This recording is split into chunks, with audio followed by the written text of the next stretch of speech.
The chips in their brain are now their demise, the window through which their enemy can snipe them freely. While pale clones fall one after the other all around the world, Eidolon walks through a dark corridor. His feet tapping on the ground is the only sound heard in the whole place, it's dead silent otherwise. He finally emerges in a slightly more illuminated room. I would say something cool like, we are finally meeting face to face. But I'm already sick of your face. Eidolon says before he floats a little bit at a higher level than Mr. Sinister. The pale villain looks calm, lounging on his technological throne, his oversized cape behind him in stripes. The two ignore the many screens around them, only showing buzzing static now. Greetings, Eidolon. I always wanted to talk with you. Sinister says, his voice in a distinct accent. Then say your last words before I deal with this very anticlimactic not ending. Eidolon scoffs, his eyes hard. Sinister's pale, vampiric face twists into a huge smirk. The two know that this is not the ending of Mr. Sinister, just a huge setback. I'm really sorry, I didn't know that my little test would offend you so much. Sinister says, looking truly apologetic. It's a start, I believe in you. Why don't you turn yourself in truly so that I can help you turn over a new leaf? Eidolon says, matching his tone, looking like he truly believes in what Sinister says. Kuhu, I think I will need to refuse your offer politely. I'm doing exactly what I mean to be, I don't need to turn over a new leaf. Sinister speaks with a chuckle, I'm trying to speed up humanity's evolution process he was about to give a passionate speech about his craft when Eidolon raised his hand to interrupt him. Stop right here. I really have no patience to hear anything about how you are doing all for the greater good or whatever. The hero sighs tiredly, you are simply a psychopath. I saw your experiments on the humans that you are about to say that you want to improve, the manipulations, you are just an egotistical narcissist playing God. Sinister opens his mouth, but Eidolon stops him again. I know. Necessary sacrifices. I hear a similar speech every day from Glottos. Eidolon says with a roll of his eyes, just shut up and take your loss from today. My patience is really thin right now. Keep it to the next time you appear. The two stare at each other for some time, tension palpable in the air. So, any last attempt to fight? Do you have a suit or a second form? Eidolon asks. This is not over, Eidolon. Sinister answers, now finally showing negative emotions in his pale face. Anger and contempt marred his pale complexion. Thank you for ending this anticlimactic episode with a villain cliché catchphrase. It enhanced the experience. The hero raises his hand and points at Sinsider. By the way, for your own good, I hope you are some sort of controlled puppet or pre-programmed clone. Because I'm gonna make you suffer. Till next time, Sinister. And just like that, Mr. Sinister's vision went black. No big fight or exciting challenge. The man is a scientist, his acquired powers over the years can only give him an advantage over minor characters. His main ability of telepathy has already proved useless against Eidolon. He is out of options. His ego appeared at the last moment, not allowing him to just run with his tail between his legs. He needed to have one face-to-face with the men who turned into an incredible mountain on his path before disappearing. But that is the only thing he could get from this. He even failed to acquire a sample of Eidolon, the copies would not leave anything significant behind after disappearing. The best he was able to do was annoy him enough to have Eidolon reveal some extra, never-before-seen tricks up his sleeve. A consolation prize for the mad scientist who is really invested in meta-powers. The only thing he got from Eidolon was that, and a lesson shared with the villains and criminals around the world. Eidolon put a bunch of Sinister's brain in jars, the ones that he was able to save from self-destruction, so that he can get his knowledge later in a safe way. The guy was one of the top specialists in his field, Hector could only think of the High Evolutionary as someone better than him. Beyond Celestials and similar beings, of course. Now he is more relaxed after venting on the guy, even if he knows it will not be the last time he will hear from him. The message was delivered to the world at least. He decided to drop by Edna, knowing that the ex-girls would be there. He has some business with one of them. He teleports to Edna's hidden atelier, walking to where he feels her and the others' presence. Edna, I need to dash, he starts talking, but the scene in front of him stunned him in a way Sinister could never. Edna and the girls are hanging around a holographic table, snacks and beverages around them, the mood is casual. Not wrong with that, just some women having a good time. The problem is the holographic table. No, the problem is the image showed on 3D high in the air. A generated image of him wearing a slave gladiator costume, chains, and a tattered mantle protects little of his modesty. Isn't that Superman costume at the time he became a gladiator? He thinks while looking at the strange scene. While he is looking at it, the girls are looking at him. All of them frozen in place, caught red-handed, they are not even blinking while looking at him. Meanwhile, the image of him in that ridiculous costume still floats in the air. Edna, without breaking eye contact, extends her hand slowly, her finger pointing down, and Beep quickly dismisses the hologram. What is, darling? Then she turned around like nothing had happened. Eidolon stares at them with dead eyes before deciding that it is not worth it. I will need to borrow Jean for a minute. You can borrow her, but return my friend without a strand of her beautiful fire hair missing. We still have a lot to talk about. Edna shoos Jean to him playfully amidst the teasing of the girls in Jean's direction. Eidolon ignores the teenage girl's moment and brings Jean to a corner before using the power of the Comcom fruit to create privacy. Are you guys aware of what's happening on the outside? He asks. His serious tone makes Jean lose any playfulness. No. Did anything big happen? Don't worry, it was just me overreacting a little to put fear in certain people. Eidolon dismisses her concerns, it would just be easier to explain. Summarized version, I was hunting a villain who experiments on metas. Another one. They don't stop, huh? She frowns. Yes and yes, there's always another one. He nods. The thing is that this guy was really interested in the meta gene, doing all kinds of unethical things to acquire good samples. And he is very old, plays the long game. Jean listens to him attentively, and Eidolon decides to rip off the band-aid already. Hopefully, it will be a good test to see if she will crash out when she discovers Xavier's manipulations. The thing is that this guy is a manipulator, able to pull strings behind the scenes in a ridiculous way, even in wiring Meta's brain to love each other. Like a matchmaker from hell, only so that they could produce a strong offspring, so that he can collect better samples. Jean's mouth opens in horror slowly, her mind catching up, and you are telling me this why? She asks very slowly. He gave her a look I got on his database. You and Scott are victims of his. Extra. In Egypt, at least miles beneath the pyramids lies more than what any archaeologist can imagine. A hidden chamber, but not anything expected beneath a pyramid. It's incredibly high-tech, the walls coated in metal. In the middle, a small spaceship works as a sarcophagus, in the shape of a small pyramid, a resting place for one of the first metas of the world. Beyond that, one would be able to notice that there are other technological apparatus that seem to be from a different origin, not nearly as advanced as the rest. Like an extra something that someone added later, another coffin lies close to a panel in the wall. The 4 symbols of the cards are carved on the coffin. The spade, the heart, the club, and the diamond. The same that was marked in the middle of Sinister's forehead. Beep. Suddenly, the place lights up. The glyphs and lines on the room shine in a blue light, the chamber comes to life. The light pulses like blood, flowing to the spaceship in the middle. On the screen of the panel, alien words appear. The last one changes once, twice, and again, and again. Anyone with half a brain would be able to figure out what it is, even if they can't recognize what it is saying. It's a countdown. Like an alien doomsday clock. No, not to the doomsday. A countdown to the age of apocalypse. A.N. Hello there. Here is the link, without spaces. Hope you all enjoyed it. Make a comment because interaction motivates me to keep writing. Thanks for reading. Till next time and stay good y'all. Bye bye. Chapter 132, Present and Future Problems. Wanda Maximoff. After the disappearance of Eidolon's clones, things seem to be going back to normal, but there's still so much to deal with. Click. Law enforcement is still stuck on working on identifying all. Click. The overcrowding of jails. Click. Worry about him overstepping on his actions spread through the world. Click.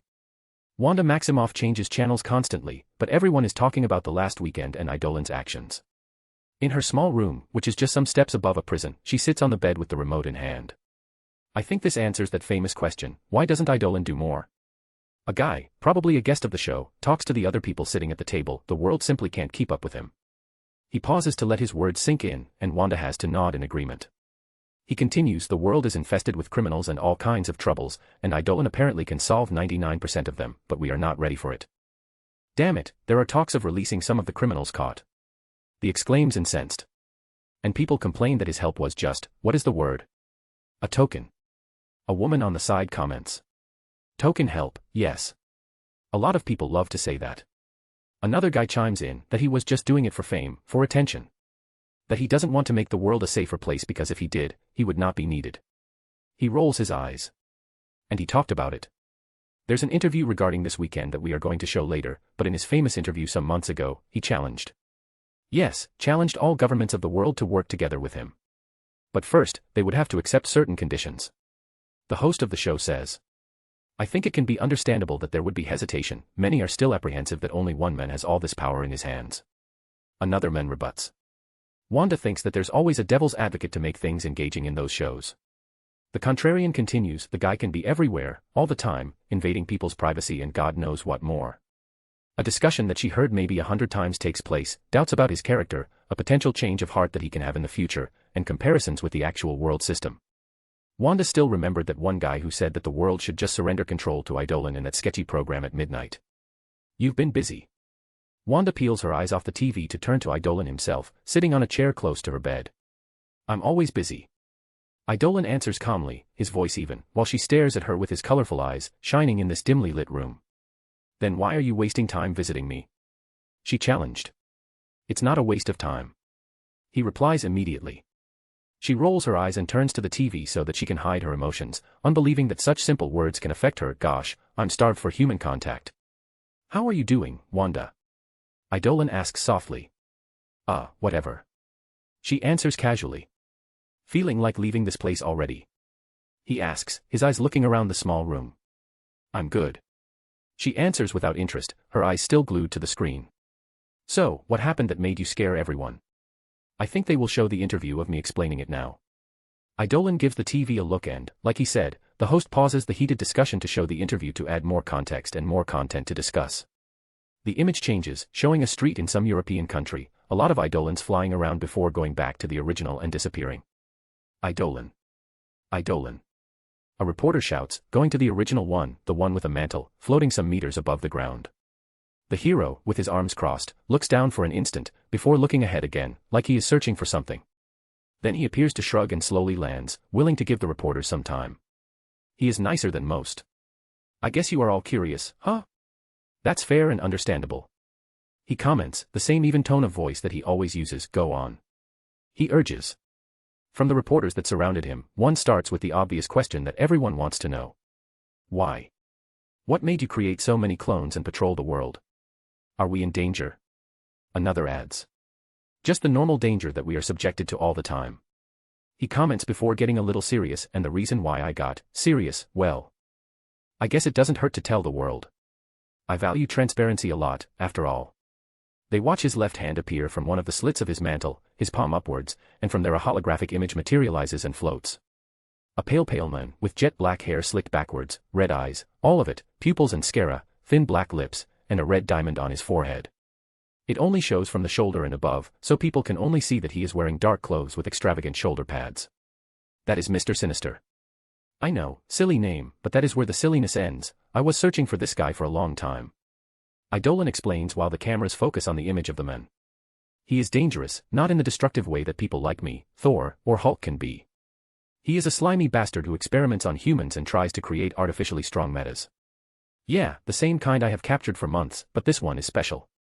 When I said slimy, I really meant it in every way, including in the way that he is slippery. He has no morals, no ethics, no decency. He clones even himself and controls them remotely while remaining hidden. His clones and his brainwashed subordinates do the dirt work while he is scared for his immortal life. Immortal, a reporter asks. Not in the sense he can't die, just that he can preserve his body for a very long time and hop to another younger one. Eidolon explains. Is that possible? A reporter asked, shocked. Yep, but it's very risky. And maybe you will really die.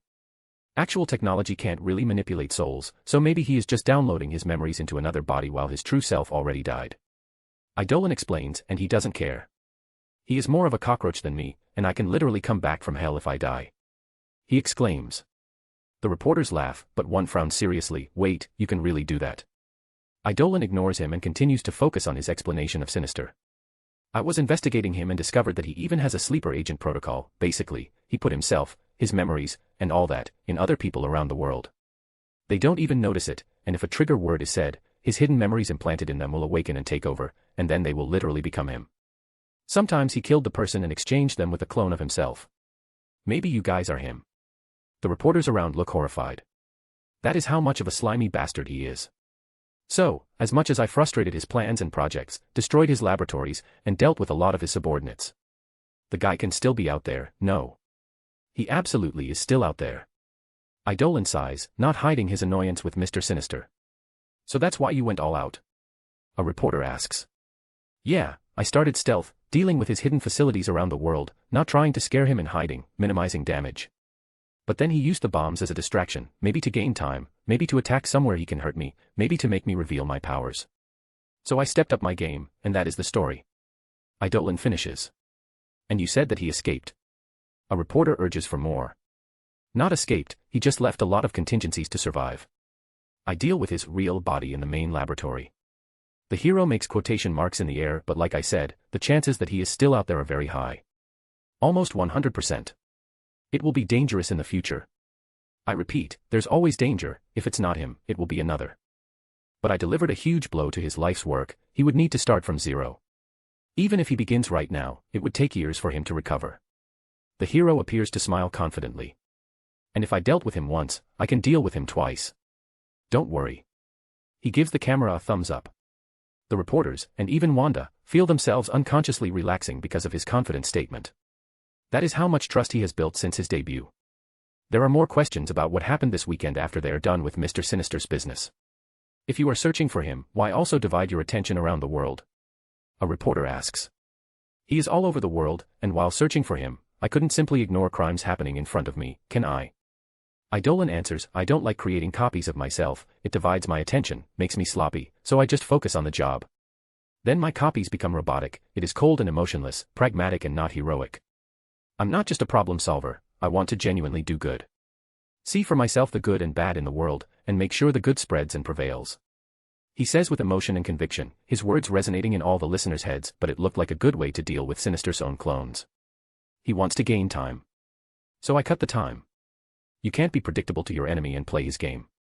It goes like that till one connects the recent events with things from the past. Eidolon. Don't you think that your recent actions give fuel to the call for regulation that some countries have asked for? A reporter talks, cutting the murmur of the others, the not-so-recent statement of the US president. Canada's declaration on your unilateral actions. He points out the recent examples. Oh, that. I don't care. Eidolon says dismissively. And it really seems he doesn't care because he is not even elaborating an answer. So the reporters need to push a little don't care. So you are not going to comply with their demands. Or even address them. No. Eidolon once again gives the best, I don't give a fuck, look to them. Wanda and many others must think that is reasonable. The guy is powerful enough to really not care. His mind is different from normal people. Can't you say something more? A reporter asks with a wry smile, and some awkward laughs follow. The truth is that his, I don't give a fuck, attitude is so strong that even the reporters are scared that he will simply go away and end this interview. He did that a lot already, he doesn't owe anything to anyone. So every interview is a little battle of pushing things till the limit, but very carefully. I see, you want a statement. Eidolon comments. Yes, please. One says humbly. Ugh, this will look like a rant, but well, I like explaining things so that misinformation doesn't spread, so okay. First, no one can or will regulate my actions beyond me and the people around me, whom I trust to give me good counsel. I think many would agree that the safest hands are still mine. I, different from many politicians, have no hidden agenda. And that is what scares them, people. He starts. Eidolon looked around. I already talked about this before. Money is not the strongest thing in the world anymore, and that scares them because that is all they have, that is how they control the world and you. He points at the camera, to everyone watching they are not angry at my actions, they are angry that I can't be controlled. They are nitpicking for anything to paint me in a bad way. Trying to fill your heads on how dangerous I am to you all, how I can threaten your privacy, your freedom, your lives, newsflash. They control all of those things too, and you don't even notice. They are angry that now there's a competition. There's a tug of war here, and I'm on your side, he points at the camera. And they don't like it. He then points at himself with more emphasis. I messed with the status quo of the world. I live outside their web of corruption. I can't be threatened or bribed. You guys have no idea how deep the dirty water runs, no idea. What I exposed in the last months is just a small fraction, and they're scared I'm gonna continue going for their heads. Eidolon declares. They also can't do what they are used to doing. They can't live like modern kings, ignoring the consequences of their actions by buying their way out. They can't drive their sports cars recklessly and kill anyone anymore, or kidnap people, or make their orgies with underage people. Eidolon says harshly. He stares at the camera directly, like he is looking at those people in power. You guys are right for being scared. I'm coming for you all. I can't be stopped, and there's nowhere to run. Are you panicking? Are you gonna pressure the leaders of the world to try to sanction me? Good luck with that. He says, his voice dripping with sarcasm, now the rest of the world has nothing to fear from me, even though many would say otherwise. Even if we bring a lot of cynicism to the table, think a little. What would I gain with all that I am doing that I would not be able to get easily? World domination. Ugh, stop. He rolls his eyes. I just proved that I would be able to accomplish that in less than a day. Why go through such a redundant path? Whatever, I will not justify myself. Words are wind. Just keep a critical mind and observe things carefully. Be suspicious of everything, including me. Yes, I will always recommend being even suspicious of me, and take your own conclusions. I have nothing to fear. They have. He makes a little pause to let his words sink in, and continues in a calmer tone. I can also explain what happened in Canada if you want. True to his words, the guy is keeping things transparent. Please. A reporter said. The new team of heroes of Canada. Notice how many hero teams are appearing around the world. They are adapting to the game, and now they want metapowers to keep their control. He interrupts himself to throw some light on the subject before continuing. The Canadian team of heroes was fighting a magical creature called the Wendigo. He shows a holographic image of the white-furred monster from his palm before continuing. The truth is that the Wendigo is a threat but at the same time a victim, and the Canadian team was not qualified to deal with it. This. He raises the holographic image, is a human cursed. It's even worse than the Hulk, in the way it loses its mind, but easy to cure. So I got control of the situation, stopped the fight, that would create a lot of collateral damage, and went to help the Wendigo with the assistance of a friend well versed in magic. In the end, everything went well, the person is cured, it's not his fault, his identity is protected, so he will not end up in a hidden facility as a guinea pig, that you guys know that exists, and no one got hurt after I appeared. So. What bad did I do? It's a rhetorical question, so no one says anything and waits for him to continue. I'm all for more people wanting to be and do good, but for now. I'm the most qualified person on the planet. I trained and prepared myself for this. I will help where other heroes can't do much till they are ready. I hope for the day I'm not needed, but for now. They are not offended that I'm acting unilaterally, they are not even offended that I make them look bad. The problem is that their tool of control is slipping from their hands. They don't like me solving those issues and showing how good things can be. Eidolon explains, look at the most recent event, for example, I arrested a lot of criminals, and you know that a lot of them are being released as we speak. No. Why are they being released? It's because the people on top don't want the problems solved. Criminality can be dealt with if punishment really happens. Look, I'm all for second chances, but I could not value a criminal as much as the citizen who respects the law. Criminals should be in jail. In a perfect world, the justice system would fairly judge them to put them in jail, and then fairly judge them in jail to see if they deserve a second chance. But they don't want to improve that. They want crimes to continue high so that they can instill fear in you, so that they can be needed, and so that they can justify their control over you. Eidolon reveals more cameras. More vigilance. More budget in programs that are holes without an end. Making laws more rigid so that they would affect even the good citizens. Those are all band-aids, they are not definitive, and frankly unnecessary. I will give examples of what I'm talking about. Instead of dealing with cyber criminals, they want to regulate the internet. To whom? To normal people, of course. Do you think they can't find people who commit crimes online? Do you think they can't follow money laundering or scammers? Please, they can discover everything you have eaten for lunch your whole life. They just want a reason to add layers of bureaucracy and control how you move your own money, to censor your voice on the internet. For your safety. For the children, they say. They keep things as they are to control you. Heck, some go as far as siding with crime. Next week I'm gonna expose some politics that are working together with organized crime in South America. Pay attention. Now that is sobering.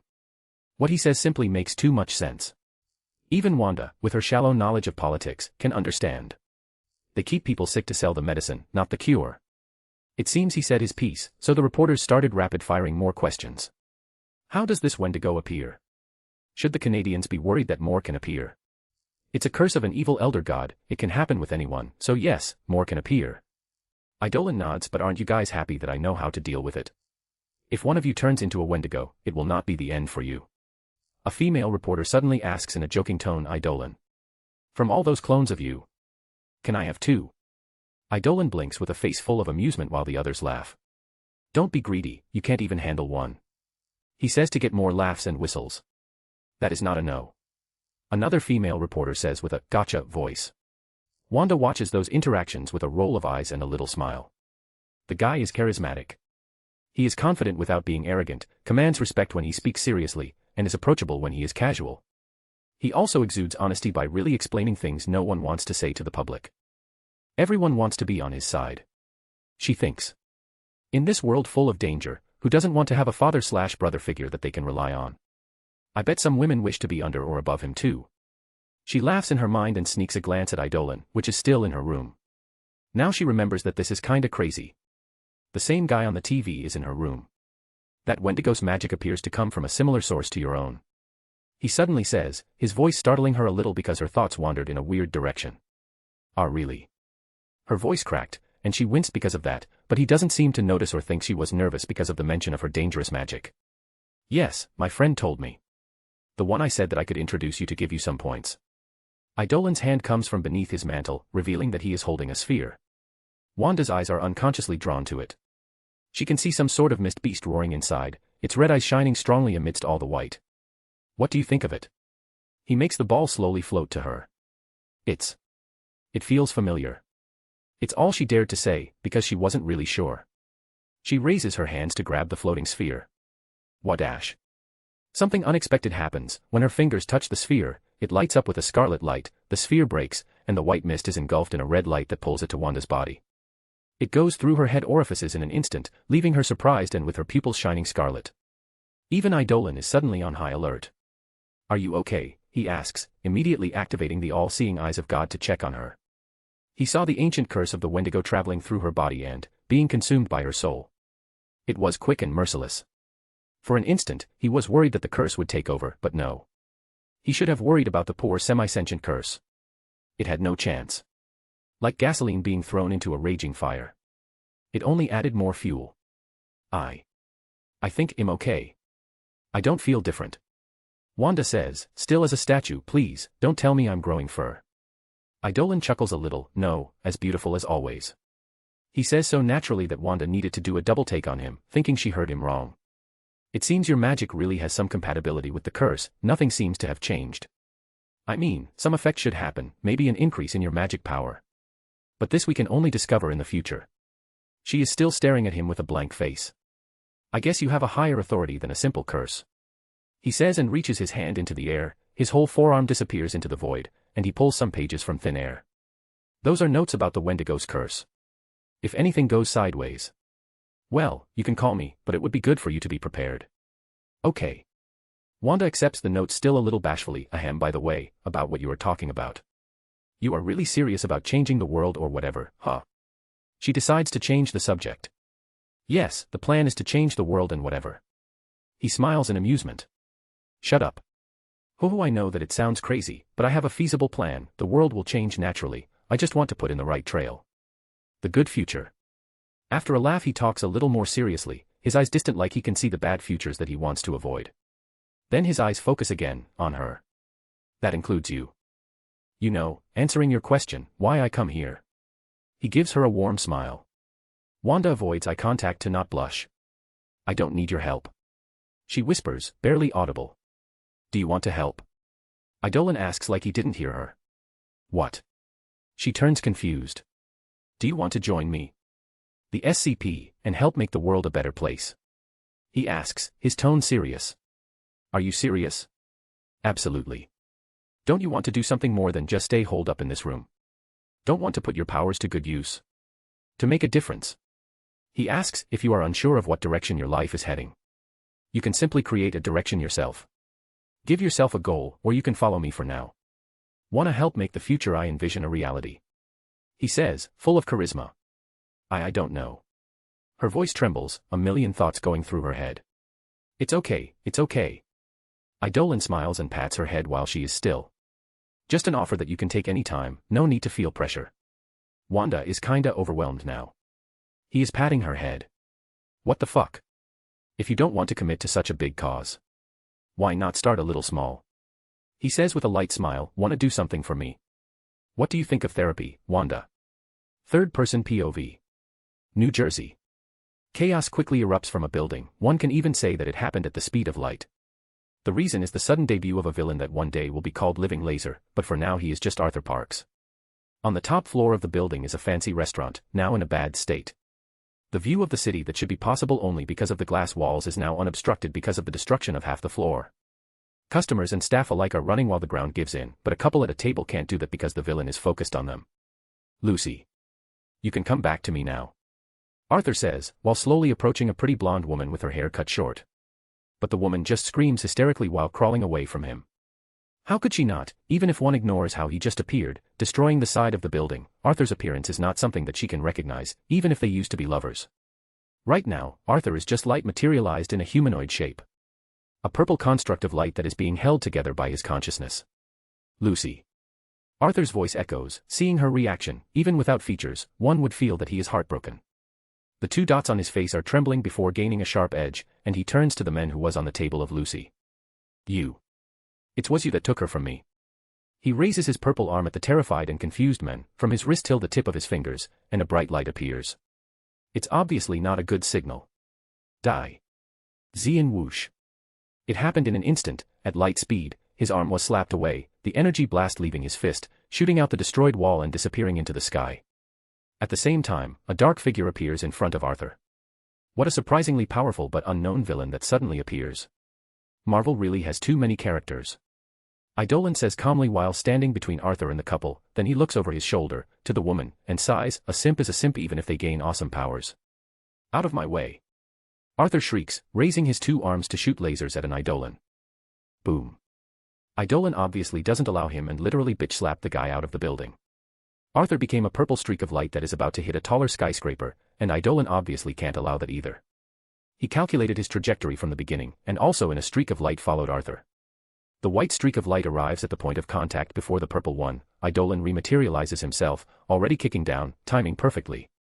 Bam. Arthur is kicked straight down, hitting the concrete of a very empty plaza. He goes straight through the ground, creating a hole, not a crater. He doesn't look that hurt when he emerges from the hole, but looks dizzy and lost. How? How can you hurt me? He asks while shaking, the people around him taking even more distance from the battle, but at the same time, pulling out their phones. I just willed to hit you. Eidolon says slowly while hovering down. While hockey doesn't work as perfectly on people like him or Sandman, as it would work in Logia's in the One Piece world, it still works. Eidolon's higher stats compensate for the difference a little. And even if neither of the two knows, one of Arthur's weaknesses is chi, a life force power system, a little similar to hockey. It makes him a little more compatible than other Logia-like metas. When the hero's feet touch the ground, it's as if someone rewinded time, and the hole created by Arthur closes. Now, I'm gonna ask you to not make things worse for you. By a miracle, you didn't kill anyone. Stop now and turn yourself in. There's still time to take a lighter sentence and be able to start again in some years. You don't understand.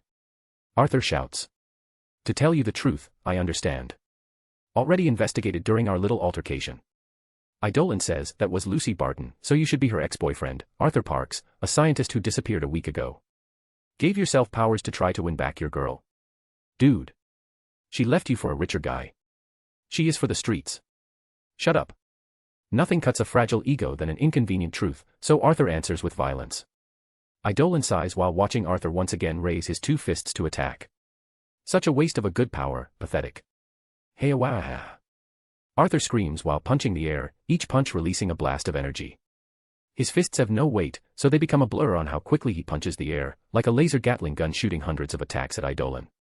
Despite the barrage of attacks, the hero stays completely still, his mantle moving slightly in the wind. The attacks arrive, but he still hasn't moved a muscle. Then the hundreds of light blasts miss.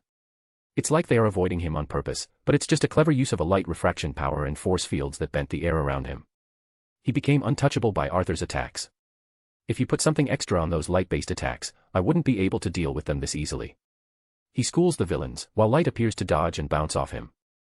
A hand of Eidolon appears from a slit in his mantle when the attack moves away from him. He will not allow collateral damage just because he is acting cool. His hand and forearm are wrapped in misty darkness. When he opens his fingers, a dark vortex emerges from his palm. The whole area gets a tad darker, like a big cloud has blocked the sun. The attacks of light that are moving in all directions suddenly stopped and started being sucked into the vortex. It happened in an instant, it can even be considered pretty. The way the lines of light coalesced on his palm before disappearing when he closed his hand in a strong grip, like he caught hundreds of fireflies. Such a lack of emotional control. Eidolon says, his voice as dark as the showcased power, you're a specific kind of dangerous, lie simp. He suddenly remembers that Baldur also has light powers. He chuckles darkly at the coincidence, suddenly respecting Kizaru a little more. At least the guy doesn't lose himself for pussy. Eidolon starts walking toward Arthur, his left hand also appearing from the other slit of his mantle. Now, you want me to beat you up with a similar power or with your natural counter, he asks. Darkness engulfs one hand while the other shines brightly in a white light. Arthur doesn't answer, but he gives some fearful step back. Ah, now you remember who I am. Is reality hitting you hard now? Eidolon chuckles darkly, but I will hit harder. He decided to use both light and darkness. Whoosh. He appears in front of Arthur in an instant, his light fist already moving for his usual uppercut, to take his enemy off the ground and minimize damage to the surroundings. Not everyone can fight in the air, too. Have you been punched at the speed of light? Bam. Arthur is sent flying when he is about to cross the city skyline. Eidolon raises his dark fist and pulls him back to him. His light fist was ready again. The world's most complex and painful paddleball play is about to happen. Shago. Suddenly, Shago shot out of her couch, where she was lazing around, enjoying her good life. I'm feeling like I am being put aside. She exclaims, only to herself. It's a dumb feeling. She meets her men and her friends every single day. What would be the reason she would feel left out? She pauses and thinks. Maybe it's because I'm not as involved in his things as the others. Shago stands up in her oversized shirt that she stole from Hector. She starts pacing around, unconsciously mimicking her boyfriend with her chin between her fingers. Even that clown bitch is involved in his schemes with that whole therapy thing. She says without any heat, just an observation. And now with that new green bitch. Shago starts to ponder. Helena, Cassandra, Siko. All of them are involved in Hector's big plan in some way. Helping here and there. Her. She barely does one patrol every month, mostly to hang out with Helena. With the increase in the people around Hector, the less he needs her to be an extra muscle in a mission. Not that she blames him for not calling her, she said that she doesn't like playing the hero. He is respecting her wishes. That can't fucking stand. She shouts to the ceiling, green flames licking her hair and hands while she clenches her fists.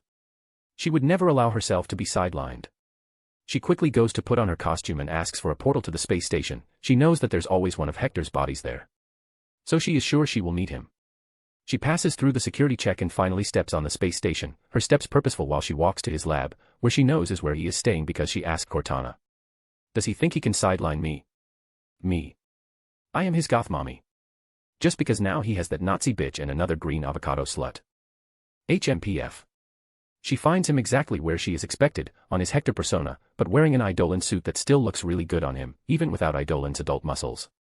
Lean and sexy. The white lab coat also combines well with the look. He is holding a half ball of crisscrossed lines, electrical wires. His eyes have a shadow of focus and concentration that is pretty cute, but she is not here to be swayed. She is gonna show where she stands.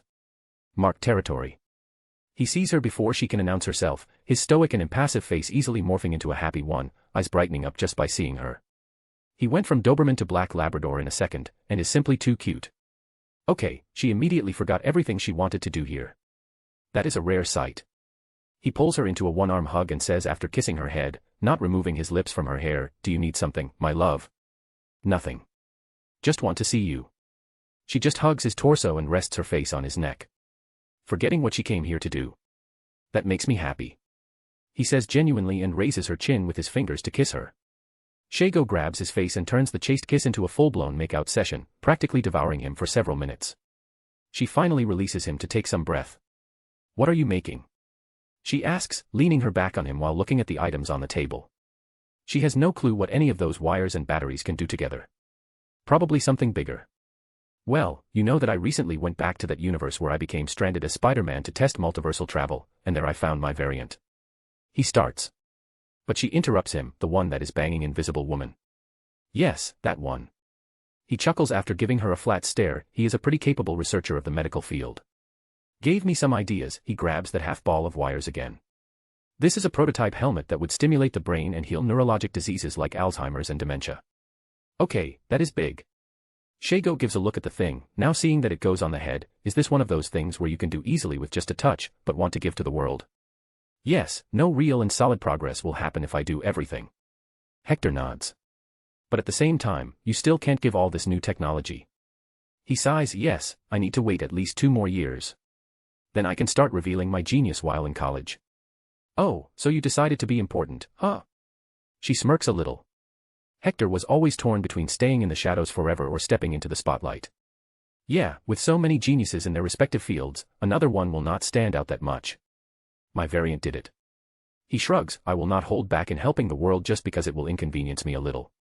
I don't even know how long my identity will remain a secret. He mutters her last part in a low voice. But Shago heard it, with your paranoia, forever. She scoffs, making him laugh. I wish. So many things are out of my control. You have no idea, he says before hugging her. Are you busy? She asks. Well, this body, yes. I still have to finish things here in the lab, then I'm gonna summon a certain someone, and later meet with Mirage. She is still the proxy of the game company that I'm establishing, he answers. Is this certain someone a woman? She asks while narrowing her eyes. A spider. But yes, it's a woman. Shago narrows her eyes more. Try not to fuck her first things first. And now that you are busy, teleport me to your Eidolon body. I want to do some heroic things with you. That double surprised Hector. 1. Shago wants to do heroism, and 2. She didn't linger too much in the potential harem member. Every girl that he brings is a potential harem member to her. Okay. It will be nice. He says and does just as she asked. With two bodies in different points working together, the teleportation is seamless and quick. Third-person POV. Now alone, he stays still for some time to think about this whole interaction, then he laughs. Ha ha ha, so silly, he gets it quickly. Gonna find some villain so that she can vent a little. He shakes his head. Then he paused again, do I even leave any villain after flooding the world with my copies? Buffed, what am I talking about? There's always more villains. Xavier Mansion. Hee. Kitty is staring at her phone, laughing creepily before she explodes in raucous laughter. Ha ha ha ha ha. What the heck? I'm afraid to ask, but, what are you laughing at? Jubilees asks cautiously. Hee, just a newly uploaded image. It seems Lady Jade is teaming up with Eidolon right now, and she took a fan's phone to take a selfie and posted it on the fans page with a funny caption. Kitty then turned her phone to Jubilee and the others. On the screen, it shows a selfie of Lady Jade with a flat look. In the background, Eidolon is talking with some police officers, a villain at his feet. The caption crosses the screen inside a gray box, he just blew my back out and now he is saving the world SMH. Is this for real? Yep. Kitty answers, still laughing. But is she serious or just joking? Rogue asks, very interested. Who knows? Half maybe. The comments of the people that are there said that she posted it in a joking tone. That is kinda hot to imagine. Paige says slowly. Lady Jade is such a diva, giving us meme material. Kitty shakes her head. At that point, some coughs to draw their attention. Ahem people, we are talking about something important here. Suraya Kadir says while gesturing at Jean with her eyes. Oh yes, sorry. Where are we at? Evil guy tried to play Cupid with Jean and Scott, right? Kitty. What man? He failed. Relax. Kitty raises her arm while some of the girls glare at her. But Jean defends her, Kitty is right. It sounds and. Well, it really is a lot of invasive, but I never felt anything, so it doesn't matter much. What about Scott? Rogue asks. Well. He didn't take that well. Jean says slowly. The girl nods with an awkward face. I can imagine. The professor is gonna help him and then check if anyone here is also affected. Jean explains. That would be fucking scary. Paige comments, luckily, I don't love anyone. Maybe you are programmed to love someone when you meet them. Ileana comments. Don't put things in my mind. Paige says, a little worried now. Maybe Sinister already did. Ileana replies while smiling evilly. Hey. I don't think you all need to worry. On the notes Eidolon showed me, it's an experimental project. A shot in the dark. Jean says, ignoring the two girls bickering, it failed with me. She shrugs her shoulders. But it worked with Scott. Tabitha adds, and a lot of the girls wince. Jean stood up slowly. I am gonna to bed earlier, I have a little headache. She says without even looking at anyone before walking away. No one says anything or even questions the possible excuse to just become alone. Who knows what is going through her head? They can give her some space. Jean reaches the room she shared with Kitty and the others and goes straight to the bathroom. She grips the sink while staring at her own reflection. She really has a mild headache, something she hasn't experienced since Eidolon helped her to have better control over her telepathic powers. Some questions fly to the forefront of her mind. How did she break free of the subtle programming? It's really just because she has telepathic powers and hence has more resistance. Something is trying to tell her that there's more to it. Did something happen with her mind? She remembered her accident. When her childhood friend Annie died. Flashes bombard her mind, and she winces. Ugh. Lines appear on her forehead while her eyebrows tremble, her telepathic abilities get a little out of control, and she can hear everyone's mind again, like before. Like she just awakened her powers. She can even hear a cry of a bird far away. The pain increases, it's like her brain is burning. She is feverish. Suddenly it peaks, she swears that she shouted, but she didn't hear anything, then it's over. She is looking at her own reflection again, sweaty, red hair glued to her forehead, breathing hard. But at least her mind feels light again, no headache. But she is sleepy, dizzy, lightheaded. She decides to really go to sleep. It would be better if this day ended quickly. While she is removing her clothes to take a bath, she frowns. She could swear that for an instant. When she looked at her image in the mirror, there was fire in her eyes. Hector. Becoming a self-fulfilling prophecy. That is what should scare everyone who peeks into the future. I know that. And I think I fell into this trap. It's not that bad though, but it happened. Far back, when I first met Jean, I used foresight to peek into Jean's future. Don't saw much, but I remember very well the wings of fire in my vision. I controlled foresight to only show me 1 year, which is why it came like a chopped movie. So. I saw that in a year, the Phoenix Saga is gonna happen. That was at the beginning of the year, and we are already in the last trimester. It's close. I revealed Sinister's plot to gauge her reaction to such manipulation, to see if she can control her emotions better. But I think I triggered some self-defense mechanism in her. She is aware of manipulations, her unconscious mind can be fighting it right now. But not Sinister's manipulations, no. Xavier's one. The manipulation that probably overwrote Sinister's own manipulation and prevented her from falling for Scott. She is gonna discover the truth. Quicker than it should be. Before the year ends. Layer by layer, the seal of her memories will be eroded. I sigh, let's hope my preparations are enough. Walking to a glass wall of the space station, I watch my beautiful planet. I have faith in you, Jean. The future can change, maybe already did. I even have some fate-defying characters assimilated. I really don't want to kill her, even with the 90% chance that she will come back. And let's be honest. The Phoenix Force is above my pay grade now. Not that I would lose. There is a big difference between the Phoenix Force and someone using it. A.N. Hello there. Here is the link, without spaces. Hope you all enjoyed it, make a comment because interaction motivates me to keep writing. Thanks for reading. Till next time and stay good y'all. Bye bye. Chapter 133, Harley Quinn saves the Marvel Universe. Idolin POV, I can get used to this. Shago says at my side while bathing in the attention of our fans, she is even waving back. Yeah. Praise your queen. She says in a voice only I can hear. I thought that was obvious. One of the few nice things about the job. I say. Not the praise, but the appreciation. I don't care about a crowd that can fit 10 stadiums chanting my name more than a parent thanking me for saving their child. Everyone likes at least a pat on the back when they do a good job.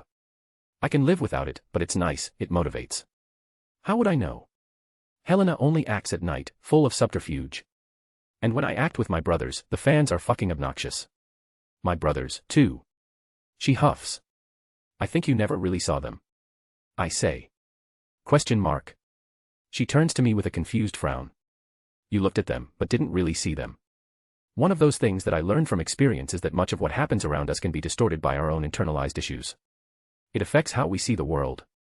I explain the same situation can be seen and even be remembered differently depending on how you look at it, how you face it, or your mood was at the time.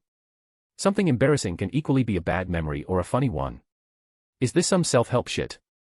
She raises an eyebrow, but I know her enough to see that she got what I mean. More or less. Keeping a positive mindset goes a long way to make your life better.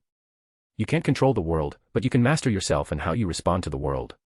I shrug, maybe in the past you had a preconceived impression of heroism and never tried to see the good points. You are more mature now. HMPF, you in particular can absolutely control the world. She focuses on the non-important part to avoid the real issue. And it's easier said than done. Keeping a positive attitude while your life sucks. She scoffs dismissively. You know what I mean.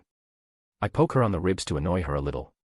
And I never said it would be easy, life is hard. But it would be better, wallowing in misery is only detrimental to anyone. Yes, everyone needs time, but the ones that can bounce back quickly, manifest their own positivity in the world and make life good even when things are bad, they are strong. So you are strong. I try. Hector POV Space Station. Nowadays, I don't have a lot of time to play video games. Even with 4 bodies. It's a sad change in my life, but understandable. My reality is better than any video game. Not even the virtual reality games that I created can compare. I'm also too good, not that this takes a lot of the fun away, but it is a factor. Another reason is that this world is kinda behind on the games, so I don't have a lot of options that I can play. That's why I'm being hit with a wave of nostalgia right now, sitting with my legs crossed in front of a TV, controller in hand. Tack tack tack pow pow. Well, even with my whole body and mind being washed by nostalgia enough to distract me, and being a hero on the surface of the planet with Shago, my gaming skills are still sharp as ever.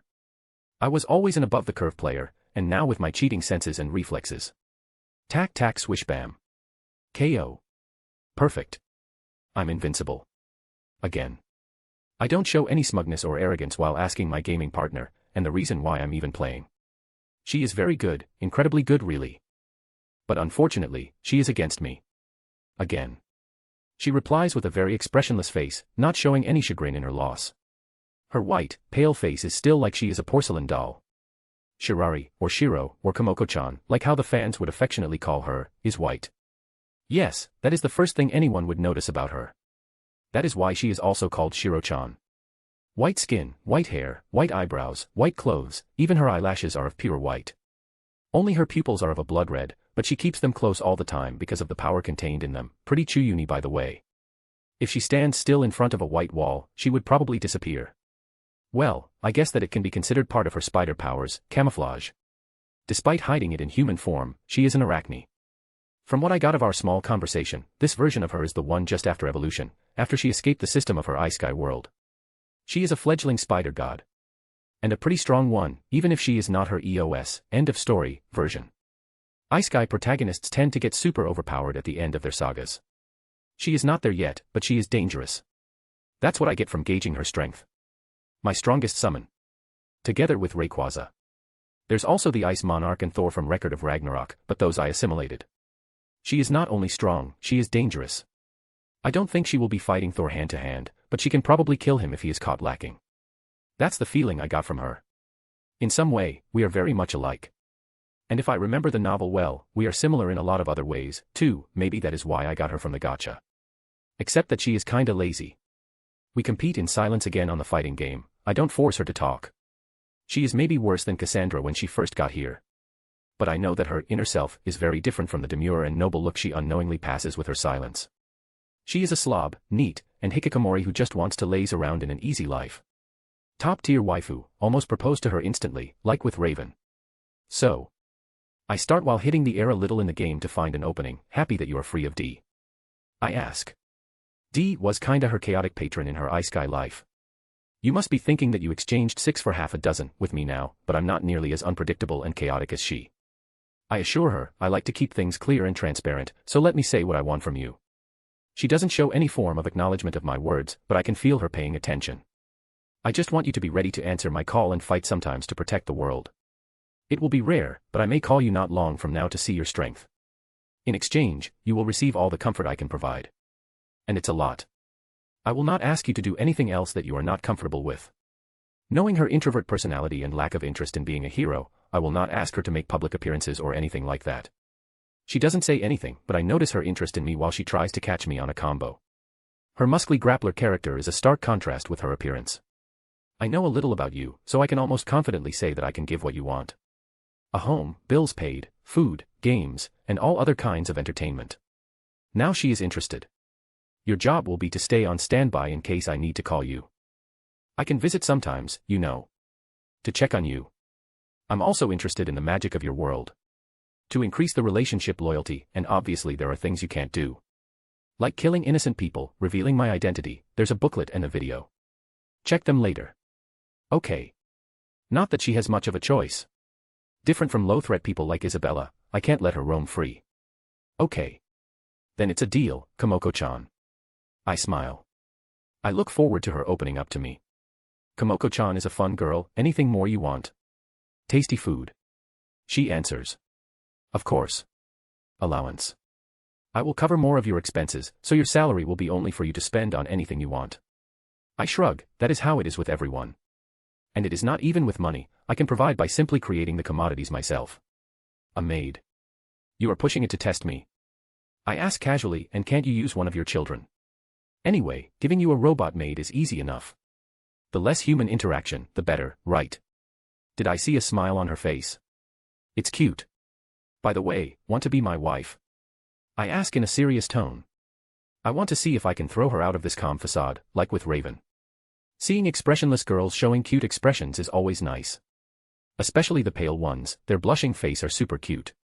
Benefits. But to my surprise, she asks back like we are discussing a business deal. Her emotions flicker for a moment only. I ask myself if she is panicking internally, and I almost want to peek with telepathy. Will I see an inner Komoko-chan panicking? Everything else, plus I will spoil you rotten. I answer calmly. Deal. But boyfriend and girlfriend first. She replies. Okay. Well, that was easy. I was not expecting anything anyway. Wanna hold hands? I take one hand of my controller and offer it to her. Gasp, she recoils from me, and I can't say if she is serious or not. Different from many others, she would understand weeb references. Sorry, too soon. Yes, hentai. She looks away from me and murmurs under her breath. Okay, I was 90% kidding when I proposed, but now I think it will be fun. Eidolon POV Earth Surface. Now that Shago is playing as my sidekick, she hates being called that. I decided to let her deal with some villains on her own. She has become really strong since the procedure, but beyond some tests and light sparring with me, she doesn't have real experience with her newfound strength. The truth is that she is kinda lazy. Well, to my high standards at least, she still trains every day. Maybe I'm too used to my great training ethic, which is followed by Seiko and Cassandra. While those two prefer to train the power systems that I can grant them, and use some support powers to assist them slightly. Shago really went for a lot of firepower. Quite literally, she has fire powers. Probably only losing to Human Torch in those versions of his that he can go supernova. She doesn't need to train much if she can vaporize her enemies in a second. Different from how it is portrayed in many media, fire is indeed very dangerous. I'm not in a cartoon or anime where fire and explosions never cause everlasting injuries. She doesn't even need to touch them and her enemies will feel uncomfortable, the oxygen thinning. It's a strong power in battle. Ironically, the problem is exactly like that. Too strong and she lacks training. That one you can deal easily, I say, high in the air while standing on an invisible platform with her, pointing down at the small villain trying to rescue his little criminal friends. This one seems to be a cybernetic enhanced mutant, interesting. Pulling his files, I discover that he is an ex-CIA. Carl Burbank, codename Bushwhacker, went rogue some years ago and became a freelance mercenary. It seems he was hired to save some people that I captured during the weekend pursuit for Sinister. That is gonna be easy. Lady Jade smiles widely at my side. I can understand her confidence. Bushwhacker is only a half-cyborg with arms that can turn into weapons and guns. Baby 5 is vastly superior. But it's not about her winning against him. Minimize damage to the surroundings. I say, I'm not gonna interfere. Normally, I would stay at the side and deal with the mess, but not this time. If I need to move to save an innocent life. You fail. I fail. And what happens if I fail? Are you gonna punish me, Daddy? She challenges with a coy smile, but she understands that I'm serious. It's not that I'm gonna really punish her, but maybe I can force her into a force train so that she will not be a danger to others. If you can't even do this much, you can be a liability to your allies. I explain, be ready to receive some gruesome training from me, or even Cassandra. Do you want to be looked down on by her? As fucking if. She says and jumps down. So easy. Shago jumps in time to see Bushwhacker leading the rescued criminals out of the police station. Boom. She drops down on the escape van, her green flame hand goes through the roof, the metal melting around her, while she easily destroys the wheel. Be a good boy and stay put, okay? She says to the driver shaking on the seat, and put your seatbelt, things can get dangerous. She leaves her crouched down position to stand up, facing the criminals. Breath the freedom, boys. You only have this chance. She smiles, arms open, very carefree, absolutely looking down on them. Bitch. Bushwhacker, the guy who could pass as a cosplay of the Terminator, raises his arm and points at her. His forearm becomes unnaturally thick, and gun barrels sprout from his fingers. He didn't say much before he started shooting her. Rat-a-tat-a-tat-a. Shago, like the cocky bitch she is, stays still while bullets rain on her. A thin layer of fire covers her bulletproof skin, the bullets bounce off melted while she just stands smugly with her hands on her hips. Winning is not enough, she needs her opponents to lose horribly. Disappointed, but not surprised. she says, before pointing her fingers at the criminals. Now is where she will need to show some skill because they have some cops as hostages. The fire in her hand materializes in 2 Glocks, and she fires them. Here are some bullets back, she says, concentrating fire on Bushwhacker. Normally, one would shoot the guys holding the hostages, but I will let her cook. Bushwhacker Cyborg's body tanks the fire bullets pretty well. He is still pushed backwards by a lot, hitting some of the criminals, but at least none really pierce his body. Shago is going easy on him, too. Till she is not. She jumps, leaving behind a trail of green fire, and almost immediately lands behind some of the criminals and kicking one in the chest. From here, I can hear the TSSS of his skin burning where the soul landed. I'm gonna heal him later. She reached forward to the 2 guys holding hostages, her hands grabbing their guns and melting the metal on their fingers. That's nasty. Their scream of pain only works to terrorize the rest. The hostages are also clearly uncomfortable, but they are safe. She would not pass hero school, but at least the hostage ran away from the battle. From there, she only needs to use her high physical stats to dispatch them. Yeah. They are too weak to put her in a situation where she needs to be aware of her surroundings. I'm gonna need to find a stronger villain. Can anyone appear? I check again the world with the help of Cortana. Oh, someone indeed appeared. I can see him through a security camera. Thanks, Cortana. Peter Van Zante, a guy with hydrokinesis, is robbing a gun shop. That can be a good training. Let's just heal the barbecue that Shago made before going. Third-person POV. Pamela Isley was organizing her new house to her liking.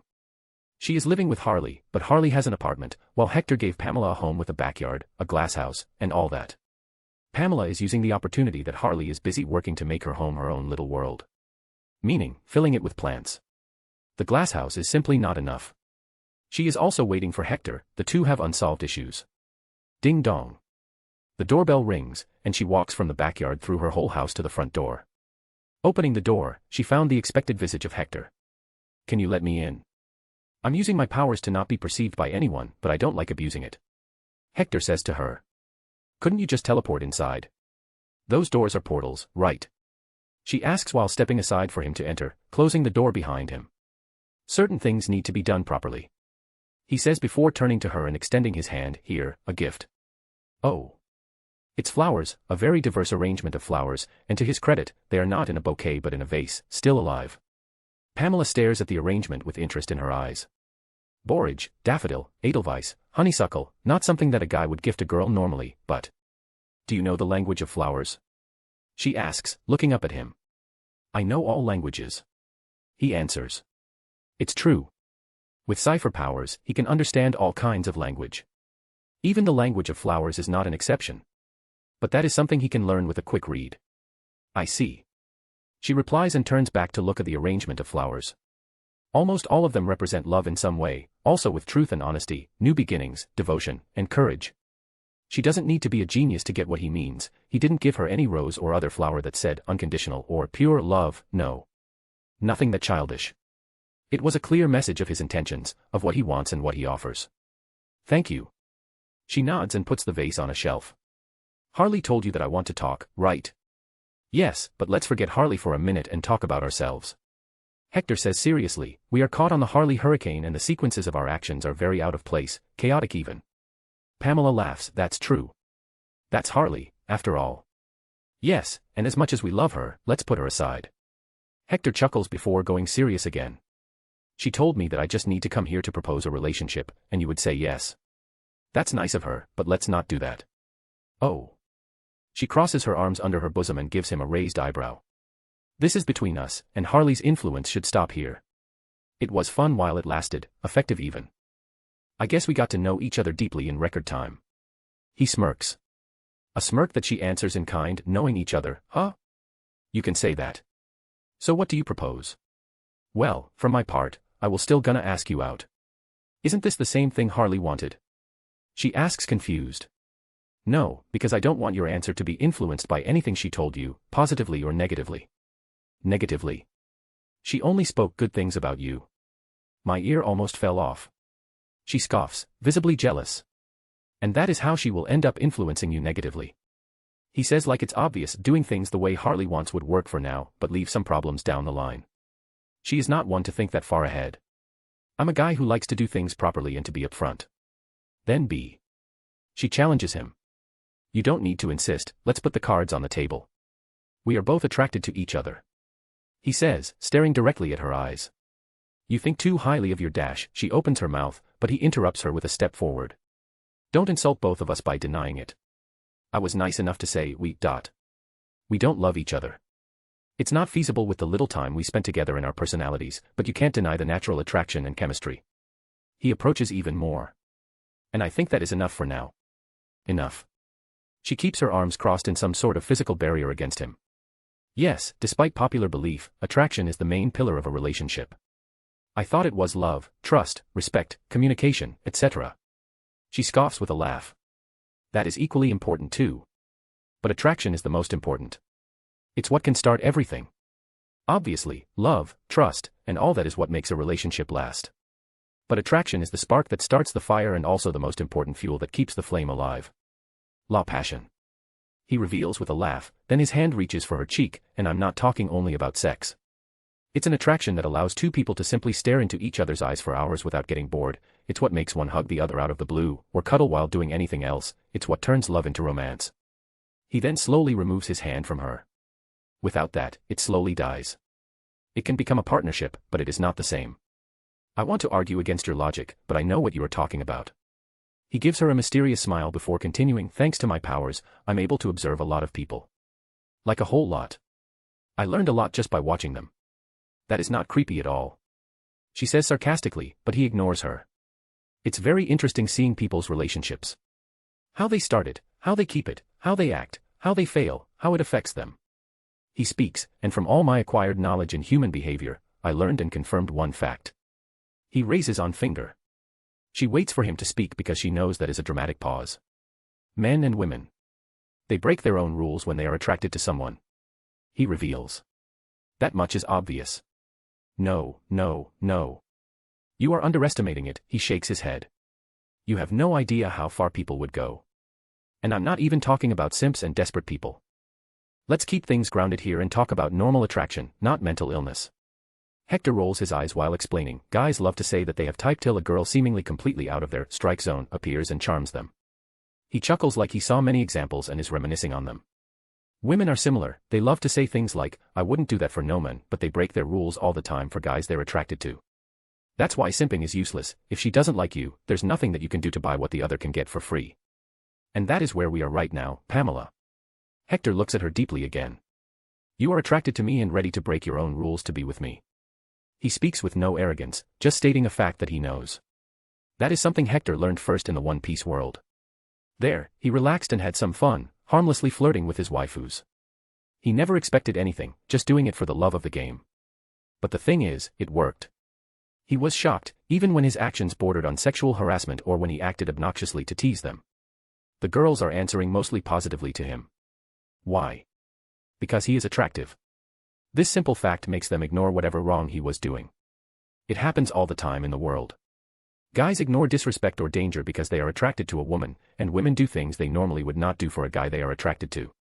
Hector once saw a woman who discussed with her husband about not doing some household chores because, in her words, she is not his maid, and then basically treated her affair like a king, paying for his meal, driving to the hotel, and all that. There are worse examples that he doesn't even like to remember. But that is the obvious truth of the world, being attractive makes life easier, especially in relationships. Hector knows for a fact that he is attractive, no need to act humble on that, and beyond that, he has many other good points that can press the buttons of women of the most varied tastes. That is why he is just himself and pretty much direct, no need to use any seduction tactic or anything like that. He is himself, and that is all he needs. You are really sure of yourself? Pamela gives him a scornful look. Hey, that is exactly what I was expecting. You are gonna deny it. He tilts his head to the side in amusement. That's why we are in an impasse, Pamela. You are too prideful to admit that you are attracted to me so easily, right? And Harley whispering in your ear about me is probably annoying, right? Jealousy maybe. I feel like you are itching to say no just to prove her wrong. Or put a foot behind and be constantly seeking something to be angry about me. I don't want that kind of relationship at all. He hit the nail on the head. You want, but at the same time don't, to fall into my arms. You don't want Harley's way because you want to be pursued. You want to say no to me so that I can chase you, and you can feel good about yourself. But Harley knows you too well, and cornered you into just being honest and saying yes. See the impasse. Once again, his words hit the bullseye.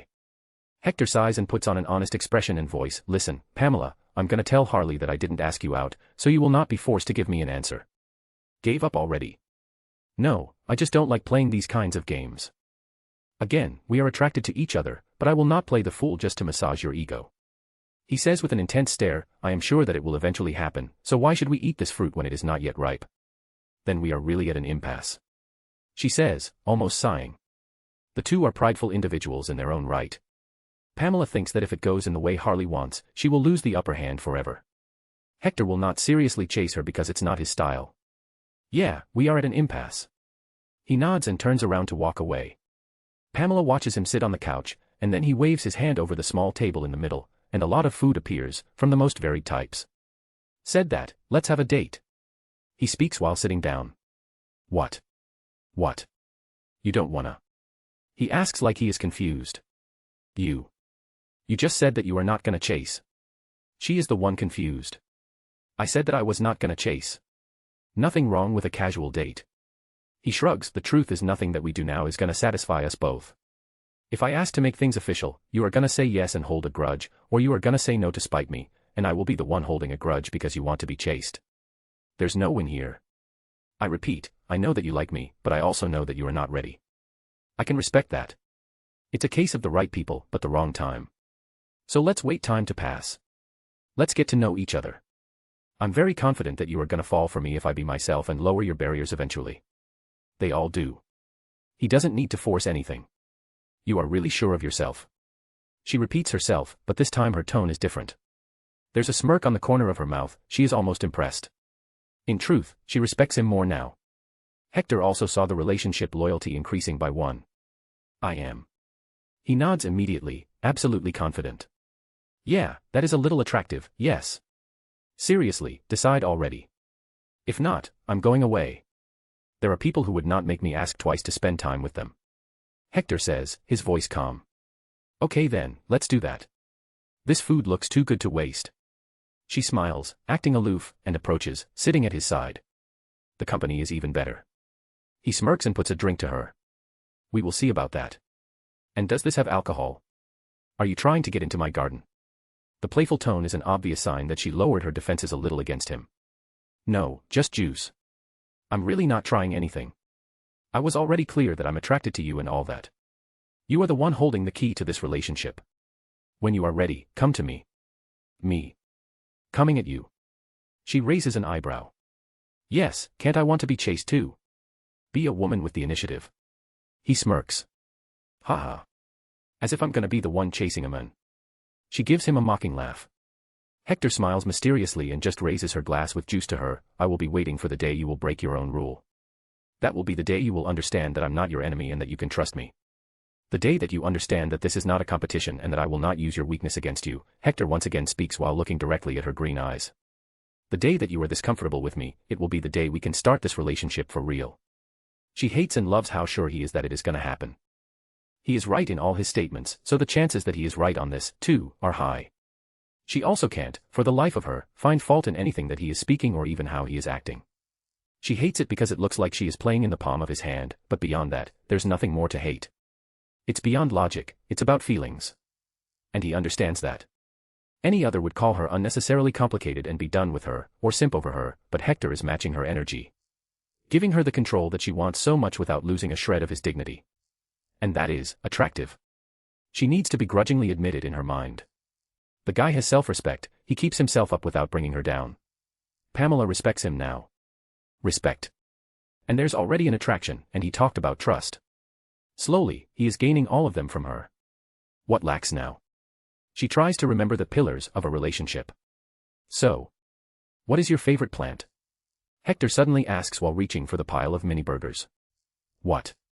The question is so different from anything he said before that Pamela's brain short-circuits a little. Your favorite plant? You must have one, right? Or a dozen. My favorite flower is the white lotus, but I also like chamomile for the tea and medicinal effects. Some trees are cool too. My name came from the oak tree. Carnivore plants are cool, too. I was always fascinated by them when I was a kid. He babbles about plants for some time. So, do you have a favorite? Pamela is still a little shocked. She is thinking, trying to remember when someone asked her this question. She can't remember because she thinks no one ever asked this before. No one bothered to ask, just thinking that she is a tree hugger, plant lover hippie. What is the other thing? She remembers now. Communication. Son of a dash. Hello, Bruce. Bruce Banner was greeted by Dr. Harleen Quinzel in the moment he entered her office. Hello. So you are the therapist Idolin recommended to me. He nervously shook her extended hand. I was expecting something more. I mean, it looks pretty normal. Harleen Quinzel smiles at him. Yes, I am. And that is because you still haven't seen my hero persona. Oh, is that so? I thought your group was all about secrecy. That is mostly Idolin, some of us don't care that much. She answers, please sit. She gestures to the standard couch that exists in a therapist's office while sitting in her own chair. I see. So how does this work? He asks while sitting, still a little nervous. Like my office, pretty normal in appearance. She answers, but with the tools to tackle the issue much more deeply. But only to be used in the future and if needed. For now, let's stay with the normal. Okay. The faith in this whole therapy thing is plummeting already. So, Bruce. Can I call you Bruce? She interrupts herself and only continues when he gives her a face that says, go for it. So, Bruce, talk a little about yourself. What have you been doing this year? Bruce pauses, a little confused, shouldn't we be talking about the Hulk or something? Harleen types something in her tablet. This is for the future, Bruce. You and he are of equal importance in this issue. A very difficult issue, so we should approach this from the easy side, you. You agree that you are the more approachable side, right? Well, yes, obviously. You wouldn't want to have the Hulk sitting on this couch. He tries to joke. But Harley keeps a serious expression and simply types something more on her tablet. What are you writing? He tries to ask lightly. She looks at him for a moment, and more typing. You still haven't answered my question, Bruce. So, since the Chitauri invasion, how have things been going? Harleen starts again. Well, it has been relatively good. Better than the last years. Bruce answers after a moment of silence. She types more and waits for him to talk more, but Bruce never does. After one more look at him, she types more and then asks, how and why is it better? Bruce narrows his eyes but answers, well, I'm not in the run. It already made it infinitely better. I can be in contact with my cousin and... He makes an awkward pause. And Betty. Harleen nods and types more.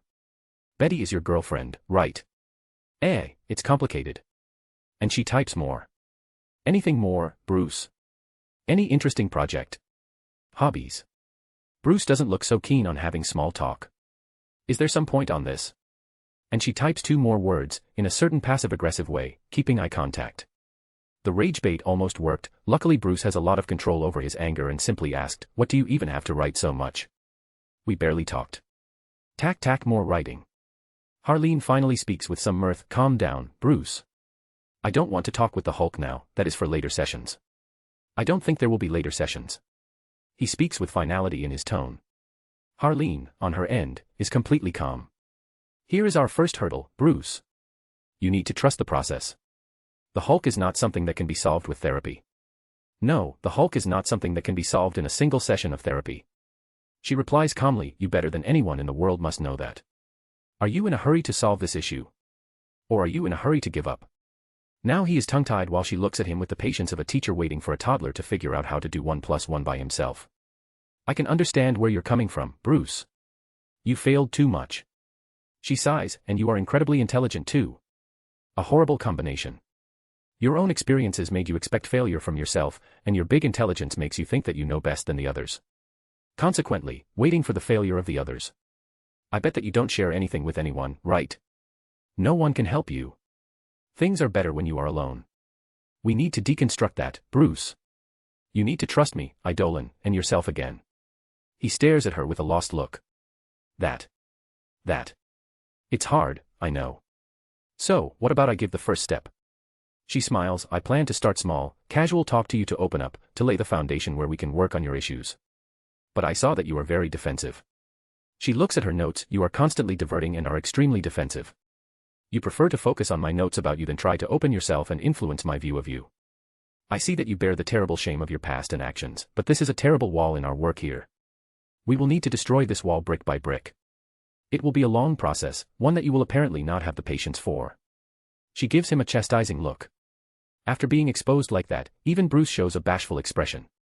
So I will take the first step. A leap of faith. What about I reveal to you my plans for this therapy, the things that I plan to address and work with?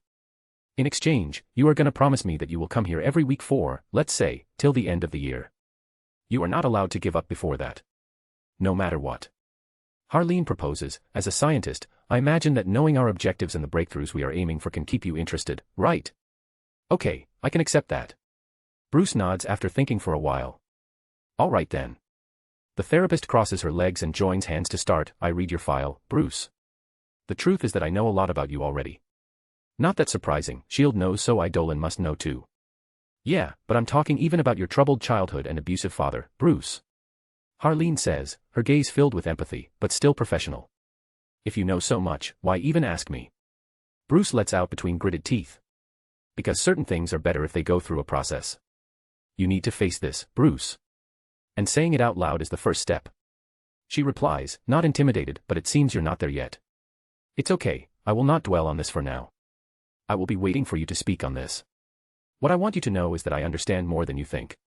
I'm not some unrelated third party. Dolan and I went through a lot of research to help you. We not only study your files, but he even watched parallel universes to see you're in the Hulk variants.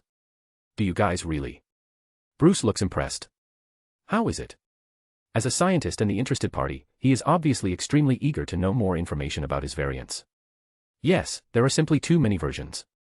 Even he can't say for sure that he found a common denominator, a sure-proof way to deal with your issue. The therapist says. Bruce gets a little downcast hearing that, but Harleen continues.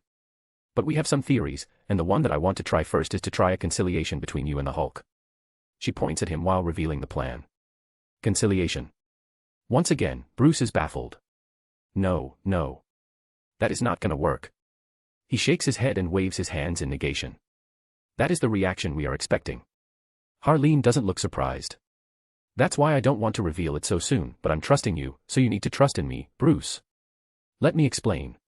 Don't even start saying something like, I don't understand, ... Bruce was gonna to say exactly this, you don't know with what you are playing, those words are now stuck on his tongue. One thing that Dolan told me is that for some reason our universe is a little behind in the timeline with all the universes nearby. Harleen says, that allowed him to kinda see possible futures. She makes quotation marks with her fingers. And what did he see? He is almost afraid to ask. And the look she gives her is all the answer he needs, but she still says, it's not pretty, Bruce. Destroying and even separating you from the Hulk, it doesn't end well. Bruce. You need to make peace with the Hulk. She finally says it. He makes a face like she just presented a dead animal to him and told him to eat it. Harleen sighs and decides to explain, we believe that the Hulk is as much a victim of your circumstances as you. Oh really? He asks sarcastically. Yes. He didn't have a social life before that it was destroyed, but he can't be blamed for simply existing. Oh ho, he does more than simply existing, I'm gonna tell you that. He gives a laugh without a shred of humor. And why that, Bruce? Tell me why the Hulk does what he does. She challenges, interlocking her fingers above her knees, and don't tell me that he is a monster. During the Chitauri invasion, he cooperated fully with the heroes to protect Earth. Albeit with some collateral damage, I admit.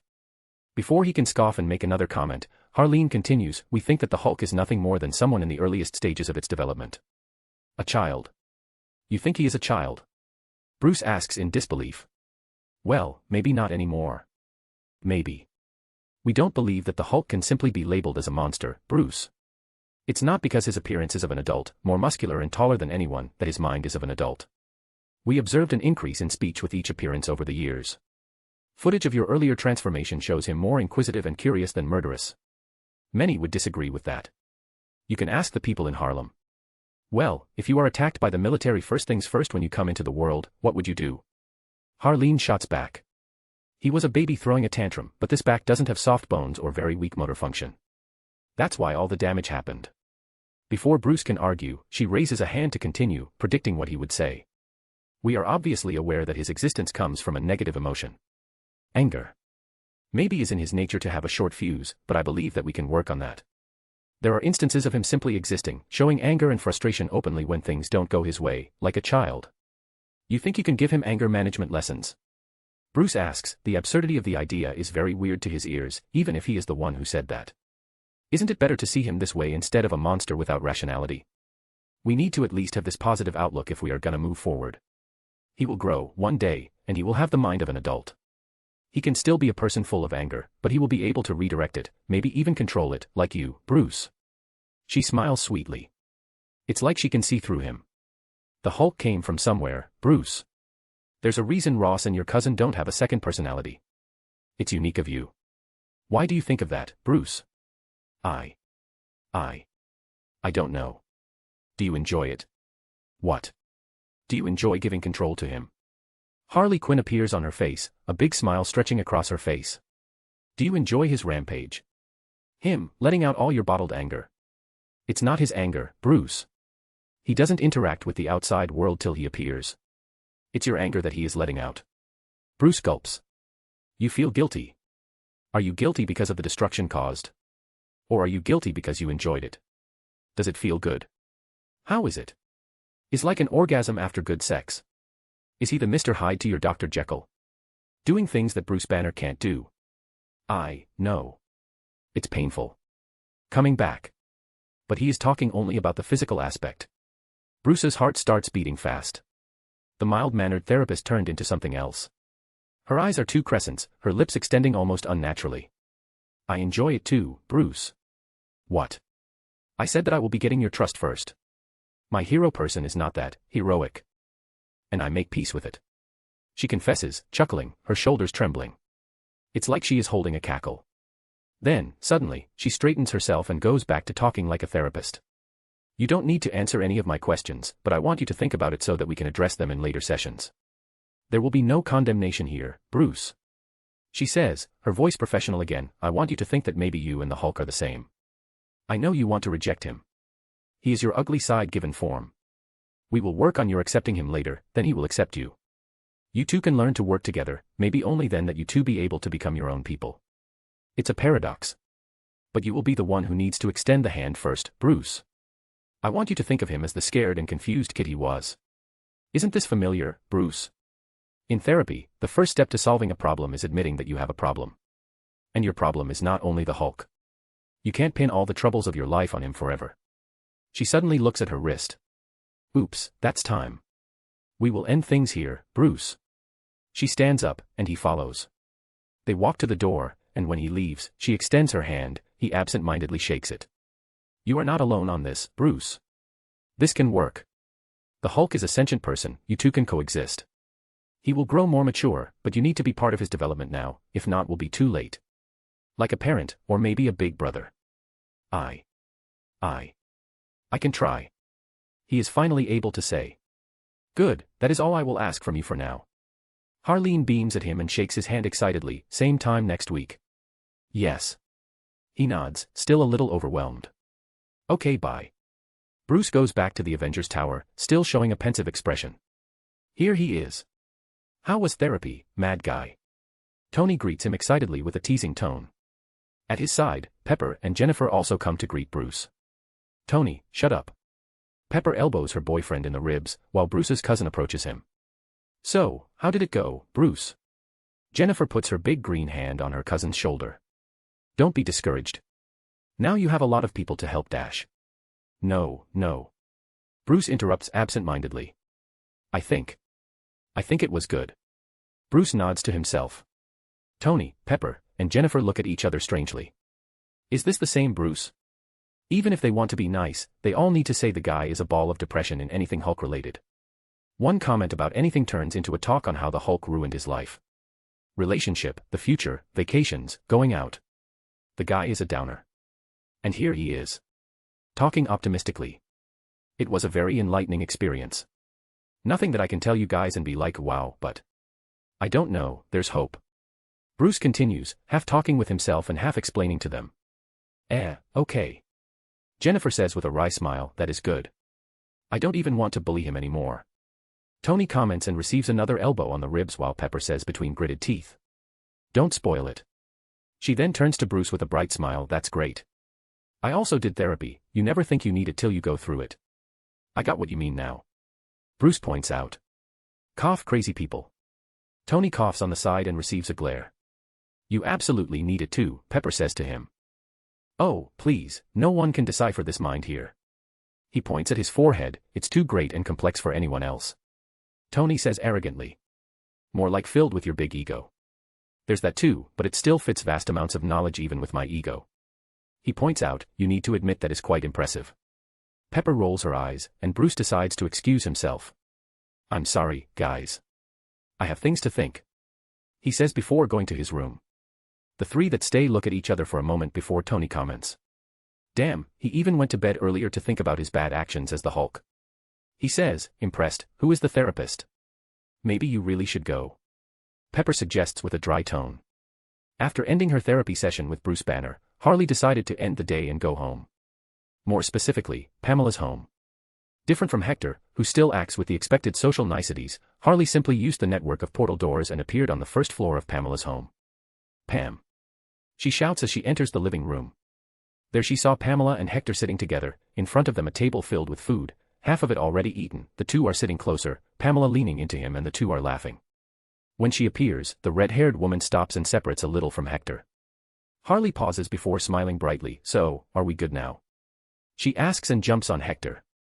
He catches her easily and answers, no, I didn't ask her anything. His voice is calm. What? Harley's eyes widen, and she looks between the two. Why? Did I interrupt? No. I just decided not to ask. He replies, still calm. But why? You two are so compatible. Then let us see by yourselves. Hector says, thanks for setting us up, but leave to us now. He pulls her to sit between him and Pamela. Yeah, girl. I need time. You are too intense. Pamela supports him. She looks between the two before raising her hands in surrender. Okay. I can do this. No more interference.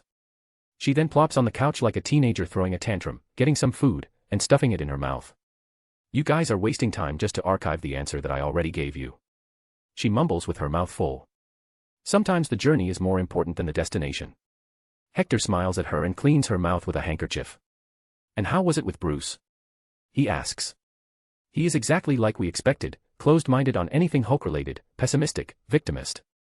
But I made him agree to continue coming for sessions till the end of the year. Harley answers casually. That is big.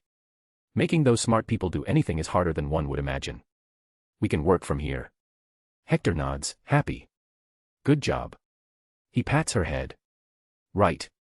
I am great, am I? She beams at him. Yes, you are. He smiles. He then pulls a tablet from thin air and shows it to her. I even have another patient for you. So much work, what would you do without me? She rolls her eyes and shows a faux haughty expression. Meanwhile, she had already grabbed the tablet. I don't know. He kissed her head. Let's see, magic girl with evil powers, very emo. Is this the Raven from here? Daddy issues.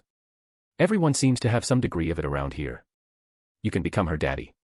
Harley comments while reading Wanda's file, nothing much. She would be easier than the Hulk.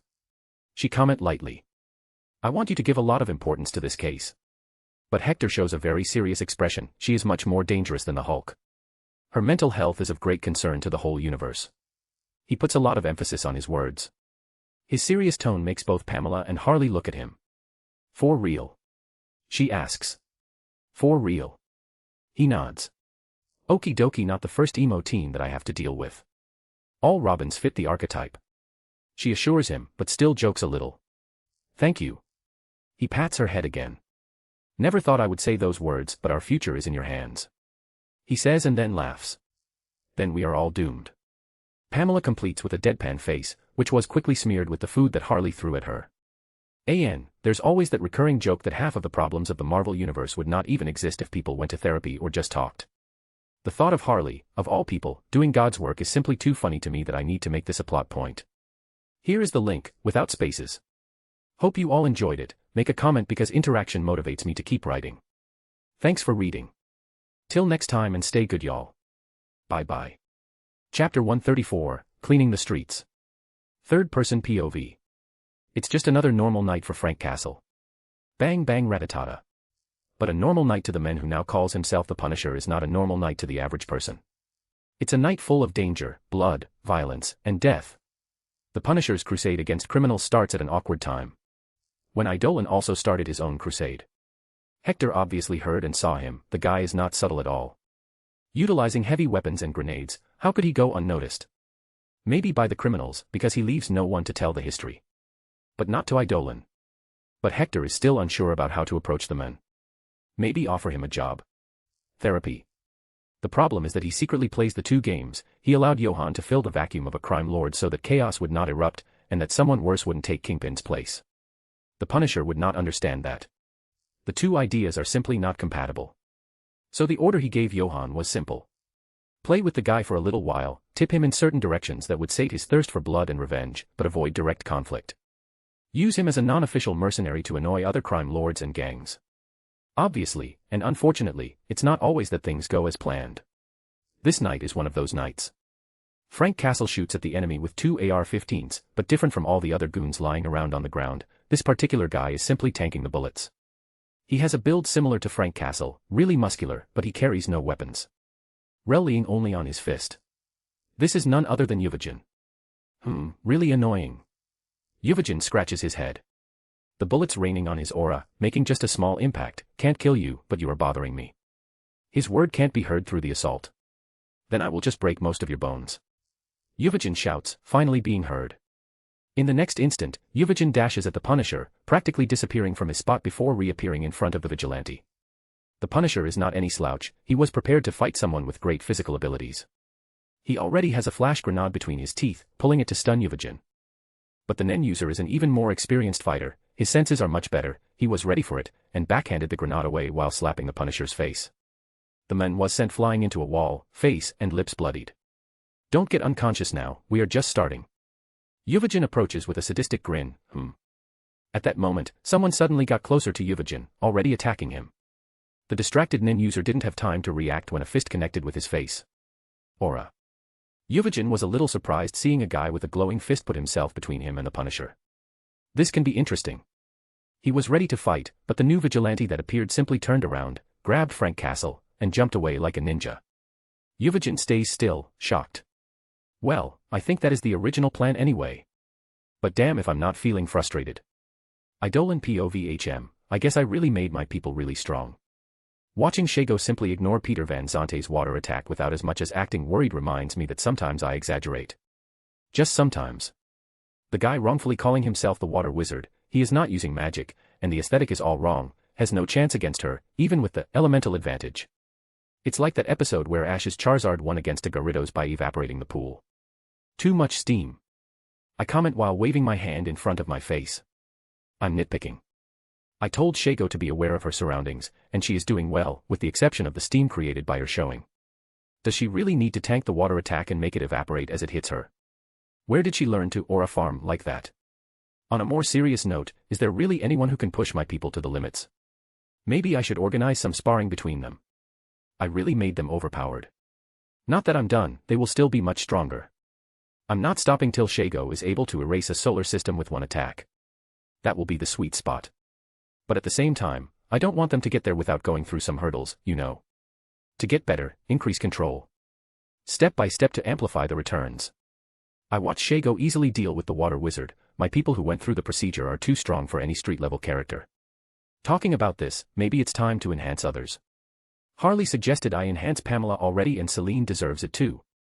She went through one, but not at the same level as the people closer to me. Chun-Li too. Hee, it will make Yuri really mad. Well, that was easy. Shago says while walking back to me. Don't get cocky. I warn, but eventually shrug in acceptance, but yeah, it was easy. As long as you don't get overconfident, remember that there are really strong people out there. Yes, sir. She mock salutes me. I roll my eyes. Now that we are in the wave of bullying weak people, follow me. There are some people I want to visit. I'm only half playful this time. Third-person POV Eidolon did a lot of side quests while pursuing Sinister. He put a lot of people in jail, countless people. He did not go full crazy and arrest people for littering or anything like that, but anyone committing a violent crime or with an arrest warrant met the efficient and hypersonic fist of law. And there are a lot of people like that, countless people. It reached the point that there are not enough jails, and people start being released after a bureaucratic hell. The problem comes when many of those released criminals did not escape punishment because their crimes are just small offenses, or not a priority. They escaped because they are powerful, using their money and influence to slip through the fingers of the law. Now Idolin is ready to give them his undivided attention. And that's why he is now hovering above a family barbecue, acting all menacingly with Shago at his side. From an outside perspective, it looks strange, only if someone knew who the owner of this house that, they would understand the context. One of, if not, the biggest drug lords of Colombia lives here with his family, like a normal suburban dad. The family below immediately noticed the unwanted visitors. Idolin's mantle, open as it is moved by the wind, casts a big shadow over the backyard. Talks and laughter stop while they are stared down by the black-clad hero. His face was unfriendly, with unblinking eyes not leave the patriarch of the family. "I hope I didn't interrupt anything, Carlos." Idolin says in perfect Spanish, his tone doesn't have a smidgen of politeness, even though his words are like that. "Oh." Idolin. Carlos, the drug lord, smiles widely and opens his arms even wider. "No, no. Why don't you come down? Everyone is welcoming." The man shows a cocky smirk, feeling untouchable. Shago scoffs on the side, but Idolin goes down without a word. And as a sign of disrespect pushed Carlos away from the grill and started dealing with the meat and garlic bread himself. Carlos' smile stiffened considerably. Outwardly, it looks like a nice or even subservient gesture, but no man easily accepts being pushed away from their grill. It's a subtle power play that pokes the male's fragile ego. "This is some good quality meat. I bet much better than the food in prison." Idolin comments while turning a rump steak. He is going straight to the point. "Just a little celebration for me getting out." Carlos laughed, acting casual. "Nothing wrong with that, eh? The wrong part is that you got out." Idolin doesn't mince words. His tone is calm, and he shows no sign of aggression, so this prevents the people around from panicking, but he is not acting friendly either. "I put you there, and I expected you to remain there." "Well, we don't always get what we want, right?" Carlos gives him a mocking grin. "It's the law, you know. I'm innocent in the eyes of the law." He even goes as far as elbowing Idolin in a conspiratory way. Shago, on the side, raises an eyebrow at the interaction. Waiting for Hector's move before burning the guy's face. "The law, huh?" Idolin doesn't even react to Carlos's taunts. He looks cool and collected. "You are absolutely right." Idolin nods. Once again, his words look good on the surface, but it is obvious that this is only the prelude. Carlos gets visibly nervous. "It seems the law failed me." Idolin continues, his tone calm, but he presses the steak on the grill.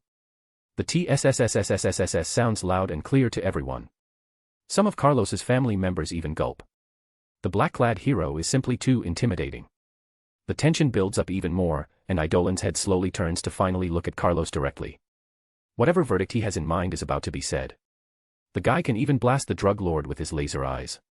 Idolin. Look, it's Idolin. But the tension is destroyed when a duo of small boys appears from the house and runs to the hero.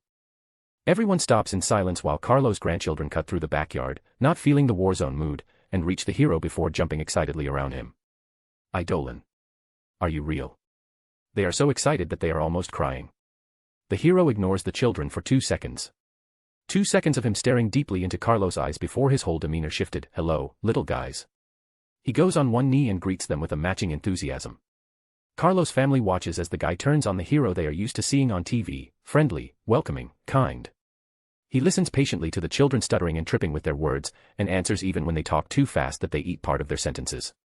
It ends when he pats their back so that they return to the house after he gave them an autobiography and a trick with his powers. The tension builds up again the farther the children move away, while accompanied by Carlos's nervous daughter-in-law. So, in 10 years, will I meet them again, but will they follow the family business? Idolin casually asks while waving to the kids, who wave back. It will be awkward to arrest them. Leave my family out of this. Carlos finally loses his fake calm and says between gritted teeth. Now it is Idolin's turn to look at him with mocking eyes. Who do you think I am? You. Hypocrite, do I need to remind you how many times you got even with people by threatening and hurting their loved ones? They have nothing to do with this. Do you know those words because you heard them a lot before? Idolin interrupts. They have everything to do with this, because they know and because they enjoy the fruits of your dirty work.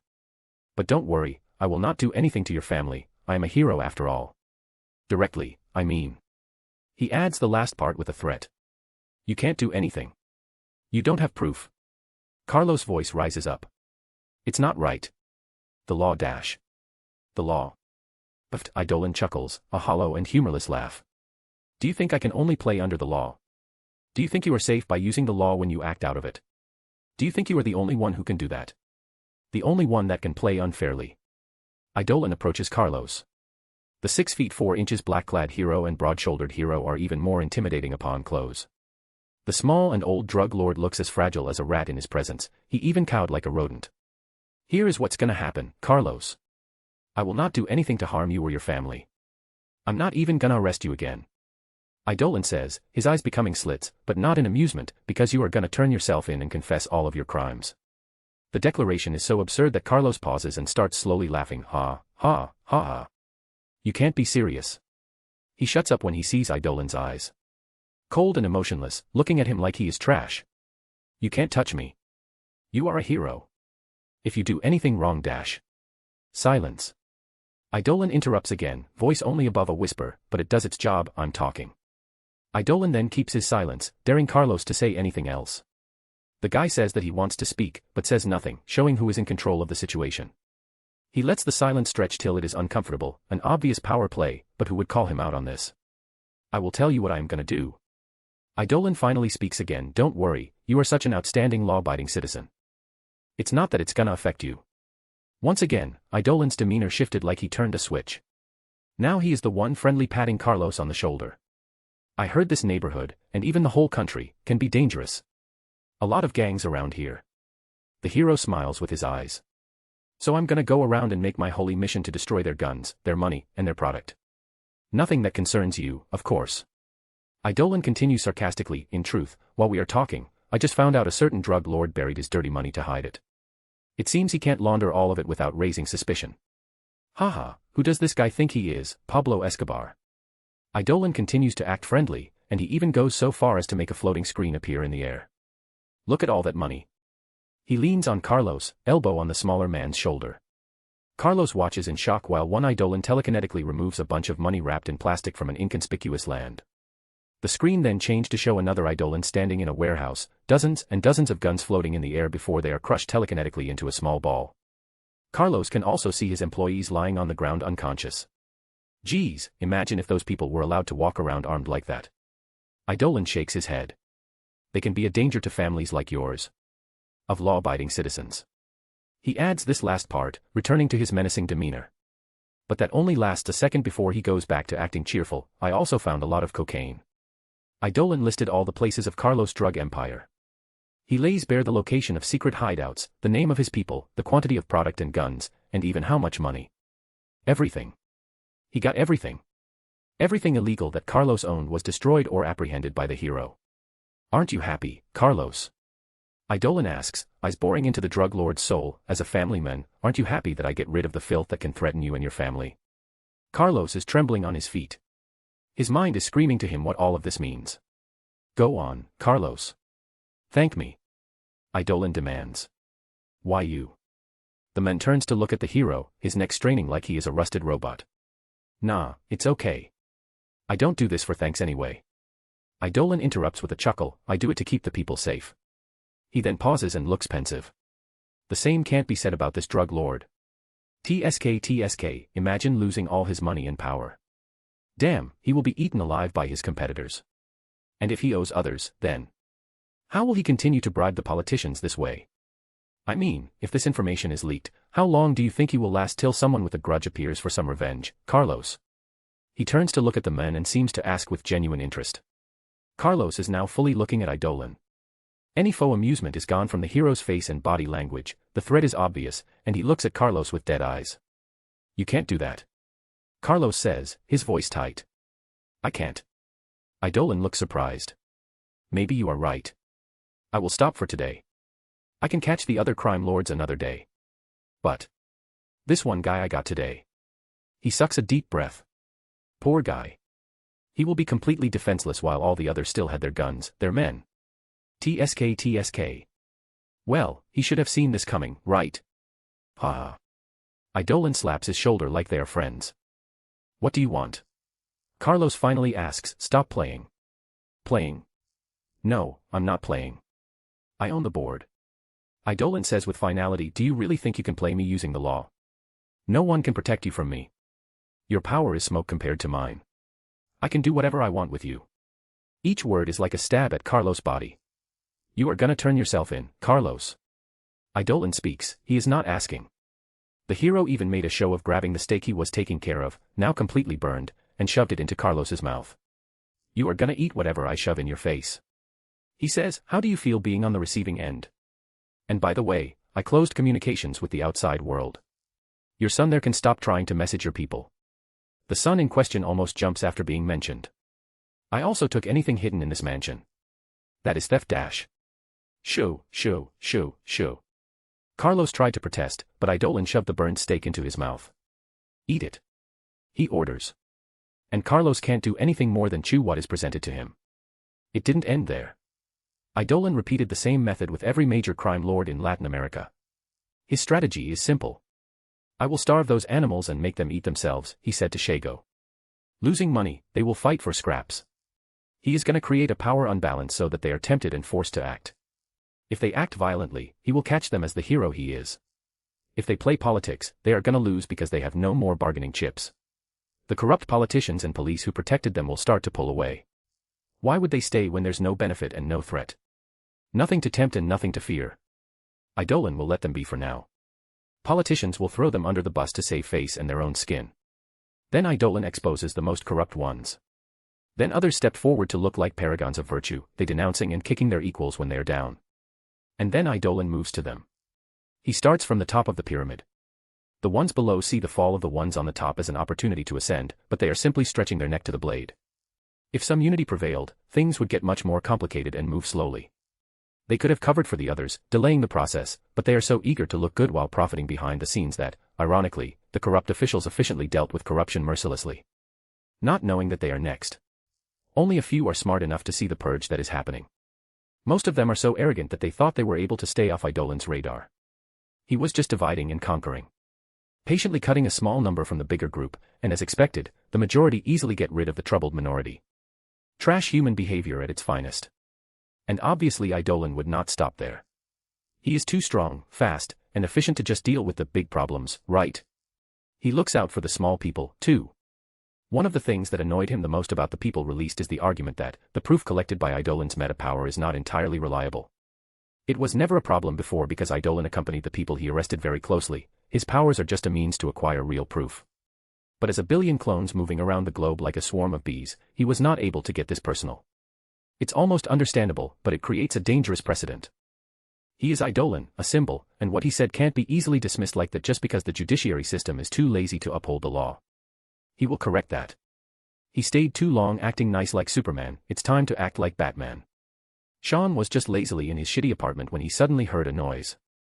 Slowly, he stands from the couch, but his hands are quick to hide the marijuana and other, much heavier drugs, in the empty cushion. Sean is a repeat offender who was released from jail too many times. It reached a point where he stopped fearing the consequences of his actions. Maybe that is why he went to investigate the source of the nose fearlessly and shirtless. What motherfucker is there? He shouts, pulling a big knife. Guns are a luxury at this point, you can't easily get one illegally like before. Sean is just a small repeat offender, stealing paycheck to paycheck, spending it all on drugs and prostitutes. He can't afford a gun. But his crimes got bolder, he targets women and does more than mug them, he steals more than money. The lack of the victim stepping forward to accuse him made he being released after a judge just looked at his file for 5 seconds. Now he is out again, like always. He even considers himself lucky. Maybe he has a superpower. He can get out scot-free from anything he does. He walks to the arrow and mold hallway, and he tries to turn off the lights, but they flicker before short-circuiting. Son of a bitch. He curses under his breath as the sparks rain down on his skin. He stops only when he notices something on the corner of his eyes. There, at the end of the hallway, stands a figure. It's too dark for him to see clearly. Maybe in another situation, people would think that he's seeing it wrong, maybe it's a coat hanging on the handle of a door. But home invasion is pretty common in this horrible neighborhood. Who the fuck are you, bitch? Sean shouts, raising his knife to the figure. It's too dark. The figure looks small, like a kid. But that is before it stands up. Unnaturally tall, with even more unnatural long limbs. It head almost touching the ceiling, and still too dark to see any defining feature. Sean's fearless heart trembles a little, the knife in his hand follows the example. The thin figure doesn't make any sudden movements, it just stays there, like a dark ghost, slightly hunched forward because it is too tall. Sean gives some slow steps backward, like not to startle whatever this creature is. In this world, nothing is impossible. It can really be a ghost, or a demon. Whatever it is dangerous. He even slows down the gulping of his saliva to not start anything. Very slowly, his feet don't even leave the ground to not make a sound. But it is useless, suddenly. Crack. The creature folded itself backward, unnaturally, the back of its neck touching its heels. Aya. Sean releases a guttural sound. Crack, crunch, crunch. It is like the creature is breaking itself, long arms moving around, the articulations bending in strange angles. Butchie. To make matters worse, a geyser of darkness erupts from its waist. The darkness coalesces in multiple tendril-like arms with long fingers that touch the ground, ceiling, and walls. It's like a newborn creature from hell looking for some leverage. At some point, the human shape of the creature is long gone, some eldritch monstrosity remains in place, with too many limbs. Like a hybrid of a spider with an octopus, a half-solid and half-liquid monster that came out from outer space. Sean remembered what fear feels like. The creature then stops, time stops with it, Sean's breath too. Then whoosh tack tack tack tack it dashes at Sean with unnatural speed. 1 second later, it is already obscuring his vision. The criminal who thought himself lucky screamed like a little girl. Confusion once again hit police stations around the world. Excuse me. I would like to turn myself in. A ragged man arrives in front of the police station desk and says to the officer on duty. The cop looks at him with strange eyes. That is not the first case today. In truth, the police station is filled with people turning themselves in, ready to confess their crimes. Maybe you can leave your name and return tomorrow. The officer says, unsure. He was not trained for this situation. No. The man almost shouts, visibly nervous, I need to be in jail today. Please. His ugly crying face pleads with the officer before he looks around nervously, like he is afraid of being jumped. He is not the first. Visibly nervous people appeared, pulling their hair, biting their nails. At this point, they obviously know who is responsible for this. When one shouted, don't leave me outside with him. There's literally a line to go to jail now, many are waiting, curled on the ground in a fetal position. The cells are once again full.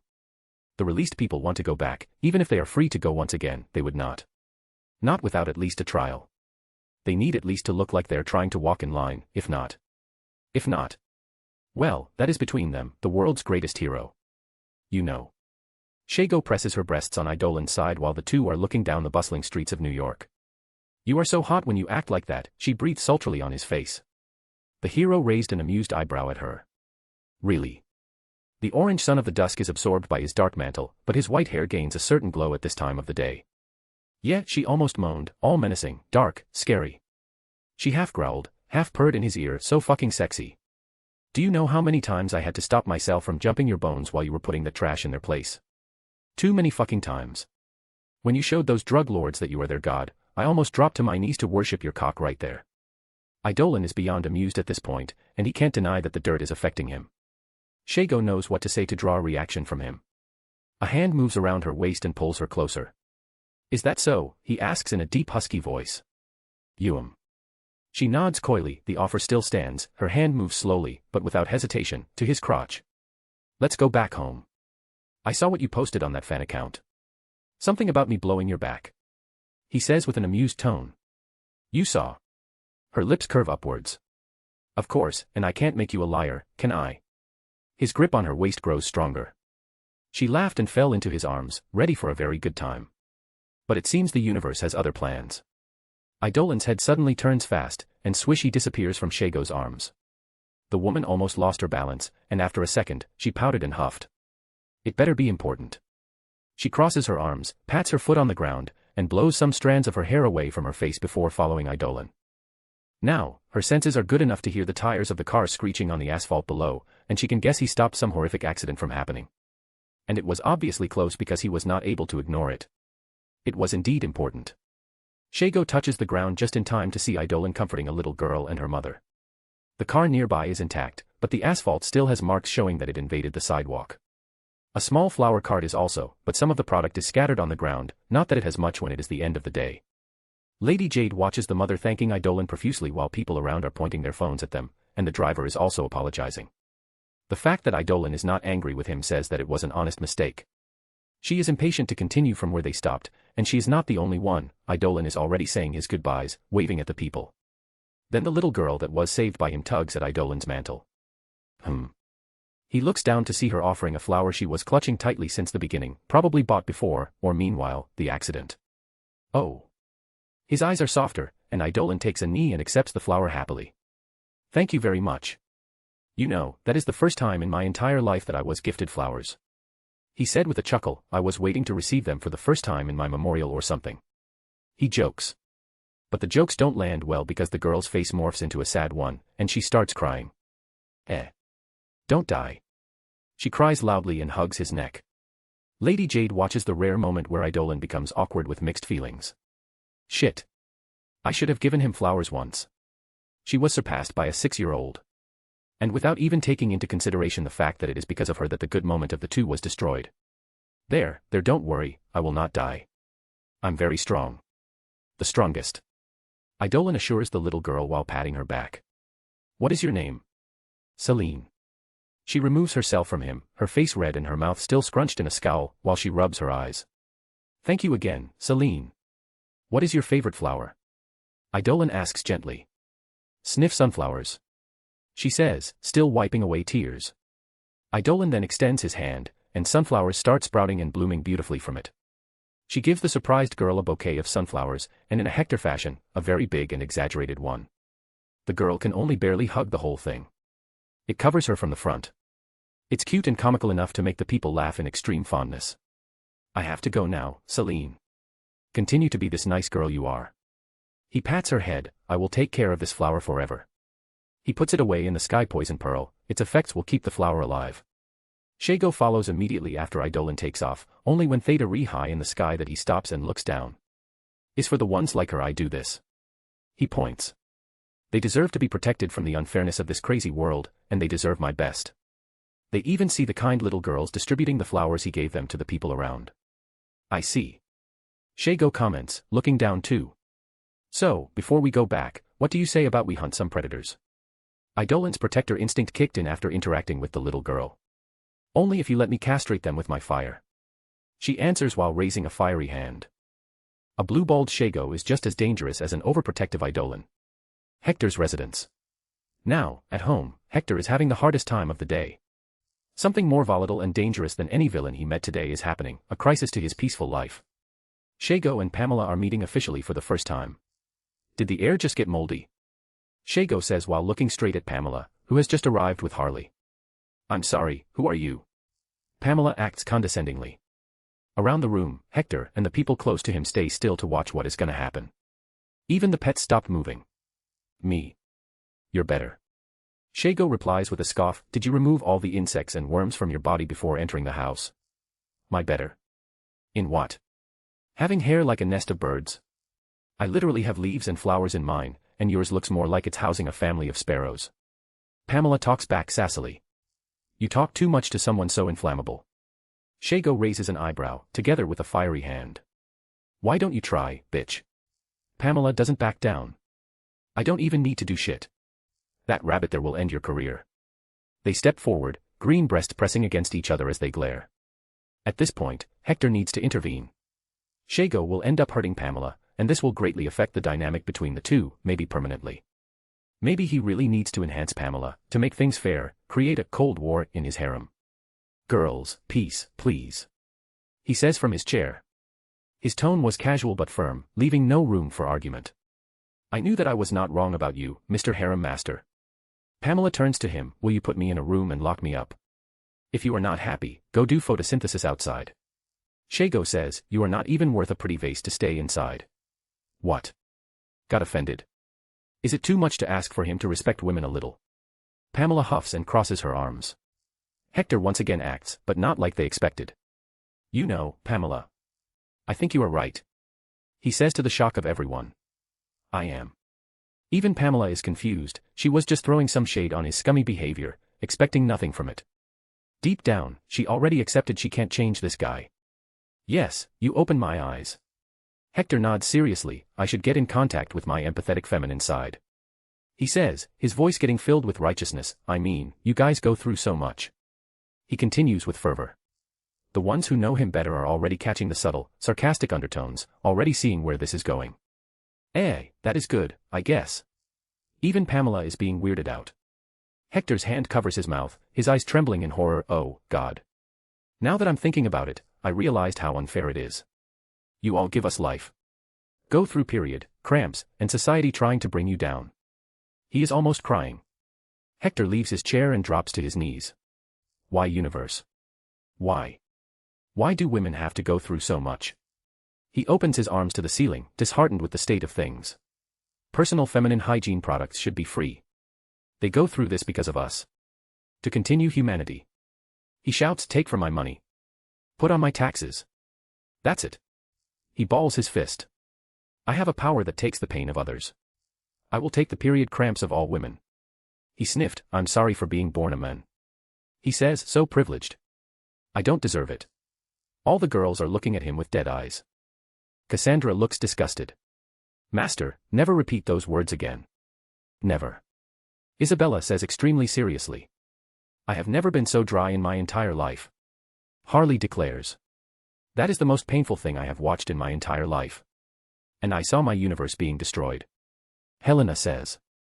I want to really punch your face. Pamela speaks. You did that, fix it. Shago accuses her. What? How is this my fault? Pamela protests, but eventually sighs, okay, you made your point. Stop that. What? Isn't this what all girls want? A sensitive guy. Hector asks with a mocking grin, hands in the air. Panicotta, my coochie almost turned inside out and became a weenie with your display. Harley says in an extremely serious tone. Geez, you simply can't please women. They say one thing, but want another. Hector shakes his head with an exasperated smile and stands up to sit on his chair again. Okay then. Go make daddy a sandwich. He shoos them dismissively. Hector pressed his lips together to not laugh, looking forward and trying to keep a serious face. What are you waiting for? Go. He acts hard, like a husband from the 50s. They slowly obey, for some reason. Is it wrong that I find this kinda hot? Harley asks. Me too, girl. Me too. Shago nods. It's less pathetic. Even Penella needs to agree. To cement his point and stay in character, Hector even goes as far as using a power to remotely sweat their backsides on their way out. They didn't complain, though. Even Helena, who was also going to the kitchen, received one. The two are close like that. That is why she just looked back and threatened him lightly, I'm gonna put a bolt through your urethra. I love you too, Helena. He waves her with a dismissive smile. For some reason, Isabella was looking at Hector strangely. What? Played too much? Hector asks while Cathal had jumped on his lap. Nothing. Then she also moved to the kitchen in silence. Weird.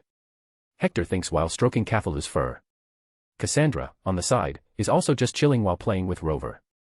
Ironically, you are the easiest to communicate, Cassandra. Hector says to the silent girl. She just raises her shoulders to shrug.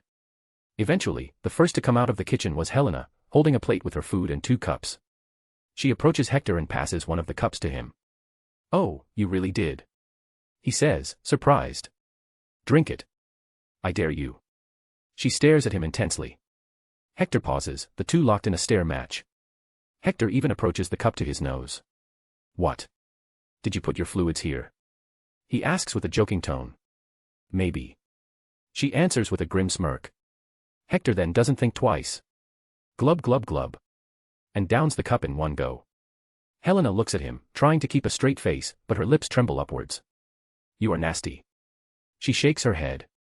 She was obviously bluffing, but he could play along. He chuckles, he disarmed her revenge this easily, the same way he stopped the girls from fighting. Being exaggeratedly shameless and goofy. A shameless man is invincible. He says to her. Hector POV Space Station. Sitting on my usual chair while the screens in front of me show places of importance on Earth, I review my many projects and future plans. The production of my own omnidroids is going well, with one of my bodies taking the lead. Eventually, the robotic space squids will infest the solar system, acting as scouts, guards, and even collectors. I also pay attention to the places that I predict will have some arc in the future. Chun-Li reported some strange actions, Johan too. Even Psylocke is acting suspicious. I saw while I was spying on her. The hand can be moving, so Kunlun can be next. Dragons, huh? That can be cool. As cool as dinosaurs. Should I push forward my exploration of the savage lands? What am I waiting for again? Some crisis? Someone gets lost there and I go to rescue them. I can go there myself, maybe even invite the Fantastic Four and X-Men. I bet they would like it, and it can bring the two groups together.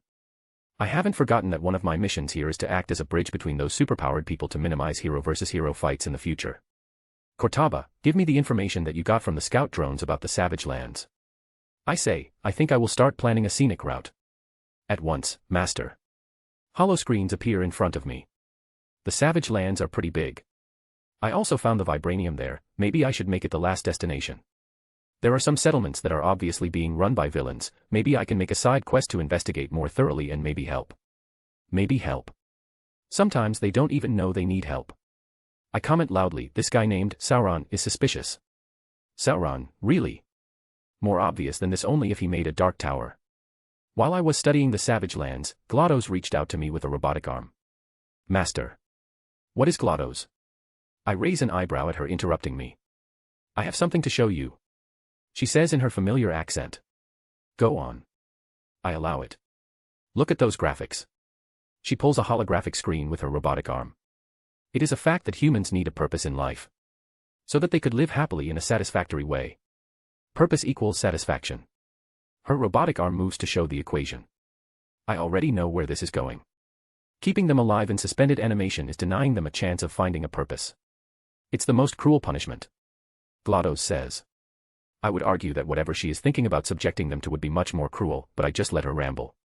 Now they are just smelly garbage standing around being useless. But you can change that, Master. They can be smelly garbage that is not useless. I hide my amusement and say seriously, GLaDOS, I have some moral lines. Your idea of tests involves a lot of mental and psychological torture. Most of my research just needs their bodies, no need for them to be aware of what I'm doing with them. But the lack of awareness destroys their satisfaction. GLaDOS argues they will know of their contributions, and that will be worse than being smelly garbage standing around being useless. They will think of themselves as smelly garbage standing around being useless. And they will be right. Because of you. They are not even awake. You are a horrible person, Master.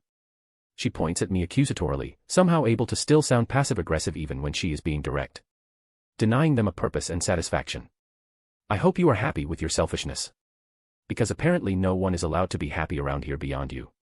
Would you listen to me if I were Kavya? Her voice changed to the seductive version, I can give you satisfaction. Maybe it will teach you empathy. Her mental gymnastics are really impressive. Enough, GLaDOS. We are not unnecessarily cruel. I say. Prosophonia. Do you know what this is? It's the fear of progress. You need to deal with this. It's affecting the people around you. Notice that I didn't say, your loved ones. That is because I presumed you don't have any due to your selfishness. Fuck it. I will just gonna skip my duties and roll the gacha now. A.N. Hello there. Here is the link, without spaces. Hope you all enjoyed it, make a comment because interaction motivates me to keep writing. Thanks for reading. Till next time and stay good y'all. Bye bye. Chapter 135, The Inevitable Bad Gacha. Third-person POV Hector is being hit by a huge wave of depression. Well, Master. It was bound to happen at some point. Cortana tries to console him with a wry smile. I know. He says slowly. I should have done the specific gacha. This one was worse than even the harem gacha incident. He reclines on his chair, done with life. At least you refilled your stock with miscellaneous cards. You will be able to do the specific gacha of characters for a long time. Cortana says she feels a little bad because she was the one who convinced him to go for the normal gacha this time. He doesn't blame her, of course, but the rolls are really bad. This month is one of those that he was able to roll 50 times, and only 7 cards are not miscellaneous. At least he gained X37 background customization cards, X25 power boost cards, X15 travel tickets, varied. Like Cortana said, it will keep him for months, he will be able to increase his ranks with the specific gacha to gain characters. The 7 cards he gained are not that bad, at least. Aquilo, the book-eating magician. A strong evil sea dragon that, in a very anime-like fashion, takes the form of a hot woman. Jalorum, Hot Wheels Acceleracers. Another evil woman. Aquaman, DCU. Not the best version he can get, but it is a good addition that he is still not sure if he will summon or assimilate. Tomirod, Toriko. Another strong, but gross, character. Deep Sea King, One Punch Man. Strong and weird now. He also gained 2 strong items. Excalibur, Soul Eater. Strong but annoying. It seems the theme is strong with some drawback this time. Every single one of those people is problematic in some way. Chaos Ancestral Symbol, Wudong Qian Kuan. A rare item from a cultivation novel, so it's strong. Hector knows that he shouldn't complain too much, but he is still a little sad. I guess I can summon the ones that I kept on the shelf for too long, he sighs dependently again, allowing himself to be depressed for some minutes. He reclines on his chair, almost lying horizontally with the ground, before moaning in annoyance. Now is a good time for a punchbag villain to appear. Master, your words have power. Cortana says to him, her voice strange. It seems Namor arrived at New York and is trying to kidnap Susan Storm. Hector moves his chair like Darth Vader rising with his operation table. A big smile stretches across his face. The universe is finally throwing me a bone. New York. Some minutes earlier. One day, Namor felt curious about the surface world. Many didn't know, but he was the one who found Steve Rogers frozen in the ocean. He didn't even take the credit for it, he simply contacted Nick Fury, an old acquaintance of his, albeit the two don't get along and delivered the World War II soldier to him. He doesn't have a lot of contact with the surface world, just keeping himself aware of the big events thanks to his intelligence network, but the King of Atlantis was never that interested in reading the reports. When he became aware of the invasion of New York, it was already over, so he just shrugged and went to see the destruction before going back to his kingdom. But his interest started growing in the last months. The changes on the surface, the reports of the emergence of multiple teams of heroes, villains, and a certain woman. Since he saw Susan Storm invading his palace, sneaking around his guard, and going through all the danger just to warn him, he was intrigued. She is beautiful, capable, and with a strong character. Namor was interested. So he sent his people to get information on her, and after that, he couldn't help himself and make a visit. He confidently walked out of the ocean and flew through the sky of New York till he reached the Baxter Building and entered through a window, literally invading the place after seeing Susan working. The King of Atlantis unceremoniously entered like he owned the place. Wah. Namor. I mean. Your Majesty. Susan jumps, startled. How did you dash? You can't enter here. Why not? You invaded my royal chambers once, I'm just making things fair. Namor approaches with an easy smile. That is fair, but... Your clothing. Susan comments uncomfortably. The guy is only wearing a very small swim trunks. Do not be shy in looking. I'm not shy about showing. Namor even flexes his muscles a little to show off. Susan doesn't know what to say. The man in front of her is a king, so she doesn't want to be rude, so she just stays silent. So, what do I owe the pleasure? I just wanted to admire beautiful things that don't exist deep in the ocean. He says with an overly flirty tone, approaching her. In another circumstance, Susan would not feel so strongly against it. But a half-naked man just barged into her work and is being a little pushy. Maybe we could schedule you a visit. I can show you around the surface, New York. She says to be nice. She is feeling a little trapped here. That would be good. Why don't I do the same and bring you to Atlantis to show you around? He approaches Van Moore. Oh really? That would be nice. I would love the opportunity. Susan is interested in the mystical city. But you caught me off guard. I would need to make some preparations, bring equipment and such. Namor interrupts her with a finger on her lips. Please, where I am taking you, you won't need anything of that. Susan takes a step back. I think there's a miscommunication here. Is that so? Then I will make things clear. I want to bring you to my palace so that we can get to know each other deeply. Namor's tone is intense while he looks at her eyes. Sorry but... You are coming too intensely. I don't mind creating a friendship dash. Forget friendship, let's jump to the fun part. He approaches her again, intending to press his body against hers. Susan finally has had enough, and she raises a shield between them. Okay, I don't know how they do things down there, but it will not work with me. I would appreciate it if you went away now. She says in a severe tone. Namor's expression also changes. A woman who rejects Namor still needs to be born. He frowns and forces the shield. You just need more time than most. Okay, not acting civil anymore. Susan's frown deepens. If you do not leave, I will make you leave.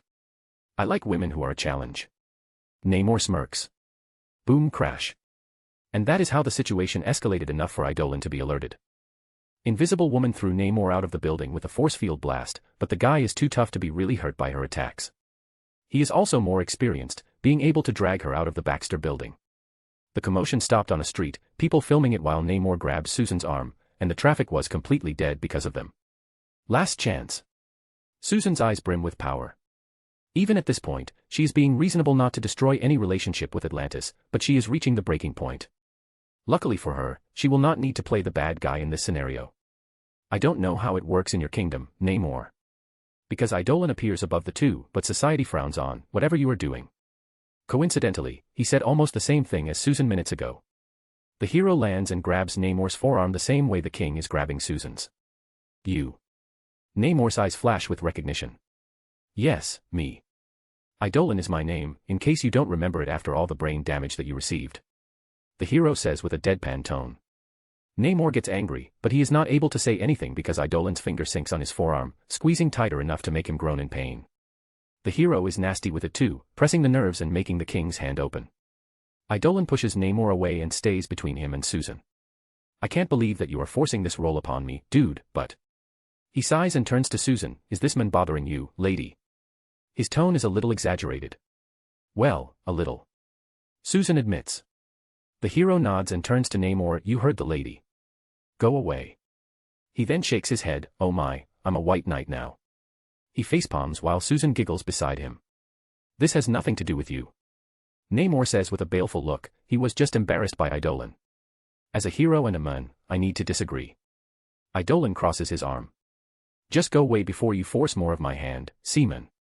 The people watching snorted at the way Eidolon called Namor. You guys like that, huh?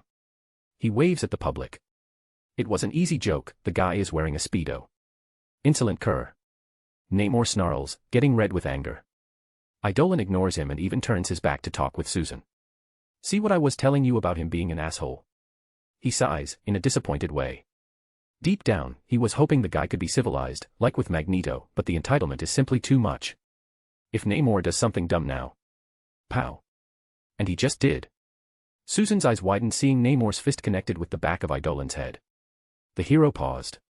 In truth, the whole place paused, and even the bystanders were holding their breath. Time only returns to move when Eidolon's pupils move to the corner of his eyes to look at Namor. You will pay too high a price just to mess my hair. Like on cue, his famous man bun goes undone, and his hair falls and frames his face messily, but in a still beautiful way. The guy really seems to have a power to be incredibly photogenic. Eidolon is almost making a move, but he remembers a better way to humiliate Namor. Shade. He says. His mantle moves, attacking Namor so quickly that the submariner can't react. Despite not using that much, Eidolon's mantle is an incredible cloak that has gone through many upgrades. The shade is a magic item woven by a fae from shadows and starlight, then Hector used the power of the soul fruit to give it life. Important to notice that from all homies made by Hector, the shade is the only one that was created from a piece of his own soul. And beyond all that, Hector empowered it a lot with dauntless shard power. All of this combined formed a lethal living weapon. Inspired by Strange's levitation cloak and Spawn's cape, the shade can do everything those two can and more. It has Hector's battle IQ and talent. In an instant, it enveloped Namor and treated him like a yo-yo, hitting him on the ground repeatedly. It released Namor only when he was dizzy and then rolled his edges into balls before punching Namor like a professional boxer hitting a sandbag.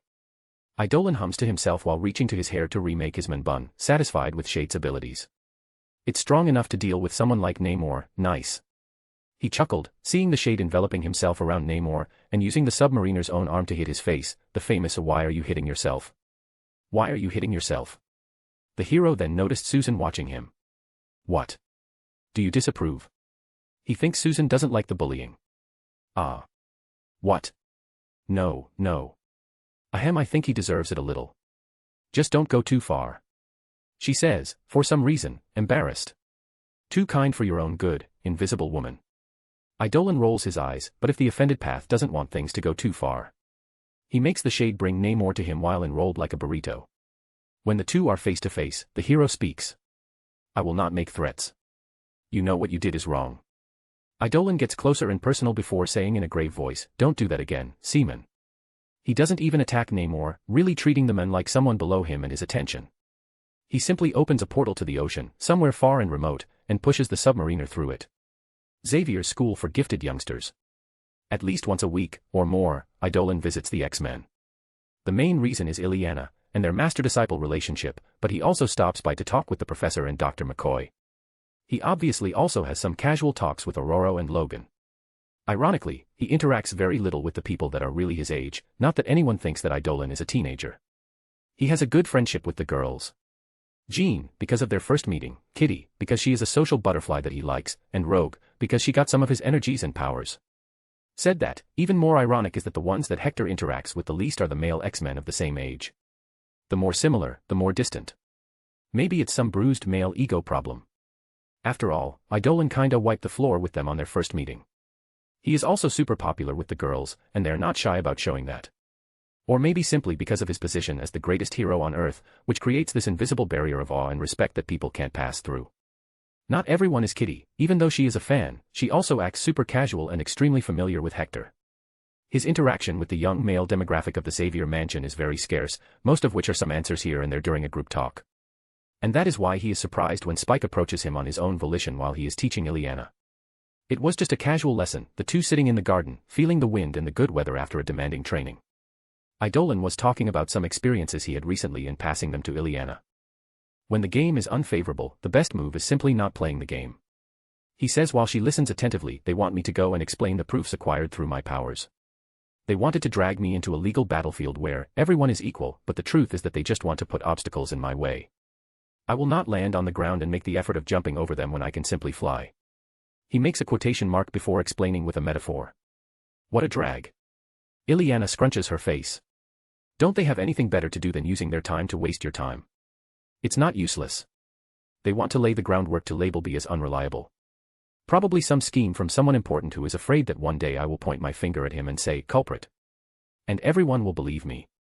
Eidolon points at her, that is why I don't give them any attention, my actions will speak louder than they can ever be.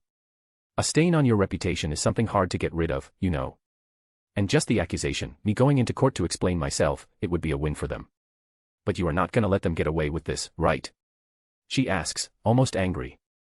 Of course not, I will answer in kind. I will drag them into my own dirty battlefield. He smiles at her, that is what I want you to keep in mind, Ileana. Unless you want to be a tyrant in life, strength is not the answer to everything. You need to be smart. People will try to outsmart you, lay traps, whatever, if you feel that you are entering a frustratingly annoying trap, be it legal, moral, financial, or whatever. Just don't enter it. Don't engage. Give a step back, look at the big picture. If they confront you with that, most of the time it means they have prepared themselves, and you will start at a disadvantage. What if I can't ignore it? Ileana asks. That is why we train. To be prepared for the unexpected and for the battles we can't simply retreat from. He finishes his lesson and turns around, already noticing Spike approaching long ago. Who can I help you, Evan Daniels? He asks. The two are not that close, and they are not on an official mission, so he would not call him Spike, which is both a nickname and his hero name. Oh, hi, Eidolon. Can we talk? The teen looks between the hero and Ileana. In private. The hero asks. Yes. Spike nods while side-glancing Ileana. Eidolon also turns to her. Fine. Whatever. She raises her hands before disappearing. So. Is something troubling you? Eidolon asks after Ileana teleports away. Yes. But is nothing urgent? Spike starts, looking a little bashful. It's okay, just say what's on your mind. If I can help you, I will do it. The hero gestures to the seat Ileana was previously in, and Spike sits on it. After that, Eidolon patiently waits for Spike to garner courage or organize his thoughts before speaking. You know, dude. Recently, Logan, I, and the rest went on a mission to Japan. We even have our asses kicked by a dude wearing a Super Sentai costume. I heard about it. Eidolon says, his tone calm. He not only heard about it, but he was there, literally the guy who kicked his asses. I bet you heard. Spike laughs humorlessly, I had my ass kicked by more than that guy. Logan's ancestor, his son. I couldn't do shit to help. I felt so inadequate. He rests his elbows on his knees, looking down at his hands that are squeezing each other tightly. At this point, Eidolon obviously knows where this is going, but he just watches the young man pour his heart out. I thought that I was good, you know. My mother sent me to stay with Aurora because I was also different. No one there was like me, I didn't dislike it. I thought that I was special, but, I don't feel so special now.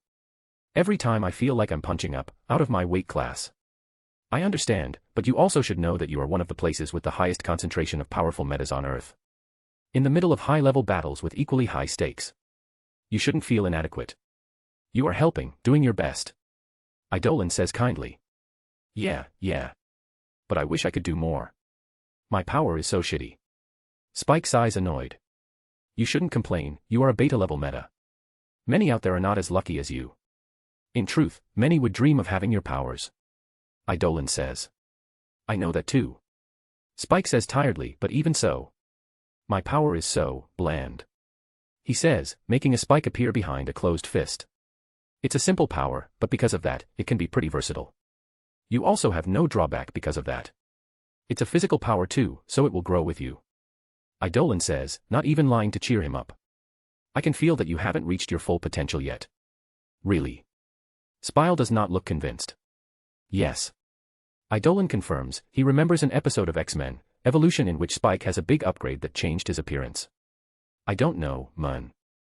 I came here to ask if you can help me. Like. I don't know, something that can give me a boost. Spike says. So you want to get stronger? Eidolon says. Yes. Well, I'm not gonna lie to you. There are really shortcuts to grow in power. Many things in this universe can make a normal person into a powerhouse in an instant, but I would not recommend them. The hero says seriously. Hector can indeed help him, like he enhanced Shago and the others, but he will obviously not just allow anyone to go through the procedure. And if he is not gonna help with that, any other method can be dangerous. He explains that the Hulk is an example of what sudden increase of power can bring. Gamma radiation, a cosmic cloud, super serums. No method is 100% safe. Not even simply awakening your metagene. You already won by not suffering drawbacks. I can only recommend that you train properly. I train. I really train a lot. Spike argues, but I do not get better. I feel like nothing changed for months, like I already used all my potential. He says frustrated. That is not true, you still have a lot of room to grow. Eidolon shakes his head, and growth is not linear, sometimes you progress quickly, others slowly. What is important is your consistency. Amen. Spike groans and reclines on the stone bench. You can also focus on other things, learn some martial arts. There are also powers in this world that can be harnessed by anyone, like Chi. That thing Rogue has now. Yeah, but everything will be time-consuming. The easy path is not the best for now, Evan Daniels. You should create a good foundation now while you're young, so that when maybe in the future you have the chance of receiving a boost, things don't go out of control. Eidolon explains. Spike sighs again, looking despondent. I really can't see myself getting better. He confesses. That can't do. Eidolon says immediately, if your mentality is like that, you will really not get strong. I can't help it. Spike sighs again, it's not entirely for selfish reasons, I want to help everyone, not being a burden. But more and more it seems they don't need me. He remembers being useless in the fight between Laura and her brother. Hector feels like an old man seeing a young man wasting his youth with pessimism. Why don't we make a bet then, he suggests. A bet. Spike looks confused. It will be a little invasive. Spike is now raising his eyebrow suspiciously. I'm gonna possess your body, like a ghost, and show what you really can do. I'm gonna bring forth your real potential.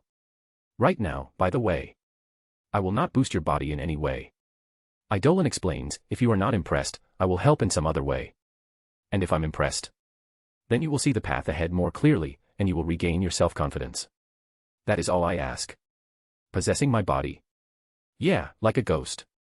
Don't worry, I will keep your mind intact, in the back seat. I don't know. The X-Men hesitate. I do not blame you. It's really invasive, that is why it's a bet that only benefits you. Eidolon nods. Just accept it, you pussy. Suddenly, a voice appeared behind Spike. Ileana, if you are gonna eavesdrop, at least don't appear to just rub in his face. Eidolon admonishes calmly, he knew she was around since the beginning. Sorry. She says to Eidolon sheepishly before turning to Spike, just accept, dude. You lose nothing. It's not like your body is anything impressive anyway. Ileana. HMPF. She turns her face away. Don't worry, Spike. I can keep things very professional. I will not do anything wrong with your body. I never do that, but it can have some benefits too. It's even cheating in some way. Eidolon explains, muscle memory is a thing, like Rogue that still has some of my skills. That is true. But it will be only once, right? Spike looks like he is thinking about it seriously. Only once, not enough to really engrave my techniques into your body, but it can give you some different perspective. Spike contemplates harder. I thought you wanted to get stronger, can't even do this much. You will not even do anything. Ileana nudges him. The truth is that it looks really interesting and she wants to see it. Ileana, let him think. You know what? Fuck it. Even I'm curious now, for real. Spike finally says. Then let's go to the danger room. Idolin nods and stands up. I'm gonna call the rest. Ileana declares and disappears inside a blue portal. Spike pauses, he just wanted to keep this whole talk private. That girl needs to learn about boundaries. Idolin shakes his head. With a power like that, it is gonna become dangerous if she gets older like that. Spike shakes his head. Don't worry, there's nothing to be ashamed of. I bet many think the same, even people stronger than you. Really. Everyone is under a lot of pressure, Spike. You are just the first one who came to talk with me. Ileana worked fast. Before Idolin and Spike even reached the danger room, a big group of the X-Men had already joined them on the way. Like, you can really possess him? Kitty asks Idolin, walking at his side. Yes, in many ways, but I'm going with the ghostly way. The hero replies casually. Can you do me next? Kitty asks curiously, receiving a strange look from the hero. Truth be told, it's not something I like to do. Maybe another day. Idolin hesitates, you are a girl too. Now that you said that, it's kinda gay. Angel comments. Don't make it weirder. Idolin waves him off. Yes, I'm having second thoughts now. Spike shouts at the teasing of his friends. Relax, you guys are making a big deal of it. Idolin says, I have an even weirder power. One that allows me to become a bodysuit that people can wear and I can control their bodies this way. That is some heavy fetish thing. Kitty comments, remembering reading some doujins about it. Right. The initial purpose is to control a stronger body, but I'm strong already. Idolin shrugs, by the way, this got a little out of hand. He stops and looks around. Almost all of the mansion came to watch. Even Aurora and Dr. McCoy appeared. Well, I can use this opportunity to say something. Idolin crosses his arms under his mantle. Everyone also stops to pay attention to his words. The concern that Evan Daniels brought to me today is something I bet every one of you thought at least once. I know that because even I thought about it multiple times. From the way they became silent, he hit right on the mark. This universe is really a dangerous place. There is always someone strong out there, and you are bound to feel inadequate if you start comparing yourself with them.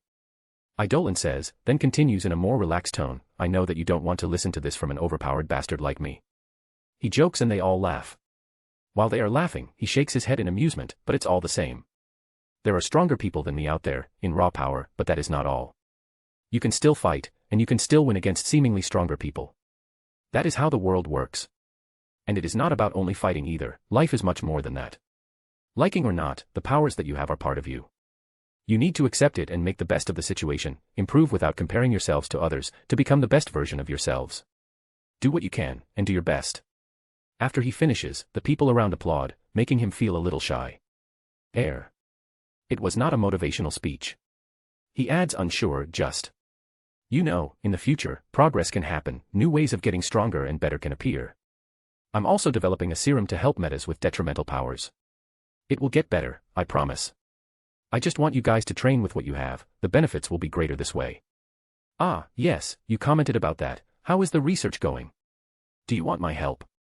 Dr. McCoy says, with his claws scratching his neck. Not for now, Doctor. Idolin shakes his head, but it is developing well. Ben Grimm is wearing a prototype item that allows him to turn off his transformation. The serum that I'm creating will give the metas this ability by itself and much more. By the way, do you want one? You never approached the subject. I thought that it was some kind of scientific pride of developing it by yourself, but if you want. The hero suggests, while the group goes back to walk to the danger room. I'm not so prideful that I would refuse your help. The beast says, I confess that I tried to replicate your device after knowing that you gave one to Ben Grimm, but it has been unsuccessful. It's hard to isolate the meta gene. I guess you are losing some bodily functions, or only some parts of your body go back to the standard human, huh? Idolin says. Exactly. I imagined. It was easy for me because I am how I am, I kinda cheated and saved a lot of time. You will get there eventually. In truth, when you see the answer, you are gonna understand how simple it is. Idolin chuckles a little. After this, I can show it in your lab. I would appreciate it. That was really revolutionary and a great service for the metas around the world. I still believe that most of us can turn off our powers on our own, but yes, it can help. Maybe by feeling the power turn off, they can figure out by themselves, like little wheels on a bike. Idolin comments. They finally reach the observation room connected to the danger room, and Idolin goes straight to the panel. Just some casual mission to go from point A to point B while being ambushed should be enough. he says while increasing the level and number of the enemies to a military platoon. Let's add some enhanced too. That is at least a 4-person exercise. Ororo says while observing what Eidolon is doing. The grade and number of enemies are very high, at least 6 or 8 people are needed. Hank McCoy says the difficulty decreased because the mission is just to arrive at a certain destination instead of defeating everyone. But I plan to defeat everyone. I just chose this mission so that I don't need to stay in the same place all the time.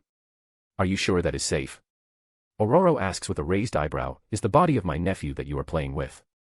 Relax, just gonna show a crash course on how to fight big numbers, weaker people with minimal effort, and how to deal with stronger opponents too. Eidolon raises his hands. By the way, how strong are those enhanced that I added? At least on the level of Pyotr. Hank replies. Good enough. I guess you don't see yourself defeating Colossus, right? Eidolon turns to Spike. How can I? He is immune to anything I can throw at him, and a good punch will make me speak Russian. The teen replies exasperated.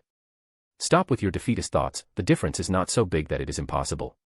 Many factors can affect the result of a battle.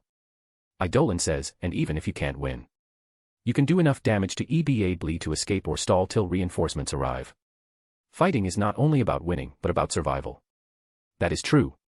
Ororo interjects, we taught you all to defend yourselves. Your life is the most important thing that you have and what you need to protect with the skills we teach you all. Don't get killed because of your ego. She says with a strong teacher tone. Well, you heard the lady. Now is the time for the demonstration. I'm gonna show you how the basics can be super effective. Eidolon says to the group before tuning specifically to Spike, are you ready? The teen hesitated, still not entirely comfortable with this, but how can he say no at this point? And he is kinda curious too. Go for it, he sighs, be gentle. He jokes, making the people around laugh. Eidolon chuckles, only if you don't want me to, he answers in kind, even winking at Spike, and the people went crazy with laughter and shouts. Dude, pause. Spike makes AT with his hands, but he is also laughing. Jokes aside, let's start now. I almost forgot. Eidolon appears to remember something, and he moves his hand beneath his mantle. Get out for a minute, Nemesis. And to everyone's surprise, he pulls a preteen dark-skinned girl with long black hair from his body. What the fuck, man? I was sleeping. Nemesis exclaims after Hector unceremoniously drops her to the ground. Stop lying, I know you are awake. Eidolon says with a roll of his eyes, stay out for a minute to not complicate the possession. And what about Cortana, huh? Nemesis protests gruffly. It's not a biological body and Cortana would not try anything. He says. You talk like I would try to possess his body or something like that. She scoffs, but is avoiding eye contact. You would absolutely pull a prank like that. The hero stares at her with dead eyes. Eidolon, excuse me, but why do you have a little girl inside your body? Ororo asks with a strange tone. This creature. Eidolon points at Nemesis while asking. But before he can explain, Nemesis sees an opportunity, she secretly smirked and threw herself on Ororo's arms and started crying. Bwah. That guy is a misogynistic monster. He uses me. Ma makes me do things. Sniff sniff. Ororo unconsciously pats Nemesis' head while people watch the show, shocked. Eidolon on his side is not even a little worried. This false accusation just gifted you a gruesome training session, Nemesis. He says, not an ounce of amusement in his tone. Yee. Her shoulders tremble, like a victim of abuse, but not because he abused her before, because she will be in the future. Nemesis literally talks herself into that. Do you want to explain this, Eidolon? Ororo gives him a look while still patting the girl's head. It's a confirmation of the trust that people have in him that not one is calling him names or anything like that. She is my armor. Eidolon starts, people's eyes widen in surprise, she is not any innocent little girl. She is an alien living weapon. Nemesis only adopts this young form because she likes being cute. Don't be fooled, she is super shameless, cunning, and manipulative. And stop with your crocodile tears, Nemesis. It's not funny anymore, he says the last part with a strong tone. Now she knows that she should stop playing. Meh, you are not fun. Like she never cried, Nemesis pushes herself off Ororo. Her face and stance are casual, her eyes are not those of a 12-year-old kid. I thought I would be able to escape your grasp for some days and mess around this place. Those kids look easy to tease.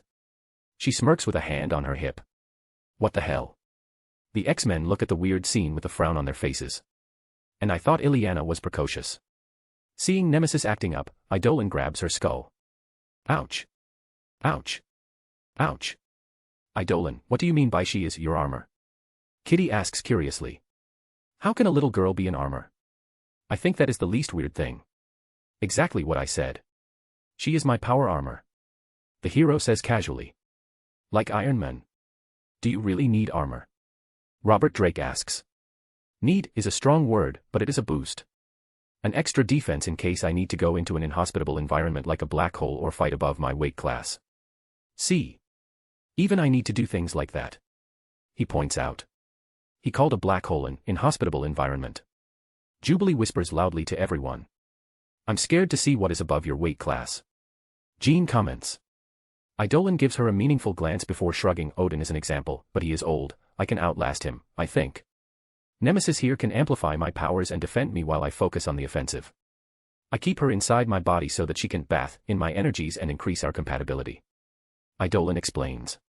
Nemesis liquefies her body a little to escape his grasp. She can't enter his body because he is rejecting her at the moment, so she just sneaked behind him while aging herself till she becomes a thick woman on par with Aurora. Yes, I know every inch of his body. Are you girls jealous?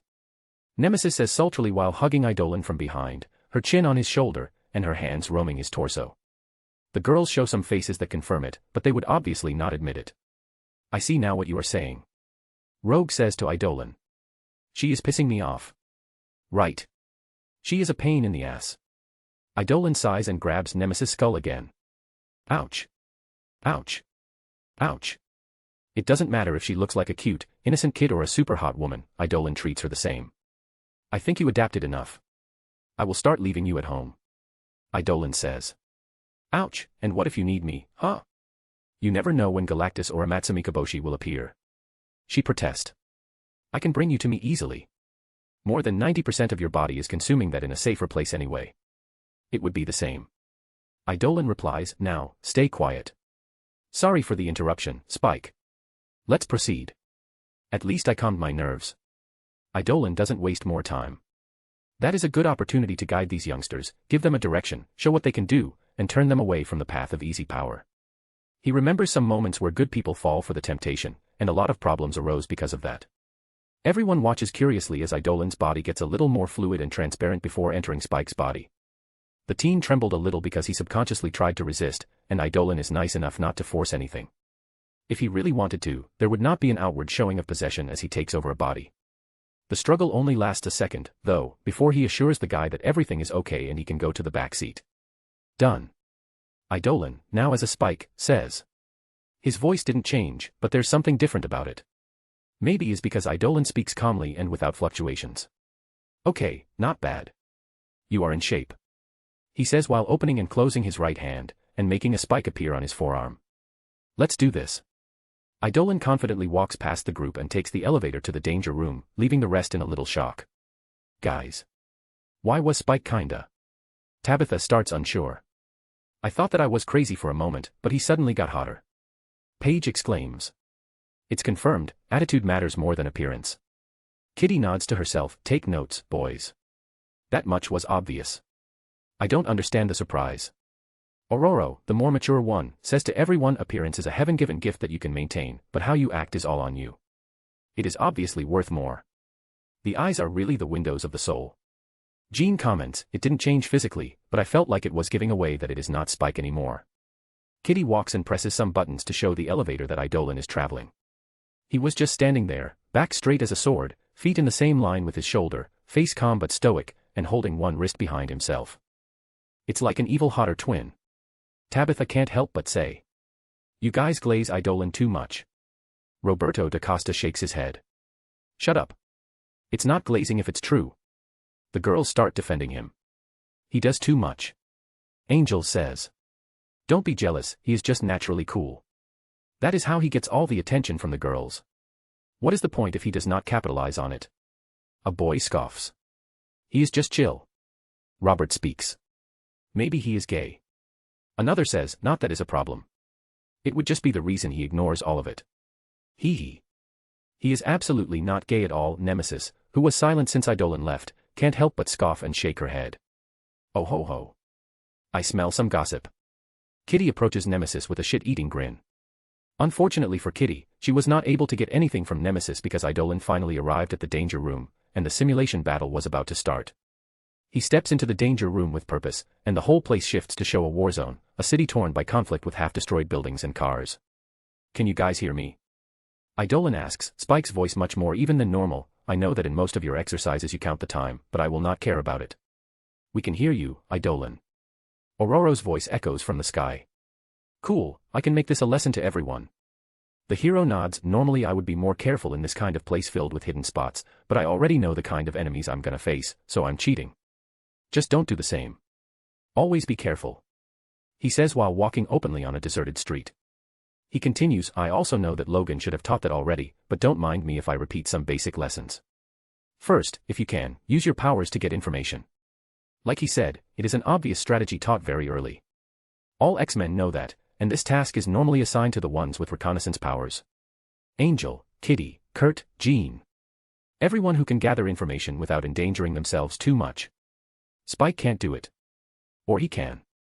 Eidolon jogs to a tall building, and when he gets close enough, he jumps on the wall and, to everyone's surprise, sticks to it. When he starts climbing as fast as Spider-Man, they discover that he is holding 2 spikes in his hands, and others, smaller ones, are coming out of the tips of his boots. Oh, someone exclaims in the observation room. In no time, Eidolon is already on top of the building, walking on the roof to look at the city below. You need to know your power. Those spikes will not go through the hardest metals, but they can go through the soft ones, and concrete. He says to himself, but in truth he is talking with Spike and the rest there, the finish line, and I can see some enemies. Robots, huh? I guess Xavier would not want human-looking enemies. I could go stealth, avoiding conflict as much as I can with some parkour, but let's confront them. He casually steps out the edge of the building and starts falling, scaring the people watching. Then he stabs one of the spikes he is still holding in the wall. It slows him down while drawing a deep line on the concrete. Eidolon continues to fall, his body straight. When he gets close to the ground, he is falling slowly enough to simply walk away without missing a beat, casual and nonchalant. Okay, that is kind of cool. Seriously, does he do that on purpose? I'm learning that I need to look cool when using my powers. Part of being a hero, I guess. The first confrontation came when Eidolon was ambushed just a little before turning a corner. 3 enemies appear, carrying melee weapons, one already swinging at his head. He keeps a calm expression while ducking under the attacks and doing a leg sweep on the first robot enemy. The second one tried to smash his head down, but Eidolon rolled a little and bam stretched his leg to kick the chin of the second one. He is up the moment the third one is trying to attack him from behind. Eidolon uses the momentum of his movement to kick the knee of the third one. When this last one is brought down on all fours, Eidolon's leg is already high up in the air, above his own head and whack. He brings it down on the enemy's head, destroying it. He brings the fallen weapon to his hand using the tip of his foot and swings like a baseball bat on the first one, who is already standing up. Whack. And the second one receives a throw of the same weapon as the gift for being the last one to stand up. The baton goes through his head before he falls. No powers. Eidolon declares while standing above his defeated enemies, there are a lot of badasses out there that don't have powers, that doesn't stop them from kicking ass. He says to the people in the observation room and Spike, and it's pretty cool and respectable that they can do that. And he makes a show to prove his point. Using only Spike's body, not his powers, he continues to deal with the enemies like he is in a martial arts movie. It's like with that enemy hologram of his. It's basic, but impressive. Scott says. Minimum movement, precise attacks. Rogue nods. He hadn't been hit once. Samuel Guthrie's comments impressed. He really makes it look easy. Soraya also comments. Easy is not, but it is possible. He is not doing anything that we can't do. That is the message. Jean adds.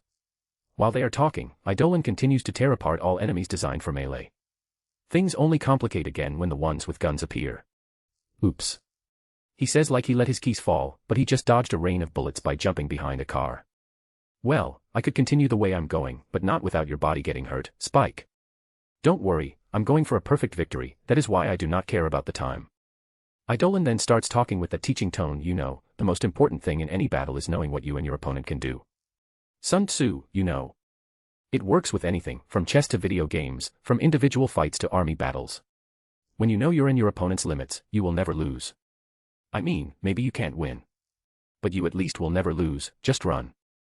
Eidolon laughs casually while bullets hit the car he is using as cover. He takes a quick peek before hiding again. 12 enemies, automatic guns, 50 meters. How fast can you close this distance? How well can you aim from this distance? How many can you hit at the same time? You need to consider everything and use everything. Once again, he stops the theoretical talk to start the practical lesson. Everyone watches as Spike's body raises his arm, and a thick spike emerges from his forearm. Eidolon removes it with one hand and waits patiently. The barrage of bullets seems to slow down a little. They are not approaching. Sometimes you can bait them by simply doing nothing. If you don't have a lot of long-range options and you are safe, stay still and wait for the idiots to try to surround and corner you. These ones are smart, so I need to be creative. He then throws the spike high in the air, and everyone sees how the guns follow the trajectory of the object, pointing at the air and shooting it. Meanwhile, Eidolon has already jumped over the car and is running at them. A row of spikes appeared on each of his forearms, and with a move of his limbs, the spikes flew at the distracted enemies. 6 fell. Each one receives 2 spikes on their chest and head. Perfect hits. Eidolon is already halfway through the distance when the rest point their guns at him. If you are not faster than a bullet, move faster than the finger, faster than the barrel of the gun. He says, his voice barely strained as he starts zigzagging to avoid the bullets. He drops 2 more before he is finally on the enemies. From close quarters is even easier. If you stay in the middle, this way some will hesitate to shoot because of their comrades on the back. The enemies shoot anyway. Those are robots though. While he was defeating some with spikes through their heads, in the confusion, some of the robots were shooting their friends. It ends with a large spike that left his wrist going through the neck of the last one. Something like that. He says like is easy. It is a good power, spike. Not anything that will destroy cities, but it is a balanced power that allows you to be creative. And Eidolon proves his point through the next fights. He fought a taller robot, making spikes appear to enhance every attack, punches, slaps, knees, and even a kick to the crotch. UGHHH. The guy's groan in pain. He took down 2 at the same time and in opposite directions. A punch in one, and a spike coming off the elbow to take the other. You can eject them with some force. Eidolon tests, pointing his arms at an enemy and shooting smaller spikes with considerable strength, even without any movement from his part. He continued to advance, showing some skills. At one point, he let himself be kicked by a strong enemy, just to be thrown at another. From his back, big and thick spikes emerged and impaled the second enemy on the wall. Damn, that is nasty. Kitty exclaims while they watch his move away from the enemy while leaving the spikes behind. He made a big spike and held it like a baseball bat to hit the robots and parry their attacks. He even walked on the wall, spikes coming out from his soles, so that he could run on the side of a building and reach a helicopter. People lost sight of him inside it, but then they saw a lot of spikes coming out from it, making the helicopter fall. He jumped at the exact time that it hit the ground and walked away harmlessly. Look at that shit. He ran on the wall. That needs some serious balance. They watch Eidolon deliver a high on the head of a robot, a spike impaling the enemy head on a wall, and then he leaves it there like it's normal. You need to train more, Spike. The stronger you are and the more stamina you have, the more you can do. Eidolon says, his eyes and voice are calm, but there is some perspiration on his skin. After I complete it, I'm gonna cheat a little by recovering your stamina with my own and showing a higher level of your power. Eidolon continues to teach while demonstrating smart use of his powers. His attacks are angsty, sometimes he takes a hit just to make a spike appear on his body and hurt the enemy attacking. In his words, he is pulling a Kimimaro, combining the spikes with martial arts and acrobatics to create a cool, but efficient, fighting style. He fought more than 100 enemies of the most varied types, even some that specialize in physical confrontation. It didn't take long for him to reach the finish line. The last obstacle is in the shape of a duo of giant robots, acting as guardians. They are fully armored and look very tough. Swish tack tack. To test the waters, Eidolon threw 2 spikes, one on each, but they simply bounced off their bodies. Yep, it looks bad, but there's always a way. He is still showing a calm smile. At this point, you don't have too much stamina, so let's end this fast, and with lethality. His eyes get incredibly sharp. Okay, Spike has no business getting cool like that. He advances at the same time the 2 giants step forward. Better focus on one before they are too close to gang up on me. Eidolon jumps at one of them, the more than 8 feet tall giant swings at him, but he dodges and impales a spike in its eye. It has not much effect, but it was enough for Eidolon to move behind it, hands around its neck and then... crack. Damn. The people in the observation room winced. Eidolon just folded the robot in the wrong way. He used a lot of strength, his feet on the lower back of his enemy, and broke the thing in half. And many saw spikes coming out from his feet, too. That is a horrible death for anyone. Nemesis laughs, that is so ironic. The fact that he is so strong in truth protects his opponents, because he doesn't need to do things like this to win. She shakes her head, strong enough to be gentle, huh? Eidolon back hits the ground, the robot above him, before he pushes him away with his 2 legs at the other robot. Thunk. The two crash and roll on the ground.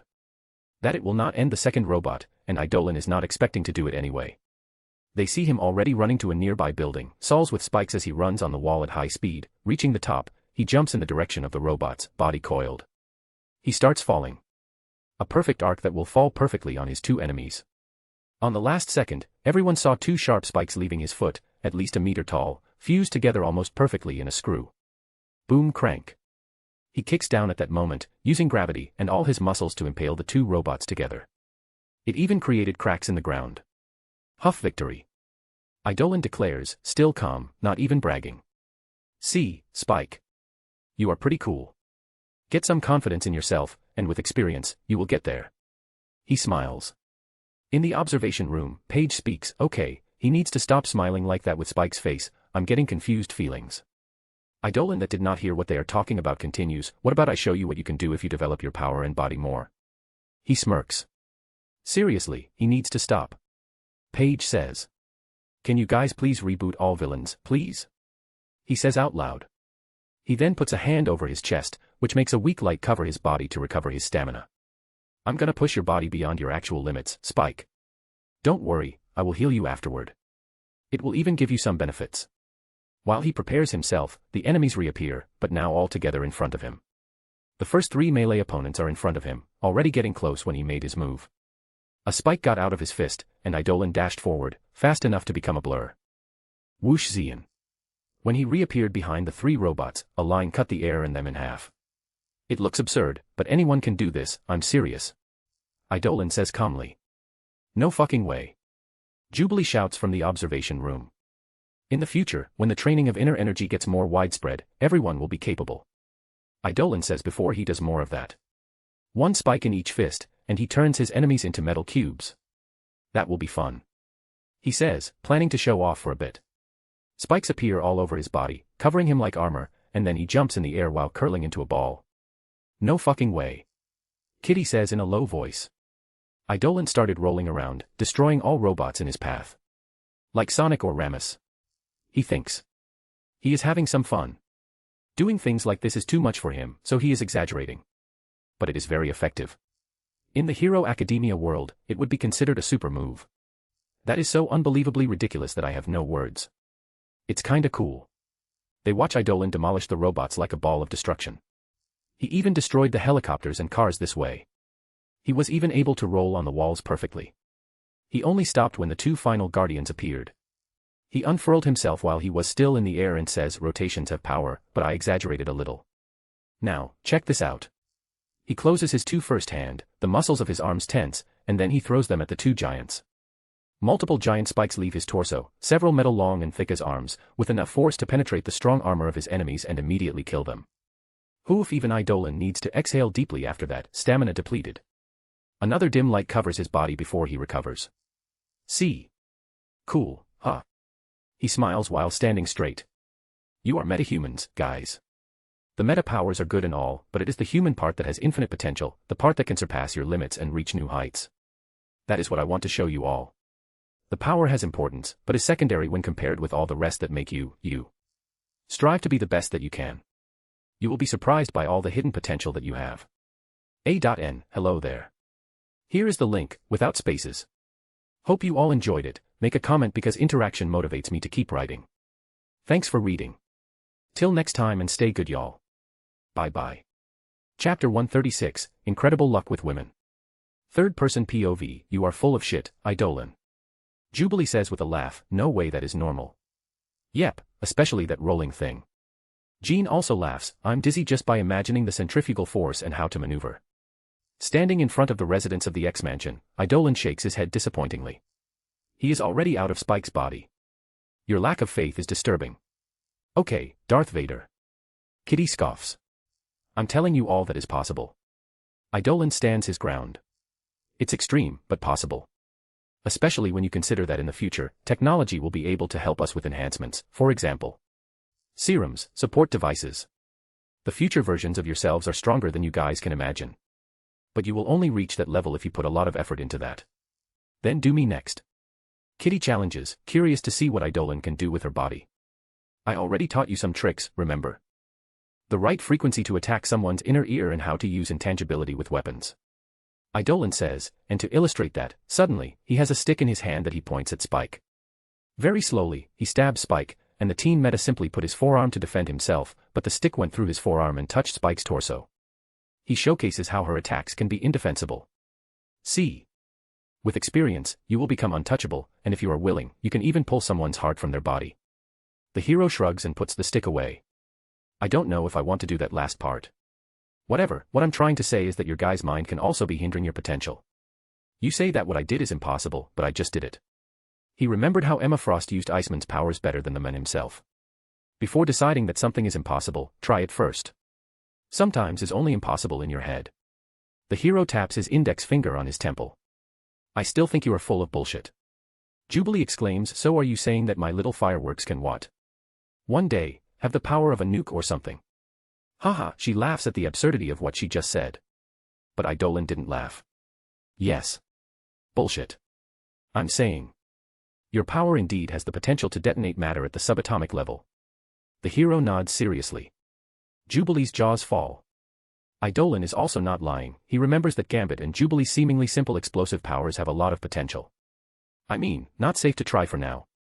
One of my worries is that, while we are in this period of transition to the day everyone will be a meta, many mets are born without good control and defenses over their own powers. So, do not try for now, but I would advise studying it till the day I can make the serum available. Eidolon then turns to Hank McCoy. You guys do experiments to discover the principles behind your powers, right? You all should put it in the syllabus. We indeed study the origin and principles of all the students' powers, but we have limited resources. When everyone is so unique, it's impossible to have the necessary equipment to understand everything. The beast size, and let's not talk about the more abstract abilities. Eidolon holds his chin between his fingers. Maybe I can help you all with that. Developing an all-purpose analyzing machine or something like that. He can do it by himself, but that is not a solution. Let's move to your lab, Dr. McCoy. I will give you one of my metawatches, it is a provisional name by the way, while you let me see the files of the students. I can write some information that I noticed. That would be excellent. A talk between intelligent people who are willing to listen is always satisfactory. Eidolon and the Beast discussed both the students of the institutes and the possible routes of development that the metas would one day trail. Support items. Dr. McCoy asks curiously. Yes, a piece of technology that can help a meta to surpass the detriments of their abilities, or even enhance their powers and increase the applications. Eidolon explains, it's like a wheelchair, but specific to every user. Like both your metawatch and the one Kurt uses to cast a hologram over his body. Well, more or less. This example of yours is more about conveniently hiding and looking like a human. It goes beyond that. In its simplest application, it would increase the quality of life of a meta. In extreme cases, it would help them in battle. Clothes made of unstable molecule fabric are the more common example. Those are indeed incredibly convenient. Dr. McCoy nods, it helps a lot with people with transformation powers. A good example of a support item that can be used in battle is the flamethrower that Pyro uses. It's a good way to bypass the limitation of his pyrokinetic abilities. Eidolon points out. Because he can't create his own fire, right? Yes. Another good example of a support item is Cyclops' visor. Eidolon continues, as much as I would like to distribute the metawatch to everyone to solve the issue of detrimental uncontrollable powers. You can understand my worries, right? So using those band-aids is the next best thing. And obviously, if we can do things that can increase the battle power of the metas too, all the better. The world is dangerous. I can't argue with that logic. Are you suggesting? Hank McCoy doesn't need to complete his question. You and Xavier are the only ones that I can safely say would do this work without a hidden agenda. Eventually, we can bring Magnetos too, maybe even other great minds. But I was thinking about you guys starting to help beyond the institute. Your students will eventually graduate, right? Will you help stop when they leave this place? Of course not. We would still give our full support, but we really didn't put that much thought into that. Each case is too specific for any consideration to be discussed so soon. Hank explains, we are thinking about a wait-and-see approach. I understand. You guys also have a full plate, I know.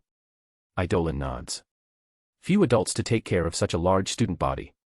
But now that Magneto stopped with his schemes, and with my help, won't you guys think about expanding? Maybe helping the people in Metatown. That place can be the next home of a lot of your students, you know. You are absolutely right. No offense, but I heard not so flattering things about that neighborhood. Hank says with a sigh, an influx of well-educated and capable individuals will help with the development. That is exactly what I was thinking. I'm even organizing to subsidize the education of some of the residents. Really? That will make waves. I know. A group of metas going to college, mixing with the normal people, it will be a huge step in the ideal future, I imagine. It will be like Ruby Bridges. The ostracized group entered the space where they are shunned. Hank says with some amazement. I want to believe that it will be much easier, but yes. Especially with metas with discerning features. People need to start to get used to seeing them all the time. Not only as heroes, but in everyday life. Eidolon says with conviction. An ambitious step, but necessary. Eventually, it was bound to happen. But you know, the professor and I never dared to dream that happened so soon. If it ever happened. The beast laughs with his eyes distant. I guess you sped up the process, Eidolon. That is my job, no more hiding, Hank. Eidolon addresses the doctor with more familiarity, including you. Don't you think it's time the brilliant Dr. Hank McCoy returns from his time away? The blue furry man hesitates. He then looks at the watch for a moment before looking straight at Eidolon. I guess it is indeed time. And not only because now I can go back to looking average. Do you think a three-piece suit would go well with my blue fur? He asks with amusement flickering in his eyes. Eidolon laughs. I think it would be very eye-catching. By the way, I am planning a trip where you will not need a three-piece suit. A prehistoric jungle. The hero left Hank McCoy's laboratory, but didn't he leave the right way? He expands his senses to search for two people. Luckily, he found the two together in the kitchen. A blink away, and he appears on the strange scene of some of the ex-girls coughing and wheezing. He only needs 1 second of his detective skills to understand the situation. Dirty dishes in the sink, a half-filled baking pan, mouths full, discarded cupcakes. So, who cooked the biohazard? Eidolon asks. Kitty. Jubilee says while rinsing her mouth at the sink. Ah, come on, it can't be that bad. Eidolon, try it, please. The brown-haired girl offers him some cupcakes that in a plate. I would not recommend that. Rogue says. Kitty can't cook to save her life. Paige shakes her head. I've eaten better on Limbo. Ileana puts a cupcake away in disgust. Don't worry, I'm immune to poison. Eidolon doesn't hesitate to take a cupcake. How is he gonna eat? Jubilee asks, confused. After all, Eidolon never removes his mask. The girls watched with great focus as his black half-mask opened in a zigzagging line, simulating sharp teeth, and Eidolon simply tossed the whole cupcake inside. For some reason is completely black and no one can see or distinguish anything inside before he closed the jaw mask as fast as he opened it. He chews with an emotionless noise. Damn, dude. I respect you even more now. Jubilee comments after seeing Eidolon simply eat the whole thing in one go. So, how is it? Kitty asks with an unsure expression. How do you want your answer? Eidolon asks calmly, not a hint of what he is thinking showing on his face. Be honest. I can take it. Kitty says immediately. Okay. It's bad. He does not sugarcoat it. Damn. It is what we are saying. Really. Kitty looks sad, but Eidolon doesn't try to console or cheer her up. Yes, it's bad. I can see that you made a lot of small mistakes that added to this failure, the butter, no sugar in the frosting, and a lot of it on the dough, it's undercooked on the inside too. Oh. Kitty looks downcast. Do you want my help? I still have some time. Eidolon suggests. He is direct and blunt till he is almost rude, but not because he is cruel, au contraire, he is kind enough to always help those who are willing to accept it. Really? Kitty's eyes light up. Of course.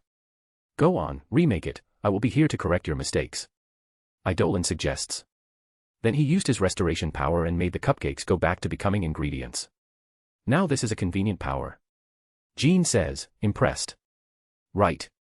One of my top 10 favorites. He says. He went to JoJo Part 4 basically because of the stand power of Crazy Diamond. Eidolon did 3 things at the same time. While he instructed Kitty in the kitchen, he was also passing some homework to Ileana.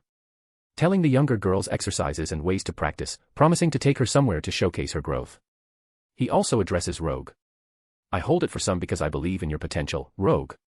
Especially after you absorbed some of my skills. Eidolon shows her a sleek watch. Is this? Rogue's eyes widen. Not only hers, all the girls also focused on the watch on Eidolon's hand. Rogue wanted it, but she was a little embarrassed to ask. Yes, but first. Show me your Zetsu. Eidolon explained Nen to her once, so she easily went and shut down her aura, even without understanding why. Go on, touch me. He extends his arm to her. His suit disappears around his forearm. Knowing that she would not be able to hurt him in any way with her powers, Rogue complies and removes her gloves before touching Eidolon's muscular forearm. Trying too hard not to act strange. As expected, your power is much weaker, almost harmless. Eidolon smiles. What? Really? Rogue's green eyes widen in shock. Yes. Your aura and life force are linked with your power. Controlling it, you control your power. So completely shutting down your aurora, the leeching for other people's life force also stops. Obviously is still a physical and biological power. Your skin still has suction power, but to a very minor degree. You will need much better control over your own body and power to turn off your meta ability completely, Rogue. Eidolon explains his theory, which was just proved right. The opposite is equally true, by the way. If you flare your aura with Ren, you probably will absorb other people much faster, maybe even being able to insta-KO even someone like Hulk, Thor, or me, if you really get good at it. I really can't see myself doing that. Rogue says with a self-deprecating laugh. Eidolon sighs and grabs her hand. You guys really need to stop being like that.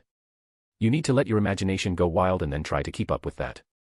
If you can't visualize yourself doing something, you are literally failing from the start, and you will become a self-fulfilling prophecy.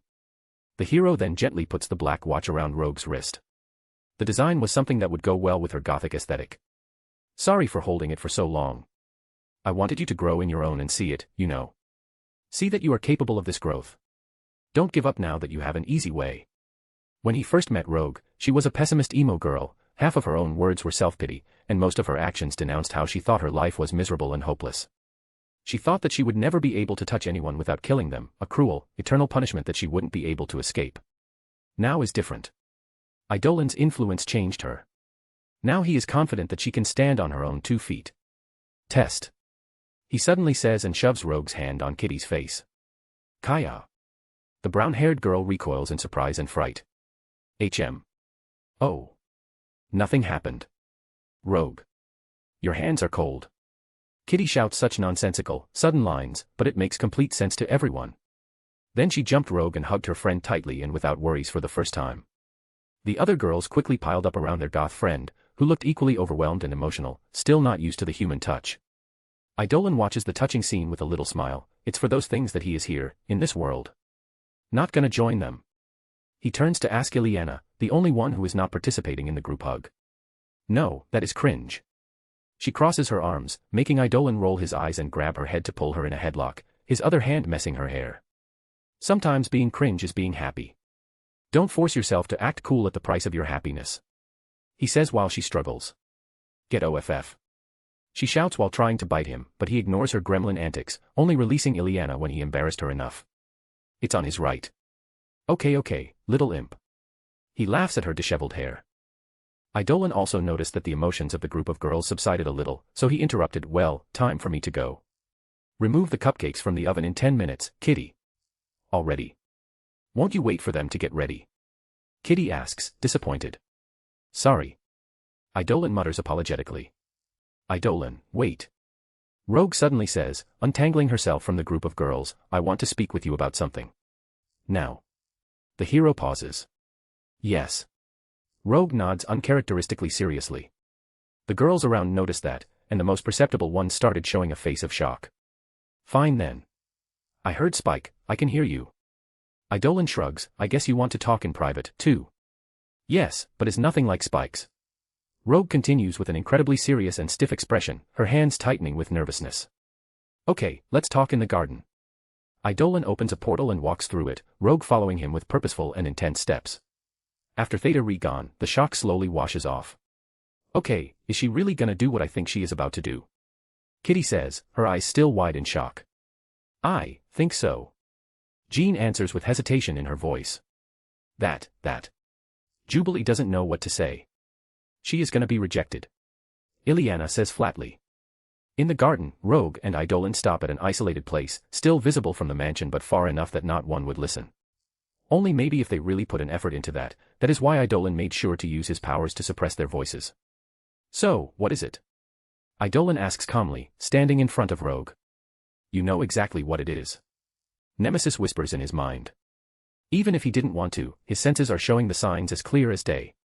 But he will play oblivious till he hears it from her mouth and then. He sighs in his mind but keeps a calm and patient expression. Ah. Rogue looks like she has something stuck in her mouth. She tries to say it, but it doesn't want to come out, then she gets more nervous because of her stuttering, then more nervous because she is wasting more time. A vicious cycle of embarrassment is forming, but Eidolon stops it. Calm down, Rogue. He says soothingly, nothing to be ashamed here. You can tell me anything, or not. I don't mind. If it's something personal. He gives her a way out. Rogue doesn't take it, though. His words appear to ignite a fire of determination inside her. She has been poorly hiding this crush on him for a long time. Burying it for so many reasons. Giving excuse after excuse to never show it. She thought eventually it would go away, that it was a weak, silly thing born on her because he is the one immune to her powers. Unfortunately, it did not diminish with time. And for a long time, watching many other women approaching him while she simply stayed on the sidelines started hurting too much. Half of it because of jealousy and half because of self-deprecation. She called herself a coward. Everyone at least can jokingly flirt with him or speak in friendly terms. It ends now.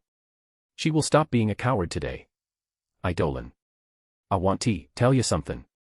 She says, once again, after a sigh, more to recover her bearings, her accent slipping thickly from her lips. He stays silent. After some more seconds of shaky green eyes and jumping heartbeats, Rogue finally says, I love ya. Really love, romantically. She blurts out, breathing hard, looking at him for any sign. When she saw his eyebrows raise, her courage vanished, and she avoided eye contact. Do you wanna go out? Her tone gets soft. She doesn't dare to look at his face, afraid of seeing the rejection even before he answers her verbally. Hector decides to gently grab her hand, and Rogue looks at him after the physical contact. Let's take a seat, Rogue, he says while taking her to a stone bench. Oh my god. You're gonna reject me. She blurts out in a trance while sitting beside him. Anna Marie. Calm down. He smiles at her, using her real name. Things are more complicated than that. At the end of this talk, you will be the one rejecting me. He ends with a strange chuckle. Question mark. She looks confused, but it seems he was successful in calming her. From where to start? Eidolon sighs softly while looking at the garden. Maybe by responding to your question. He turns to look at her with gentle eyes. Rogue suddenly gets self-conscious. They are standing so close that she can smell him, and he is still holding her hand. But first. Eidolon raises a finger with some humor and then pokes it behind them. Arg. Ileana's pained voice echoes. There. Seriously, that girl. Next visit, I'm gonna increase the training. He shakes her head helplessly. Rogue smiles a little at the interaction, still a little embarrassed, and tries not to think that maybe Ileana is right now telling the others what is happening here. But it's pretty obvious. She thinks and forces herself to calm down. Well, let me give you an answer. Eidolon restarts the conversation, making Rogue gulp nervously. The simple answer, Anna Marie, is that I would love to go out with you. He says without leaving a shadow of doubt in his tone, his hand squeezing hers while his thumb caresses her skin. Rogue almost chokes on air. That is her dream, and right here responding to her feelings, her blush that was present since the start of this whole thing, intensified tenfold. It's too good to be true, that is what her pessimistic side whispers in the back of her mind. And it seems that this side is right because Eidolon continues, but. She parrots. He hesitates before sighing and saying, you are honest with me about your feelings, so I will answer in kind. I have a secret, Rogue. I don't dare to say that it is embarrassing because I would never be embarrassed by that, but. It's not something that I announce to the world. I keep it private. This time is her turn to wait for him to say what he needs to say. The truth is that I'm already in a relationship. A very complicated relationship. Eidolon finally says. What? You already have a gal? Rogue exclaims, shocked. How that the issue? It's more than one gal. Eidolon admits. Her dark lips open in shock, seeing his bashful expression. You are honest, so I will be. Do you remember some months ago when I had a little talk with Kitty? Very casual thing. I talked about the female attention that I was receiving, and some women that kind of cornered me. I remember. She said you was suffering from success. Rogue says, her eyes vacant, remembering this past talk while trying to assimilate this talk in the present. Well, a lot happened after that day. I couldn't choose one. I was happy in letting things stay as they are, but this option appeared, of not having to choose, and I decided to take it. At least try to make everyone happy. He shrugs. So ya is now datin' multiple women. Rogue says slowly. Yes. Eidolon nods, not gonna lie, I thought you would already slapped me and called me a pig at this point. He chuckles. I I'm still processing it. Rogue says. The situation is so strange that she doesn't know how to react. Maybe if it were only one woman, she would be hurt and angry that she lost the chance, but this. She is really overwhelmed by the revelation. Well, it can look bad from an outside perspective, but I really cherish and love my girlfriends. They are willing to share. Because of my powers and abilities, I can make it work. I personally think that it is better than if I kept rejecting all of them or choosing only one, even if it is in the initial stages. I think it will last. Idolin tries to explain, I was surprised how easily women accept sharing me, there's even a lot in. I don't know, waiting is not the right word, but is something close. Expecting me to add them to this harem. Wow. It's all Rogue was able to say. Yeah, wow. That is the situation, Rogue. A lot is going on. Theoretically, there's no reason to reject you. But my relationship is not something that anyone can accept, and I can't impose it on you. You will also not want to enter this mess. He laughs and pats her hand with the finality of a man closing a deal, saying goodbye. She felt her heart tighten while he stood up, his gaze not showing a hint of any negative emotion. He was still looking at her kindly, expressing that it's nothing personal, just the circumstances. Goo-dash, he was about to say his goodbyes in the same tone that he always says when she interrupts him. What if I accept it? She suddenly says, standing up fast. Idolin's expression immediately changed after hearing her words. Not a happy one, or even a surprised expression. He becomes serious. Rogue. He shakes his head. What? I think we can try. She says weakly. And I think you are being hasty.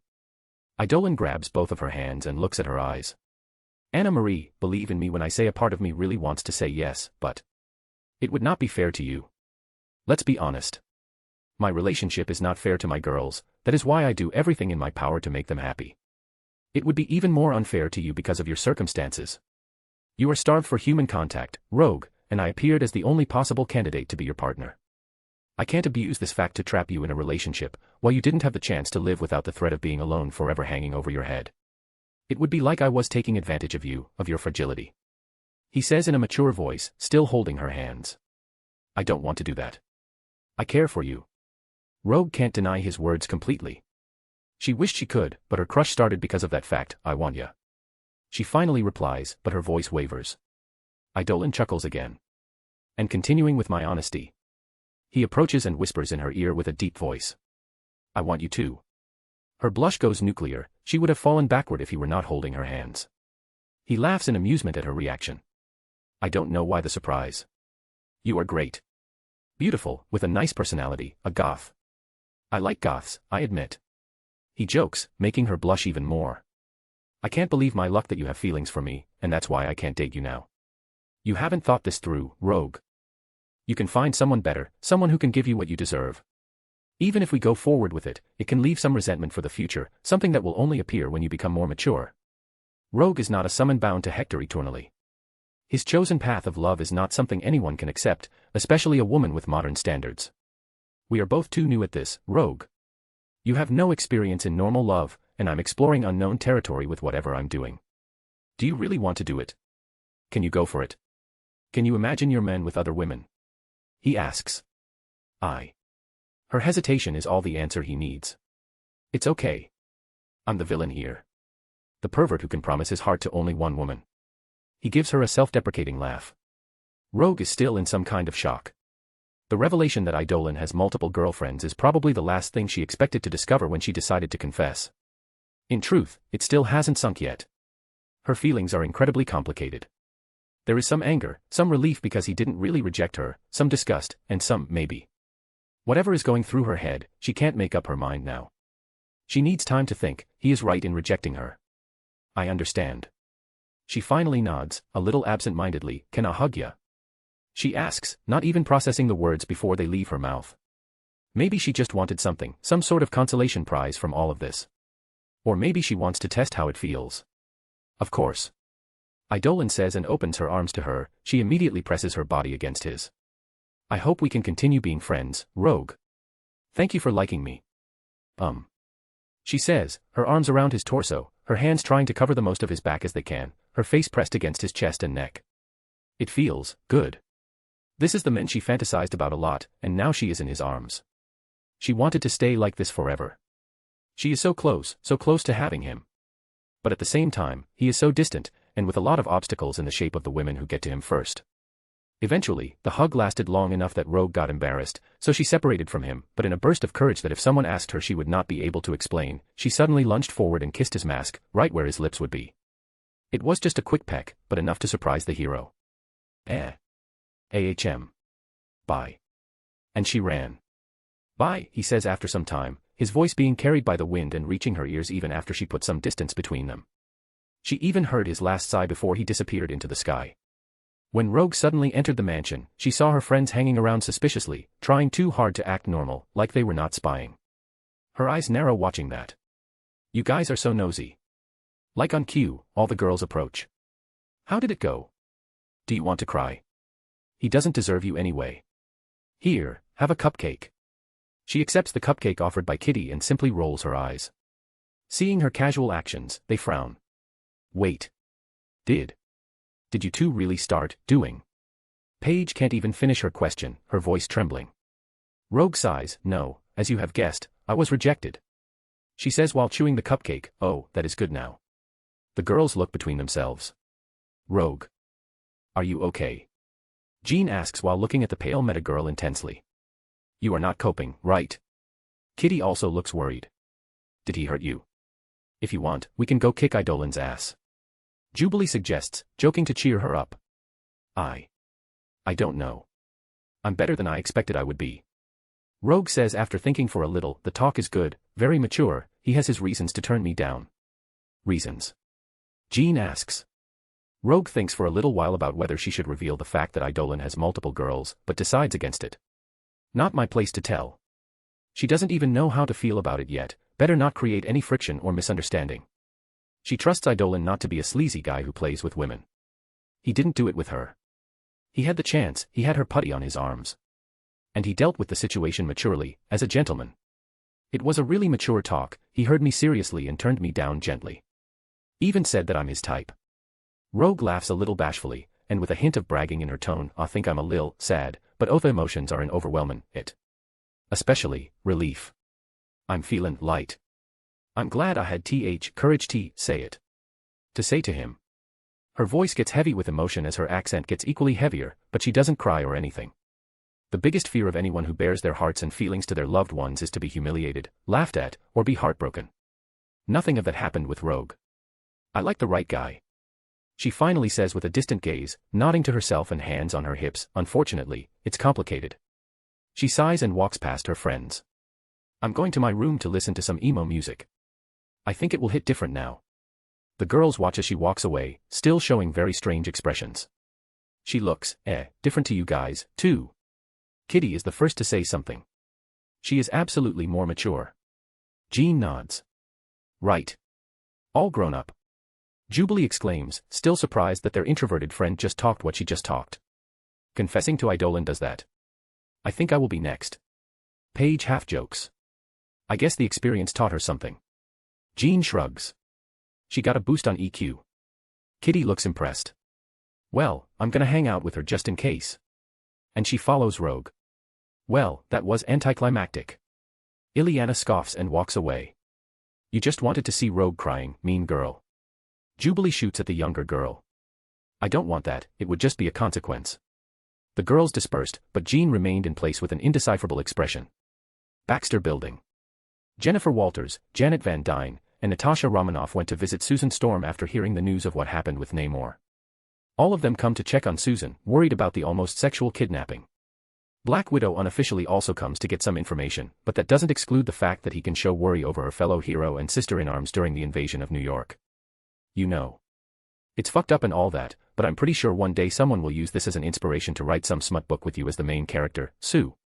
She-Hulk jokes to lighten the mood. All the girls are sitting on a U-shaped couch around a small table filled with drinks. Jennifer. Janet shakes her head at the green giantess. Have some tact. What is the issue? She already told that it's all right. We should laugh at this shit show and at the clown who orchestrated that. Seriously. A Speedo in the middle of New York. Jennifer defends herself. It's horrible that this is not all really strange to happen in New York. Yesterday I saw a guy teaching rats some tricks and a woman wrapped in tinfoil, like a tight dress, walking like it's normal. Janet almost facepalm. And I thought heroes in spandex would be the weirdest things in this city. Natasha jokes. I love New York. Jennifer raises her glass to cheer. I think I will take the subway one of those days. I miss that strangeness sometimes. It feels like home. You will be the center of attention. Janet deadpans. A Hulk in the New York subway. This can only go well. Natasha also gives Jean a sarcastic smile. That is my cousin that you are thinking of. I would only occupy 2 seats. Jennifer points out. Anyway, let's go back to the focus. So, Sue, are you really okay? Just say the word, and we will go underwater to kick that guy in the balls. Girls, I'm really alright. Susan says with a fond smile, happy that her friends had her back. I'm not even angry with Namor. Maybe that is how they do things down there. No harm was done. Everything ended well, so it's okay. Ugh hi. Jennifer exaggerated a groan, even dramatically sprawling herself on the couch and raising her face to the ceiling. You are too goddamn nice. People are gonna take advantage of you at this point. Jen is right. You should break some bones of the necks that try something like that, you know, to pass a message. I agree. Janet gives her approval. I'm not naive. Susan rolls her eyes. I just prefer not to see people unilaterally by their bad actions. Idolin talked about it, you know. Like when he said that he prefers to consider that people do bad things by incompetence and stupidity instead of malice, and that people are more than their bad decisions. Idolin is Idolin. Janet scoffs. If someone wrongs me, I will answer in kind. Natasha also says. From the 2 times I met him, one was positive and the second was negative. So I'm neutral. Namor is not a villain, just egocentric apparently. And old-fashioned in a bad way. Oh my gosh, don't tell me that you liked the way he approached you. Jennifer suddenly exclaims, abruptly leaning close.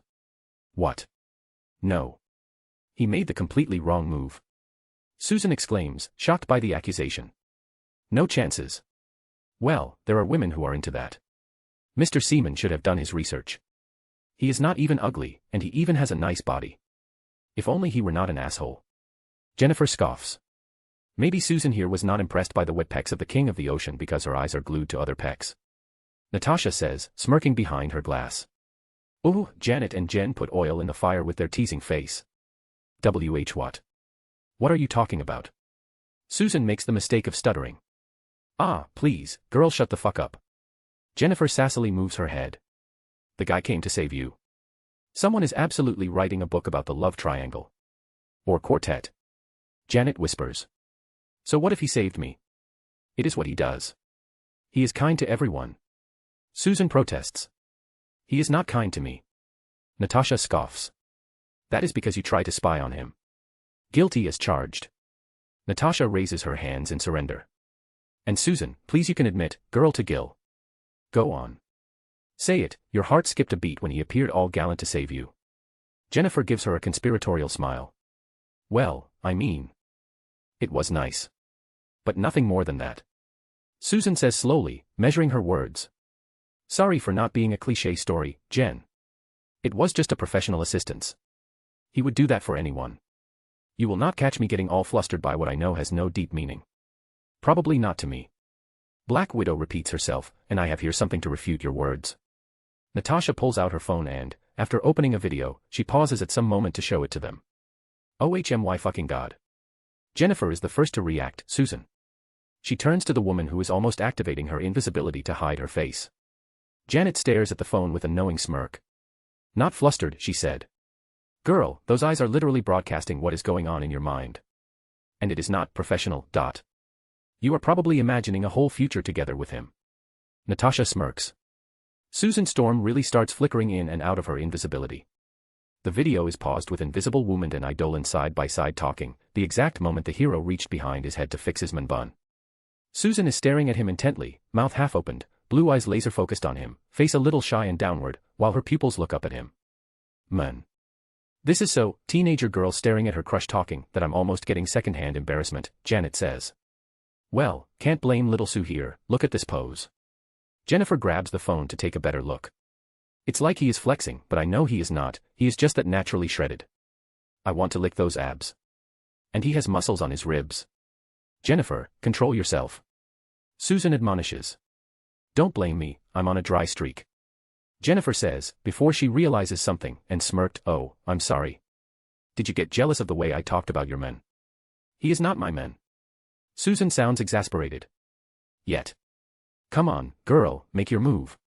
Even the internet thinks that you two would be great together. Janet says. Oh my god, you saw those posts, huh? Susan facepalms. Jennifer sent me them. Janet points at the green woman. It was too funny not to share. She-Hulk shrugs. Did you see that porn? You can make it a reality. She says like a life coach giving great advice. Jen. Hee, it's funny to think that Idolin may be listening to us. Natasha says casually, but her real object is to embarrass Susan. Janet catches that and adds, he doesn't even need to go that far, he has super senses, he probably heard her heartbeat increase, saw her pupils dilate, the healing of her parts increasing. She smirks. Stop. Susan is cringing now, I'm gonna drown myself. Be careful with the ocean, there are predators there. Natasha says. But I guess you can always call your men to save you. Space station. The target of the girl talk happening on the Baxter building is sighing for the up-10th time. Hector lies sprawled on his chair, eyes dead. Ugh. Not only was the gacha shitty, but I refused one of my goth childhood crushes. He says, pain evident in his voice, life really has its ups and downs. You can't get mad for the results of your choices. Nemesis says, head appearing from his chest, and you should have just. Yes, I can. He points out, and the truth is that making a relationship with Rogue under those circumstances would be a recipe for disaster. You say that and keep multiple women happy. One more would not hurt. Nemesis says you could have treated her like a little experiment. You like doing those, right? First, it's different from my girls that I bring here. There's a relationship that can't be replicated by anyone in this world. Second, that would be an asshole move.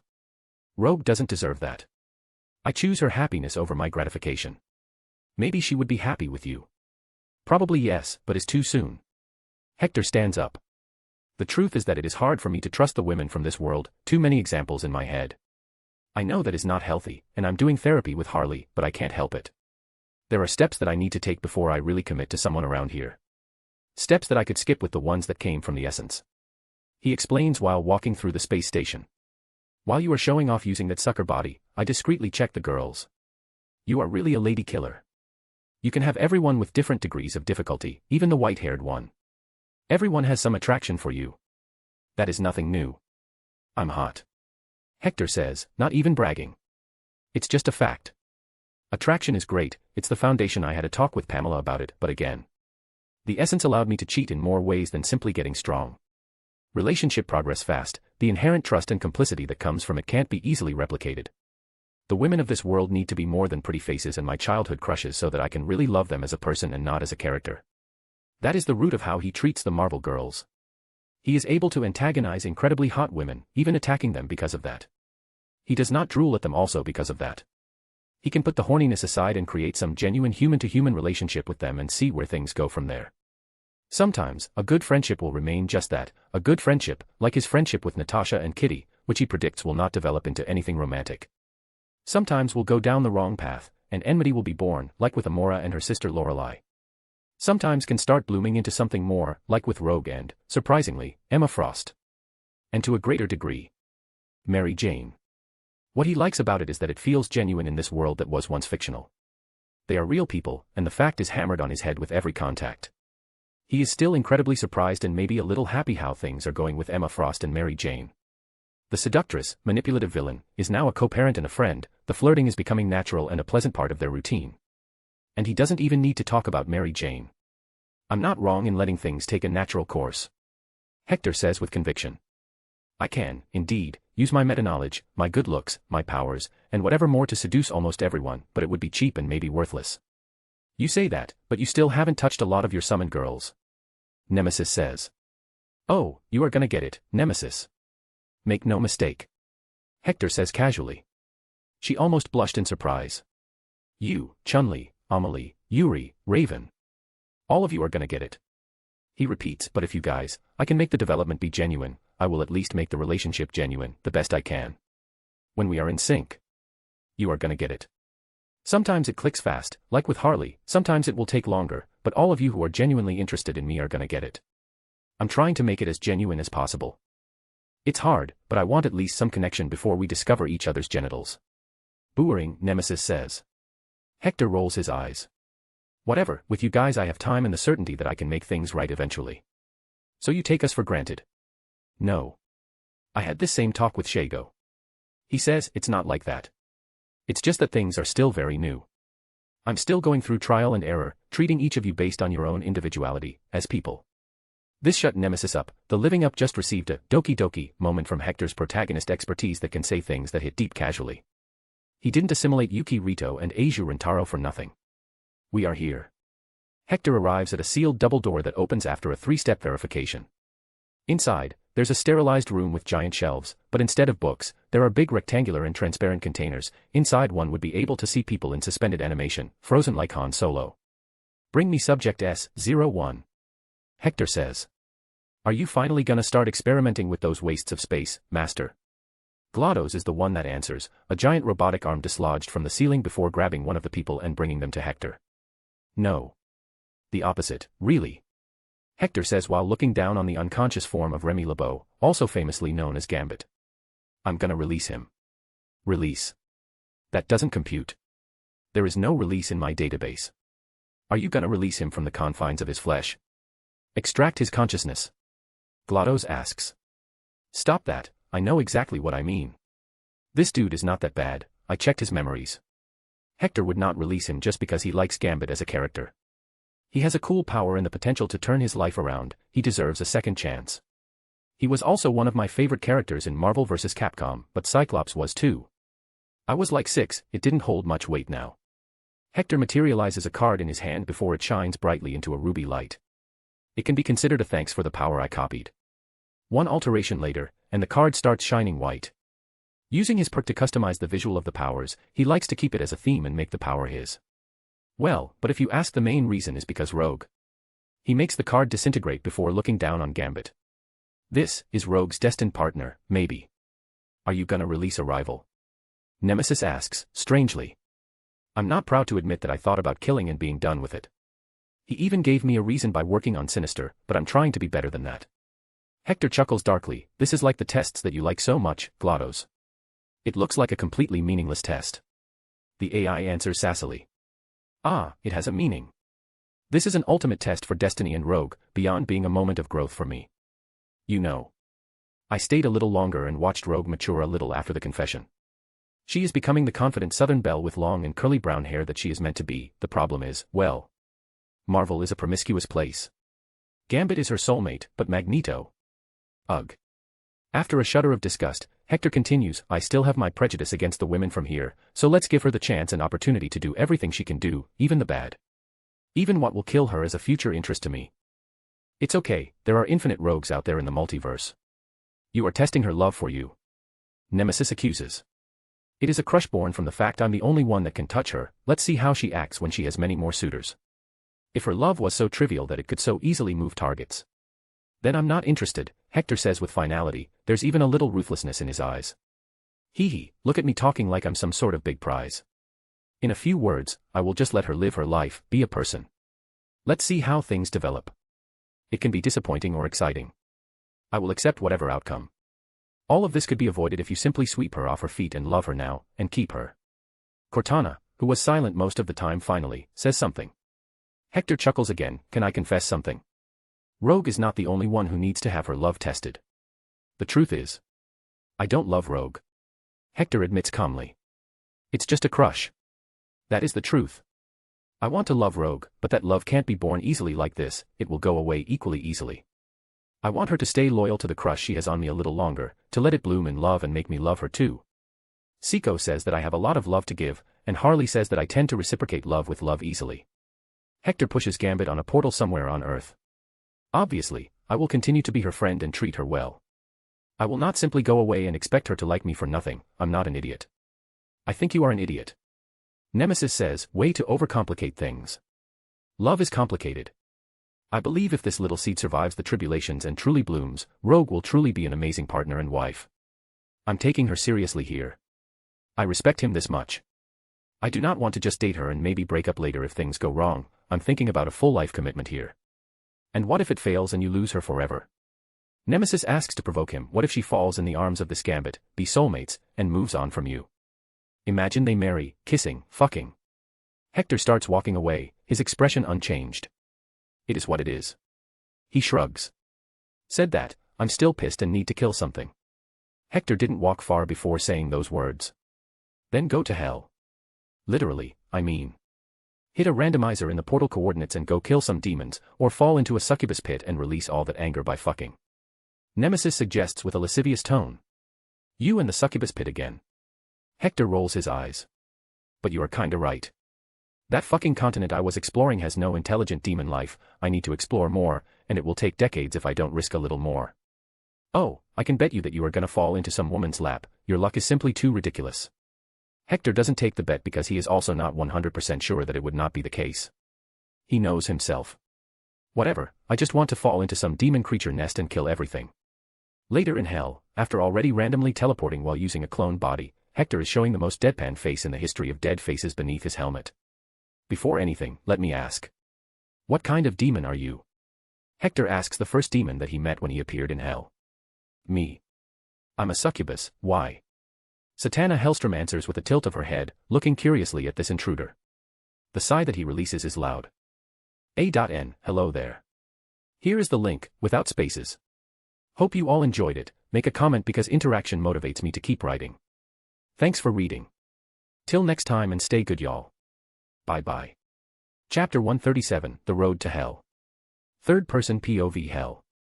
The extra-dimensional realm known as Hell is the lair of fallen angels and demons. It's not to be confused with other death realms like Hell from the Asgardian mythology or the underworld from the Greek one. This place is the final destination of the overwhelming majority of human souls, and even some of the alien ones. For some reason. Hector is not sure about that, but he theorizes that it's probably the action of some demons that trick aliens. He remembers reading a comic about Mephisto trying to get the Silver Surfer's soul because he was too pure. From his studies, Hector believes that it is the default afterlife that every sentient living being in the universe goes to if they are not linked to any other pantheon, or if they don't simply disappear. And if they committed evil deeds, of course. That's why it's so big that no one really knows its true size.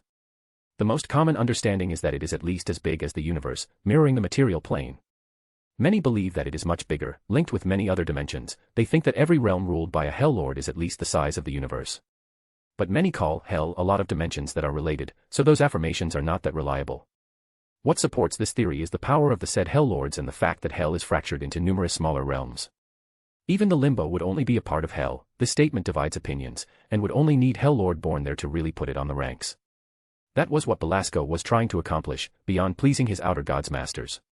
Canonically, and ironically, the one who would accomplish this feat in the future would be no other than Ileana. In the main timeline, she would one day get control of Limbo and rise as a dimensional lord, officially ruling Limbo as the first circle of Hell, fuse the two because the Hell Limbo is a different place, and receive the title of Darkchild. That can be considered the main reason that Hector took her under his wing, even though she is not a summon, and can eventually betray him. Her potential is simply that incredible, the ceiling is very high. Becoming a Hell Lord is not an easy feat, and is nothing trivial either. The likes of Mephisto and even Dormammu held the title. If she did that alone, with his help, maybe she could do it fast, maybe she could accomplish more. Accomplish what no Hell Lord can do, or dare to do. Claim the unoccupied throne of Hell. The truth is that, unlike the average person's belief, there is no true devil, or Satan. All Hell Lords carry the titles in some way, many of their deeds are attributed to this non-existent figure of Satan. There's a Lucifer amongst the Hell Lords, but he also can't claim to be the devil. Mephisto is the most active of the Hell Lords, so he can get the credit for how most of humanity imagines the devil to be. Marduk was called it first and was there for the first sin, so he can also claim the title. Some sorcerers scholars believe that maybe the true devil is the nameless one that Hector once read about, the one that unified the power of the 72 demons of the Ars Goetia, the one with the pact with Solomon. Hector once read that this nameless demon is the reason demons like Beelzebub, Asmodeus, and Baal are not as strong as they should be. From his knowledge, those demons should be at least as strong as Mephisto and Lucifer, but here in Marvel, they are only minor figures, relatively. The unoccupied throne in the devil's advocacy, real place where the throne of hell waits, would also be explained. The nameless one never cared about making contact with humans or ruling hell for some reason, disappearing after his pact with Solomon and after stealing the authorities of the 72 of the Lemegeton. Hector has another theory. Thanks to his meta-knowledge, he is aware of the existence of the one below all, the antithesis to the one above all, the all-powerful god of Marvel. If someone is the devil of Satan, it can be only him. The only thing that nags him is the scale. The one below all is a murderversal entity, so unless he has a version of himself in every universe like other cosmic entities, the one that real devil that should sit on the throne in this Abrahamic hell should be another. In the end, he lacks information. Like almost everyone, not even the greatest demonologists would dare to say that they know everything about hell. There are so many interlinked realms, big and smaller ones, connected and isolated, that it is basically impossible to be aware of all. Some say that there are 7 circles that represent the great realms, others say that there are 9 circles. Some would dare to say that there is a 10th one. And this would count all the other minor hell dimensions, like the brimstone dimension. Even regions of other pantheons, like the river Styx, sometimes pass through the limbo, the first circle of hell. Not even the demons living here are better than the foreign sorcerers in knowing how this place really works, or how big it really is. And because it is so big and complicated that Hector's boundless patience did not prevent him from doing something like teleporting to another random location, even with all the danger that this action would bring. Now, he has finally found a sentient demon, but the situation is strange. Hector came this time with a smaller body, when compared with his Space Marine clone, but still a good 2 meters tall to go well with his armor that is inspired by Doomslayer and Master Chief, because he got the blueprints from Cortana, and he is in hell. The gray tech shirt is robust but not overwhelmingly bulky, the plating sticks closer to his body, which is covered on a UMF skin-tight suit. The armor has some extra compartments to carry whatever he needed on this mission, including a utility belt, a backpack, and holsters on his tights. The armor is also unnaturally a little bigger in certain parts, like his boots and forearm, because of the propulsors and hidden weapons there. His helmet with a single red visor seals the whole armor shut, hiding his features completely. Not that Hector has much to hide, he made sure to alter the appearance of this clone to not resemble him. Even if someone sees beneath the helmet, they would only discover a plain male face devoid of any hair, either on its head or in his sharp jaw. He does not even have eyebrows. His armored figure stays still while analyzing the first demon that he found in hell, which seems sentient. She looks almost human, with the exception of some easily recognizable demon-like features. Hector doesn't know Satana Hellstrom from his meta-knowledge or even from his research in this world. When he first saw her, his first thought went to his talk with Nemesis. But he can't simply stereotype a woman like that. Mama taught me better than that. He thought, but it is hard. Satana is a 5'7" 1'7" woman with a beautiful face and curves. Her unusual features are her red eyes and curved horns that stay on the top of her white hair. That is still not enough to just say that she is a succubus. After all, the women from this universe are beautiful. Even her choice of clothing is not a confirmation. Even her red skin-tight bodysuit that looks like latex and clings so tightly to her body that it could very well be painted is not enough. Even the underboob window that goes as far as to show her navel, or the holes exposing her hips. Hector will not stereotype. Yes, I am a succubus. How did you notice? She asks while pouting her full dark lips, tilting her head and hand on her hip, fingers sinking into the soft flesh, her modest but perky boobs jiggling like jello at the smallest movement. Stereotypes exist for a reason. Just a guess. Hector was able to say while holding out a sigh. With a finger on her lips, she looks him up and down. Do I know you? You feels familiar. She says with a small frown, seemingly thinking hard. Hector looks at himself. He is covered from head to toe, and is even using a different body, and they have never met. Maybe she met Doomslayer in some crossover. No, we never met. Who are you anyway? You don't know. She asks, interesting. How did you arrive at this place? And teleporting of all things. Hector doesn't answer, he stares at Satana for some time before saying, you know what? We really don't need to talk, bye. He turns to the side and walks away. Not in the opposite direction, this would leave his back exposed, he walks while keeping an eye on her. Despite his stealthy way of walking, his boots still produce a small sound that can be heard clearly when the two are in silence. Satana's eyes follow his movements. Hector stretches his senses, more accurately his observation hockey, to get a feeling of this place. Any other form of scan, like using N, would be too obvious and could be felt by highly sensitive demons. His observation hockey is good enough for him to feel the countless lifeforms in what looks like a fortress city that extends around a mountain-turned-castle. Hector, right now, is almost at the top, walking to the edge of this garden of rocks to take his first good look at the area. He also noticed the lifeform walking by his side. He turns slightly to look at Satana. The succubus is shamelessly walking just a foot away from him, her head turned to his helmet without looking ahead. Hector holds his tongue because he feels that any interaction will spiral into some unpredictable development. Satana, on the other hand, does not care. Hey, how did you teleport here? Oi, you are not deaf. Answer me. What are you looking for? You are surrounded by millions and millions of demons, you know. You are in trouble. She teases, upper body forward, showing off her boobs. What is funny is that Hector has the impression that she is not even doing that on purpose, she is just naturally sexy. Maybe is a passive skill. You are rude. I answered your question and now you are ignoring me. She almost looks like she is pouting. What do you want? Hector finally turns and asks with little patience, showing in his tone that he is not trying to be friendly with her. Satana straightens herself and starts talking haughtily to match his distant tone. You are a human, and suddenly appeared right here. You can't blame me for being curious. How did you do that? And why? Why should I tell you that? He responds with a question on his own. Mysterious, huh? I can understand keeping some trade secrets. Satana comments lightly. Trade secrets. Hector repeats in his mind. Her speech and mannerisms are a little dash. She interrupts his line of thought, suddenly pointing at him. What about a deal, huh? A deal? If you came here all of a sudden, you must have an objective. I don't think anyone is crazy enough to come here just for tourism. He narrows his eyes beneath the helmet. Your state also is very pristine, so it's not like you used a teleportation to escape some danger. She says while looking him up and down. And here he was thinking she was a bimbo. You have an objective here. She says almost as an accusation, but her tone is light and carefree, maybe even proud of herself for figuring this out. What about we trade questions and answers? You ask me one thing and I ask you another. What do you think? You are surprisingly reasonable. He finally says after some time, and I think it is common to refuse deals with demons. Hey, racist much? She jokes. That joke only made that line of thought come back almost as a certainty. This woman. Aren't you afraid that I have some nefarious plan that is gonna harm you in some way? Maybe even kill you?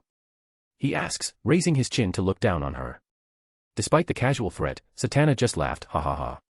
It's a pristine laugh, throwing her head back while her bosom shakes, a laugh born of the certainty that she can't be killed by him. If you really wanted to harm me specifically, you would have known me. She says. I can be deceptive to make you lower your guard. He shoots back, and I may hurt you indirectly. That is true, and you would be even more devilish than I. But don't worry, it's not like you can hurt me in any way. She says while smiling, her hand settling on her full hips, her whole posture exudes confidence. Hector doesn't say anything because he can feel it. This woman is strong. There's a dangerous feeling coming from her, even though she acts like a normal human woman. A normal human woman. Hector thinks, okay.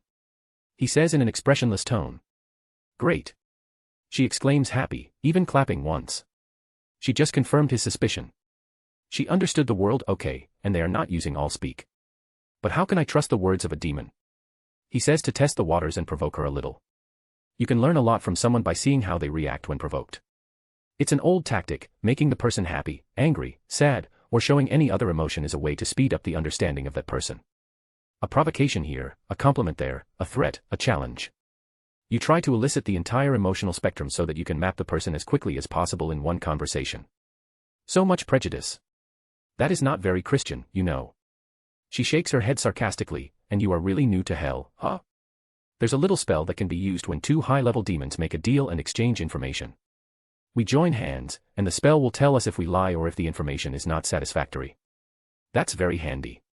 Hector comments. Born of necessity. It's in a demon's nature to be deceitful. She says like she is not a demon, and Hector noticed that too. And the hypocrisy of calling him racist earlier. Many see it as offensive if one proposes to use it, but they're just hiding their bullshit. Convenient. Fine. Hector agrees, but he does not trust her, not even a little.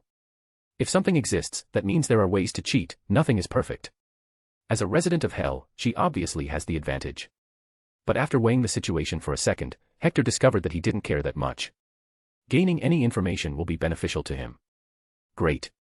She raises her hand, and after she murmurs some words, 2 sets of orange flame chains start orbiting her wrist before she offers her hand for a handshake. TCH. I don't have cipher power now. I would be able to be sure if something is fishy. Hector sighs in his mind. He is not completely helpless because he doesn't blindly trust his powers, he still puts effort to learn glyphs and demonic language. He didn't hear anything suspicious in her incantation, but he also didn't understand all of it. What are the chances that you are gonna use physical contact to harm me? He asks while letting her hand hang in the air. Are you that fragile? She provokes. Depend on how strong you are. And you haven't answered my question. Hector scoffs. Relax, if I could hurt you with only a touch, I would already try reaching for you. I also want information, not your harm. She explains. That makes sense. Despite saying that, he doesn't believe her. She didn't touch him because he would never allow that, and she could do both harm and get information. But looking like he trusts her is the right move while he prepares to simply explode this body and return later and more prepared. He grabs her hand without hesitation, but his senses are sharp. He feels some warmth and the magic latching on him, but nothing bad happens. See. Let's start. The magic will light up green when we give a satisfactory answer. I go first. I should go first. He interrupts. No, earlier you asked me what kind of demon I was, so I already answered you a question. She says, let's be fair. She is cunning, maybe already thinking about this moment when she answered the silly question at the beginning. But we didn't start this deal, you answered on your own volition, you could have very well lied. And that question is very important to both me and you. He says seriously. Important to me. Why? Because I'm pretty sexy to demons, and there's a high chance you can end up attracted to me. Hector answers. And the flame chains around his hands turn green with a whoosh. Okay. I answered your first question. My turn. Hector says casually. Son of a bitch. She exclaims after noticing that she has been tricked, you are the demon here. He did not lie, though. Hector assimilated Helltaker. Physical abilities and powers don't pass when he possesses another body unless he starts transferring the assimilations, but certain perks are beyond the physical body, it's ingrained in his very being. The Helltaker card specifically said that he is pretty charming to demons. And Satana coincidentally shares the same physical characteristics with the demons of the game, white hair, red eyes, horns. She only lacks a suit. If he is careless, they will end up doing unspeakable things. Like playing board games. Not that this is relevant, but it was a good way to waste her question.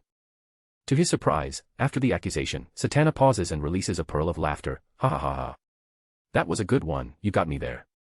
Okay, your turn. Hector stares at this unstable woman before asking his own question. Who are your parents? He needs to confirm this first. Oh, want to know me better? Wanna ask me for a coffee later? Hee hee. It starts with a coffee, then pancakes. Then we ended up living together in the suburbs. You are smarter than you look if you asked me this. My father is Marduk Curios, and my mother is Victoria Wingate, a normal human. She answers. Fush the spell confirms she is not lying. A Hell Lord. I knew she was half human. She simply acted too much like it. Hector doesn't know her specifically, but he obviously knows her father. Marduk Curios is one of the closest to the title of Satan, together with Mephisto and Satanish. In truth, he is already commonly known as Satan, but he doesn't have the power to claim the title officially. No Hell Lord wants an all-out war with the others. Not yet, at least. Hell is at a very long, cold war, everyone preparing themselves for the final that will decide who will claim the title and rule Hell. That is why Mephisto is so active in messing with humans and trying to claim the souls of powerful humans. He is one of the few who see value in the mortals. Yes, the name is Satana Hellstrom. Satana Hellstrom. Who named you? Kojima. Hector jokes. I have no idea who this is, but anyway, my turn now. How did you arrive at this location? This is the most important question she wants to know the answer to, which is why she doesn't care much about being tricked into giving an answer. I used a portal. Hector answers, but the two fire chains don't change. You need to say more, that is not a satisfactory answer. Magic is really bullshit. Okay, it was a portal mixing technology and magic made by me, I didn't come here specifically, it was random. Fush only when he said the word random did that spell turn green. I see. My turn. Where are we exactly? Hector asks. The Fire Lake Fortress, name self-explanatory. She answers while pointing at the ocean of lava at the side of the mountain. The spell remains unchanged, so she continues. It's part of my father's territory, but is more like my playground. There's a lot of movement because it connects two bigger areas. Fush the chains turned green. Now it's my turn. She starts, but Hector removes his hand from hers. Let's stop here, I'm satisfied. He says and steps back, the spell coming undone after their hands disconnect. As if he is going to give her anything more. He is still at a disadvantage here, and you don't play games at a disadvantage. She still hasn't told him if there's any penalty for lying, but he guesses it exists, they are in hell, after all. Then she would only need to ask a very intrusive question, and who knows? Maybe she would take his soul. It will be difficult because only a part of his soul is stretched with his body here. She looks at her empty hand for some time before saying, you are an ass, do you know that? To my own protection, I think it is better to stay away from demons that I don't know. He says almost diplomatically. Damn, really racist. Only to demons and Skrulls, the goblins of space. He replies flatly, this kind needs to earn my trust. I'm pretty nice otherwise. And what are you gonna do now? What is your purpose of coming here anyway? To risk appearing in a random location, you could very well fall into the personal dominion of the Hell Lords or worse, into the abyss. She says while crossing her arms beneath her bosom, an action that Hector can't tell if was a deliberate act of seduction or if she is just like that. She acts so naturally. None of your business, I'm gonna look around on my own. It's obvious that he can only take her words lightly, he needs to see things with his own eyes and draw his own conclusions. But he already made a note about using this encounter with Satana in some way in the future. She is different from the average demon, as a half-human, she can be dealt with differently from the rest. Maybe she can even become a valuable asset, maybe an unaware informant, maybe more. Her interest in how he got here revealed a lot. Knowing what someone wants is a huge step in any negotiation, bribe, or blackmail. Is she trapped in here by her Hell Lord father?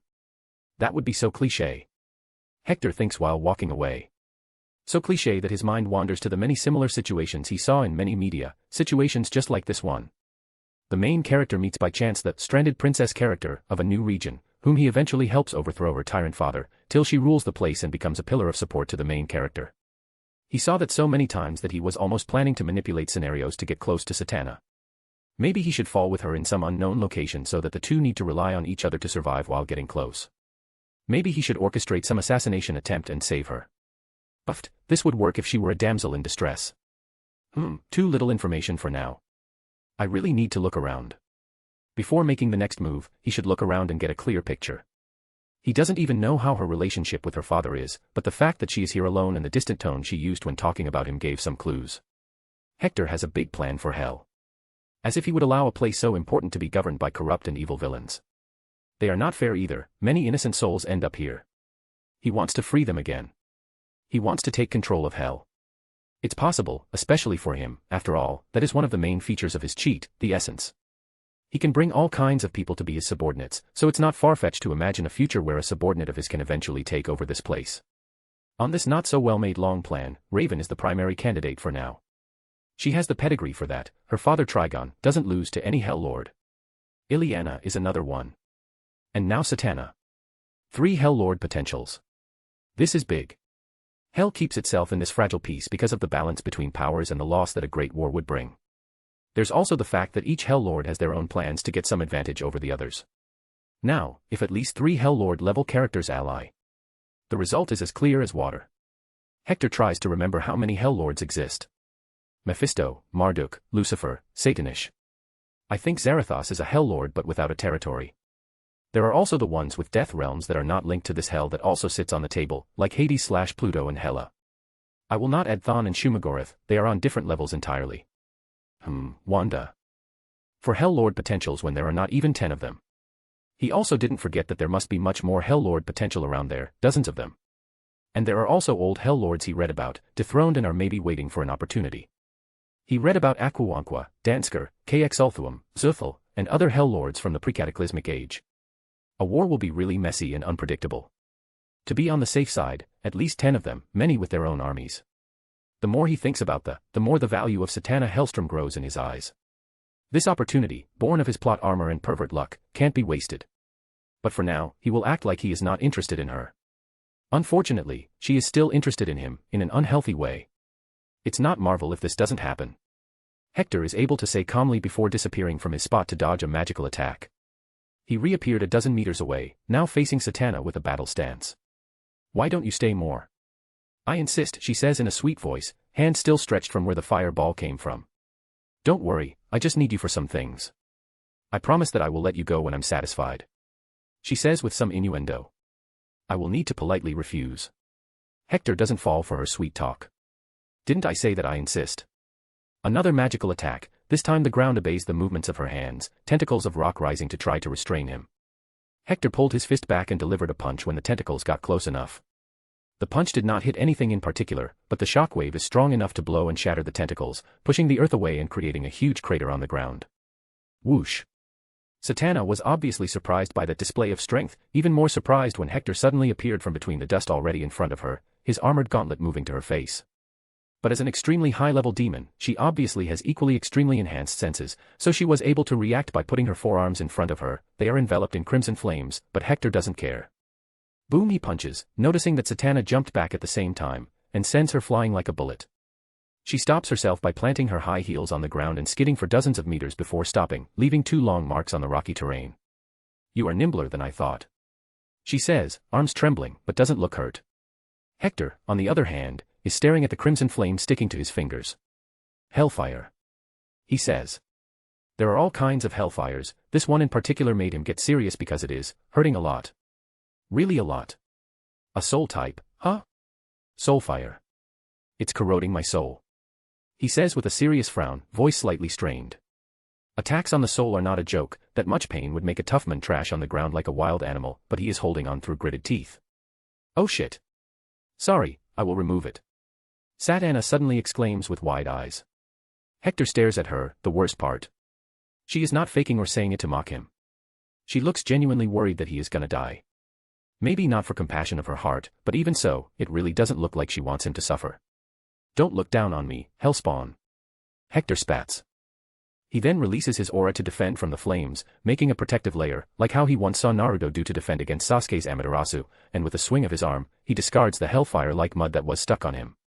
Satana's eyes widen at the display. Normal people would be mentally broken by that. Does someone who came to hell as an illegal tourist be normal? Hey, I guess you are right. She laughs, I'm starting to like you, big boy. Capturing him without killing, or even cripple him, will be difficult. She starts to consider reaching some compromises when Hector pulls a long sword. It's clear to him what she wants, but now what he wants is to test her strength to see if she will fit her future plans. He will not allow the fight to stop now. With his right hand, he raises his long sword over his left shoulder before releasing a powerful horizontal slash. Swish. Satana jumps immediately. An air slash dozens of meters long passes where she was staying and continues to fly till it reaches the mountain fortress behind her, and continues its path till it emerges on the other side. That is an amazing display of swordsmanship because that sword is not even made of adamantium or any other special metal. Hector would never bring something like that here. This body is beyond peak human, and he can still access a good part of his haki. Cutting a mountain is no big deal. Satana stops in the air, bat wings sprouting behind her as she turns around to look at the destruction behind her. Now she is realizing she can't underestimate him because he is human or... Are you sure you are human? 100%. He confirmed before attacking with multiple air slashes. Satana moves expertly to dodge her attacks, her wings beating fast as she becomes a red streak, hundreds of slashes following her. She flies around him and raises her hands to point at his body. Magic circles start appearing in front of her body as she circles him. Bang bang bang bang. What? Satana shouts in bewilderment as the magic circles she just made shatter like glass. Hector is pointing at her with a long handgun. Since he started gaining DC characters, the nth metal he can produce has gotten better and better. It is still not perfect, and not ideal to make into a reliable hand weapon, but he can use it as a bullet. Now adding that with his excellent aiming and good senses, any sorcerer that is his enemy will need to make magic faster than his finger and the bullets flying. What did you do? Satana is still shocked. Hector does not plan to answer that. He throws the gun in the air so that he can hold his sword with two hands and bring it back. Hey Kokuso Vanity. He still finds it funny to say the name of the attacks. But despite the childish act, the act is not harmless. Zush Kobaam. It's like an invisible laser cannon, his arms move in a semicircle downward slash that destroys everything in his path in an instant. A hole appeared in the mountain now, a perfectly circular hole like someone carved it carefully, but it happened in an instant. If Satana didn't dodge, she would not be vaporized like the mountain because she is much more durable than that, but she would be heavily hurt. Luckily, she has a high sensitivity and felt that something big was coming. Your inexperience is showing. Never fought anyone on the same level. She hears Hector's voice. Looking back, she sees him a little above him, blade above his head and ready to strike, the gun back in his left hand. More magic circles appear around her for the next exchange, she did that in panic. Bad move. Hector says bang bang bang bang. The barrel of the gun only moved slightly, but it shot all the magic circles again. The blade goes down swoosh and Satana's blood rains in the air. Many factors helped him get the upper hand so quickly, even though he is much weaker than his normal self. First of all, he came prepared to fight demons, beings that use magic, and Satana underestimated him a little while holding back. It must be shocking to see a man in full armor moving so fast and with deceptively strong strikes. Satana falls down with an ugly red gash running across her torso. Son of a bitch. She says while gritting her teeth, her face morphing into a malevolent expression. With a flap of her wings, she stops midair, but one can see that she is not well. Strands of her white hair are falling on her face, which is filled with lines. The wound stops bleeding, and some steam leaves it. A healing factor. It doesn't look that good. I read that demons can draw the power of hell to heal and sustain themselves. Hector analyzes while falling. Field advantage is also hers, but she doesn't seem to be that good in closed quarters. If I don't let her use complex magic. Wuxi steps on the air and dashes at Satana. Now he will press the advantage that he acquired while she was holding back and looking down on him. The two move around the sky, exchanging attacks in quick succession. Satana can only fight with her natural weapons and hellfire because Hector doesn't allow her to do magic. She even tried to use magic without the circles, but a hidden blade emerged from Hector's wrist, and he would cut the spell on its formation stage. A little hard with my eyes, but I can read her intentions. He thinks that after cutting a spell she tried to form on a blind spot. She is adapting well to the fight, but she will not make up for her inexperience during combat. Who does she think she is? Hector. After he landed a kick on her chest, his soul hit on her breast, the humiliation was too much, and Satana saw red. Fuck you. She lounges at him like a damned spirit, not on an attack, so Hector was not able to put up a defense when she simply hugged him. Her legs go around his torso, and her hands hold his helmet-covered head to point his face to her. The two make eye contact through his visor. Look at my eyes. Hector had the jump scare of the day. No, the month. He reacted fast, almost in panic, closing his eyes and turning his face away. He even dislocated his neck, it's possible with the Hercules method and Sai Kicken, to avoid looking at her eyes. Bachi bam. His fist goes to her stomach, and he even uses his impact gauntlet to increase the damage. The two are separated from each other with a bang and fly in opposite directions. Crack. Hector put his neck back in place and spun around to land on his feet. Huff, that was dangerous. He says while standing straight, I was not expecting you to have the penance stare. If he didn't know the famous catchphrase of the Ghost Rider, he would have fallen for it. The penance stare is not something he wants to experience. Hector is someone with a lot of sins and an overthinker, so he is especially vulnerable to it. Well, if it works in me. There are ways to deal with it, but I don't want to test my theories. He thinks in the depths of his mind. He watches Satana stand up, looking livid. Well. Ahem, what about we stop for now? He suggests, he saw enough. Oh no, no, no. She shakes his head, you need to pay. I was nice for too long now. Hell hath no fury like a woman scorned. Hector sighs. He is the one who is at fault here, but it's not like he is gonna apologize. Ayawa. Satana releases a scream of fury, her white hair whipping in the wind as her magical power rises. Still have a trump card? Wow. Hector comments. He already decided not to kill her, so he will show courtesy for once and not interrupt. Truth be told, he would never kill her in these circumstances. What does he have to win? The possible enmity of a Hell Lord. If she were invading Earth or something, okay, but she did nothing wrong but attack him first. He can be magnanimous when the matter concerns only him. It is an entirely different matter when someone hurts other people through, and even worse when they hurt the one close to them. Anyone can ask Mojo and Belasco. Hector watches with a ready stance as fire blows around Satana, to rise like a volcano just erupted from beneath her. From between the fumes and cinder, a huge figure appears, dozens of meters tall. A humanoid demon with his face obscured by the fire, he has a muscular male form, and his hands appear to drip with magma while lightning runs around his body. That is a pretty big pet you have there. He jokes, but he doesn't underestimate it. He can recognize the characteristics from a book he read. That is the basilisk, not to be confounded with the mythical creature, that is an archdemon, one of the deadliest, by what the book said. How do you tame him? Oh, is your lover? I don't judge, human girls also do weird things. There are some very weird books he provokes. Ayawa. And in her furious state of mind, Satana answers as he wants. The basilisk roars with her and slaps the ground. Boom. Exclamation point. An explosion that would wipe out several city blocks. And it was fast too, already on him while he was jumping back.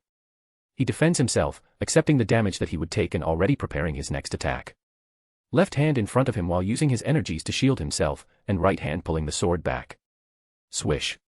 His sword slash is strong enough to cut the flames. He learned it through the memories of the scabbards of the One Piece world that watched Kinemon cut flames, but those flames appear different, because they recover and engulf the empty space quickly. He then noticed that his hands were now suffering from something similar to the soulfire Satana used before, but now it was corroding his physical body. Flames with sparks are consuming his flesh at an alarming rate when considering how strong his body is. His fingers are almost decaying. What is this? The power of destruction of the Gremoi clan. Are my fingers becoming brittle? Stone. Basilisk, huh? He analyzes fast and, without hesitation, cuts his left hand on the wrist. Hector rolls his eyes, seeing that scene. The basilisk starts spamming attacks in his direction, all of a wide range and very hard to dodge completely. This became very troublesome. It's not worth it or fun anymore. I'm also running out of nth metal ammo, too. Let's not lose, then. He smiles in his mind. Instead of retreating, he advances. He dashes at Satana while cutting the flames, opening a path for just a millisecond, but his arm moves so fast that his slashes appear to form a wall. His left hand took too long to heal, but it recovered fast enough. The healing factor of this body is not all that, but because of the low quality, it recovers the HP faster, like how Hector once explained. Especially if he uses his will and mind to increase the healing factor through sheer focus. Not something that anyone can use in combat, but he can multitask. He also kept focused, even ignoring the attacks landing on him, attacks that are fatal. It's a reckless charge, something he would never do. Bam. At last, he reaches Satana, in the middle of the firestorm, and she thought that she was safe. You need to stop lowering your guard. From her perspective, Hector looks like the demon, his visor making a streak on how fast he is, and his body standing despite corroding. Goodbye. He says with some humor before reaching very close, some light starts appearing from the gaps of his armor human style. Bonsai. He says his joking style he created in the past. His teasing tone is enough to make Satana's skin crawl, if not for the danger she felt. Boom. The whole mountain trembled as the explosion shaped like a ball of energy spread in their position. The peak that was already unstable because of Hector's earlier attack falls down. After the explosion, the place eventually calmed down, only the rumble of the mountain falling apart in a rock avalanche could be heard. That and the sound of the demons around it, creating a strange cacophony. From the ground zero, a figure slowly emerges from the dust. Satana Hellstrom is surrounded by the flickering form of basilisk that slowly goes back to her body. She looks very bad, full of wounds, with disheveled hair, and clothes torn apart almost completely. Son of a bitch. She spat, he didn't have to go that far. Such a bad day. She looks pissed. In the distance, demons from the castle are finally approaching. The first to appear are some imps, small humanoid creatures with their bat-like wings. The low-level demons don't look that smart, and Satana doesn't seem to care much about them. Come here. She calls in a commanding tone. The swarm surrounds her, and she grabs two by the throat before bringing them close to her face. Then she takes a breath, the things struggle uselessly and he grasps while some red steam starts leaving their mouth. It's their soul, or at least the demon version of that is being sucked by Satana. The soul takes the form of butterflies that she chomps down mercilessly, like she is starving. The wounds around her body start healing quickly after she does that. She also did not stop there, consuming more souls of the imps to heal herself faster. In no time, she is completely recovered. The only signs that she was in battle are her tattered clothes that, for some reason, still hide her most special parts, like the universe is protecting her modesty, but 95% of her skin is showing now. In the end, she was really lying when she said that she couldn't hurt him with a touch. Oh, so you are this kind of succubus. The soul type, not the life force type. The voice she hears makes her turn around quickly. You. But only her body, even her anger was subsiding, but hearing and seeing Hector again made her go back to full rage mode. Me. He nods to confirm, like he always does when someone says that to him. He also needs to say that because now he is using a different body and wearing different clothes. He is wearing a much lighter full-body suit, a stealth scouter type, black with just some light armor here and there. I think it's time to let bygones be bygones, and maybe reach an agreement. Hector speaks maturely, trying to restart the conversation. Rhea. But Satana doesn't want to let go of her anger. She attacks him again, with her claws engulfed in her fire. Hector, on his end, does not even move. Satana thinks she heard him sigh. Boom. Another explosion, this time a much smaller one. He didn't even hesitate before blowing himself up again. Satana was not that hurt before, just some very small bruises. What is his fucking deal? She huffs in anger. She was not able to shred him into pieces. Damn, lady. Calm down. I just want to bargain. Is this your time of the month? She didn't even want to verify this time, her eyebrows twitched, and she was already turning around and swinging at full force. Boom. But he exploded again. This time she waited. I just came to bargain. He says, laughing for some reason. Rhea. Boom. Her angry shouts and the explosions chase away all the demons that came to check what is going on. The husks of the dead imps are also a good indicator to not get closer. Satana, I've come to bargain. I don't want to listen to you. Boom. Satana, let's bargain. Fuck you. Boom. I've come to bargain. Stop. Boom.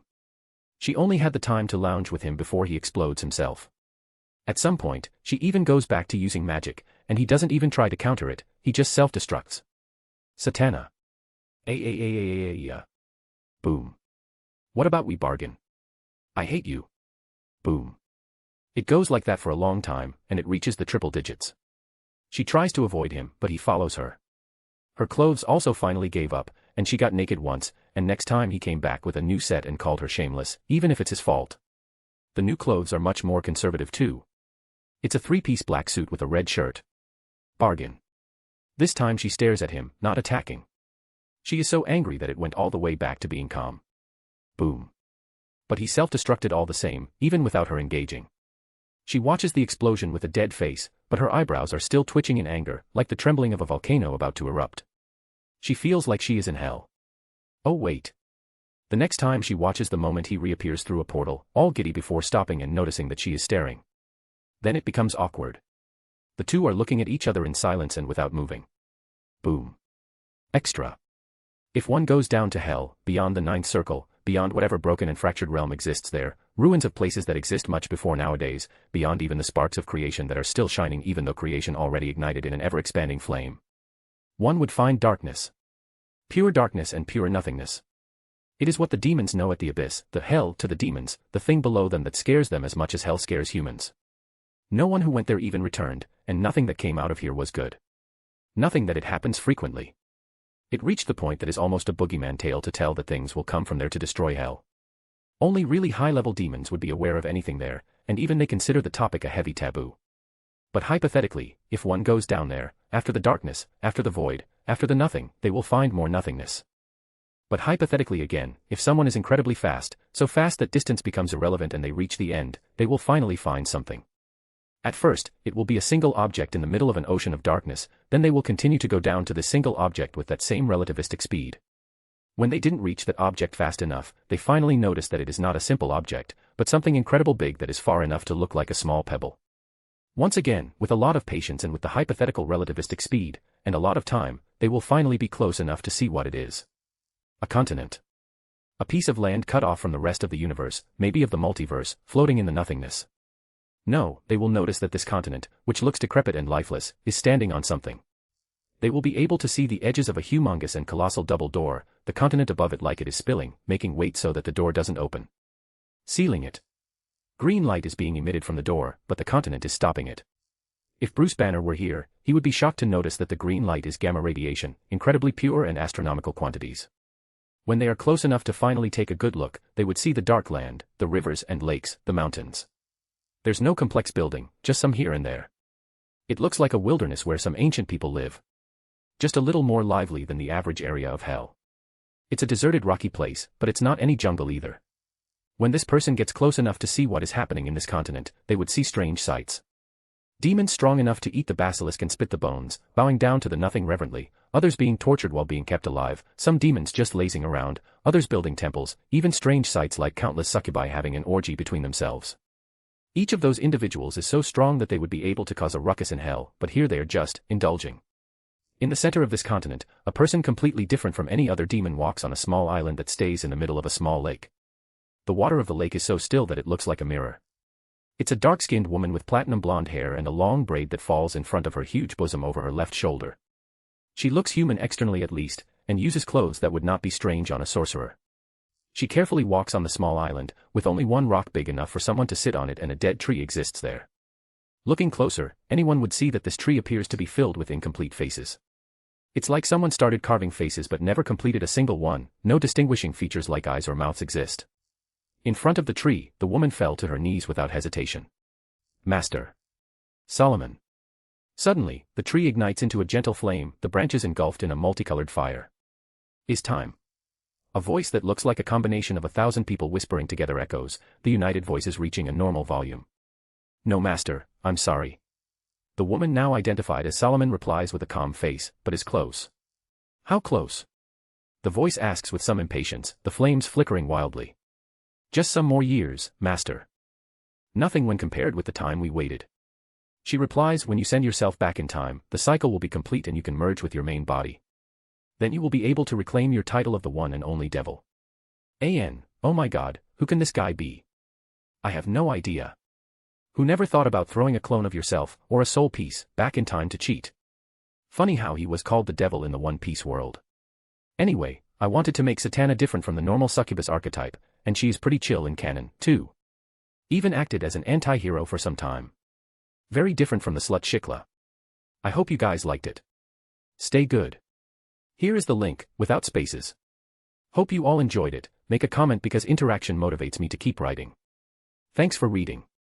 Till next time and stay good y'all. Bye bye. Chapter 138, A Deal with a Demon. Sorry for the delay, guys.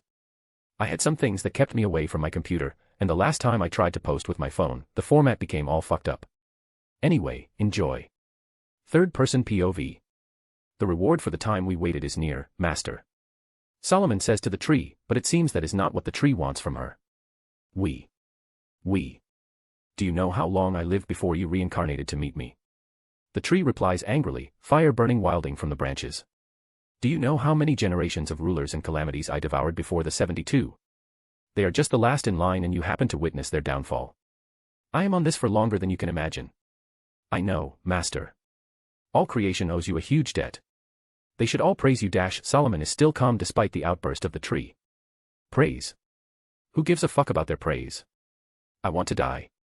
The tree roars, the flames shooting to the sky like a pillar, all the demons in the continent trembling in fear. Existence is a pain and a punishment for my good deeds, while I will never see the rewards of my bad ones. My reward will be to cease to exist and be whole again. That is all I want. Solomon's face is as calm as ever, like she is untouchable, like she has gone through something like this before.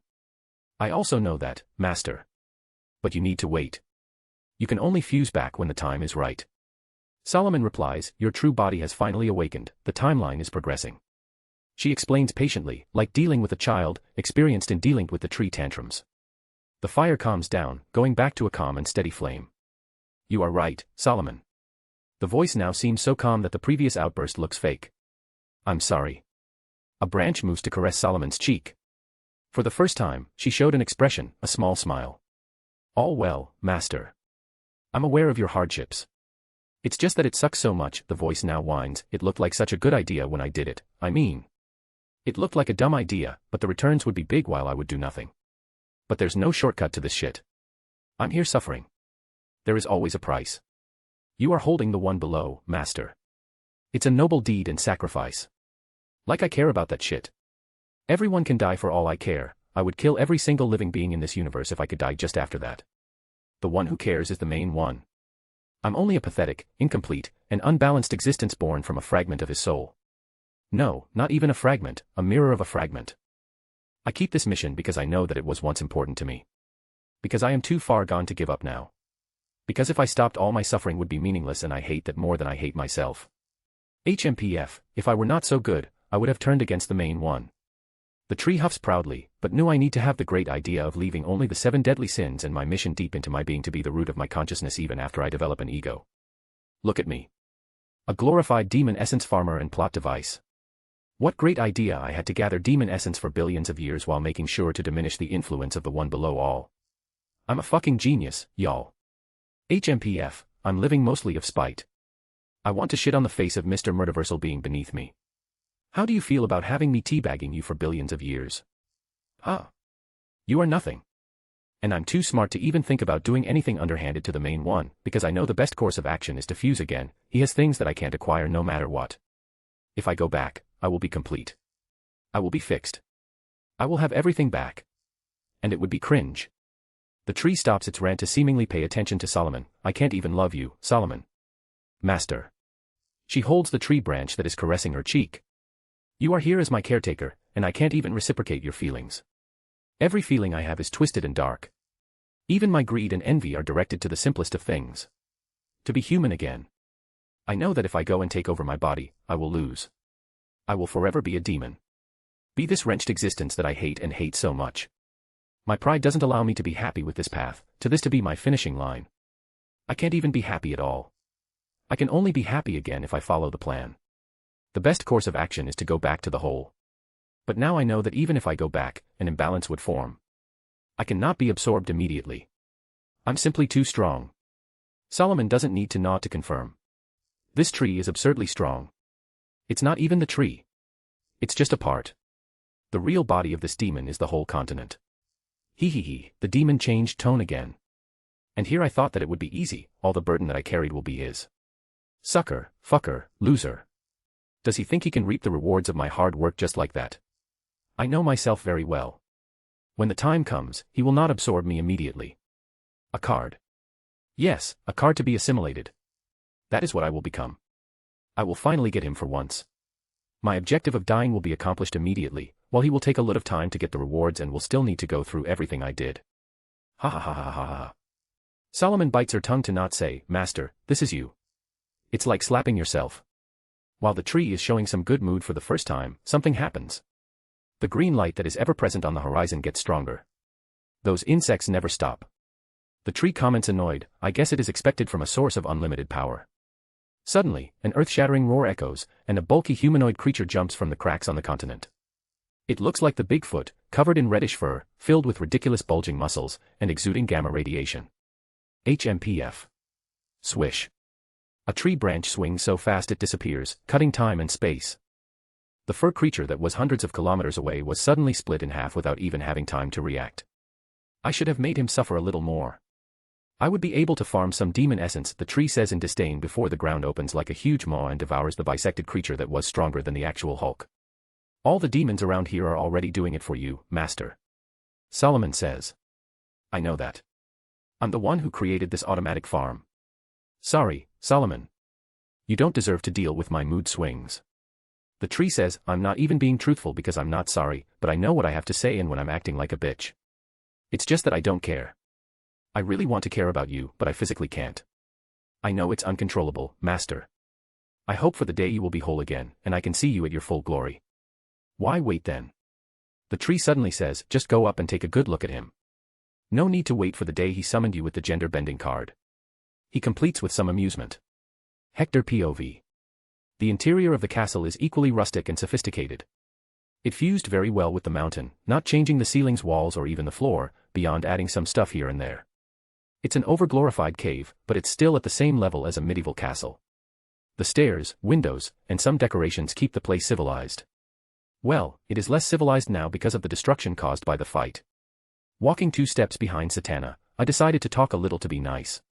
Do you want my help to fix what was destroyed? Fuck you. She spat without looking back. Geez, someone is angry. I don't know why, I will call someone to fix it later. Magic, huh? Convenient. I can imagine some earth demon or something like that working as an architect. It seems she is really angry because she is not talking anymore. Women are so sensitive.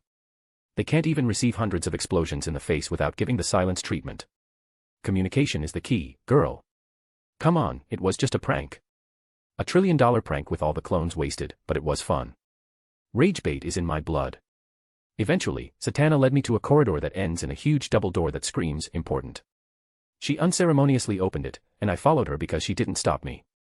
The huge bed and the surprisingly human design inform me that it's her room. Well, human in the very rich demon princess category. The room is bigger than an average house, the ceiling is unnecessarily tall too, the bed is the size of an Olympic pool, and the furniture and trinkets that I see around look like they are made from expensive materials. I can wait outside. I say to her after noticing she is going through her clothes.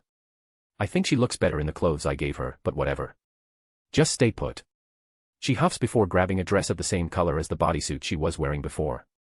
It's tight and with a generous cleavage, but at least it looks like her skin can breathe now. When I saw her bending over to put the pants down, her ass stuck in my direction, I rolled my eyes and turned around. This woman. Do you think I don't know what you are doing, wench?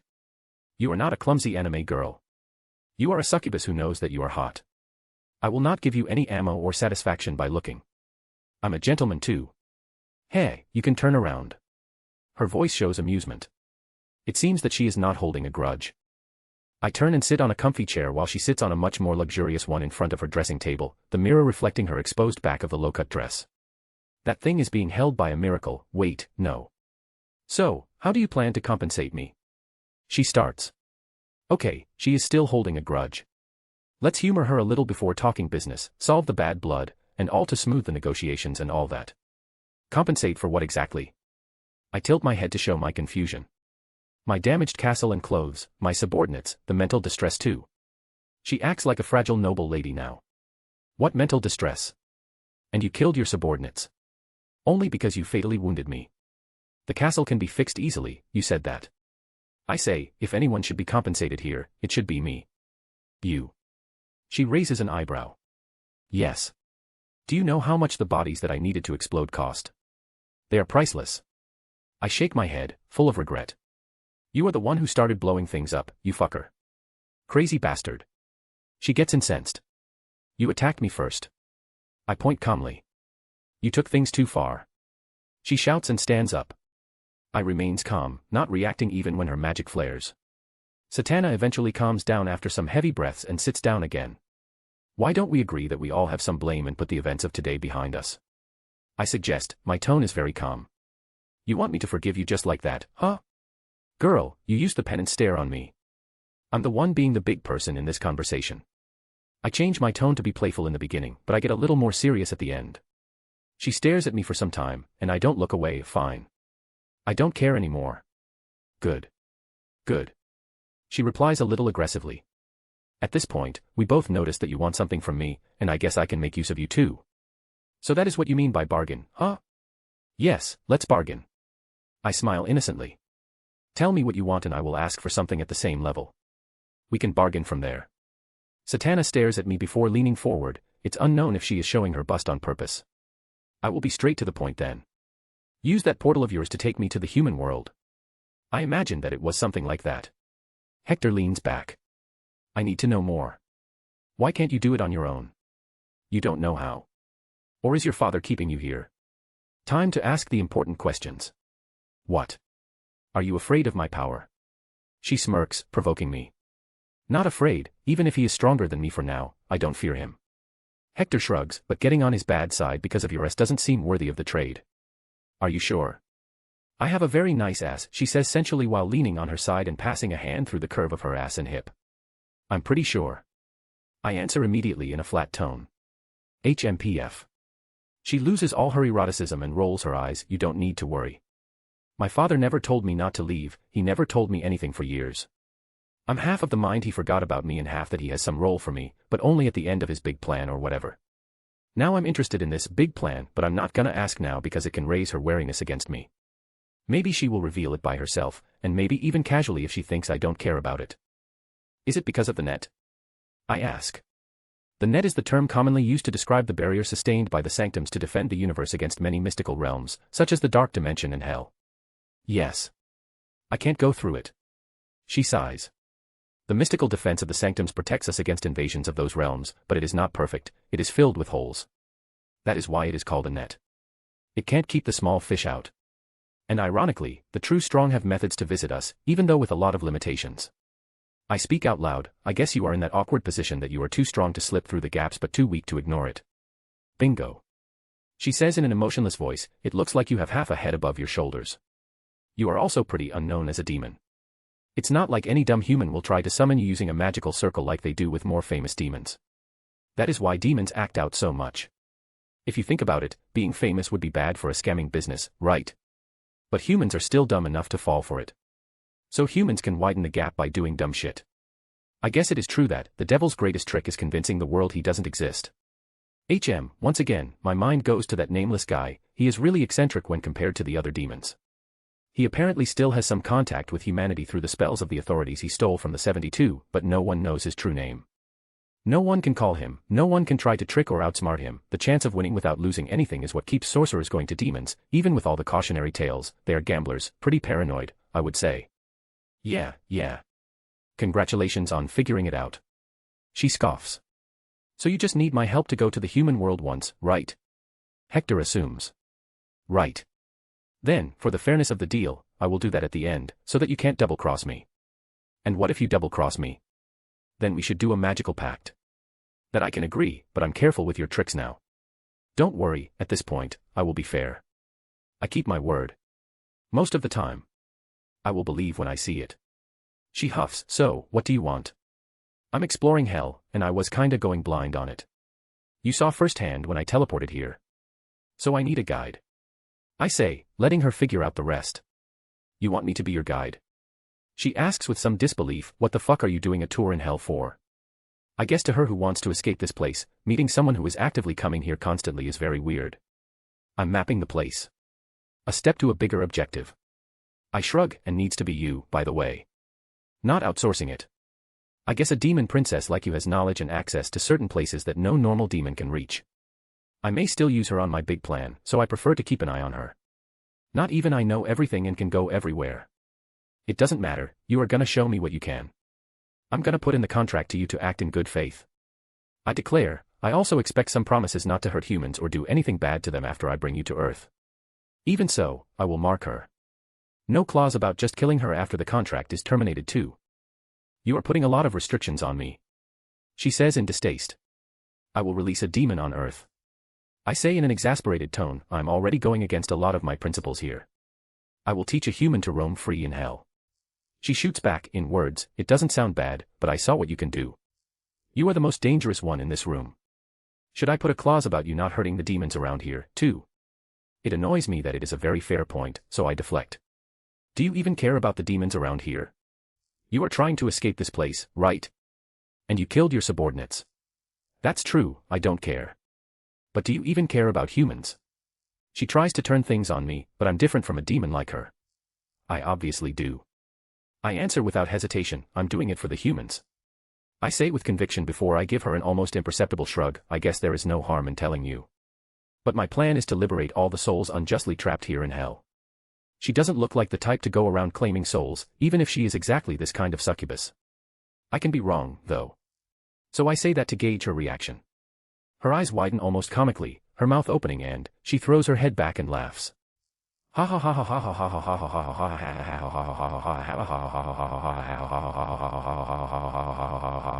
ha. Deep breath.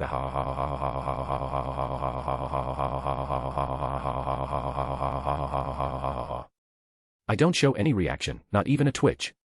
Ha ha ha ha ha dash. Wait. Are you serious? She pauses and looks at me and doesn't wait for me to answer, PFFFT. Ha ha ha ha ha ha ha ha ha ha ha dash. It's okay, let the fools laugh at your dreams. It goes like that for a good minute. She even starts clutching her stomach, only when she is finally too red-faced and out of breath to laugh more, I ask. Are you done? My voice is calm and unaffected. Ha ha ha. Hee hee ah ah, man. That was a good one. You. But seriously. I thought you were smart. She finally straightens herself to look at me directly. Are you in truth retarded? No. Is this some revenge thing? She makes a pensive expression, trying to figure me out. No. Then you are crazy. This is not even a question, she just decided to believe in that. Okay, I can accept that. Wherever you believe in it or not, it makes zero difference to me. I say seriously, I also don't care if you want to run from your father or have fun in the human world. I only care about people's safety. My objective here and what you plan to do up there is my business. It's strange to say, up there, when I know it's not like that it works. She stares at me for some time, for a long time, before saying. HMPF, fret not, I don't plan to go into a killing spree or even create a cult. I want to get in touch with my human half. She says the last part with some hesitation, like she is saying something dumb. That I can understand. Being human is as part of you as being a demon is. It's like being a meta and a human. One side can be super powerful and cool, and all that. But you feel that if you neglect the other, you are not complete. She looks at me with such surprise that one would think that I revealed the secret of life to her. What? I can relate to that too. Maybe you are so long here that you forgot humans are prone to empathy. I say in a mocking tone. Shut up. What empathy, you self-destructing asshole? You are gonna end up in hell when you die. She says, but without any heat. No problem with that. I say without a care, but hell will need to hold me down pretty tightly if it wants to keep me here. Big words to someone who doesn't even know where north is from here. I would be able to figure it out on my own eventually. I am just using you for convenience. I wave her off dismissively, you are the one who really needs me here. Don't forget that. You know nothing of this place and is talking big.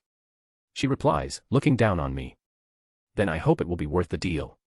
I say to end the discussion whatever, time to go. Research about packs and all that. Being truthful, my portal is one way only, so I need to alter it to hold my side of the deal and bring you. I will come back in a few days. Possessing bodies to use as scouts, huh? She comments, figuring out my strategy. I guess it is easy for her because demons have a culture of doing that when visiting Earth. I'm just repaying in kind. Right. That is why I have countermeasures to self-destruct. I don't want to give anyone any information. I comment before smiling, so, sorry about that. She looks like she doesn't understand for a whole 2 seconds before her eyes widen and then anger floods her features. Don't you dare dash. Boom. Ha ha ha ha, back to my main body in the space station, I can't help but laugh. I really can't help myself, to be fair. The explosion was much smaller than the other ones, just to destroy the chair and leave some scorch marks on the floor. Maybe I should bring some gift to alleviate her anger. She looked pretty chill. That is my assessment of her personality, probably because she lives like royalty but is bored. Quick to anger, but also doesn't hold on to that for too long. She is a demon of lust, after all, not of wrath. Who? Cortana asks. A demon princess that I will use to get information. I reply. I knew it. Nemesis suddenly shouts, if she is a succubus, it would be perfect. Oh, I fucking knew it. Ha ha ha. Nemesis would be physically rolling if she were not inside my body. Yeah. You are right, I'm prone to fall into women's bosom. I roll my eyes. If you man up just a little, you will be drowning in pussy in no time. She says. First, trying to get in the panties of every girl I know is not manning up, and second, I would never drown. There is not enough pussy in the omniverse for that. I scoff. I would mock your braggart mouth if I didn't know it is true. Chuckling, I divide myself into 4 to retake my obligations. Glottos, prepare a clone of mine from the blank section. Later, I will go back to hell to make a demon clone. I say while splitting up in different directions. Those blank clones are the ones with rogue's power, so that I can collect physiologies. One day, I will be better with my power manipulation, and I will turn physiologies into powers and transformations. I kinda already have a blueprint of that after studying the Zoans of the One Piece world. Now, I need to go visit the Ancient One. Kamartaj. Satana Hellstrom. Daughter of Marduk. The Ancient One asks across from me after I asked him about her. We are sitting on a small stone table in the courtyard. Yes, there are no records about her anywhere, but do you have some information in this bald head of yours? I don't miss the opportunity to deliver a jab at him. My head is pretty empty when compared to yours, which is filled with worries and useless thoughts. He shoots back, and yes, I know a thing or two about her. What? It happened, I think, 2 decades ago. But I only became aware of what was happening much later. Marduk lived like a human for a decade, had a family, even had 2 children. She passes his hand on his goatee while thinking about it. Another one. An older brother. Daimon, if I'm not wrong. He nods. Daimon, really? Satana and Daimon. I shake my head while chuckling. The guy is really not trying to hide, huh? If a third one were born, how would it be called? Deviled. Maybe that is why he was found out so soon. The Ancient One is also smiling in amusement before a somber look falls on his face. Tragedy happened when the older child was 10. So Satana is really in her early 20s, she really acted the part of a college girl. My thoughts are still on analyzing her personality, so I do not interrupt. I can only say for sure about the day that Marduk went back to hell. The day his wife died and he took his daughter with him. I'm not sure how the mother died, but I found traces of prolonged exposure to demon magic and glyphs in her body. She was prepared for years to be Marduk's bride, but I think her memory was altered because she lived as a normal housewife. Brainwashing, huh? Typical. I roll my eyes at the tragedy of this woman. Wait. Took his daughter. Only his daughter. Is her brother still here on Earth? Yes. He nods. Maybe that is why she wants to come here. I put my chin between my fingers while thinking. Is Satana really not that bad? I still felt that she lied once every 3 phrases, but maybe she just wants to downplay the amount of influence her father has over her to not scare me from pulling off the deal. And he only took her back. Only her. I ask, how old was she? I think she is 3 years younger than her brother. Younger, huh? Do you think he was trying to make an heir, and when she proved better than her brother, he just decided that he was done? That is exactly what I think.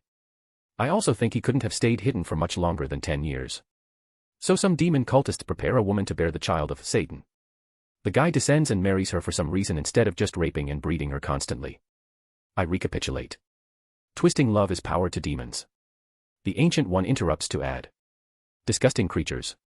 I spat before going back to my line of thought. She didn't know her body was prepared to give birth to demon spawn.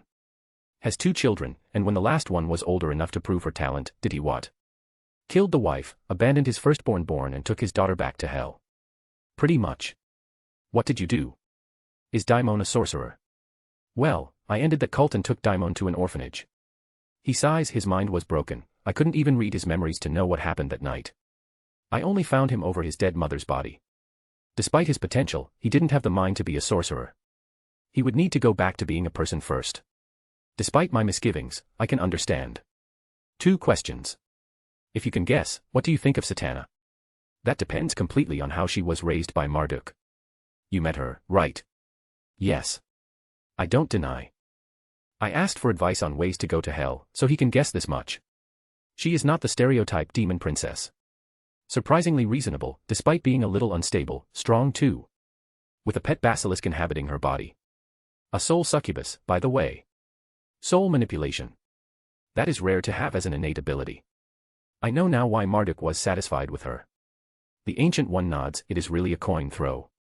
She can still have some of her humanity or be tricking you. I sigh, so I am still in the same place. Maybe I should kill her. I say out loud. If Marduk went through all this trouble to have her, she is an important asset to him. It will be better if she doesn't exist. The Ancient One's voice interrupts my dark thoughts, you are the one who met her. Forget the future possibilities for a minute and listen to your gut feeling. What do you think of her? I pause, and think about it. Think about it a lot. And despite my paranoid mind. Surprisingly. I really think she is very human. Then there you have it. This much can at least buy the benefit of doubt, right? Give her a chance. I guess so. But I will still keep an eye on her. I point, and I'm killing her if she looks like she is turning evil. There is this possibility too. She can be cool now, but be corrupted later. You would not be you if you didn't act like that. The Ancient One chuckles, but I feel you and this girl can become very good friends in the future. Maybe be the bridge to great things.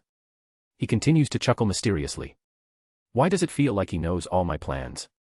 Stop seeing the future, dude. Heh, not the future, no. It will kill him to speak things clearly. Did he make a pact to always act cryptically? Whatever. I have some ideas here on how I can cheat in a demon pact. Tell me if you think it will work. I think you are the demon here. He looks at me like a disappointed grandpa who caught me cheating in an exam. Shut up, sorcerers have been doing this for a long time. And by the way, my second question. Do you still remember the name of the mother in the orphanage you put Daimon in? Time to put those detective skills to use. Third-person POV Harley, by Hector's instruction, went to have a therapy session with Wanda. It was a little complicated to get access to the institute where the daughter of Magneto is locked, but Harley went through it without any problem. Hector probably falsified the permission on this shady place. She thinks before entering Wanda's room or cell. You know, the environment influences your state of mind. Maybe you should change it. It's the first thing Harley says after being alone in the room with Wanda. The teenager is sitting on the edge of her bed, back to the wall, glaring. As if I can. Oh, we both know that you can.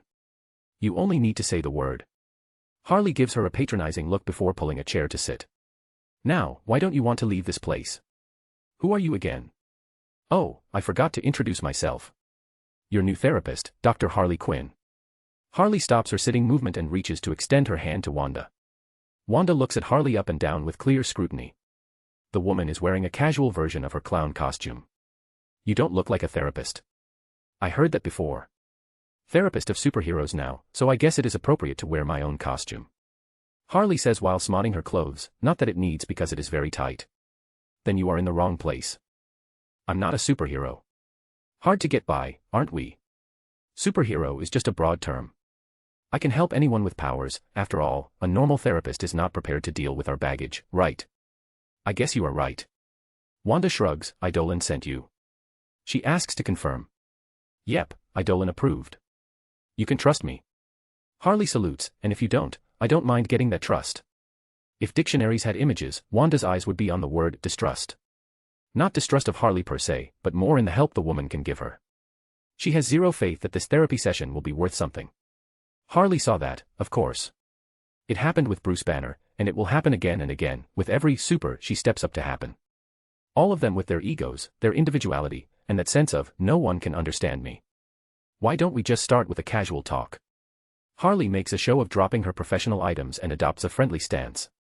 That is not the first, and it will not be the last time, she will prove them wrong.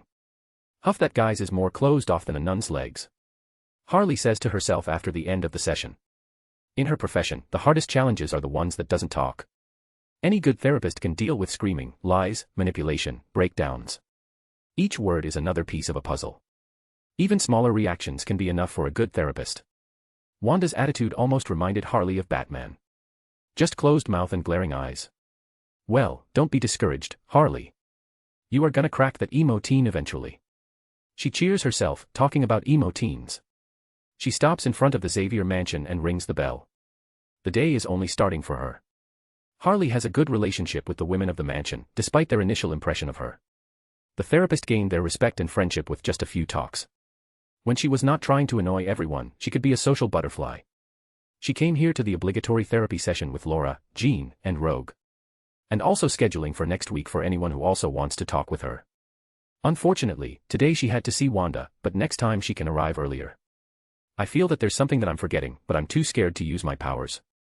Lying on the reclined chair, Jean tries to explain this gnawing suspicion that has grown inside her constantly. Afraid of your inexperience with your powers or afraid of what you are gonna discover? Harley questions. Jean pauses. That is a good question. I mean, there's a natural fear of messing up with my mind. It's something really serious, right? But I think most of my hesitation comes from discovering what is. A natural reaction. It happens a lot in the medical field, but different from a disease. Maybe what is bothering you is not fatal. Discovering earlier can obviously be a good way to solve this issue as soon as possible.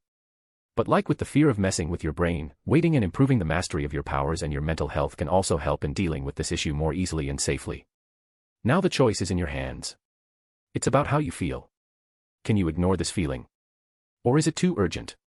Or maybe you can go choose a middle ground and just slowly probe your memories. That last one sounds like the best path. Jean comments. We also need to think about why you are forgetting something. From where this feeling is coming from. Repressed memories because of trauma. Misuse of your telepathy. The origin is just as important. It can give us clues of what is and show ways to solve this issue.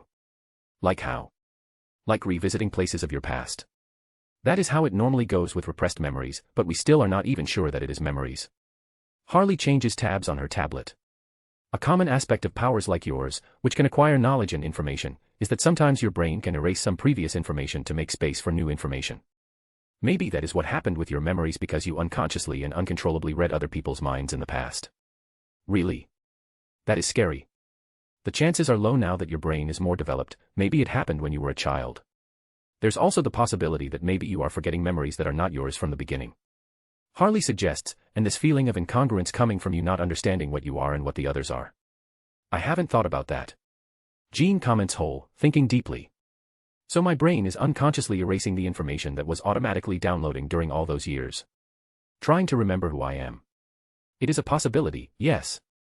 There are too many possibilities. Jean sighs. That is what happens when you put metapowers in the equation. Everything is possible. Harley gives her a smile. Luckily, we have Eidolon's notes to give us a north. Oh, the time is up. Too bad. Thank you for the session, Harley. Jean slowly sits up, a satisfied smile on her face. She learned to enjoy this therapy. Anytime, dear. Practice some introspection this week. Try to isolate what you're feeling and identify them. Try to see if it's really yours or maybe a remnant of someone else. Harley waves and send Rogue to me. Bye-bye. Okay, I will. Bye. Jean waves and leaves as the door closes behind her. Even recommending her to take it easy, I can't slow the discovery for too long. Harley sighs, Panicotta dear, will get all paranoid with the report. It doesn't take long after she organized her notes for the door to open again and Rogue to enter. Excuse me. The goth meta slowly walks into the room. Welcome, girl. How was your week? Harley asks with a mysterious smile. She was looking forward to talking with the Southern Belle. Ahem, something happened. Rogue says a little bashfully while sitting down. I know. Harley's smile widens. You do. Rogue looks like a deer in headlights. Of course, I do. Harley continues to smile. Rogue finally catches up, her eyes widening. You're one of them, right? You're one of Eidolon's girls. Harley stands up, turns around, and does something that Rogue was not expecting in 1,000 years. She peels off her pants to show her thong-clad pale ass. What do you think? What dash? Rogue blushes and splutters, but her eyes zero in on the exposed cheeks, especially on the tattoo. Eidolon's symbol, the spiral with the E. Do you like it? Harley asks while shaking her booty before raising her pants. I can change it pretty easily. Last time there was a propriety of Eidolon tattoo. He facepalms and tells me to stop, but I know he likes it. Harley laughs and sits down, going back to acting all professional. I. Rogue is blushing heavily. Idolin obviously told me about you. Harley continues to smile. Rogue hides her face with her hands, wishing she could disappear. Ha ha ha ha. Relax, girl. You are good. Let's talk about this. Harley assures her with a relaxed laugh. My therapist is the girlfriend of the guy I confessed to. This is too weird. Rogue murmurs, her hands still covering her face. Okay, speaking like that, it really seems that I need to step away as your therapist. Conflict of interests and all that. Harley is still all smiles. She stands up and goes to sit close to Rogue. So how about you talk to me like a friend? Let's gossip. Rogue finally looks between her fingers to check Harley's face, to see if there's any trace of animosity, jealousy, or any other bad feeling in general. But she can only see in Harley's face some amusement and complicity. Don't worry, girl, I'm not jealous. It couldn't even work with the relationship dynamic that I have. She laughs, and he really told you the truth, huh? Interesting. Is that a problem? I haven't told anyone. Rogue asks. No. It's a big secret, it's just that he is a very private person. He will not brag about it. And I think he wants to keep an image for the kids, not be a bad example, I guess. It's not like this kind of relationship can work to everyone. He is the exception. Harley explains. It will not be a secret forever, but Hector is of the mind that it is for the better. The fewer people who know, the better. It's already complicated without criticism from outside. I imagined that it was something like that. Rogue mutters, I don't want to cause him any trouble. Oh, aren't you cute? Harley hugs her. Now I know why he likes you. He likes me. Rogue eyes become a little glassy. Hearing from her, it sounds more real than when Idolin told her. For some reason, it's not like she needs to be nice to her. In truth, she has all the reason to be mean to Rogue. Of course. He sang praises about you. And you know why he rejected you, right? Harley leans back from the hug to look at Rogue's face. Rogue nods. It's not hard to guess. Even easier for her because she absorbed a lot of Idolin's style and way of thinking. Then why don't we talk about the other big event of your week? Then we can come back to the gossip. Do you want to hear some dirty things about him? Harley whispers the last part in Rogue's ear, making the goth girl blush, but she doesn't say no. So, how are you dealing with the fact that now you can touch everyone again? Nothing changed much. I can touch my friends, and sometimes I forget that I can do that. Rogue confesses, I still need to get used to it. That is good, take it easy. Harley nods. Normally, someone who was deprived of something for a long time has the tendency to lose control when they taste a little of the thing they didn't have. The most common example was children with very strict parents when they have the first taste of the freedom of adulthood. Are you talking about me becoming a slut or something like that? Rogue raises an eyebrow, a little offended. That is a very crass way of talking about it, but I was talking about how you can be perceived. If you become too touchy with people, especially the ones that you are not familiar with, you can gain a strange reputation. Harley doesn't mince words. I want you to not attribute your value to this new thing you acquired, Rogue. Continue like that. Don't try to make up for the time lost, be yourself. Don't fall into this trap and end up being taken advantage of by some sleazy ball. Believe me, I am talking about personal experience. Harley huffs loudly. Really? Rogue takes a good look at Harley's face. It's full of regret, something strange in the normally bubbly woman. Yeah, before Idolin. Well, I let a guy do horrible things to me under the guise of gaining freedom and getting rid of my caged past. Sounds familiar. The therapist confesses before giving Rogue a deep look. I see myself in you a little, just a little. Take it easy, discover where you stand now that your life has changed. Don't seek any external validation before that. Harley gives some advice, that is what Idolin wanted for you. That is why he rejected me. Rogue repeats, understanding more of the hero's intention. Yes, he even put herself in the sleazy ball category for you. He doesn't want to take advantage of you. Then Harley shows a compiratory smile. Do you want to know a secret? Do you want some advice about him? She asks, getting closer. What? Rogue wanted to say no, but she couldn't resist. Harley puts her mouth close to Rogue's ear and whispers. The door is still open. I know how he thinks, and I know he will keep the door open to you till the day you are ready. So here is my advice. Hold the fort, don't try to become someone you are not. He likes the real you, Rogue. I mean, if you continue to like him even after your options expand. Harley backs off with a little shrug. I think that is the real test. If you like someone else, go for it, but don't go out with anyone just to feel wanted. Believe in me. That is a trap. You will feel dirty forever. Harley sighs, but if you really like him, just be yourself, exactly how you are. I am 100% sure that he will come back for you. Rogue is really trying to keep herself from smiling, but she can feel the corners of her lips twitching. And then we will be sisters. Harley laughs loudly, shaking Rogue. I'm still not sure about that part. Rogue admits. He told me that you accepted it. Harley tilts her head, confused. Yes, I did. Rogue looks down, embarrassed. But it was kinda in the heat of the moment. Thinking better about it, it is complicated, right? I kinda jumped the gun. It was dumb. But he really did the right thing for you, huh? When Rogue thinks about it, yes. The guy really predicted her future reactions. How is it? Rogue gathers some courage to ask, how is Sharon? That makes Harley smile like the Cheshire Cat. Do you want details? The dirty details. Harley's eyes go crazy. Rogue is getting redder than Jean's hair at this point. I don't mind telling you. Harley's smile becomes even more teasing and sly. For example, after my job here is done, I will meet him tonight for my reward. She twirls the tip of one of her twin tails with her fingers, her face being clear about what she is talking about. Gulp reward. Rogue couldn't stop herself from asking, getting equally excited and embarrassed. That is the moment that Harley knew she had her. Oh girl, let me tell you where you are getting yourself into. Spoiler alert, you will love it. A.N. Hello there. Here is the link, without spaces. Hope you all enjoyed it. Make a comment because interaction motivates me to keep writing. Thanks for reading. Till next time and stay good y'all. Bye bye. Chapter 139, Those People Need Therapy. Rogue POV, that was horrible. Rogue says to Harley after hearing an abridged version of her past. The teen Meta's face shows disgust and empathy for the older woman. Right. Pretty nasty and abusive. Looking back, I wish that I could slap myself or hug the old Harley. I don't know.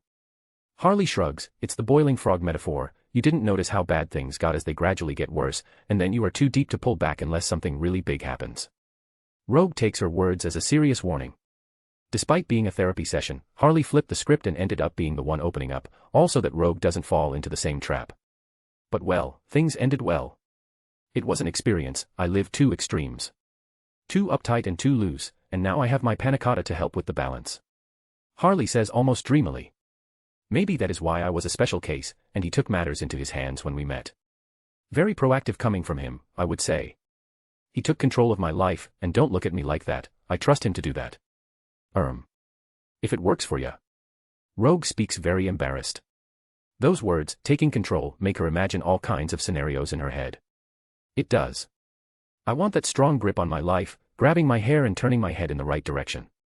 Harley says with a breathy voice. Okay, she is doing that on purpose. Rogue is blushing now. From an outside perspective, it can look bad, but it is not like that. In truth, I have all the freedom I need. He allowed me to be myself, oscillating between the two spectrums, but not letting me stray too far into one.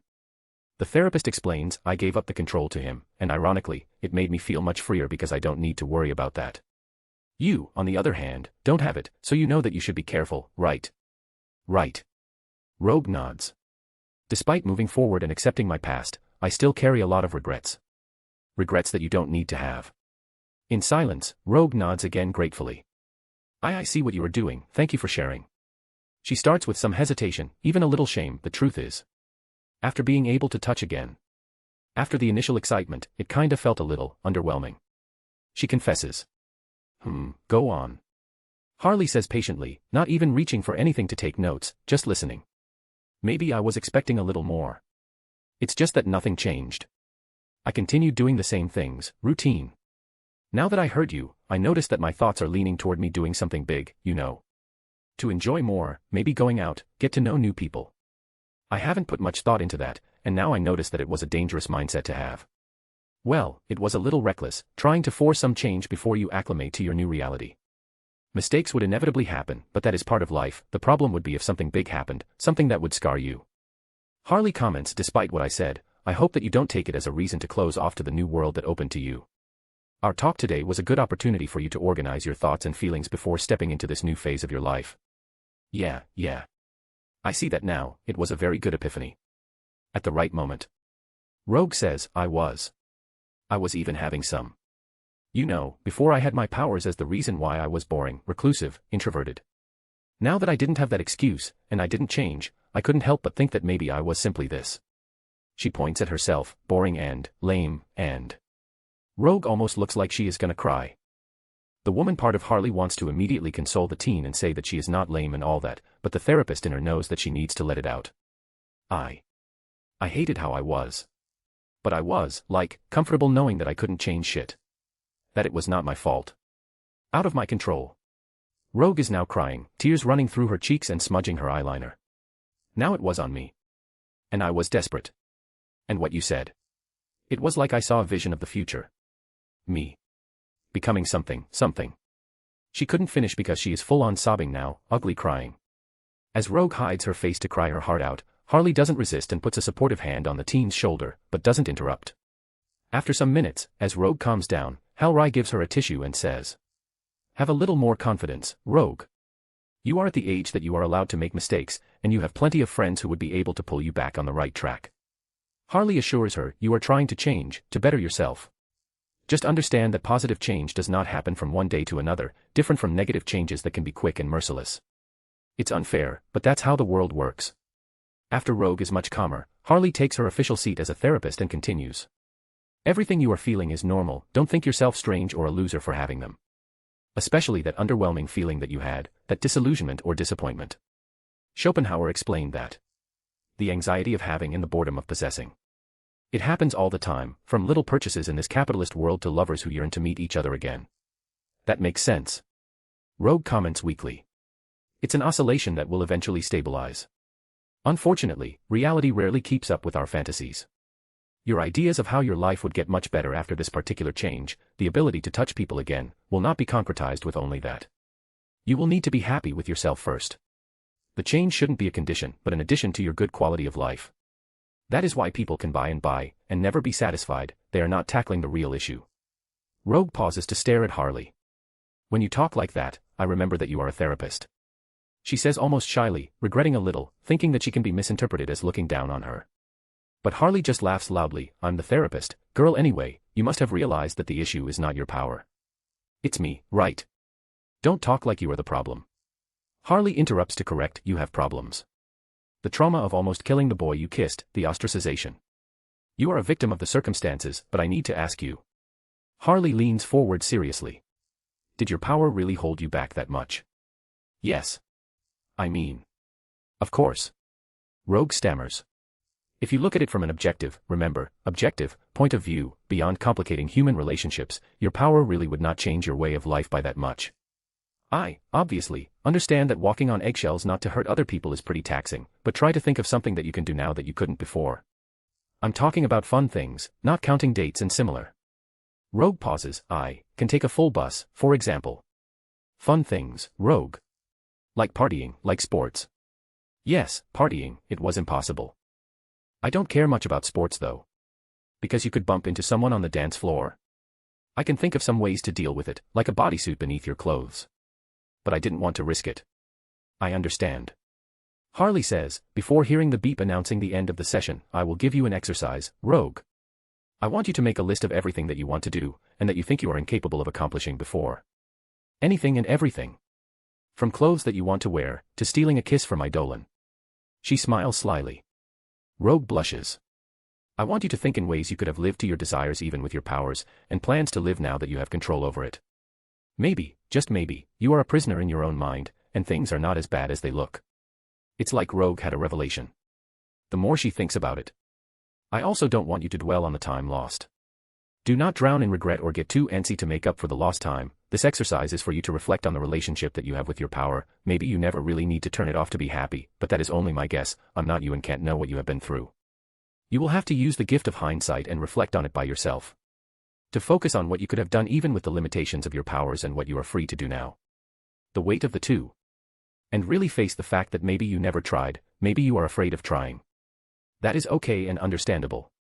But if we are going to move forward, it's time for you to take control and accountability of your actions, past and future." Rogue is a little overwhelmed with everything she heard today, so she absently says her goodbyes to Harley Quinn. But despite her head feeling heavy with thoughts, her heart is a little lighter after this session. Hector POV Victoria Wingate is the name of the poor woman. Victim of some satanic cult, her body was brutalized, dark rituals were performed on her flesh, and glyphs were imbued on her womb so that she could bear demonic children and yearn for Satan. Such a tragic tale of a random woman. Yes, random. Even though her family is Satanists, she is not the one at fault. She did not have any dealings with occultism on a personal level, she was just unlucky to be born in the wrong circumstances. Something that can happen to anyone. Anyone. That is why I can't let demons continue to act as they do, humans are not theirs to play. How many Victorias existed throughout the history of humanity, or how many exist now? Demons, aliens, and whatever more. Those people that treat my planet as their playground, and my race as their toys. They have no idea what is coming for them. They can go and ask the people of the Mojo world for a clue. Oh wait, they can't, because I killed all of them. It didn't take long to find Daimon. He is still using the Hellstrom name. Ironically, he is living in a monastery on his way to becoming a priest. I float above the place and watch the 20-something Daimon study in his room. The similarities with Satana are few, only eyebrows and the shape of his face are similar. That last one is even less prominent because he is a male gaining a sharp jaw, while his sister has a much more feminine and soft shape.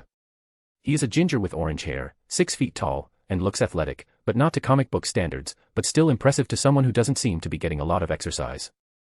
That demon lineage has its benefits even if it looks dormant now. Sorry, dude. But I'm gonna invade your privacy. I don't like it, but it needs to be done. My eyes change, and with the way I see the world. Yep, that is there, the contained fire deep in his soul, blocked by his own mind, maybe trauma. Really? An inverted pentagram birthmark on his chest. I can't help but say out loud, and that thing is big too, taking half of his torso. There's no way that he is not aware of that. He is older than Satana, too, and probably received teachings from his father. 2 options. Or he is rejecting his demon lineage, or he doesn't remember it. The other thing that attracts my attention is the golden ankh pendant that he carries in his pocket. That thing is passing a strange energy. It's not made of anything that I have seen before. More fantasy metals. I like. Okay, calm down, Hector. That thing is obviously magic in nature, so my creation power will not be that effective, and I will feel bad for stealing from him to study for some days. Now I need to decide. Should I go talk with him or not? I can always read his mind. But it's kind of a dick move in a guy that did nothing bad, yet, and the Ancient One said that he couldn't get much from him anyway. There's also the risk that his father let countermeasures in his mind and soul. I do that with my subordinates, so why other people couldn't, right? The common mistake of smart people is thinking they are the only ones smart. I will not fall into this self-constructed trap. But that doesn't answer my initial question. Should I talk with him? And how? Daimon Hellstrom. Just another uneventful day in the monastery to Daimon. After his personal time ended, the one he used to deepen his studies because he didn't have much to do, Daimon went back to his duties. Now alone, he is cleaning the church, wondering not for the first time if he is being treated more harshly than the rest. There are reasons for that, and he never complains. Even if it is because of something silly like his birthmark or name, or the way he is an introvert. Deep down, he thinks he deserves it somehow. There is always an insurmountable amount of guilt weighing on his chest. He was carrying several chandeliers on his arms, something he was able to do because he is strangely stronger than he looks, when he heard a deep voice coming from the confessionary. Forgive me, Father, for I have sinned. That made him stop. Whoever is in the confessionary thought that he is a full-fledged priest that just arrived. Can I have a minute of your ear, Father? The obviously male voice asks again. He was about to deny his qualification, say that he is not a priest yet. But then he remembers that it would take some time to get the real one. Someone is asking for help now. Can he really turn it down? What if the poor soul goes away while he is calling the priest? With a gulp and some guilt, he enters the confessionary. He can at least hear this troubled person and guide him on a better path. Ahem, of course, go on. He unconsciously tries to deepen his voice and keep it serene. Father. Do you believe in gravity? What? The question is southwest out of place that he even replied with his real voice, putting all the pretenses aside. Hoo, I'm sorry. Just trying to make a joke. The voice says with some amusement. But it is not an idiotic question either. At first, I could develop this in a philosophical talk about how people can attract each other and how their lives could change after those encounters. Like if you fall into the bosom of a problematic woman with daddy issues, and then you go to meet her brother. But no, I am just talking about how things are crazy nowadays, don't you think so, Father? Men flying, aliens, gods. There is only one God, child. Daimon interrupts with a priest-like voice. Hoo, of course. I'm just making the argument that nothing is like how we believed, reality is more than what we can see. And what about things that we believed previously? Are they still true? Like gravity, can I still believe what I was told, or should I seek the answer on my own? For some reason, this question resonates with Daimon at a relatively deep level. The man who was avoiding his past, using ignorance as armor, can't help but think about the many secrets that he carries and all the memories that he doesn't know if they are real or not. The truth is, I'm one of those with powers, Father. The voice admits. And I did horrible things with them. It concludes with a confession. I see. Are you born with powers? Daimon asks, curiosity getting the best of him, but he justifies that it is to understand the other person better. In some way, yes. I didn't ask for it, but after acquiring I actively sought more and more power. I did good and bad things with it, I believe more good than bad. Not that it excludes the bad. It's good that you think this way. You are not at fault for being who you are. Daimon clears his throat. For some reason, it was hard to say those words. But greed is a cardinal sin for a reason. You shouldn't let that consume you. There's still time to repent. Oh. That's the thing, Father. I don't want to repent. The voice says eerily calm. I know who I am. I will never stop. Why should I go against my nature? It is suffering, you know. Fighting against what you really are. Obviously, I will never become a monster. I think I can balance the two, Father. My bad nature and my desire to do good. Do not be overcome by evil, but overcome evil with good. Romans 12 verse 21. I think my good deeds will outweigh my sins in the end, so it shouldn't be a problem, right? What do you think of that? I.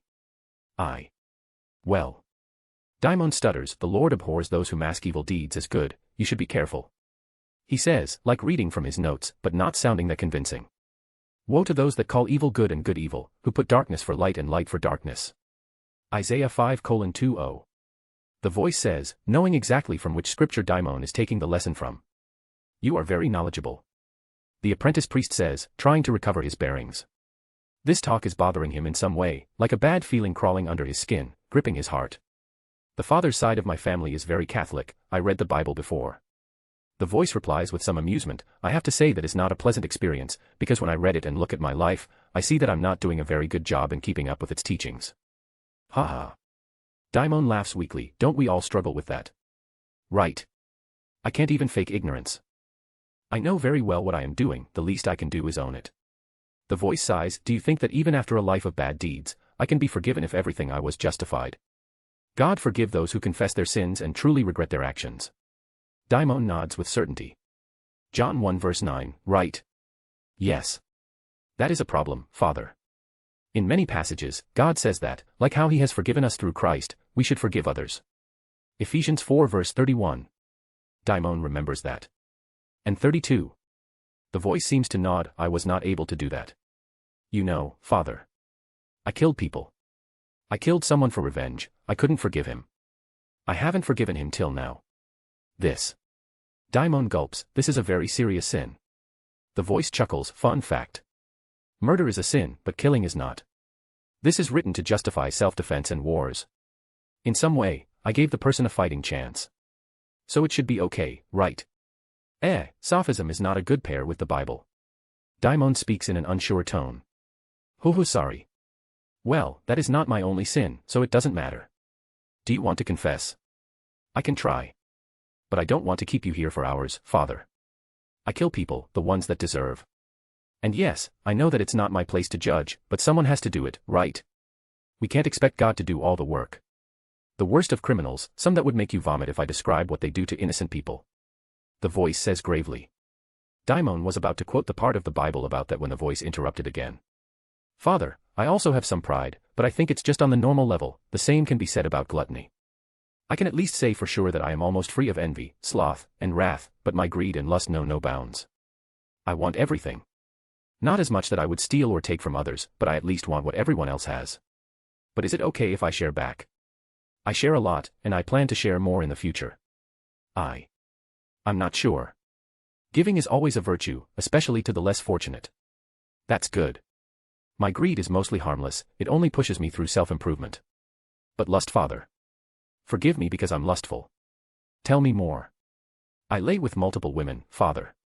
I'm polygamous. That is not well seen by men or God. Daimon says horrified. I know. I can't help myself. I tried, I swear that I tried, but they love me and I love them. The sin of tricking them and playing with their hearts is one that I do not carry. The problem is when my lust walks side by side with my greed, Father. I covet other women even though I already have so many of them. And I will never be sharing. Do you covet your neighbors' wives? Daimon asks, trying to find something not so accusing of this guy's mistakes. More or less. It's wrong to covet their future wives. Are you talking about fiancés? No. The voice sounds like it is thinking deeply about how to answer. I can give an example. There, this one, Father. Such a good woman, beautiful, kind, a big heart. She liked another man for a long time, but since we interacted, I also noticed her attraction for me. I think she is torn between the two of us, but the other guy is not making any effort. Frankly, deep in my heart, I think he is unworthy of her. It would really be so wrong to love her as she deserves. That is a difficult question. In any other circumstance, it would be fair for you to court her, but you. Daimon hesitates. But I am a creature of lust with already multiple women, I know. The voice sounds almost sad. That is why I don't make moves. I know that polygamy is not for everyone, but... Well, I don't want to sound like a braggart, but more and more ladies are falling for me. Is it wrong to reciprocate their feelings? Of all of them. Daimon gulps. Polygamy is not explicitly condemned in the Bible, but there are many cautionary tales about it. The outcomes are rarely good. I do my best to make them happy. It's not only lust, Father. I really learned to love and respect them. By the way, do you think it would be possible to get married in a church with all of them? Daimon splutters, almost choking on his own spit. That would be difficult. I see, what a pity. Sometimes I think ahead, you know. Think about the things that they are giving up to stay with me. I want to provide the best, but sometimes it is not possible. How can they be special in their wedding if their big day is to be shared among other women? And if I separate the dates, will my 10th marriage still be as special as the first? The voice really looks regretful. You put a lot of thought into that. Of course, they are my girls. I don't want them to feel inferior to any other women in any way for choosing to stick with me. They have parents, brothers, and all that. I don't even want to imagine how their family would think. What father and brother would like seeing their daughter and sister marrying a dude with a harem? I know that you don't have a daughter, but do you have a sister, Father? The voice asks, his question in a completely different tone from the rest of his rant. Well. Daimon can feel his head throb. He hasn't thought about that for more than a decade. Why yes. I have a sister. Those words are so strange coming out of his mouth that they almost sound like lies. It's like they are remembering this fact just now. His eyes were trembling wildly. I see, I don't have one, so I don't know how it is. But I bet you wouldn't feel good to know your sister is only one of multiple women that some guy has. Don't you think so? I don't think I have the right to decide that. Daimon says with a hollow voice, eyes unblinking, while he stares at the dark space in front of them. Oh. I guess that can be true. I just thought that more than begrudging acceptance, I would want real approval. Family is important, right? Family is important. Not for the first time, complicated feelings appear from Daimon's chest. I mean, there are obvious exceptions, sometimes family can be horrible, but... Do you remember what I talked about gravity earlier? The force of attraction on all living beings. Family is literally the first people that we are attracted to, the first that we meet. It's not an exaggeration to say that this meeting decides a good part of how our lives will go. I would at least give a chance to family before cutting them off completely, and in this case, making one of my girls cut their family off because of me doesn't sound right. What do you think? Blood is indeed thicker than water. Daimon says slowly. Ah yes, do you know of the recent interpretations? Some said that the original phrase says the complete opposite. The blood of the covenant is thicker than the water of the womb. In the end, family is what we choose. We can just choose to keep the original one presented to us by gravity or life, right? It's all about free will. I am a big defender of people having their autonomy to make their own choices, and this includes keeping relations with their family. Is it lonely here in the monastery? Do you keep in contact with your family? With your sister? And no. Daimon answers without thinking. I see, I'm not gonna pry. Everyone has their own circumstances, I just hope that you are doing what you want and what is best for you. In the ending, the voice gets a strange intonation that pulls on Daimon's heartstrings. Or maybe it's just because he is getting dizzy. Daimon is developing a headache, some flashes of memory appearing on the front of his mind, together with faces that he thought he had forgotten. Faces so clear that they are almost like he saw them today. And together with that, some painful feelings come too. I'm sorry if I'm ranting, Father. It's just that it's so rare for me to be honest with people. I keep a double life, you know. The voice interrupts, cutting through the fog of bad thoughts and bringing Daimon back to reality. It's kinda refreshing. Never thought going into a confessionary really helped. Religion is indeed the opium of the people. I'm glad that I can help. Daimon tries to steady his voice. I hope this talk can help you as much as it helps me. Daimon. The voice changes again, to a deeper one. Stay where you are. Don't move, don't shout, and just listen to me. I'm not gonna hurt you. Sorry for the redundant approach, I wanted to see the true you, without putting up a facade. People normally don't hide their true selves from people in lower standings than them. And what is lower than a poor sinner? It's okay, don't say anything. I got all my answers from your reactions. I understand now that your disconnection with your past is both a choice and an unconscious defense mechanism. The voice explains to him, you know what I'm talking about, huh? Deep down, you know it. Are you lying to yourself and treating what you remember as some crazy delusions of a child? Maybe a dream. Or deep down you just don't want to face it. Daimon opens his mouth to say something. Once again, no need to answer. The voice interrupts before Daimon can say anything. Now I'm on a pitch here, Daimon.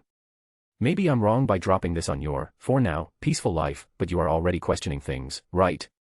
As I said, the world is becoming crazy. You are already looking back and thinking that maybe it was not a dream or delusion, right? Now he only remains in silence. You have two choices now, keep things as you are, or seek the truth. I can't say what the right move is, but me particularly, I would not like to be in the dark in case my past comes to haunt me suddenly, and let's be honest, the past always comes back to haunt us, huh? Ignorance is bliss, but it also can be a painful sentence, much more painful than reliving your past. The past already happened, you can't change it, but you can prevent the future from getting worse by acquiring knowledge, understanding it, and learning from your past. The voice is very convincing, really making Daimon think about everything. I can imagine how it is. The world says that you are evil, everything says that you are evil. It happens all the time with protesters claiming that metas are demons. To you, it will be even worse, Daimon. He always thought about that. You don't need to be what you were born to be. You can be whoever you want. The voice says, this time the tone is much kinder. Your actions define what you are. Things can get a little confused, the line between good and evil becoming blurry, you may start questioning yourself and everything. Even the Bible only asked how can light and darkness share the same room. From Corinthians 6 and something. Daimon mumbles. Yes, 14 and 15 to be more exact. I think this passage is too much negationist. Who wrote the Bible never considered that people like me would come to exist, I guess.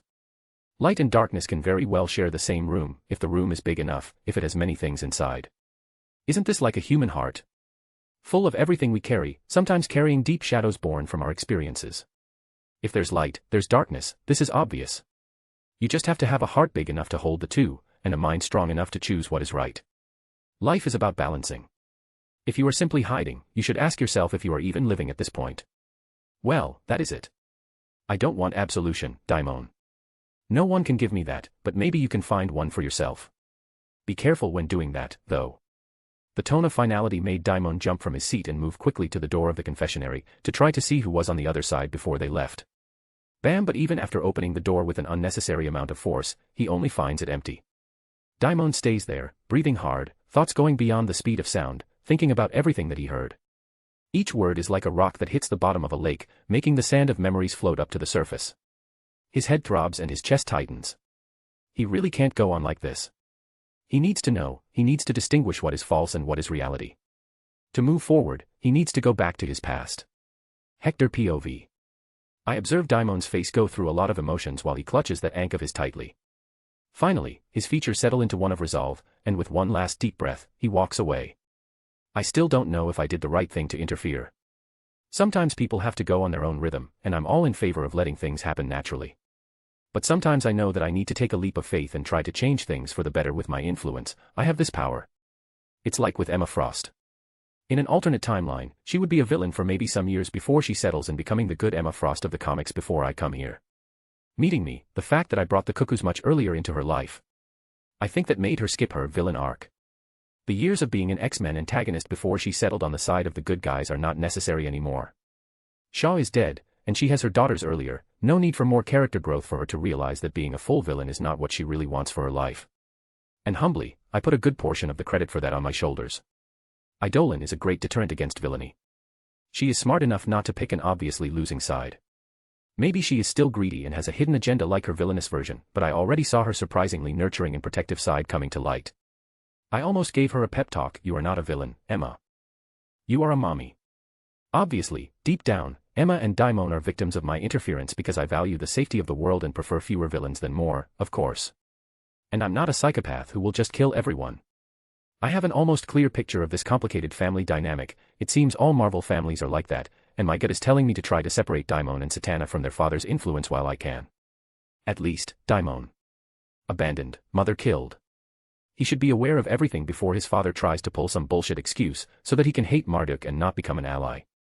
Satana is more complicated, but for now, I can use her to try to get information. My unaware spy. I will need to be sure to know where she stands in the family. Does she obey her father? From devotion? Brainwash? Fear? What does she think of her brother? Those two can be the key to defeating a Hell-Lord much earlier than I planned. Let's go back to do the finishing touches on my demon bodies. I want to go back to Hell. What strange thing to think. Space station. Cloning laboratory. I'm not in a dilemma while I stare at the 3 nurturing pods in front of me. Go with the muscly one. Nemesis shouts. The middle one is the best, Master. Cortana suggests. I hold my chin between my fingers while analyzing my options. With the little time I had in hand, I created 3 demon bodies that I can use. All of them are very different from each other. From the right to the left, the muscly one that Nemesis suggested I use is incredibly muscular. I'm talking about being bigger than the Hulk. Red skin, even redder, almost violet, hair that is slicked back like a mane, like Yuvajan's hair, and a single horn on its forehead. It looks like a generic orc or cyclops that you would find in a fantasy story. It even has 2 big tusks protruding from the lower teeth. It looks nothing like me. The one in the middle, that Cortana suggested, is very much similar to the Seraphim Sephiroth I made in the One Piece world. This one looks a lot like me, but with blue skin, muscular, 2 big horns curving in the forehead, long white hair flowing smoothly, but it has hooves and bat-like wings in the back. Now that I'm looking at it again, I kinda designed it like Illidan. I will add some scars later. The one on my left, that no one liked, is pretty much a little monster. It is bald and pale, almost luminescent, with sharp teeth and 2 small horns on the forehead. Thin limbs, round hollow eyes, long fingers, claws, a devil-like tail. It's like an Nosferatu, a very ghoulish-like demon. The middle one is the cooler. Cortana reaffirms her suggestion. I agree with her. Befitting to you, Master. But so boring. Go for the brute. It's not like your mind changes, right? It will be funny to see a demon looking like that, talking smoothly and politely like you. Ha ha ha. Nemesis explains her reason while laughing. Thank you for the insight, girls, but when you consider that it is kind of a scout mission, the less conspicuous should be the obvious choice. I turn to the ghoul's body. Really? That one is so ugly. Nemesis says in disdain. I don't care about that. Even when I created my avatars in games, I only did 3 types. Beautiful versions of me, replicating existing characters, or disgusting abominations that not even an eldritch mother could love. Well, sometimes I made hot girls too, but that is in very rare moments. Anyway, I'm not strange to looking weird. The other 2 are too eye-catching. I comment. Depending on where you go, maybe looking weak can be eye-catching on itself, Master. Cortana points out. That is also true, but I can always intimidate them in subtle ways if things escalate. Like with hockey or magical power. The Nosferatu-looking one is the one with the most normal size, too. Even the middle one that looks like me is 2.5 meters tall. Well, if you don't care about looking like a baldy crackhead. Nemesis shrugs. The bald part annoys me more, but a man needs to be prepared to go bald at any time. I joke. I don't hesitate anymore, going to my chair and getting ready to possess my new body. I already made the modifications that I need. It's not really strong into my standards, but it has a lot of bombs. That is all I need. Hell. Who the fuck are you? Satana stares at my new form. My thin body is wrapped in loose robes that scream sorcerer, but without any ornament or anything elaborate. Just a simple black robe that looks too big to me. You know who I am. I say, my voice a little scratchy. I didn't hide that I came. Oh, I still haven't given her a name.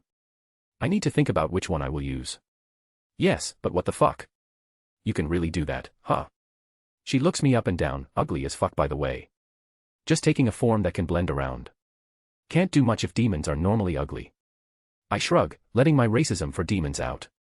Let's go over it. Here is the contract that I prepared. I pull a stack of papers. What the dude, is this the Bible? Her eyes widen comically while grabbing the papers. Just making sure that is a very tight contract, for our peace of mind. I'm not reading all that. She sassily shakes her hand. Then let's make the pact without you reading. A drop of blood, right? I may sound too eager because she looks at me suspiciously. She stares at me for a good minute before accusing, you put some shit here to backstab me. Do you really think I would do that? Absolutely. She doesn't hesitate for a second. Your distrust wounds my fragile heart. I put a hand over my chest, my thin limbs and weak voice giving me a pitiful appearance, I am sure of it. But Satana is not buying the act. Then just read it, woman. You are so complicated. I roll my sunken eyes while making sure she is watching it. She must have noticed that we are going in circles, so she bit her lip and didn't talk anymore. I'm gonna read every word of this shit, and if there's something fishy here, HMPF. She waves the stack of papers in my face. I am an upright person. I'm just defending myself from all the tricks your kind can use. HMPF, why can't we make a simple one and trust each other? You are literally the daughter of Satan. I point out. That is reasonable. She finally nods and goes to read the contract. But you don't need to be so mean about it. Geez, she continues without taking her eyes off the papers. She is literally a college mean girl. In my mind's eye, I can almost see her chewing a gun loudly. Do you even know how to read? She looks at me like she wants to squeeze my organs out of my body. Shut the fuck up. For your information, I'm super smart. This is exactly what a clueless bimbo would say. Luckily for all of us, she proves herself, reading everything at a pretty fast speed, her pupils moving at each line in record time. Ah yes, high-level demons are bound to be smart, right? They are naturally cunning and all that. But still takes 40 minutes for her to read everything. There's nothing very complicated, just a lot of specifics in ways she can't screw me and I can't screw her. Okay, that is a lie. I'm absolutely screwing her with this contract. Something she should be noticing because the veins on her forehead are increasing in number. Bring the contractor's knowledge to a standard of a high-level demon. Be truthful about all information given. Visit at least 100 inhabited realms. She reads some of the exigencies. Do you want me to work for you to death? I'm pretty smart, I will catch things fast. I want at least a year with her before I need to honor my part of the deal. And you are just gonna take me to the human world after all that. And look at those restrictions after I am there. The hired should not hurt humans. The hired can't bring any other demon with her. The hired should inform the contractor of her whereabouts. What the fuck? She looks at me angrily, and what if I discover my own way to move between hell and earth? I will still be bound by this shit. Completely reasonable crash out, but I keep my voice and face calm, I'm just doing this thinking of humanity's safety.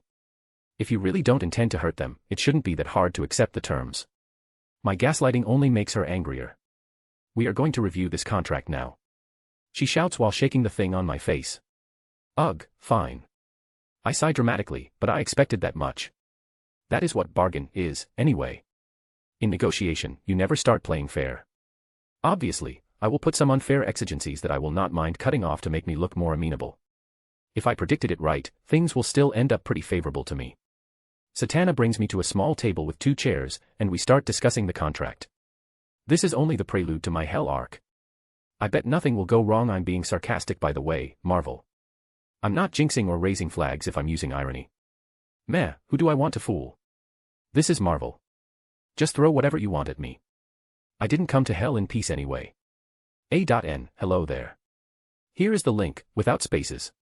Hope you all enjoyed it. Make a comment because interaction motivates me to keep writing. Thanks for reading. Till next time and stay good, y'all. Bye-bye. Chapter 140, Educational Hellish Tour. Third-person POV Baxter Building. Lucky me, found all of you together. Tony Stark exclaims after strolling inside the lounge room of the Baxter Building like he owns the place, holding a suitcase in his left hand, and pointing at the people around with the other. There, he found Susan Storm, Johnny, Ben, Alicia, Jennifer, Bruce, and Janet having a talk.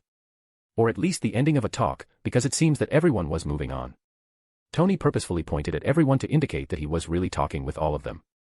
How did you enter without being flagged? Susan asks with a frown. If someone as high profile as Stark entered the building, she would be warned immediately. Please. You guys need to upgrade your security. He acts smugly before getting serious. But forget about that, I'm here to discuss something much more important. He pauses to dramatic effect, his eyes and tone hard. Seeing his serious expression, everyone tenses a little. Even Johnny. Maybe it's some official hero business, some threat that he discovered. It's Halloween. You guys have been tricked, and here is the treat. He suddenly exclaims, you all are invited to my party. Prepare your costumes. Not the questionable fashion choices that you use as heroes, good costumes, please. Everyone looks at him like he is an idiot for making such a drama for this. Couldn't you have sent a text? Or made a post? No, that was only to the plebeians. You guys deserve to personally receive this awesome invitation from me. Check this out. So they watch with deadpan faces as Tony opens his suitcase and starts distributing small, round objects to them. It's a scary version of his helmet, half destroyed and with a skull inside, like a zombie was wearing it, that releases a hologram of the invitation. Cool, huh? There's also one for Reed there. He passed the suitcase to Susan. Try making the guy come and not come with something like an evil scientist costume. So low effort you ladies can come very sexy. I know that it will not be a challenge. Tony smirks and winks at them, making them groan and roll their eyes. Here for your husband, Mrs. Pym. Who else is coming? Janet asks while holding the 2 invitations. Everyone. I even called the spies. Tony exclaims, it's a cool people party, obviously everyone will come. Even Idolin. Jennifer asks while eyeing her invitation, trying to make the helmet stop laughing creepily. Despite being very hard to find the guy, I invited him the last time we met. Tony says, if you guys see him, then tell him that I have his invitation on the Avengers Tower. You guys can obviously enter without it, but there's a cool thing that happens if you use them. He smiles mysteriously. Yeah, I think I will throw it away. Janet eyes the little helmet carefully. Yep, obviously a prank. Jennifer nods. Ah, come on, guys. Tony whines, I swear that is nothing bad, it's just a surprise. I do not trust you. Geez, is my credibility so low nowadays? Tony asks with his arms open, looking around. Everyone stares at him before saying in unison, yes. But Johnny looks excited, though. Whatever, that will be the party of the parties. You guys can't ruin my mood. He waves them off. So many heroes united in the same place. Isn't this kinda dangerous? Janet AKS. Ah, please, it will be literally the safest place on Earth. Do you think someone would attack it? Tony looks at her like she is an idiot. You just jinxed it. Yep, maybe I should not go. I will only go if Idolin is there. Christ, you guys are getting this paranoia from him. Tony says, exasperated. Can't we just shout his name now to call him? Johnny suggests. Don't call him for something frivolous. Susan admonishes her brother. Hey, my party is not frivolous, okay, it will be frivolous. He looks offended first, but concedes her point in the end. But it will be the important kind of frivolous, unnecessary frivolous, to keep the morals high and all that. Okay, dude, you have sold it. We are going. Ben pats Tony back so that he can stop talking. I'm telling you guys, it will be the high point of your month. But Tony continues, not even Idolin's life would be more exciting, like, where is he now? Somewhere boring, I bet. He scoffs. Hell. I think now we have an amenable contract. Hector, on his skinny demon body, speaks to Satana after they spend a good amount of time discussing. Ugh, my head is hurting. She clutches her forehead with one hand. Thinking can be painful if you are not used to it. Hector says casually. But Satana noticed the insult and glare at him from between her fingers. Let's get over it. Hector takes the stack of papers in his hands, making it float as a magical circle appears beneath it. The contract was reformulated, and many of the restrictions he would put on Satana were removed, but he doesn't mind. He has a lot of means to keep an eye on her while she is on Earth. Different from Hell, Earth is just a relatively small planet, with just some small pocket dimensions here and there.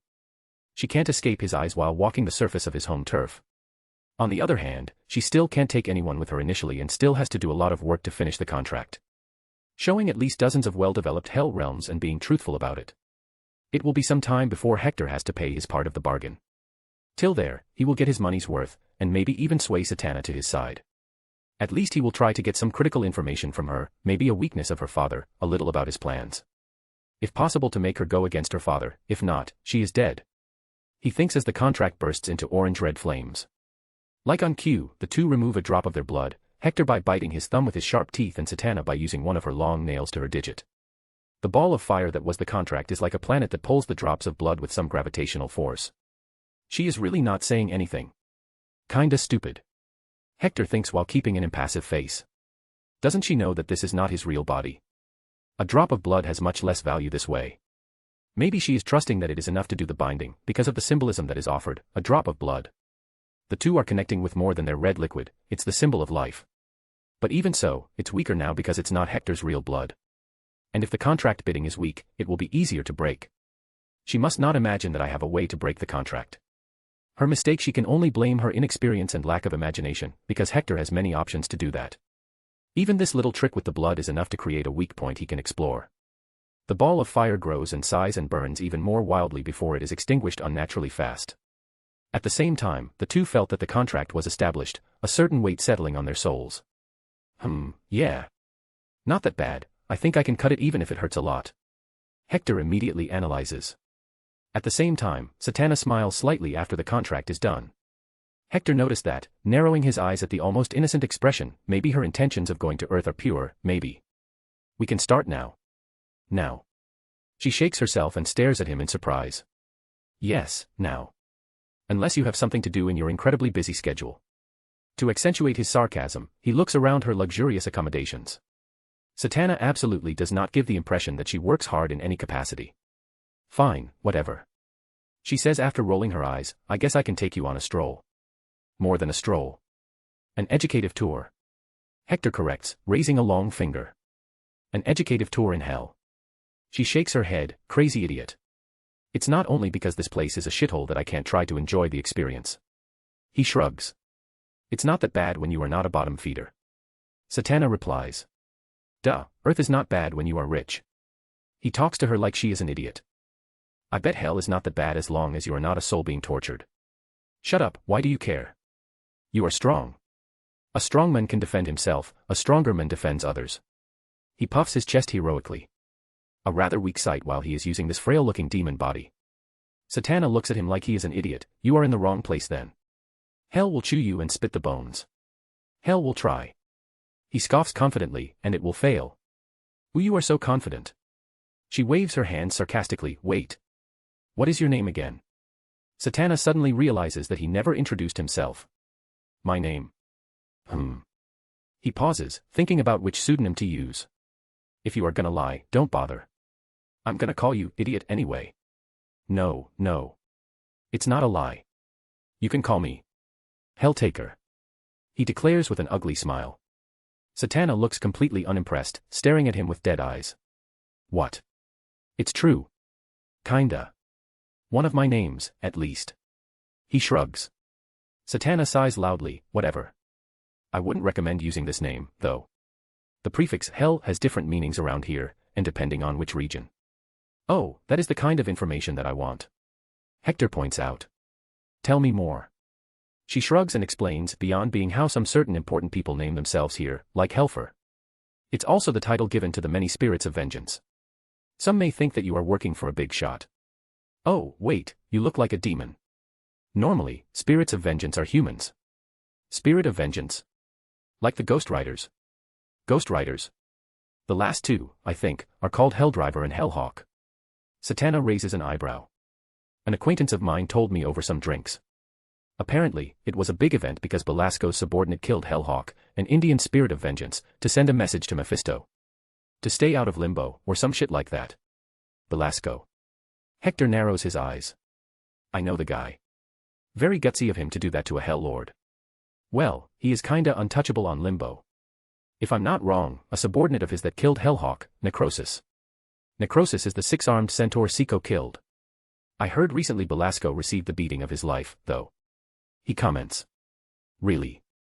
Satana pauses, and after Hector nods, she bursts into laughter, ha ha ha ha ha.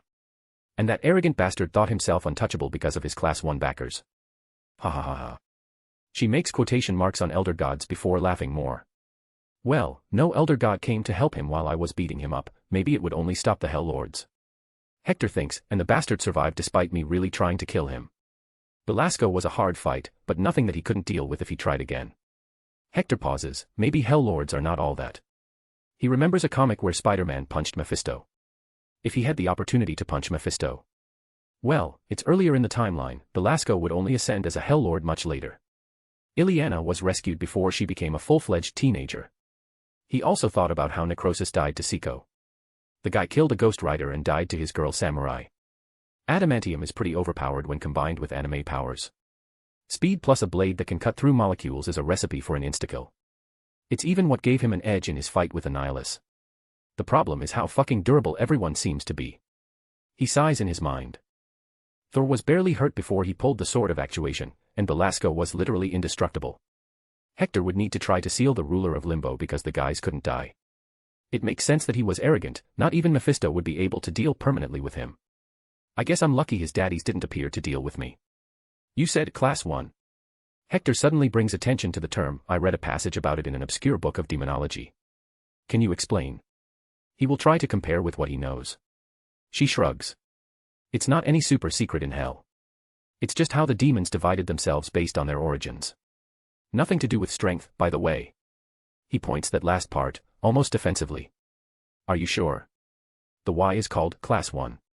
Hector challenges. She huffs once, who fucking knows? It's just the origin. The person who classified just put one before the others. I think it was Solomon, that cow. She crosses her arms. What is your class?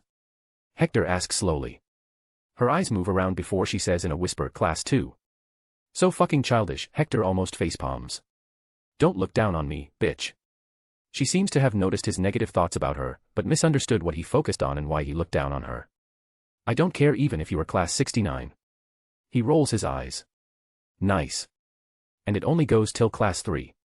Exactly how the book said. He nods internally, his trust in Satana going up a small step. She at least will not outright lie just for the sake of lying. Class 1 are the evil and fallen elder gods, Class 2 are the Hell Lords and everyone connected with them. Most of Hell is Class 2. She adds that part defensively. And Class 3 are the extra-dimensional fuckers. She says with distaste. Oh, finally we have something in common. Hector smiles, I also hate the extra-dimensional fuckers. She smiles too. Right. Son of the bitches came here and tried to ruin things. They have no right.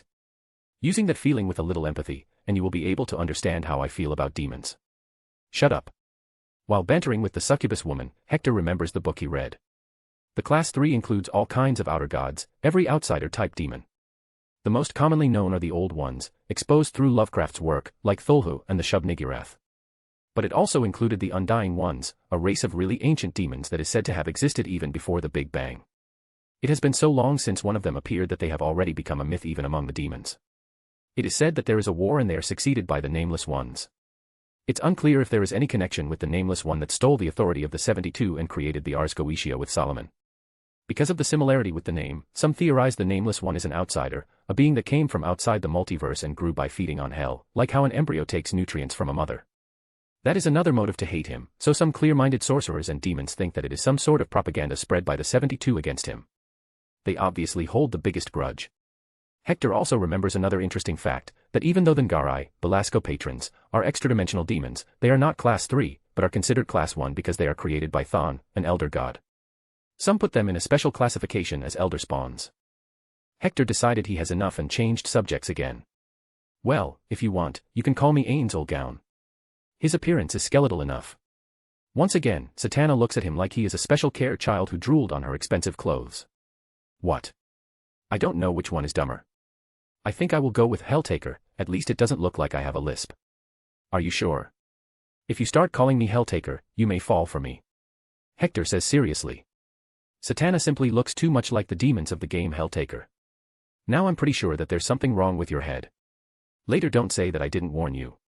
As Satana leads the way, Hector raises his left arm to access his wristband. His sleeve rolls up, and a holographic screen appears. Maybe I can complete some items on my list. The screen shows a tab titled Fantasy and some tasks to accomplish below. Ride a centaur. Ride a dragon. Infinite Hydra meat farm. Win a stare contest against a Medusa. On a gyri of Onis. Slay a dragon. Lay a dragon. Make a djinn wish for death. Win a rock-paper-scissors against a monkey paw. Potty training Cerberus. Steal the leprechaun's pot of gold and rainbow. Make a demon pray to God for mercy. Take a devil's soul. Goblin centipede. NTR goblins. NTR orcs. Royal Oyakodon. Be expelled from the hero's party. Pull Excalibur. Pet every furred beast folk. Give a prophecy to an oracle. Drown immortal in the fountain of youth. Shave the beard of Cthulhu. Give a beholder conjunctivitis. The list goes on and on. He adds new things every day his sick mind thinks about them. Harley said that it is a good way to channel his dark thoughts.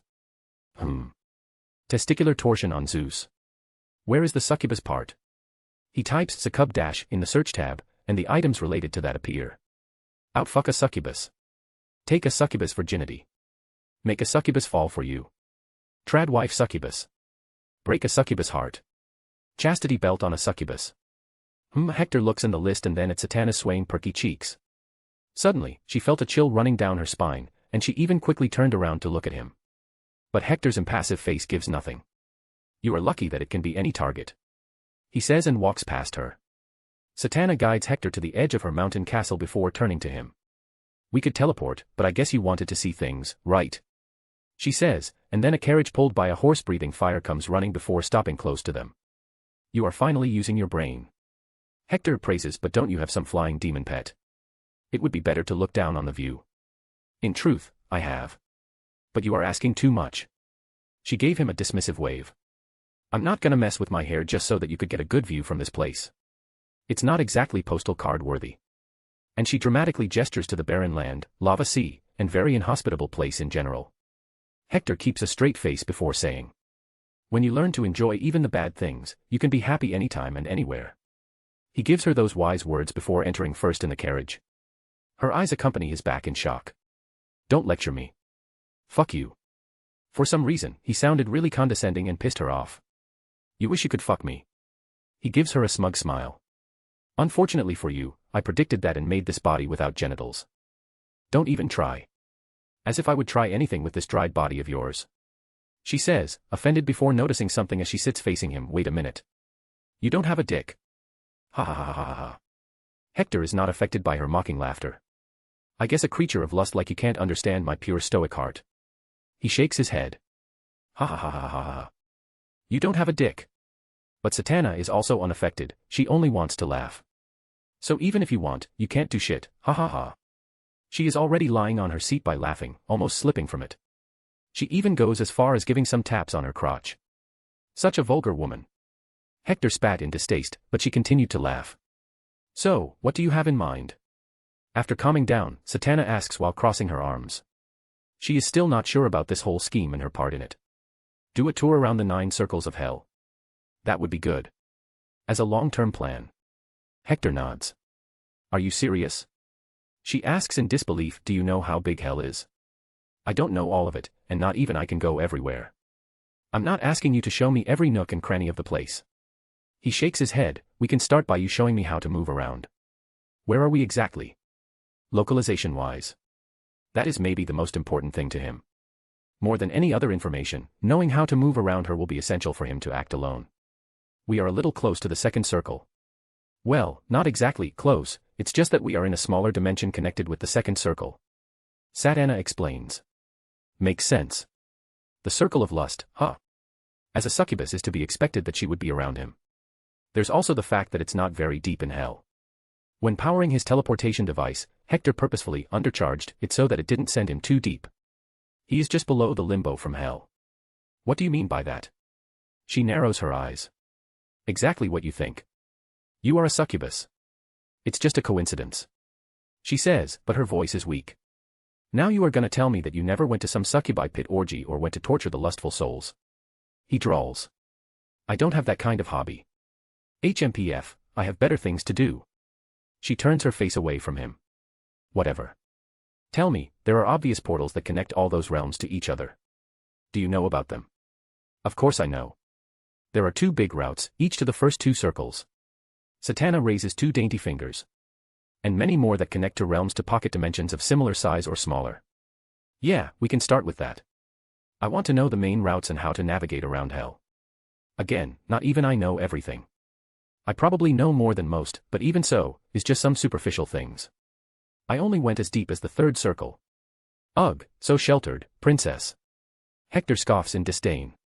Shut up, do you think hell is a paradise? This place is dangerous and vicious. Fair point. Hector conceded, then go on, guide me. Where do you think is a good beginning for a newbie like me? Satana pauses to think, well. Bomb. Hello, bitches. Satana shouts as she opens the door of a building that is a little pub, a little restaurant, a little nightclub, and a little brothel, and maybe a few more things. Woohoo.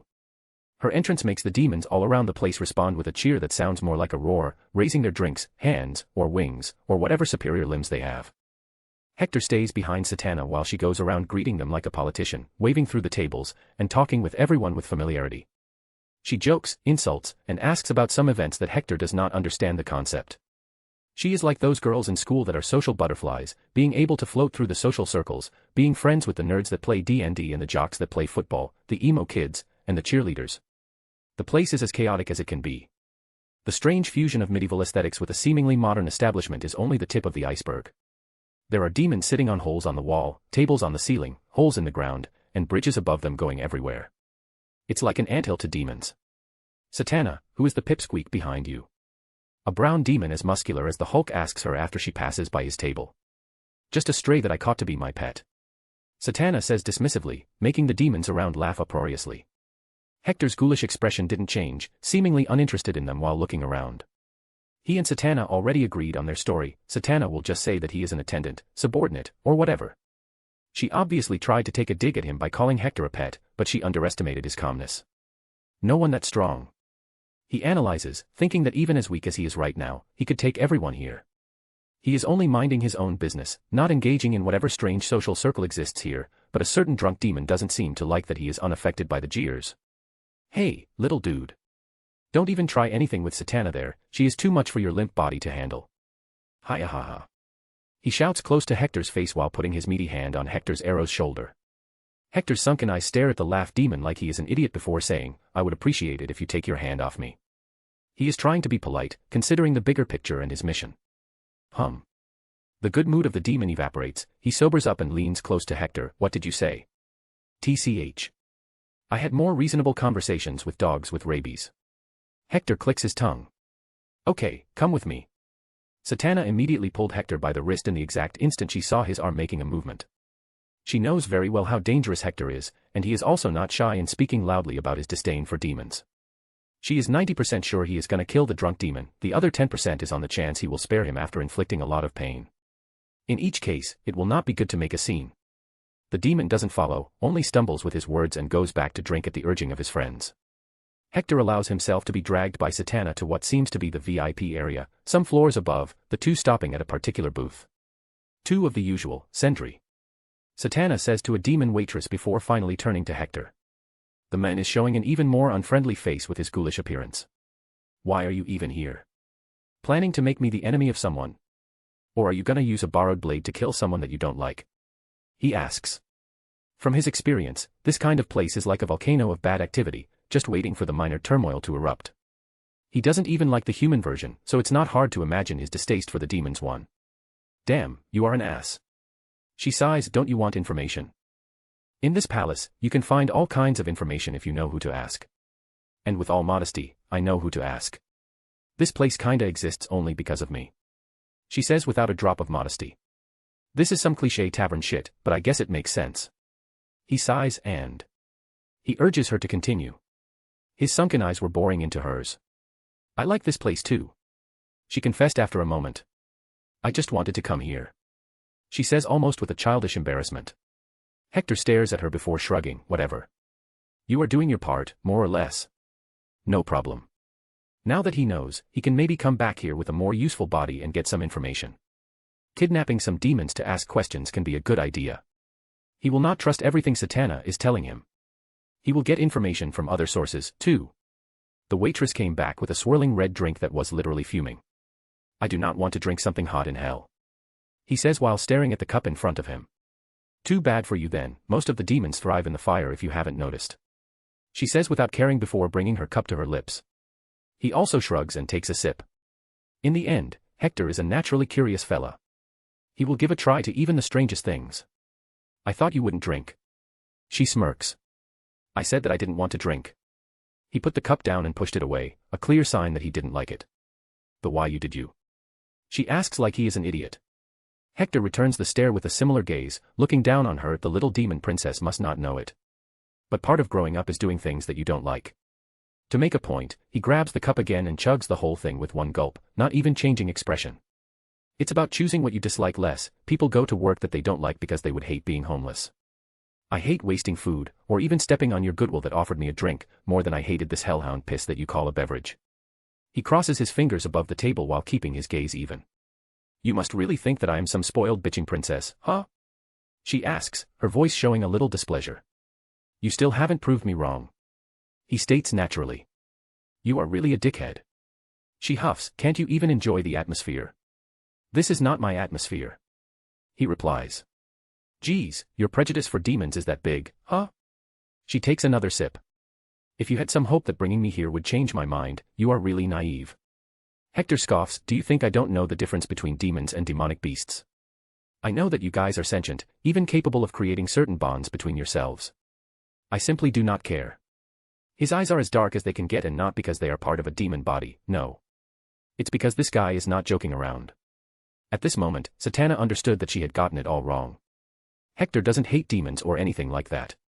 Hating something is at least the beginning of a feeling. Hector feels nothing about the demon race in general, but despite that, he is ready to exterminate all of them. Because he already understood that he is on the opposite side. With hardly a chance of conversation. Like the way he chugged down the drink he didn't like, he will go through the gruesome task of fighting a holy war against the demon race if it means saving the souls of humans. Now reality finally hits Satana, and the gravity of her actions is settling in. It was even the right thing to make a pact with this guy. She second-guesses herself. Why does she feel that she may have pushed the first domino piece of something much bigger than her? TSK, but I need to go to Earth. I can't waste this chance. Later, let's go see where the souls are tortured. Hector speaks. He is not so naive as to think all his enemies are one-dimensional characters. Even the cartoonish evil must have some nuance. The scary part is that he is not even turning his face away and pretending not to know. He is fully aware and fully ready to continue his mission. Well, that looks more like hell. Hector gives a sardonic smile full of pointy teeth while watching the scenery. Satana just showed him one of the routes that the demons can take to the second circle from her pocket dimension. It's a pretty common route, nothing secret, but not something that any demon can take. The space tunnel, as Hector called it, was not safe. Only reasonably strong demons can travel that way, but he guesses that is what is expected from hell. Now they are on the top of the hill watching a vast expanse of spirits suffering because they committed the sin of lust. There are men who are having their genital bitten by demon gods, women who are being inserted with things that not even the ones with everything is a dildo if you are brave enough mindset would face, a lot of humiliation and deprivation torture too. It's not only about pain. The screams and the wails of the poor souls create a ghastly orchestra that would create an adverse reaction in the average person. You don't look that affected by the sight. Satana comments by his side. I have seen what the worst humans can do. This much is almost natural. Hector replies unimpressed. I was talking about seeing your equals being tortured. Satana explains, with a teasing smirk. You are really naive. Hector shakes his head. Do you think I would have empathy for everyone in hell? That I'm gonna rush to save them? Please, I understand that at least 90% of those are horrible people. I'm here for the innocents that are here unjustly. Or are you gonna say that the system here is perfect? That she can't say. But maybe you have a point. Hector continues without waiting for an answer. What do you mean? Don't you think it's a little unfair punishment? Maybe I'm going soft, but even if you committed some very bad stuff during yours, 60 years of life? Isn't eternal suffering a bit too much? Can they be saved if they genuinely repent? Never heard of that. Satana shakes her head. Damn, that sucks. I mean, like. Maybe 100 years if you killed one person, because you kind of robbed that person of more or less 100 years of life. Then you can reincarnate maybe. Not going to heaven, but having another chance. Would that even matter in the great scheme of things? Satana scoffs. It would matter to them. Hector says, his tone gets a little soft, you would be surprised at how much people could change if given a second chance. He says absent-mindedly, like he is talking for his own experience, reminiscing about his past. It may give those bad actors another chance of doing horrible things on Earth again. She counters the arguments mercilessly. Maybe you are right. He admits she has a point rather quickly, but like. Eternal punishment. Too much, 1,000 years, maybe more. Let's be honest, it works like that for the benefit of the demons, am I right? Not to punish sinners, or to keep them away from the living. He smirks. Yep. She also admits easily. Here in hell, souls are sources of power. Even those weak demons jumping here on there to deliver some punishment are feeding on the anguish of the sinners and getting stronger. They are doing it for their own benefit, because they like it and because they can. Why would they not inflict suffering on them when they got the chance? Well, no point in discussing this now. It is a very complicated and ambiguous subject. My priority now is the ones that absolutely don't deserve to be here. Hector finally shrugs his shoulders. Till the moment he can spare some attention to those sinners, he will first need to help the ones who deserve his help more. Are you really fucking serious about that shit of saving the souls of the innocent? Satana says in disbelief. Last time she laughed in surprise, but now she shakes her head in pity and disbelief. Satana really can't figure out what this guy is thinking. His motivations and beliefs are all over the place. His objective is so naive that anyone would think that he is some sort of single-minded, righteous fool. But his line of thought is nothing like that. He understands the nuances of the moral conflict. He acts reasonably but talks about absurd plans. Acknowledges that he can't generalize all demons but has his mind set on having prejudice against them. Says that humans can be just as bad, but still take their side. He navigates this stormy moral sea on his own way. So unapologetically biased and complex that Satana can't even find the desire to laugh. She feels that it would be talking with a rock. What is strange because she already saw that he is incredibly intelligent and cunning. So many conflicting sides in only one person. Truly mysterious. Okay, I can admit that there are really innocent souls unjustly here in hell. Satana continues, but you also need to admit it's like 1 to every 100. Okay, I can admit that, he immediately nods. Easily agreeing with her. So, what is your plan? Go through every single soul in hell. Since the beginning of time. And ask them. Check their past. Even if it is just 1%, it must exist trillions. She says while almost choking a laughter. It's estimated that at least more than 100 billion humans lived on Earth, even if not all come to hell. He is talking about saving more or less 1 billion souls from the hands of demon archdukes and hell lords. Only on Earth, by the way. When you consider the other planets where the souls are sucked here. It's so ridiculous, he would never. Yes. But contrary to her expectations, he only nods at her seriously. Satana gets frozen in place hearing that simple word. His tone, his eyes. She is very attuned with emotions, highly sensitive to soul's fluctuations, so she can feel it. The guy is 100% serious. He has an unwavering determination on this subject. He is not elaborating more because he is ashamed that he will be laughed at, he just doesn't need anyone to understand him. What a scary motherfucker. He is already naturally hard to read for some reason, and while she can, when his soul shines so brightly that she can't miss the implications and his real intentions, it goes completely against reality or common sense. You are gonna get yourself killed. Will I even see my reward for all of this? That is not a problem. He replies without a care. Once again, she feels that he is serious, so she drops the issue for now. So you guys conveniently call those things demonic beasts. Standing over the corpses of some deformed fire pigs. Hector was watching what those things did to some of the poor souls before he was noticed and attacked, forced to defend himself. It was not pretty. This is the circle of lust, but Satana said that those things also exist on the third circle, of gluttony. They are demonic beasts. Satana confirms. HMPF, they are demons, just like you. Just the fact that you are smart doesn't change the fact. Hector scoffs, don't conveniently separate yourself from the ugly part of your race. Then humans are also animals. Never denied that. What is your point then? My point is that only a minority of humans act like animals, while the majority of your demons act the same as those pigs. While your race talks a lot and does so little to really separate itself from those inferior creatures, at least we humans back up our words. He argues. She hates that she can't argue. A proof of his words it's just some kilometers before, when they pass through a succubus torturing a soul. Acting no different from any other demonic beast. In truth, it may be worse. The other succubus, that Satana called inferior, did that sadistically, while those beasts do it for instinct and survivability. Everyone needs to get strong to survive here. She replies in a low voice, the justification a little weak, that is how hell is. I want to see how humans would fare in the exact situation. That is a good point, humans probably would be the same in about situation. But my point still stands, the majority of you all do it because it is in your nature. You are all born evil. Like how humans are born to procreate, even if some don't do that, the majority like it very much. That is a fucking strange comparison. She comments. The only thing I thought. The only thing I know for sure 90% humans do or will do one day. We naturally love sex, with just a few exceptions. It brings the best and worst of us. It's motivation, depression, and intoxication. He shrugs, then he raises his hand again when the last of those huge pig demons charge at him, grasp heart. His raised hand closes quickly while he points at the pig. Oink, the pig demon stumbles and moans in pain, keeping standing on trembling legs. The vitality of demons is really impressive. This is an insta-kill spell, but it survived, or does it have more than one heart? Too bad, even if you survive, this spell stuns you for a little while. Chain Dragon Lightning. A dragon made of lightning shoots from his hand and hits the stunned pig, killing it on the spot. You really know magic, huh? Satana approaches, and that is some nasty spells. This is a guy who could physically overpower her easily, and beyond all that, he knows magic. Satana is already putting him on the top shelf of dangerous people she knows. Just some tricks. He shrugs. Where are we going? Is it far? More or less. She looks at the horizon. The entrance to the first circle is close but not that much. Then let's make a ride. We have enough material now, he says while staring at the dead pigs around him. Without wasting time, he says, create undead, and a magic circle appears at his feet, then some dark liquid seeps from it and covers the many bodies around them. It creates a pool of darkness that remains still for some moments before the ground trembles with a powerful roar coming from below.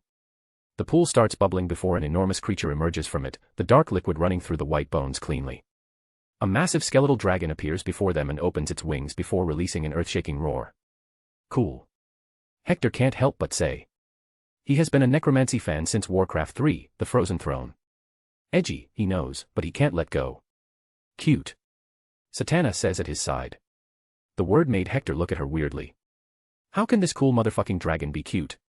Taking a close look at her, Hector's eyes roam around her bone earrings and the horned skull that rests above her cleavage. I guess she likes the theme. Wait, how can you raise a dragon? There are no dragon corpses. She suddenly asks. The magic shifts the bones to make it a dragon. But I'm not sure if it will last forever, he says while hopping on the back of the dragon. It's a game mechanic.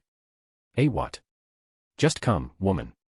Let's see things from above while traveling, and you can point me anything interesting around. In that direction is Minas Palace. He is kinda the administrator of the second circle. Satana points a little northeast to where they are flying, sitting in front of Hector with her legs crossed. The dragon's back is spacious enough that the two can sit facing each other like they are on the ground, but can't move much. Minas. From Greek mythology. Yep, he is Greek. Satan confirms. Really weird how all underworld kinda converges in this hell. Hector read a lot about hell, but demonologists are a little stingy with the information.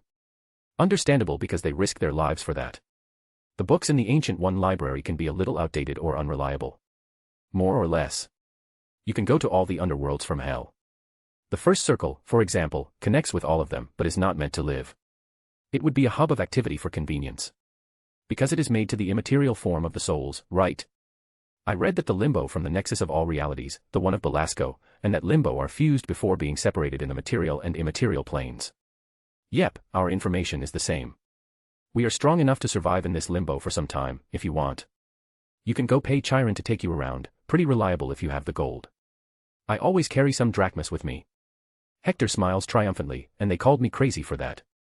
A prepared man is crazy in all days but one. Which circle connects with hell from the Nordic pantheon? Hector asks. What is the name of the coldest? The deep one. Satana frowns, trying to remember. Cocytus, the ninth circle, the one reserved for those who committed the crime of treachery. Hector answers. Yes. It's between the 8th and the 9th circle. There's a route there, I remember someone talking about that. Satana says in realization. That is pretty deep. Hela must be pretty strong. Different from DC, the Nordic pantheon is the top dog here on Marvel. Some consider her a hell lord in her own way. No way she is stronger than Thor. Hector scoffs dismissively. Hela may become a hell lord one day, but she is not one today. But Hector thinks. Another candidate that I may sway to my cause. And all women. I'm not beating the fucking allegations. He sighs inwardly while thinking about how many women fit perfectly into his plans. His luck with the opposite gender is becoming ridiculous. It's going beyond simply meeting them, it's like destiny is putting those women in front of him, and he would be a fool to refuse. Hela, for example, he more or less knows her character, she can be amenable, came from a warrior race, and he is strong. Green is her color, dark lipstick, dark hair, goth mommy. It's another Shago. There are 3 of them now. Things are getting out of hand. It's the route to the underworld of the Greeks here in the second circle. Hector asks to take his mind off useless thoughts. Nope, on the 3rd circle. One of the easiest to find and pretty much common knowledge. She answers. Why? Hard to miss when there's a giant three-headed dog guarding it. She shrugs. Oh. Oh. She repeats mockingly, we should get out of the second circle fast. Don't you want to check the limbo quickly? She suggests. Why the hurry? Isn't this practically your home? Ugh, there are many reasons I don't leave my pocket dimension. The second circle, being the main route, is one of them. She looks annoyed, eyes moving around like she is waiting for something. And why is that? He presses. Let's say that I don't get along with Minus. She answers vaguely. Hector's eyes focus on her after hearing her words and tone. He made a move on you. He guesses. You rejected him, and he is bitter to this day. The way she is looking back at him is answer enough. Amen, tell me those troublesome things with some antecedents. He groans. That is none of your fucking business. She sneers. It's a cliché, woman. A cliché. It's so easy to deal with clichés when you are prepared. Hector groans in annoyance again. Relax, it's not like he dash. Don't. Hector facepalms. He is already feeling the troubles coming his way. Extra work when he just wants to scout, here I go killing again. He sighs, already resigned to how things will go. Like on cue, a dozen flying creatures approach them. Satana. Satana. Satana. The master wants to see you. The master. You. Feminine hissing voices coming from all of those harpies flying around them like a flock of birds. Iranese creatures. Satana says with a grimace. The Furies, huh? Hector looks around to assess the situation. There are only 3 goddesses of vengeance in Greek mythology, the famous Furies, Alecto, Megira, and Tisiphone. But they have a lot of daughters. At least I will be able to replicate what I did with them in God of War. After his initial annoyance, Hector is ready to throw hands. We should go see what the bastard wants. Satana suggests. Walk in his home. Hector gives her a look. I'm fine with that, but you don't have another body, right? He is not gonna stop pestering us anyway, better shut him down earlier. She says confidently, probably not the first time something like this happened. Less than danger, it's more like annoyance, the reason she avoids him. Fine, your call. Hector concedes before commanding the dragon to fly in the direction of Minas Palace. But he can't help but murmur under his breath, trouble really accompanies beautiful women everywhere. Oh, you think I'm beautiful? She bats her eyelashes at him, half innocently and half mischievously. Hector stares at her with dead eyes. He can almost see a circle floating above her head, but not to do anything naughty. For your own good, I hope you didn't set me up. If she keeps running her mouth, maybe those Furies will not be the only ones that will have their wings ripped off their backs, Kratos style, today. A.N. Hello there. Here is the link, without spaces. Hope you all enjoyed it, make a comment because interaction motivates me to keep writing. Thanks for reading. Till next time and stay good y'all. Bye bye. Chapter 141, The dislike is reciprocal. Hector POV. Despite the feeling that this meeting with Minas will not end well, I don't care about going. First of all, this is not even my real body. I admit that I'm a little worried about Satana, she is my guide, after all. I can't deny that the little time I have spent with her has been enlightening. I was able to form a clear picture of the layout of hell, giving form to the knowledge I acquired beforehand. The theoretical knowledge is turning into something a little more palpable. I imagine hell with the 9 main layers that are the circles, connected with each other and with many other smaller, or even bigger, realms. My main objective, the information that I seek the most, now is to understand where and how this complex structure is linked. When I know all the routes and how to navigate them, I will be able to move on my own. With my abilities, it will be like releasing a fish in a lake without natural predators. I can already envision myself using guerrilla tactics on the big shots from here. They will not know what will hit them. Obviously, I am not underestimating them. I bet many around here have ways to track and find people. Minas found us pretty fast, too. It's just that I'm confident in my ability to hide and escape. And again. Not my real body. Just need to be careful with soul attacks. And about the other reason, I don't mind meeting Minas. It's not for this that I came here. To get information. Knowing how to move around here became my main objective, but I will not say no to meeting a big shot and getting a feeling of the guy. How strong is he really? How many demons does he command? How is the politics? He is a Greek guy, not exactly a demon, so I want to see how this works. Is it all mixed? I can discover all of this now, much earlier than anticipated. Meeting Satana was really a lucky event. What? Did you fall for me? Noticing me staring at her, she throws the words I said back then at me.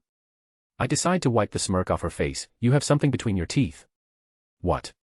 Impossible, I haven't eaten anything. She immediately goes to check it, running her long claws between her teeth. Is that so? I must be mistaken then. I deadpan and turn to ignore the idiot. I can feel her stare intently at me, so I turn back. What? Did you fall for me? You are gonna die alone. She says in a serious tone. I laugh. If you knew. I shake my head and go back to focus on the travel. The spawn of the Furies are still following us, and I hold back my bone dragon from simply bringing them down with his breath. What kind of breathing does this dragon have again? Fire? Poison? Ice? No, I don't think it's ice. Unless I use the Frostmourne. I will later combine Ain's necromancy with the weapon of the Lich King, but not now. Anyway, I am sidetracking. Those mosquitoes are annoying me. Can I shoot them down? I ask Satana. Seriously, those harpies don't shut up. Really, bird brains. I don't think anyone cares about them, not even their mothers. Just do it. She shrugs. Really? Yep. Better not. In the end, I decided against it. What? Chickening out now. She goes to mock me. Nah, this looks like the kind of thing that will create some complication. Even though those creatures are worthless, Minus or whatever can make a big deal of it and try to start with the upper hand in the talk. I say. Wow, looking at you thinking ahead, she says sarcastically, cough coward. She coughs the word, making a show of trying to hide it. I give her a side glance. I have the bad habit of being very passive and waiting for the people I meet to make a move before dealing with their actions accordingly. It's a good way to keep my conscience clear after I destroy them. My tone must be cold because her laugh froze on her lips. It may even invite disrespect or give them a chance to do that, but I don't care. Whatever will happen, I will not start. But that doesn't mean I will let it go. You will do well to remember that. By the way, any chance of someone else being there with Minus? Like Thanatos, I don't know. I would prefer not to be surprised by some gank. Very slim. I mean, it can happen, but high-level demons are territorial and keep to themselves. You saw that I lived in isolation, too. She replies. Slim but possible, right? Damn, you are paranoid. She rolls her eyes. Even if someone is visiting, it would be someone on the same level or weaker than Minus, not different from his many subordinates. And second, we came here on a whim, it's not like he prepared a trap. Your logic is flawless, but... This is Marvel, my gut feeling is telling me that I'm walking into a dangerous place. And I'm rarely wrong. Well, rarely but possible, right? She smirks while throwing my words back at me again. I bet Satana is feeling my gaze on her neck. Oh, how I want to yell, I told you so, in her ear. Oh, wait, I know telepathic magic. I told you so. I sent to her. By the way her body tensed for a split second, I'm sure that she received it. But she doesn't have the chance to turn back to me because of the people in front of her. Yep, here in the Minus Palace, we found more than him, more than a simple guest, or two. What time to make a little gathering, huh? If our visit here was not decided by chance, if I didn't have any prior contact with hell, I would really think that this is a trap. But the only person that would try to pull this shit, the only people that I have any connection with and are equally related to hell in general, are Satana and Belasco. Eidolon and this version of me have no connection. And I have been keeping an eye on Satana, and she looks as annoyed as I am, and I really think she wants our deal to go through smoothly, maybe for bad reasons, maybe not, but she doesn't want any trouble for now. So. It's just a coincidence. A very unlucky moment. Ugh. Well, it is what it is. Let's take this opportunity and put a face and some extra information on those people that I know beforehand. By studying in Camartage, I was not much of a reader of the Marvel occultism, part of the universe in my other life. When we arrived at Minus Palace, I was surprised that there were no wards or any other kind of protection around, thinking that he should be arrogant or careless. Now I'm not sure if he deactivated it because of his guests. His palace, which seems to come out of a God of War area, is incredibly big, chaotically stretching through a plain. It's not tall, but it is vast, more like a city with its Greek style being shown by the architecture and art around it. We are easily escorted to his personal space. I made sure to save as much of the layout of this place in my mind, and after passing inside a place that has the layout that reminds me of the 12 houses of Saint Seiya, we arrive at a very beautiful garden. It is something completely out of place here in hell, his own copy of Elysium Fields, I bet. It is filled with statues, fountains, stone benches with artistic finishings, trees with fruits, flowers, and soft grass. More impressive than what the designer and gardener did to this place is the assembled people around. There is a total of 10 of them, including Minus. Each one worse than the other. Ah, Satana, so good for having you. The host, Minus, approached us with a friendly smile, arms open. Appearance-wise, he looks nothing like a demon, but that doesn't mean much when he can be hiding his true form. Many demons have a human form, after all. But the form he is showing now is of a completely normal white male, with his hair combed to the side, an expensive-looking suit, and a bow tie. He looks like a sleazy businessman or a waiter. Sleazy businessman is winning. Seriously, his thin face, arched eyebrows, and too big of a smile do not pass the friendly vibe he thinks it does. Even a clueless normal person would back away if he approached them. That is why Satana crossed her arms and made a show of huffing in annoyance. What do you want, Minus? I was in the middle of something. Don't be like that, such a fortuitous occasion for you to leave your home at the same time I'm hosting some guests. He gestures to the people behind him, who watch us carefully. I presumed you would like to say hi. You presume a lot. Satana says, annoyed. While the two are in a little verbal spar, I take the opportunity to look at the guests of Minus, maybe allies, maybe enemies. I don't know, that is why I'm here. I recognize the majority of them from drawings that I saw before. Not all demons can freely shapeshift, at least not enough to trick a capable magic user, so their real appearances and the variants can be pretty well known among the demonologist circle. For example, that textbook demon fucker with a smirk that looks like it is carved into his face permanently is Belial. Famous guy, and pretty strong too. Just a little below the Hell Lords, ruler of his own dimension, former angel, fallen probably during the war in heaven. He is reclining on his bench like he owns the place, sunbathing with his arms wide and head backwards. His appearance is pretty average, red skin, bald head, goat legs, and small horns make him deceivingly look like a small fry demon. He is giving me strange looks for some reason. The only moment when he smirks disappeared is the split second our eyes met. I already don't like him. The big guy closest to him is less famous but is not less weak. I heard about him while I was studying Belasco. Malgatha is the lord of a dimension in the Splinter Realms, connected with the nexus of all realities, where Limbo stays. The Limbo of Belasco, the other place. Malgatha also looks like what anyone would expect of a demon, but he is much bigger and meaner looking than Belial. He has the build of the Hulk, 4 horns on his head, a pair of straight ones above his head, and another pair of curved ones. Maybe he is trying to compensate for something. Another famous guy that I know because I read about him is Agathon, who also looks like a demon, but with a mix of faunus. His small afro hair and brown skin really make him look more like the half-goat demi-human than a demon. Well, his horns are not curved too. I don't have much information about Agathon, I just read some passages about him stating that he is a famous manipulator and schemer, and a servant of Satana's father, Marduk. There's a high chance he is keeping tabs on Satana. Maybe he needs to die, but then it would alert Marduk. Ah, so complicated. It's too soon to declare war on a Hell Lord. Those last 3 are famous but nothing compared with those other 2 on the side. Fucking Lilith, the first woman, is sitting right there. And I'm pretty sure that one behind her is Asmodeus. Lilith is in her demon form, so despite her very nice curves and pretty face, those horns that fuse perfectly with her forehead to simulate some kind of crown make her ugly in my opinion.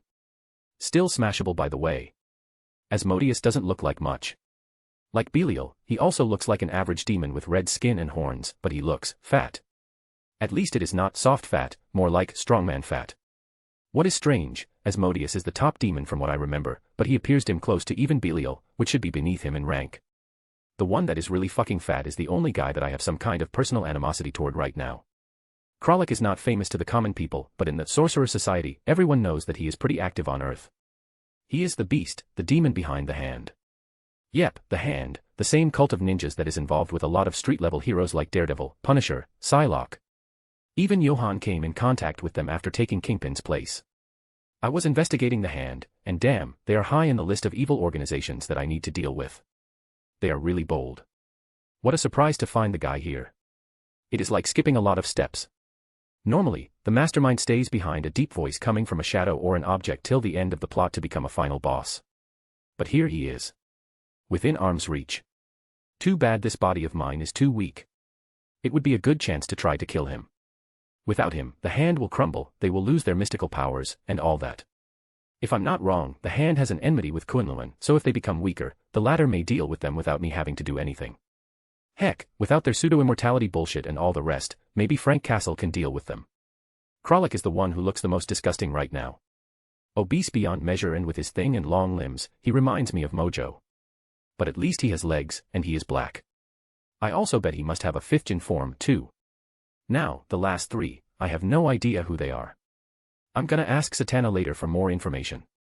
They are much weaker than the rest, so I guess this is a reason they are unknown to me. But they are sitting without those big shots. Weird. I don't like it. One of them is a beautiful, regal woman beside Lilith. Maybe it is a pet of the succubus queen. Don't care. The other two look more like demi-humans. Seriously, maybe they are not demons, but I saw some demons that don't look like the stereotype, so I can't rule them out. They are a duo of anthropomorphic leopards. Like the Khajiit in Skyrym, they really have the head of an animal and fur covers all of their body. I guess. Like Minus, they are also wearing human three-piece suits, but of a yellow-brownish color. It goes well with the fur, very tasteful. That is all of them, really an impressive group. This is not an average get-together of friends. They are talking business. And if demons are talking business, there's a high chance that it's bad news for humans. I can hope that they are scheming against other demons, but I will need to make sure. This meeting will get brighter with your presence. I go back to pay attention to the conversation between Minus and Satana when the guy tries to make her take a seat. I really don't want to waste a lot of time here. I have duties and responsibilities on Earth, and I have no idea where I am getting myself into. Maybe it will be a week-long party with those long-lived bastards, maybe it will end up in an orgy. I didn't even bring my dick. Anyway, just knowing that those guys are meeting is enough, I can investigate later. I will snitch them to the Ancient One, too. I hold myself back from sending another telepathic message, just in case those guys can catch it. In the world of Overlord, it is possible for people to do it, so it should be possible here too. They could at least feel the magic fluctuation and resonances every time I use it. Satana doesn't look back at me, so I was also not able to give her a look, but agreed earlier that we are gonna try to leave as fast as we can. The problem is, there are more people than expected. I don't know how politics work and what the norm is here, but I can guess that it would be rude if Satana just left without greeting them. Lilith seems to think the same. Being the first of the other 9 to open her mouth to talk. Satana, dear. Are you not gonna come and talk with me? She says sweetly, her voice completely normal, in some way, I can be considered your aunt. She giggles in her hand. More like grandma. Satana scoffs. It seems I underestimated this woman's ability not to give a fuck. Look at Lilith's lips twitching. Do all women hate being called old? Woman, you are old. The first woman, remember. You are older than Celine Galio. What are you guys even doing here? Creating a club. Satana looks around and asks bluntly. Okay. I'm starting to like her, direct to the point. Fuck subtly, right? Only by throwing the question, she allows me to read their reactions. I don't even need a verbal answer. They are old people, cunning, and probably know how to control their expressions, but I was able to catch some micro-reactions. I can see who has a fragile ego for being annoyed by her disrespect, see who takes things lightly, see who is hiding something, who doesn't care if anything is revealed, and even the ones that don't seem to be that invested. Just catching up with old friends. Minus says with a big smile. Bullshit, there are no friends in hell. At least not between people on your level. Satana cocks her hip and looks at Agathon, Asmodeus, and Belial. Does my father know that you are here? Oh, so Belial and Asmodeus are also subordinates of Marduk. Interesting. Judging by their reactions, instead of betraying her father, it's more like they don't want to tell her whatever is happening here. I saw Agathon give Minus an annoyed look, probably because he was the one who called us here. Mixing business with personal matters. Maybe Marduk is not fully aware, but at least it doesn't seem they're gonna backstab him. Too bad. The one who answers is one of the 2 leopard demons, who leans forward with a friendly smile, that would look better if his mouth was not full of sharp teeth, and raises a glass of unknown liquid to Satana. Please, Miss Satana, we are here just talking some harmless business. My brother and I were just explaining some great investment opportunities to the esteemed people present. If you want, you can listen too. And who the fuck are you and your brother? Satana really doesn't seem to have learned manners. It's that, or she is purposely trying to be kicked out. I remember that in our first meeting, she was surprisingly friendly, but maybe it's because she wanted to know how a human got in hell while alive. The leopard guy doesn't appear to be fazed by her rudeness. I'm Bors, and this is my brother Morgris. We are twins if you haven't noticed. He jokes with a small laugh. And there's a difference. You guys look the same, and you all always came into a litter of a dozen or so, right? So twins are pretty normal. She says with a fully serious face. Now the 2 leopards' faces change a little. Damn, Satana is racist with furries. I'm starting to like her more and more. And I'm sure I haven't read anything about those 2 here in my previous world. Completely unknown people. Just gonna make a mental note because he talked about souls. But like on Earth, here in hell, businessmen are ready to swallow insults for profit. I guess what you said is accurate, Boris says with a casual and mature laugh, keeping himself much calmer than his brother, who is on his spot with a stony face. Spot, get it? Because he is a leopard. And there are spots on his face. I'm a fucking comedic genius. Sometimes I hope I'm living in a comic book or a fanfic because then my jokes would not be lost. The readers would appreciate it. I'm lonely without Cortana, she is my partner in those moments. Are you interested in what we are offering? Boris asks. I can at least hear you, but I'm not that interested. Satana answers. I'm interested, and I guess she is saying that for me. Great. I bet you are gonna change your mind when you hear about it. Boris claps once. My brother and I stumbled into a great business opportunity with some spirit flayers dash. Spirit flayers. Satana interrupts in disgust. If I'm not wrong, spirit flayers are the mind flayers of the Marvel Universe, but magical instead of psionic. Yep, I know, normally I would also not want to deal with the kind, but the opportunity is too good to pass up. Boris says. Apparently, they are approached by the Ululans through a ritual. The alien race wants the help of the spirit flayers to unseal their leader, Nebulon. Morgris continues a little more seriously. It seems in the past Nebulon pissed off some sorcerer with a sense of poetic justice because he was sealed in an immaterial form, impossible to be reached by normal means. Boris chuckles again. From what little I get in the database of the pirates and bounty hunters that came from Earth, Ululans are some sort of non-humanoid fish race that gives a lot of importance to material resources like minerals. They eat that, their technology was made of that, it's their whole way of life. The sorcerer who sealed this Nebulon guy chose a fitting method. They want a great quantity of souls to break the seal and bring Nebulon back from his state of non-existence. Morgris says. That is why they went to the vultures that are the spirit flayers. Satana conclude. Exactly, but the number they want is so absurd that not even the spirit flayers can get it with their scavenging method. Boris replies. So they went for you. Satana gives a look at the duo of leopards. Really looking down on them. Her eyes saying, why would they go to you? Boris obviously noticed that but continued professionally. I admit that it was a stroke of luck. We are kind of in the right place at the right time. Boris shrugs to not explain more. What matters is that now we have the opportunity to exchange the souls the Ululans wanted so much for anything they have. Morgris says excitedly. And the Ululans are famous for their riches. It will be a steal. Boris concludes. And how many souls are we talking about? Satana asks, it must be a great number if you are bringing so many people in this. Well. At least 2 billion souls. Boris tries to act nonchalant at the ridiculous number. I need to bring forth all my willpower not to narrow my eyes at him. 2 billion. 2 billion. Okay, most of them must be sinners. But 2 billion souls that will be used to whatever fucked endeavor they want. Maybe they will disappear forever, to never enter the reincarnation cycle or have another chance. Used like materials. Satana gives me a sideways glance before commenting 2 billion. I guess it is a feasible number with you all here. He looks around, if not, you would have to ask a Hell Lord. Just a paltry sum when compared with what exists in the esteemed guest's pockets, but we thought that it would be better to share the burden. Boris says acting generous while ass-kissing. And the rewards are big enough to satisfy everyone. The Ululans are in despair. Morgris says. It will be even bigger if we deal with the spirit flayers. Malgatha says with a deep voice. Agreed, you two are more than enough to be the middlemen. Lilith approves, staring at the leopard duo. They just casually start talking about betraying the other party. If I have to guess, the leopard duo was too weak to really negotiate with the spirit flayers for a good share, maybe even afraid of them being crossed in the end. So they are selling the deal to other demons, stronger ones that can defend them from the retaliation of the spirit flayers. Ululans, huh? I will remember the name. Maybe it's too complicated to stop the deal from here. But what about the other side? I bet all those big shots will become very unhappy if the deal fails because someone got there first, or simply killed the Ululans. I will need to check the race. By the way, I don't believe that this is all. I mean, I believe they are being very truthful about this deal. This one. But I think they are telling it to hide something.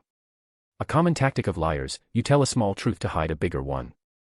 If a deal with an alien race involving rulers of realms in hell is the smaller truth, what the fuck is the bigger one? Are they planning an invasion of Earth? Gang up against someone? There are Marduk people here. Maybe they want to jump Mephisto, which I would like very much. He is arguably the strongest amongst the Hell Lords. I bet they don't like him as much as I do. The thing Mephisto was never so prideful as to be above dealing with humans and other, lesser races. As much as I hate the guy, he really went personally for countless years to do his own dirty work. I can respect the hustle, the constant grinding is what gave him an edge over all other Hell Lords. Those guys remained sitting on their thrones, planning big things like invasions and whatever, while Mephisto was little by little getting stronger. Paraphrasing that Brazilian saying, with every peck, the chicken fills her goiter, or the Chinese one that says that, there is meat even in mosquitoes' legs. Well, it seems you guys got everything covered. I'm going. Satana interrupts the discussion on how to deal with the spirit flayers, telling her wish to leave. Already. Minus looks disappointed. Simp. Don't you want to participate, Miss Satana? Boris asks. What can poor me contribute that you guys can't? Satana frowns. Lilith smiles. Don't be like that. If you want, just contribute with a small token, like 1,000,000 souls, and we are gonna give you a fair reward. It will be a good opportunity to mingle with the grown-ups. She says sweetly, but the provocation beneath her smile is obvious. Nah, why would I waste my souls? She looks at Agathon. Seeing that my father sends proxies, I can just ask him later for the rewards. Free of charge. She acts like a spoiled brat. But what can they say? I don't know what the father-daughter relationship, but she is saying she can get something for free, so anyone would understand why she is removing herself from the risks. No one here is dumb. She also indirectly said that she is gonna talk about this with her father, so if the trio of Subrodians is here without his knowledge, it may not end well with them. Maybe they will even try to bribe her. Well, bye. She starts turning around without waiting for a response, maybe fearing that Minus would do something to hold her here, and for the way he extended his arm, almost to hold her, I understand she is right. But she is not interrupted by Minus, but by Asmodeus. Wait. The huge demon says while stepping toward us. No, stepping to me. Who is this one? He asks. His 4-meter-tall frame allowed the guy to look down on my fragile body. I also feel the gaze of the rest zeroing on me. I keep my gaze forward, not meeting his eyes, like how a low-level demon would do. I can play the weakling, too. Different from me, Satana steps between us and keeps eye contact. It's my new assistant. What about it? She asks impatiently, frowning and even tapping her foot on the ground. Asmodeus only spares her a glance before looking at me again. Who are you? He asks me directly, aren't you hearing me? He asks again, his voice full of anger and impatient because of my silence. He is deaf and mute, dumbass. Satana shoves Asmodeus back, but the demons don't even move an inch. What is your fucking problem? Asmodeus pauses but still doesn't take his eyes off me, even narrowing them like they want to see through me. I don't know, but he pisses me off on a primal level. And that is enough for me. The demon said, getting angry for some reason. Okay, which ancestor of mine fucked up with demons? That is the second time already, it can be considered a coincidence. If it happens again, I'm sure there is something wrong with me. I ignored the first time because I thought that it was some situation generated by the combination of Satana's looks and the fragile ego of the male demons. But I'm really getting suspicious. Maybe I'm cursed. Or blessed. Is it because of my card assimilations? But who is so anti-demon that those guys are looking at me like I fucked their mother? At least give me the Doomslayer card, gotcha. I would not mind being hated this way. I would be feared much too. Machiavel would be proud. I can assure you that you have never met him. Satana scoffs, looking at Asmodeus like he is an idiot. Paying attention in case he makes a move. He is just a recently born demon with a great talent for magic, whom I picked up to be my attendant. She uses the backstory that we established. If people dig deeper, they will only discover that Satana is taking me around, so that I can discover coordinates to teleport her around hell. A small truth protecting a bigger one, they are not the ones doing that. Oh, that is rare. Lilith comments, her eyes boring into me. Is that bedroom eyes, or is she just naturally like that? Right. I'm lucky. I think his existence is a mishmash of some dead sorcerer with the energies from hell. Satana says offhandedly, anyway, we are going. Nice seeing you guys, or not. Now, for real, she pulls me away, and I follow her absent-mindedly, like I'm her puppet. I can still feel Asmodeus' gaze in my neck, but I ignore it for now. Don't worry, I recorded your face and presence too. I will remember you all, and I will put your names in my flame chainsaw sword. Third-person POV. So, who was the woman beside Lilith? Hector asks, the two now on top of the undead dragon. What?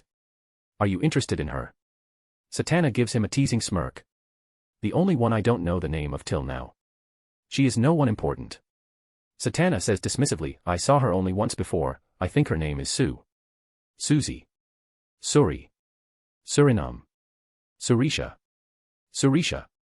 Her name is Surisha. After focused thinking, Satana remembers. Surisha.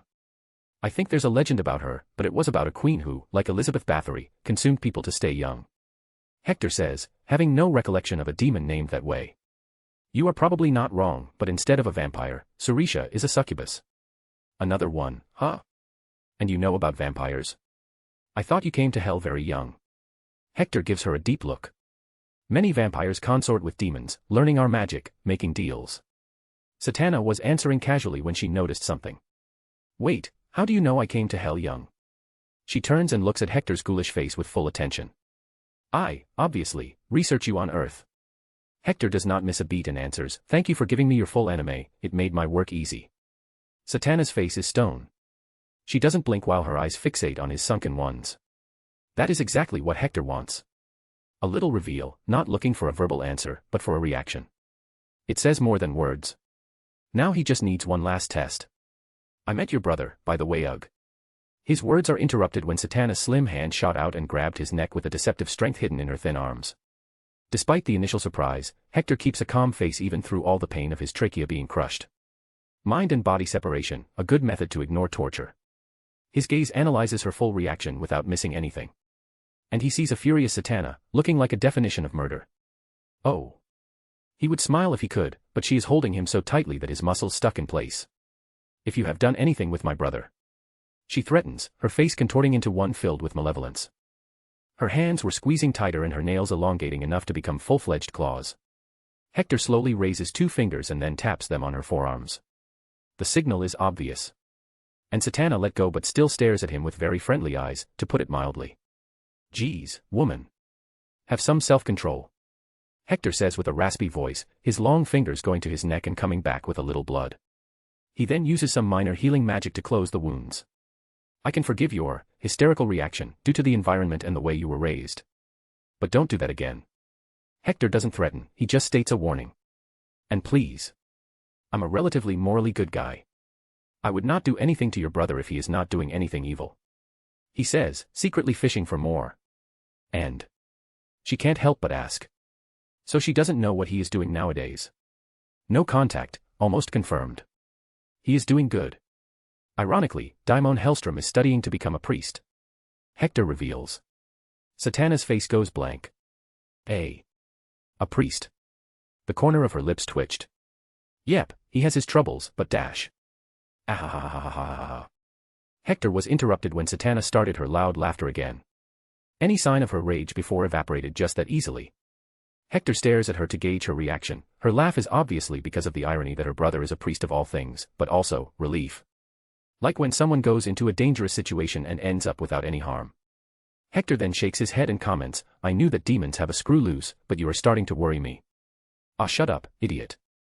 Satana says, but with a playful tone, let's go check the limbo. It's a fucking boring place, but whatever. It's a gaming thing, you always go where you know there's a limit to the area, then you go back to the main route to progress. Hector explains, even if she doesn't understand, and urges his dragon to fly faster. From a distance, they are being observed by someone. When we get back, there will probably be a trap. Hector obviously felt the malicious intent directed at them. The person is not a master of subtlety, but impressively, he can't pinpoint their location or even tell who it is. It can be any of the people from before or their subordinates. Mingling with the energy of hell, so annoying. Limbo. Different from the limbo where Ileana was trapped, the limbo of hell, the first circle is an elusive immaterial plane. The first threshold that most souls go through before their next destination. Some obviously stay here forever. Just a warning, we can't stay here forever.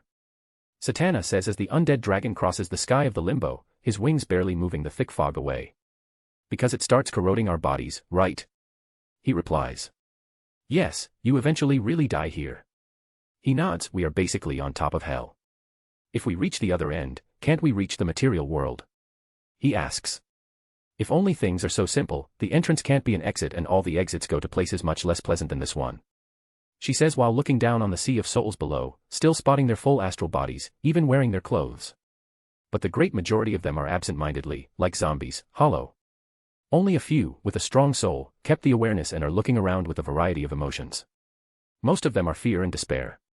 While strolling around, Hector asked about the routes from other places to here. There's a lot, not really hidden. If you walk in any direction, you will eventually trip into a portal to somewhere else. She shrugs, it's the only thing that exists here, more or less. Like a crossroads, do you know the exact location of them? He asks. Meh, I was never interested that much. You can pay Chiron, too. Even if the guy doesn't accept souls. So souls is really a currency here, huh? Hector asks with some annoyance. Yep, the most valuable type. Some low-level demons hold their few souls tightly, torturing and extracting the most of it. It is what feeds them, makes them grow stronger. Satana explains the law of the jungle in hell. Like that dark metal on Limbo. Really, a cultivation-like world. Hector mutters. Oh, so you know about Promethium. Satana looks surprised. That thing is precious, it only appears in Limbo. So the name is Promethium. Yep, I heard a sorcerer long ago named it this way. I see. I have some with me. He got more than just some, he got a lot from mining and stealing from Belasco.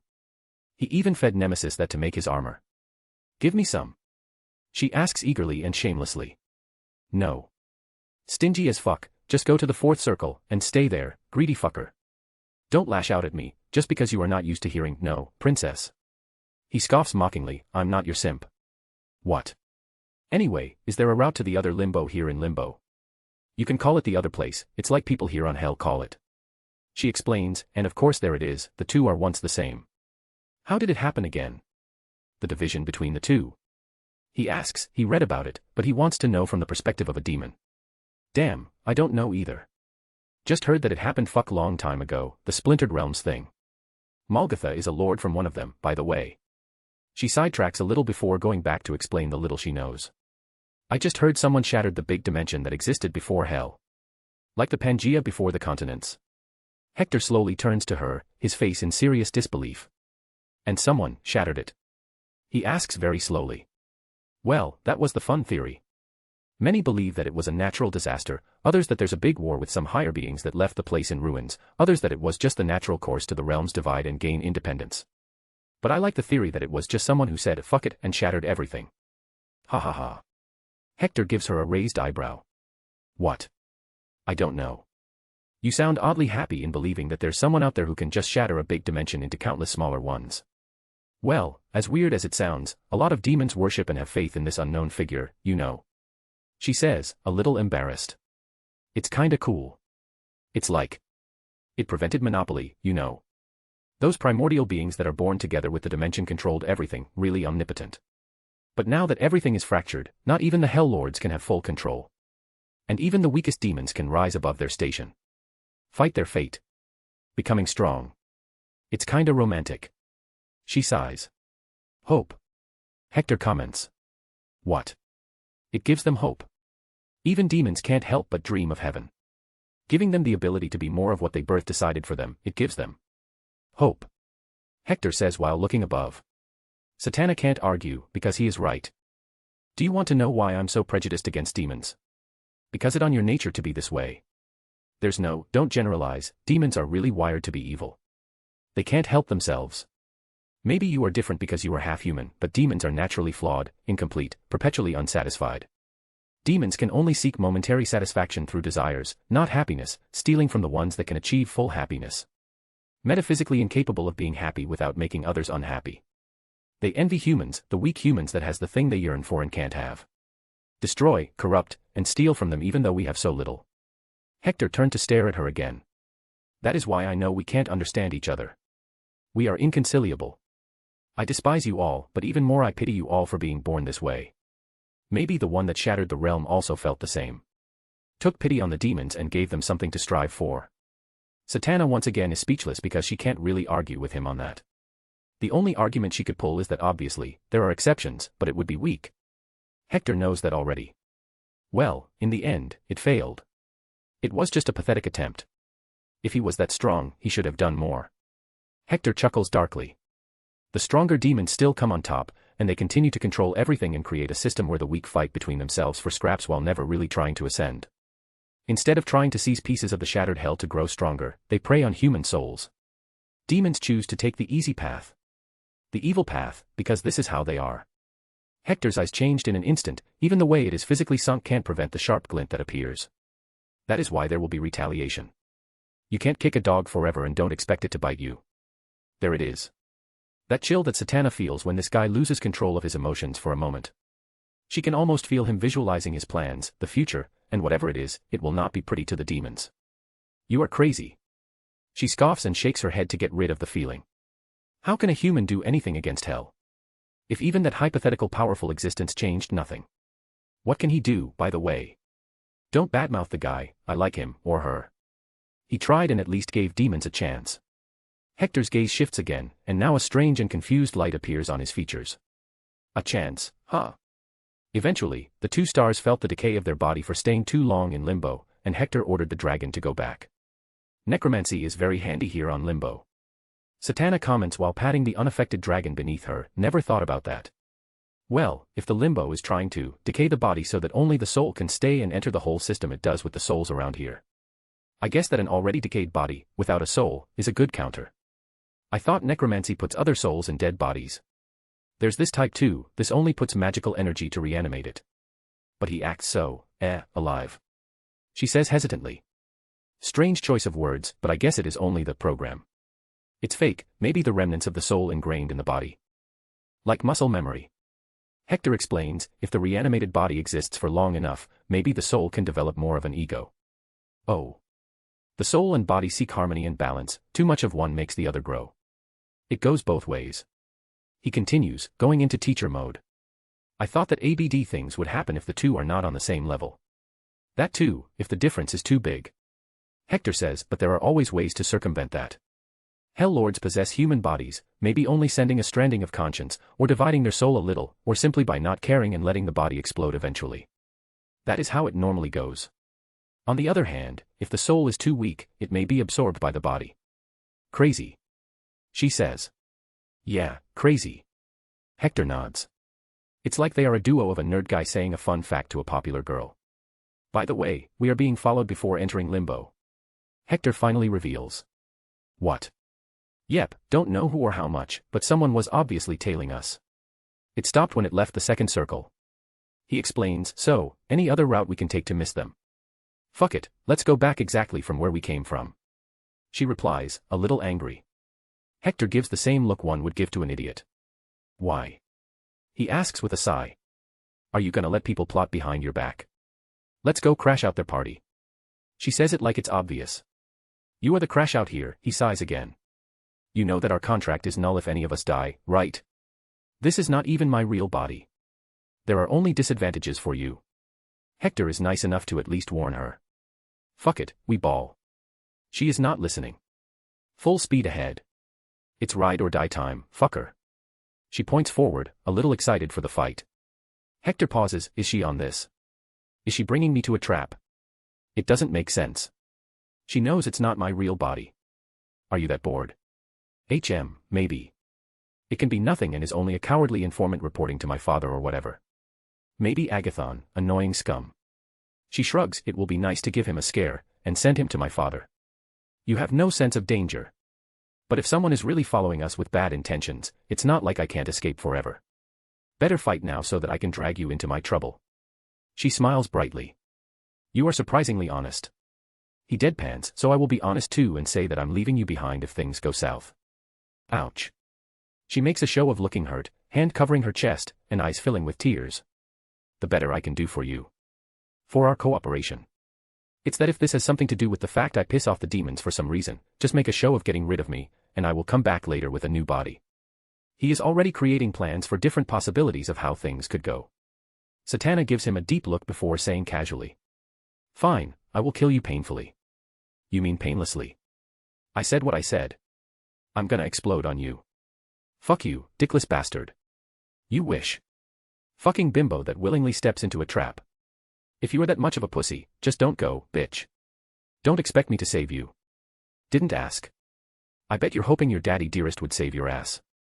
I don't need him as much as I don't need you. Just stay behind and watch me do all the work. She huffs, maybe I should be the one with the dick here, seeing that you are not a real man. Wow. Misogynist much? I know that you are a demon and abandoned your humanity, but I didn't think that you would be a betrayer of your gender. He tsks while shaking his head with a disappointed look. Ah, go to the kitchen, make me a sandwich, and then bend over that I will be the one fucking you. Girl, I can still put you on my list. The two continue to grow forward while exchanging barbs, Hector rethinking his life choices. It's not his style to jump on unknown traps this way. That woman is bringing out the worst in him. He would go away if he did not have countermeasures in place. The truth is, discovering who is following them is also part of his mission. Maybe it's a bad decision coming to hell. Why did no one warn me? He shakes his head helplessly. Extra. In the second circle of hell, a lone woman calmly walks on top of a hill, her eyes staring into the distance like she can see everything. He already met Satana. Solomon comments loudly while the dry winds of hell blow her platinum blonde hair away from her face. She feels some commotion nearby and she mutters under her breath, authority of beholder. Astaroth. In an instant, an influx of information reaches her brain, and she understands the small battalion of demons moving in her direction, but she is not their target. I see. It's already that moment. She says absent-mindedly. It happened faster than what I was told. She starts pondering while holding her chin. Is my master pranking himself? While she was distracted, a big and strong-looking demon from the small horde jumped and landed in front of her. A human sorcerer walking alone around here. The 5-meter-tall demon with a goat face asks with a smirk, eyeing Solomon up and down. TCH. A spawn of Asmodeus. She releases a sound of annoyance. The moment she dropped her hand from her chin, the movement made the demon clearly see the tattoos on the back of it. The overconfident demon that was showing a smirk suddenly freezes, so Solomon.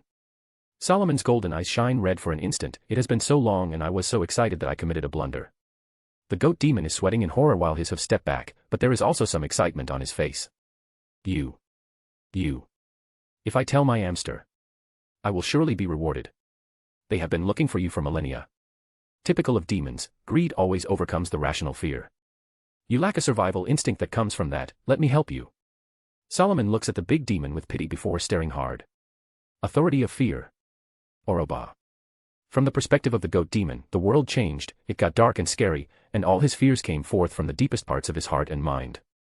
Behind Solomon, a giant demonic horse head appears, a third eye in the middle of its forehead, staring down at him like it is promising eons of despair. And behind it, a shadowy, faceless figure that scares him even more. The unknown, that primal fear, makes his mind go blank. His mind can't understand what is happening and what he should fear, so his mind just stops entirely. Pathetic. You guys are holding a grudge for my master taking your authorities for so long that you instinctively hate the main body. Solomon steps forward while the demon is almost pissing himself. My master had this power originally. He just predated in you all to deliver some karmic justice and to feed his own power. She pauses in front of him. To Asmodeus and the others, their authorities are the core of their existence. To my master is just a little boost. She pats the demon like he is a pet. Now, go back and act normally, forget that you saw me. The authority of fear is so strong that it is blocking the memories of this encounter in the mind of the demon. He scurries away, not understanding why he was running and what he was even doing. Solomon goes back to stare at the distance. Something changed slightly. Could it be that my master can choose differently this time? He is about to see a bifurcation on his path that will have a great impact on his future, depending on what he does. Maybe the time of our re-encounter will arrive earlier than expected. Solomon allows a small smile to appear on her pretty face. A.N. Hello there. Here is the link, without spaces. Hope you all enjoyed it. Make a comment because interaction motivates me to keep writing. Thanks for reading. Till next time and stay good y'all. Bye bye. Chapter 142, Bad Situation in Hell. Duh. Third-person POV, did you understand?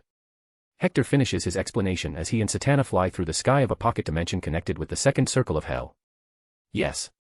Satana groans tiredly, her eyes rolling inside her skull. Seriously, dude. Do you even live? I can imagine that you don't take a step before planning the next 5. I bet you don't even take a shit, so that you are not caught with your pants down. I, indeed, don't have to do any of the gross bodily functions anymore. Well, me neither. Anyway, you proved my point. You are crazy. Live a little more in the moment. Satana moves her hands together with her head to try to illustrate that he should relax. Hector just looks at her like she has some mental handicap. How are you alive till now? I'm strong. She shrugs. That and the fact you just stayed in one place your whole life. He corrects, do you really need to get a harsh lesson from the universe before you take life seriously? Okay, listen here, you dickless cunt. Satana puts a finger on his face. That is kind of a pleonasm. Don't try to give me any advice without knowing shit about my life. I went through a lot and the 6th circle will freeze before I let someone like you treat me like an idiot for being who I am. She says angrily. But I know your history. Hector says slowly, and if you are an idiot, I'm just treating you accordingly. Arg. You are so infuriating. Satana wants to claw her face or Hector's face first. He sighs loudly. All right, fine. You know what? I don't care. It was just a force of habit. I try to take care of the people close to me, trying to save them from some unnecessary suffering in the future. But I just remembered that we are not friends. Do whatever you want, live whatever you want. I wash my hands of it. He raises his palm. Thank you. She huffs loudly. Starting with this. If we are really walking into a trap because of your live in the moment mentality, I'm leaving you behind when we lose. Obviously, I will still pull my weight, and I'm not being negative here, but people rarely walk out of traps unscathed. Okay. You already talked my ear off. Minimize losses. She mocks his way of talking in the last part. I heard that. You are such a wuss. Loser mentality. She finishes with a whisper. Hector would go on about how he has the opposite of a loser mentality, but it would just spiral into another discussion. She will not listen, and it would just sound like excuses. It's just two incompatible people disagreeing. Nothing more can be said. Hector is just smart enough to understand that knowing your own limits and the limits of your enemy is a sure-proof way to assure victory. It's how he kept his impeccable record till now. Now, he doesn't know anything about the enemy and is aware that his limit is pathetically low. To say that he is uncomfortable with this scenario is to put lightly his worries. Whatever. Gonna take my chunk of flesh and use the information acquired to assure victory next time when I come down here for real. He thinks. Regrettable that his scouting tour with Satana came to an end much earlier than expected. It proved to be a very good deal, but this is life. He can adapt. If it's a trap for me, I can simply self-destruct. If it is for her, she can die, or worse. He steals a glance at Satana's features.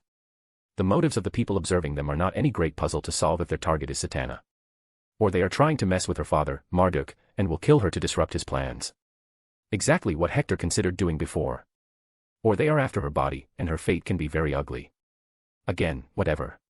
She already ignored my warnings. Maybe she is confident in escaping because she, indeed, has her ways. Maybe her father will save her. Hector really put her fate in her hands now, ready to cut their deal. Going back, I need to talk with the Ancient One and check my database for the planet of the Olula NS. After thinking a little about the future, as usual, he came back to the present. By the way, is teleportation common in Hell? He asks Satana. Are you talking about the spell? Individual teleportation. She turns to him. Very rare. Hell is a stingy place for free movement. At the same time that the right spot can take you anywhere, it doesn't allow you to do it on your own. So only high-level demons can teleport. Yep, at least the ones that have some ownership over a piece of hell. It gets more limited the weaker you are. Some entities like Chiron know how to ride the spatial waves or some shit like that. I think the term you are searching is entanglement bridges.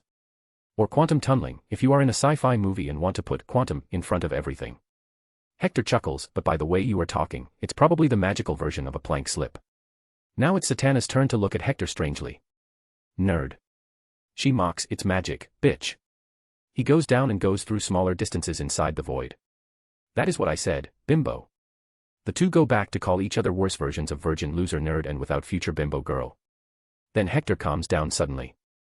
You are really a demon, pulling me out of my zen. Or maybe it's this body. Did I regulate this shit? He looks down at his arm. Maybe wearing a demon skin is affecting his mood a little.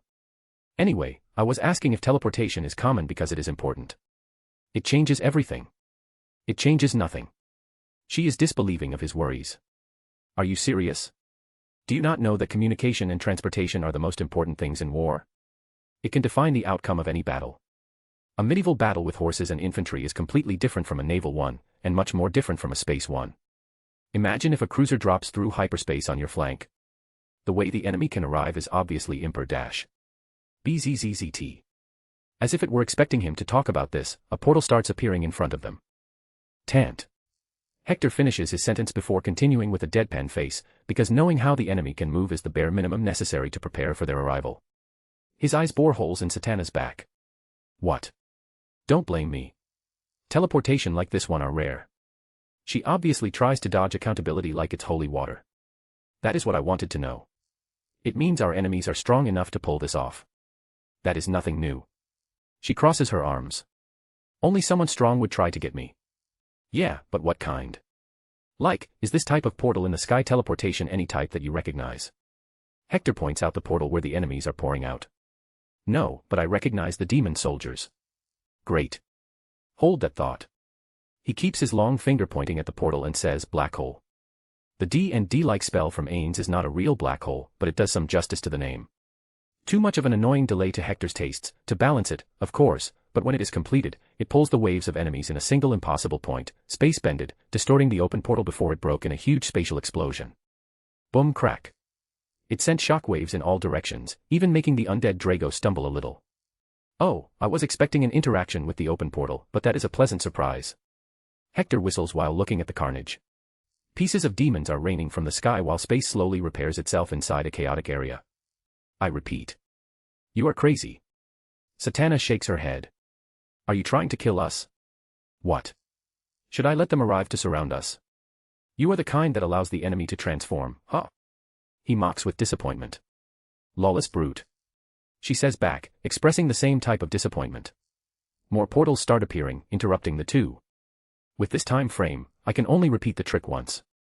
Hector points to two portals a little close to each other and recasts the black hole spell a little in the middle, getting the two before anyone could arrive. In the meantime, the other portals release the newcomers. Small hordes of demons pour out of them, the demons in all shapes and sizes. Half can fly with the most varied type of wings, others drop onto the ground strongly, their hooves leaving prints on the rough terrain, and others float. Hector counts at least 10,000 coming from every portal, and there are 3 remaining ones after he destroys the first 3. Each demon looks strong enough to deal with a street-level hero or villain. With some exceptions, like the ones leading the groups, who look considerably stronger than the rest. So, can you talk with your friends? Hector whispers to Satana. I don't know all demons, racist. She whispers back, offended. Don't be like that.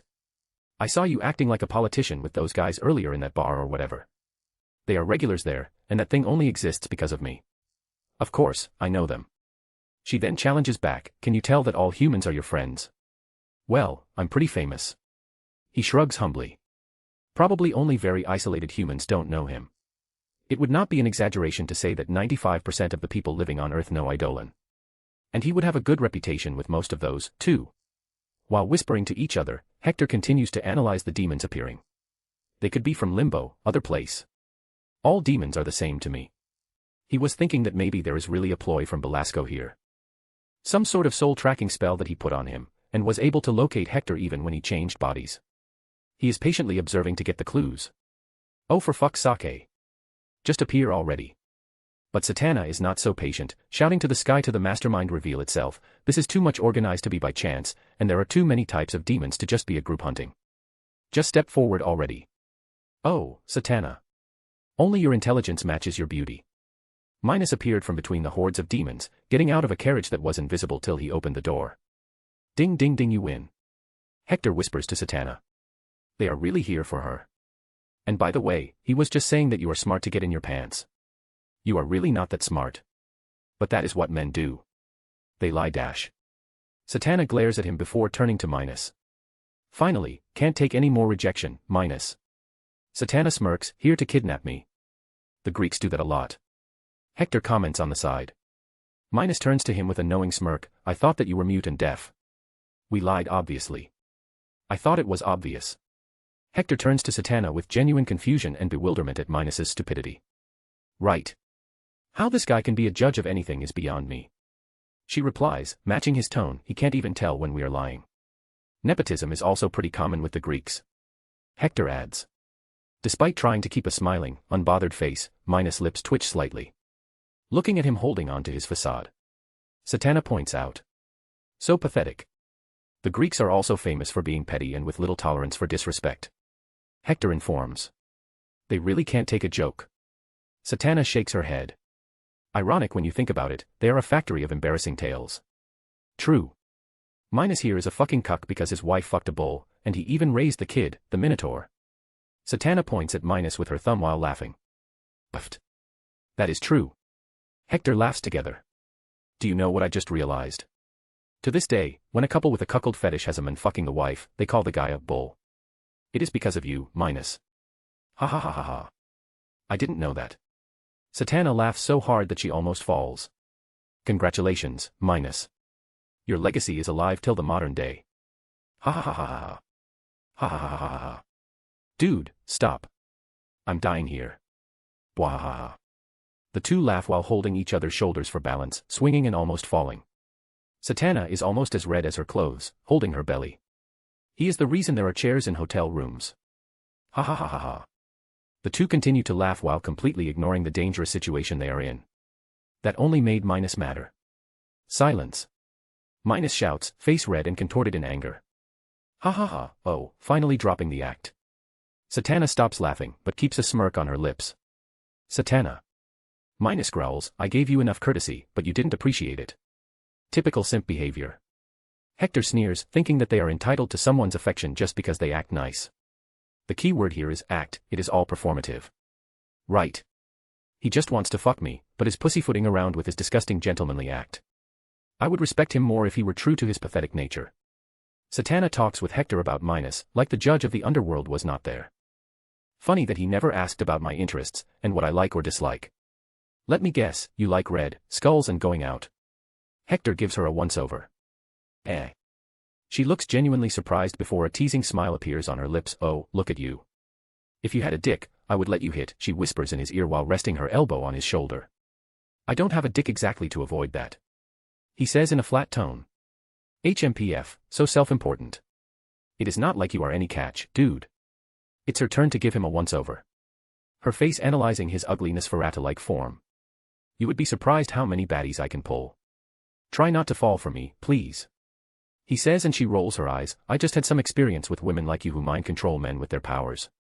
Having no dick or libido helps resist those annoying powers. Better than coming with a woman's body. You can do that.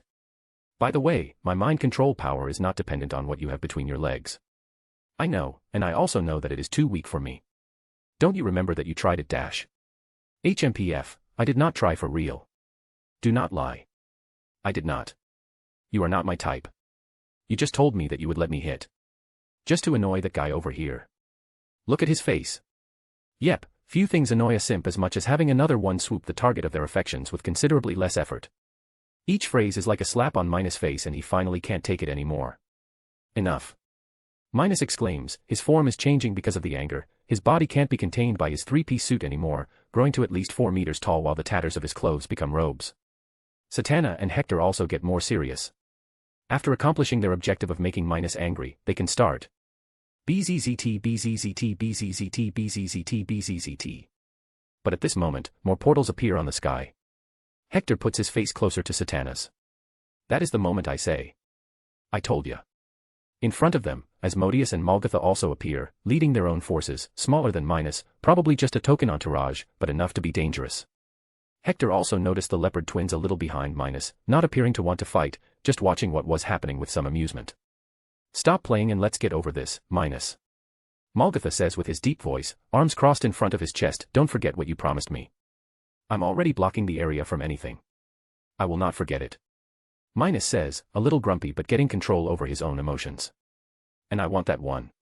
Asmodeus says, pointing at Hector, eyes unblinking for some reason. Satana puts her face closer to Hector. Oh look, you have a secret admirer too. It's my curse for being too pretty. Hector jokes, but internally, he is really going over his whole life to remember what he did to warrant such attention from a guy like Asmodeus. Satana is not one to guess, so she just asks Asmodeus, you fucker. What do you think you are doing? You work for my father, do you remember that? She shouts, and what the fuck do you want with my guy here, huh? Is it really worth it? I don't care. And it is none of your business. Asmodeus replies, aloof. The truth is that not even he understands what pisses him so much about Hector. It's just an unfamiliar, unpleasant feeling deep in his soul, and he wants to get to the bottom of this. And about Satana's father. With Malgatha and his realm lord powers, he can at least block any sight from others beyond this place. Marduk will not discover what is happening so soon, Minus will have his time to make Satana his wife. Then negotiate later, maybe Marduk will even agree, it is a strange plan full of flaws, but no one can say that the Greeks think too much about the consequences of their kidnappings. What the others don't know is that Asmodeus is not that loyal to Marduk like Agathon, or even Belial. In truth, Marduk is a double agent of Mephisto. He doesn't care about Minus's infatuation or his short-sighted plan of kidnapping Satana, it will all work in the end if a conflict arises between him and Marduk. And even if Minus has some way to placate Marduk and pay the price for Satana, Asmodeus will at least accomplish a minor objective of removing Marduk's main pawn, his daughter. This whole thing stinks. Hector notices that there are too many nuances and things he doesn't know about this circus opening around him, and is not the sulfur. Meh, everyone with their own agenda, nothing new. Satana doesn't look that surprised. It's unknown if that is how things are in hell and she is used to it, or if she simply doesn't think too deeply into that. So casual to someone that is about to receive the Persephone treatment. Hector scoffs. He will need to get me first. Satana exclaims confidently, her magic power suddenly flares, and she gets ready for battle. I will accompany you till my death, after that, you are on your own. Hector says casually. The more demons he kills, the better. He already gave up on saving Satana from her own foolishness, but he can do this much for her work as a guide till now. After that, they will part ways forever. He is ready to break the contract when he gets back on Earth. HMPF, you can chicken out now if you want. She says. And lose the opportunity to kill some demons. Nah. He smiles, sunken eyes getting even darker, and they even brought an army as a gift. Such hospitality. He smiles deviously. Hun. Magic circles suddenly expand around him, moving and spinning in a small dome. His actions immediately alerted some strong demons of the enemy army. More than a dozen stepped forward and raised their hands while demonic circles appeared to attack Hector in his vulnerable moment.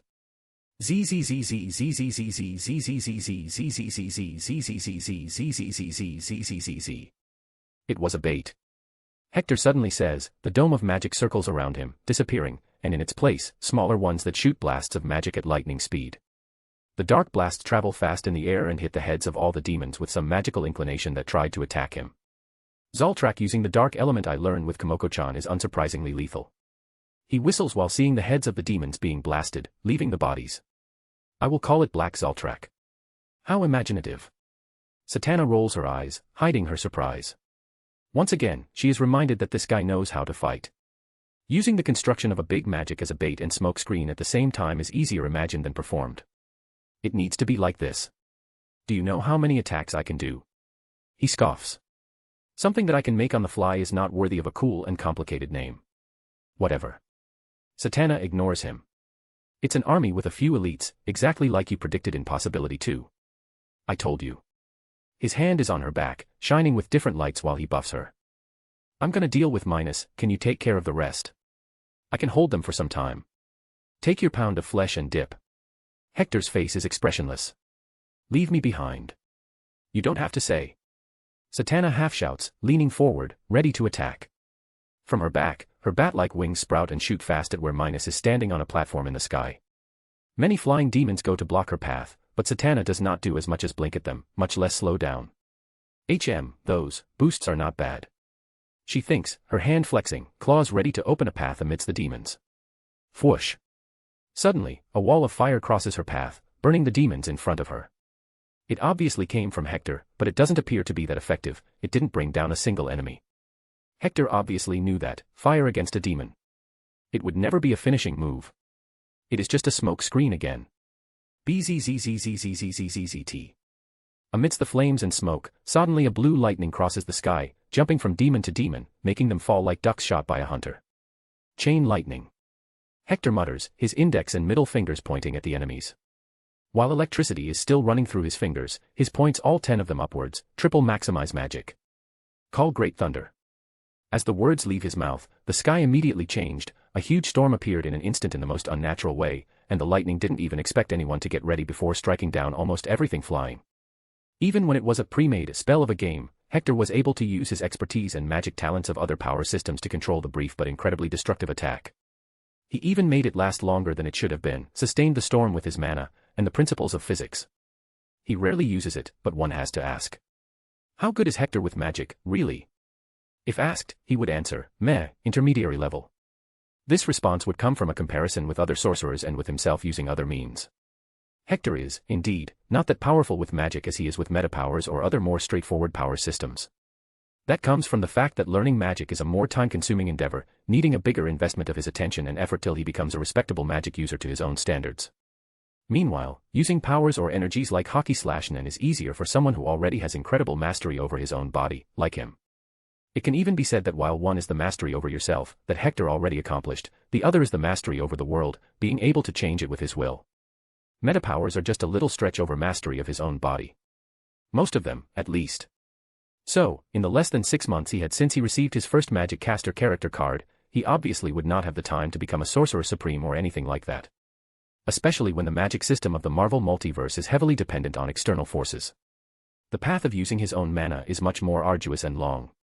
Hector would admit that he neglects his magical studies a little when compared with his scientific ones, leaving most of his expertise to increase through the help of his assimilations or instruction of summoned characters. He believes that it is just a matter of time before he reaches a high level and balances the two powers, body and magic. And he is not wrong. Hector is outrageously talented when the subject is magic. If he didn't stretch himself too thin in many fields and focused on it, he would probably become a sorcerer supreme as fast as Strange. This comes from his incredibly strong soul and his assimilations of magic casters, who, even though they are not any universal-level sorcerers or mages, in exchange, they are all incredibly talented people, many of them being main characters in their own universes. Rudius, Arthur Le Guin, Ains, and other magic users who are extraordinarily gifted. Having the talent of just one of them would already put him on a path of greatness in magic pursuit, but with all of them, it's certain. Maybe that is why he focuses on other subjects more. A soul strong enough to withstand all kinds of magics, giving him an unlimited potential, and the talent to get there quickly. So, even with this weak demon body, which a similar demon would have his ass handed by Captain America, Hector can still fight very well. While he was controlling the storm above, he was suddenly ambushed by quick demons that wanted to end him fast. Their logic is good and their abilities too. Some appear shrouded in mist or shadows, almost imperceptible till they're just some feet behind him, weapons in hand and ready to strike. Hector's pupils move to the corner of his eyes, almost like he is seeing behind him. He still has his hockey, after all. Thunk thunk tack paw ding. Blades, spears, tridents, and claws hit magical barriers perfectly placed to stop the attack without wasting mana in a complete sphere. Hector has no problem with mana, he has more than he can use, but he used minimal barriers to test himself and to dispel them fast. The honeycomb-shaped barriers disperse in motes of mana while pushing the attacks a little, just enough to take the enemies a little off balance or stop them. Swish. Enough for Hector to do a 180 turn, his two fingers together, and release a thin burst of water. With one swing, Hector bisected all the assailants. The sharpest material in the world. He comments after dispersing the water blade. As the body parts fall, he eyes them and smiles broadly, his pointed teeth in full display as he also opens his arms wide. Time to play my favorite class. His robes moved like he was being hit by a strong wind, but it was just his magic power being released. There are enough bodies now. Create high-tier undead. A dark aura coalesces around him before moving to the falling bodies, clinging to them like miasma, and entering all openings of the corpses. It doesn't take long for the bodies to start unnaturally twitching and oozing a black liquid from their orifices, a black liquid that envelopes them and gives them new form. The mechanics of a game do not bind me, I can summon as much as my mana allows it. And he has a lot of mana. Hector didn't hold back. With just a few bodies at his disposal, he obviously went with quality over quantity. He summoned 2 Doom Lords, 2 Elemental Skulls, 4 Eternal Deaths, and 1 Grim Reaper Thanatos, and an Overlord Wiseman. His undead summons circle him, the ones that can fly floating around, while the ones that couldn't step out of his undead dragon to face the horde of demons below. He stays still on the back of his dragon, dark mantle billowing in the wind, eyes shining menacingly beneath the shadows of his hood. You guys are in hell, but haven't faced death yet. He says, let's correct that. While Hector was creating an advantageous battlefield for himself, Satana finally reached Minas. Her path was blocked by a swarm of harpies subordinate to the judge, but Satana simply glared at them, her red eyes shining with a piercing light that attacked their minds. Breaking the sound barrier, Satana cuts the group like a knife, not even bothering to look at the trail of blood and body parts she left behind. In no time, she is already on Minas. Do you want me? Try, cuck. She shouts and throws a hellfire ball at him. Minas was hit by the attack, his face obscured by the flames, and Satana gives no moment of reprieve, kicking him out of the sky. The guy falls to the ground like a bullet, creating a huge crater. Boom. From the dust, a growling and hissing sound can be heard, a strange shadow moving beneath it. When Minas finally emerges, he is in his true form.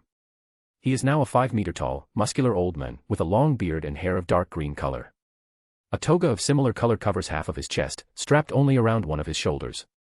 Beyond his impressive giant build, the most notable feature is the scales around his body, and a snake tail enveloped around his torso. Now you really have done it, Satana. Minas gumbles angrily. Less talking, more fighting. She waves her hand in front of her, and a red magic circle appears. Against Hector, she barely had the time to breathe, much less use magic, but now she is free to use her full power. A trident slowly appeared from the magic circle, and halfway through suddenly shot at Minas. It was so fast that Minas only had the time to move his head to dodge, his cheek still grazed by the trident, spouting blood. His focus on the wound gave Satana the opening to kick his face with her heels covered in hellfire. Bam. His wincing in pain gave her time to extend her hand to retrieve her trident from a distance and stab his eyes. Do you never fight, bitch? She laughs with a maniacal expression. Satana is not an experienced fighter, her arsenal of powers are great finishers that leave her targets no room to counterattack, ending everything swiftly. Mind Coltron, soul attacks, hellfire. But even she is looking down on Minus now. Maybe because of the recent experience of being beaten by Hector, a real fighter, her standards shot up, even forcing her to face her shortcomings and get a little better. Minus finally pulled himself together and reacted. A fist flew at Satana, but she kicked Minus's face to jump back. His tails then moved behind her exactly on her retreating route. Thankfully she was able to put her trident between herself and the attack, saving her from a lot more damage, but she was still sent back a dozen meters and groaned a little. Okay, now we are talking. After she recovered her balance with a flap of her wings, Satana showed a bloodthirsty grin and resumed her attacks. Satana is lucky that her fight is not interrupted by the great variety of enemies around them. First of all, Molgatha and the leopard twins don't appear to be that invested in this ordeal. The other minor demons are being kept busy by Hector's ever-increasing army of undead. And Asmodeus is still staring at Satana's companion without making a move. Going for the high-level undead from the beginning appears to be the right decision, because they are strong enough to target the weaker demons, decreasing the number of enemies and consequently increasing the number of allies. Eternal deaths are amazing in this type of large-scale battle because of their skills, aura of decay, and death. The two are able to cause huge penalties to the enemies and even instant death. A necromancer is in his element in a battlefield, like a water mage would be on the ocean. The more enemies that fall, the more undead Hector creates. He is being protected by the movement of the undead dragon that occasionally releases a breath of decay to weaken the enemies even more. And also protected by the elemental skulls that float around like drones, releasing high-tier elemental magic. He also kept a Doom Lord as his shield while another went around fighting on the battlefield below. And even less needs to be said about Grim Reaper Thanatos and Overlord Wiseman. The first is moving around the battlefield like a lion in the middle of a farm of chickens. Chickens with only one leg and wing.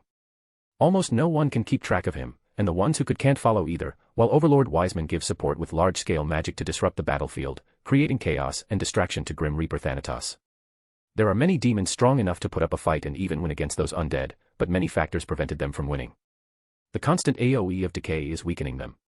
The fact that one of the most fearsome natural abilities of demons, their healing factor, is pretty much nullified against a necromancer also balanced things. And obviously, the fact that the undead are relentless. Not only are more and more appearing, but even the ones that they are able to destroy eventually regenerate and come back.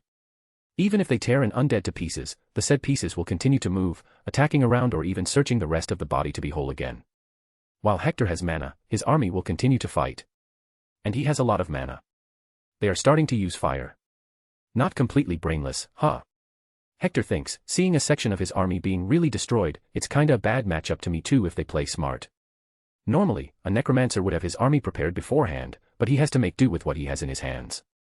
He pauses his summoning of undead to throw a crystal of ice in a section of the battlefield, which, when it hits, erupts into an iceberg. He always had an affinity with water and ice, even more so when he had characters like Rudius, Katara, and the Frost Monarch in his repertoire.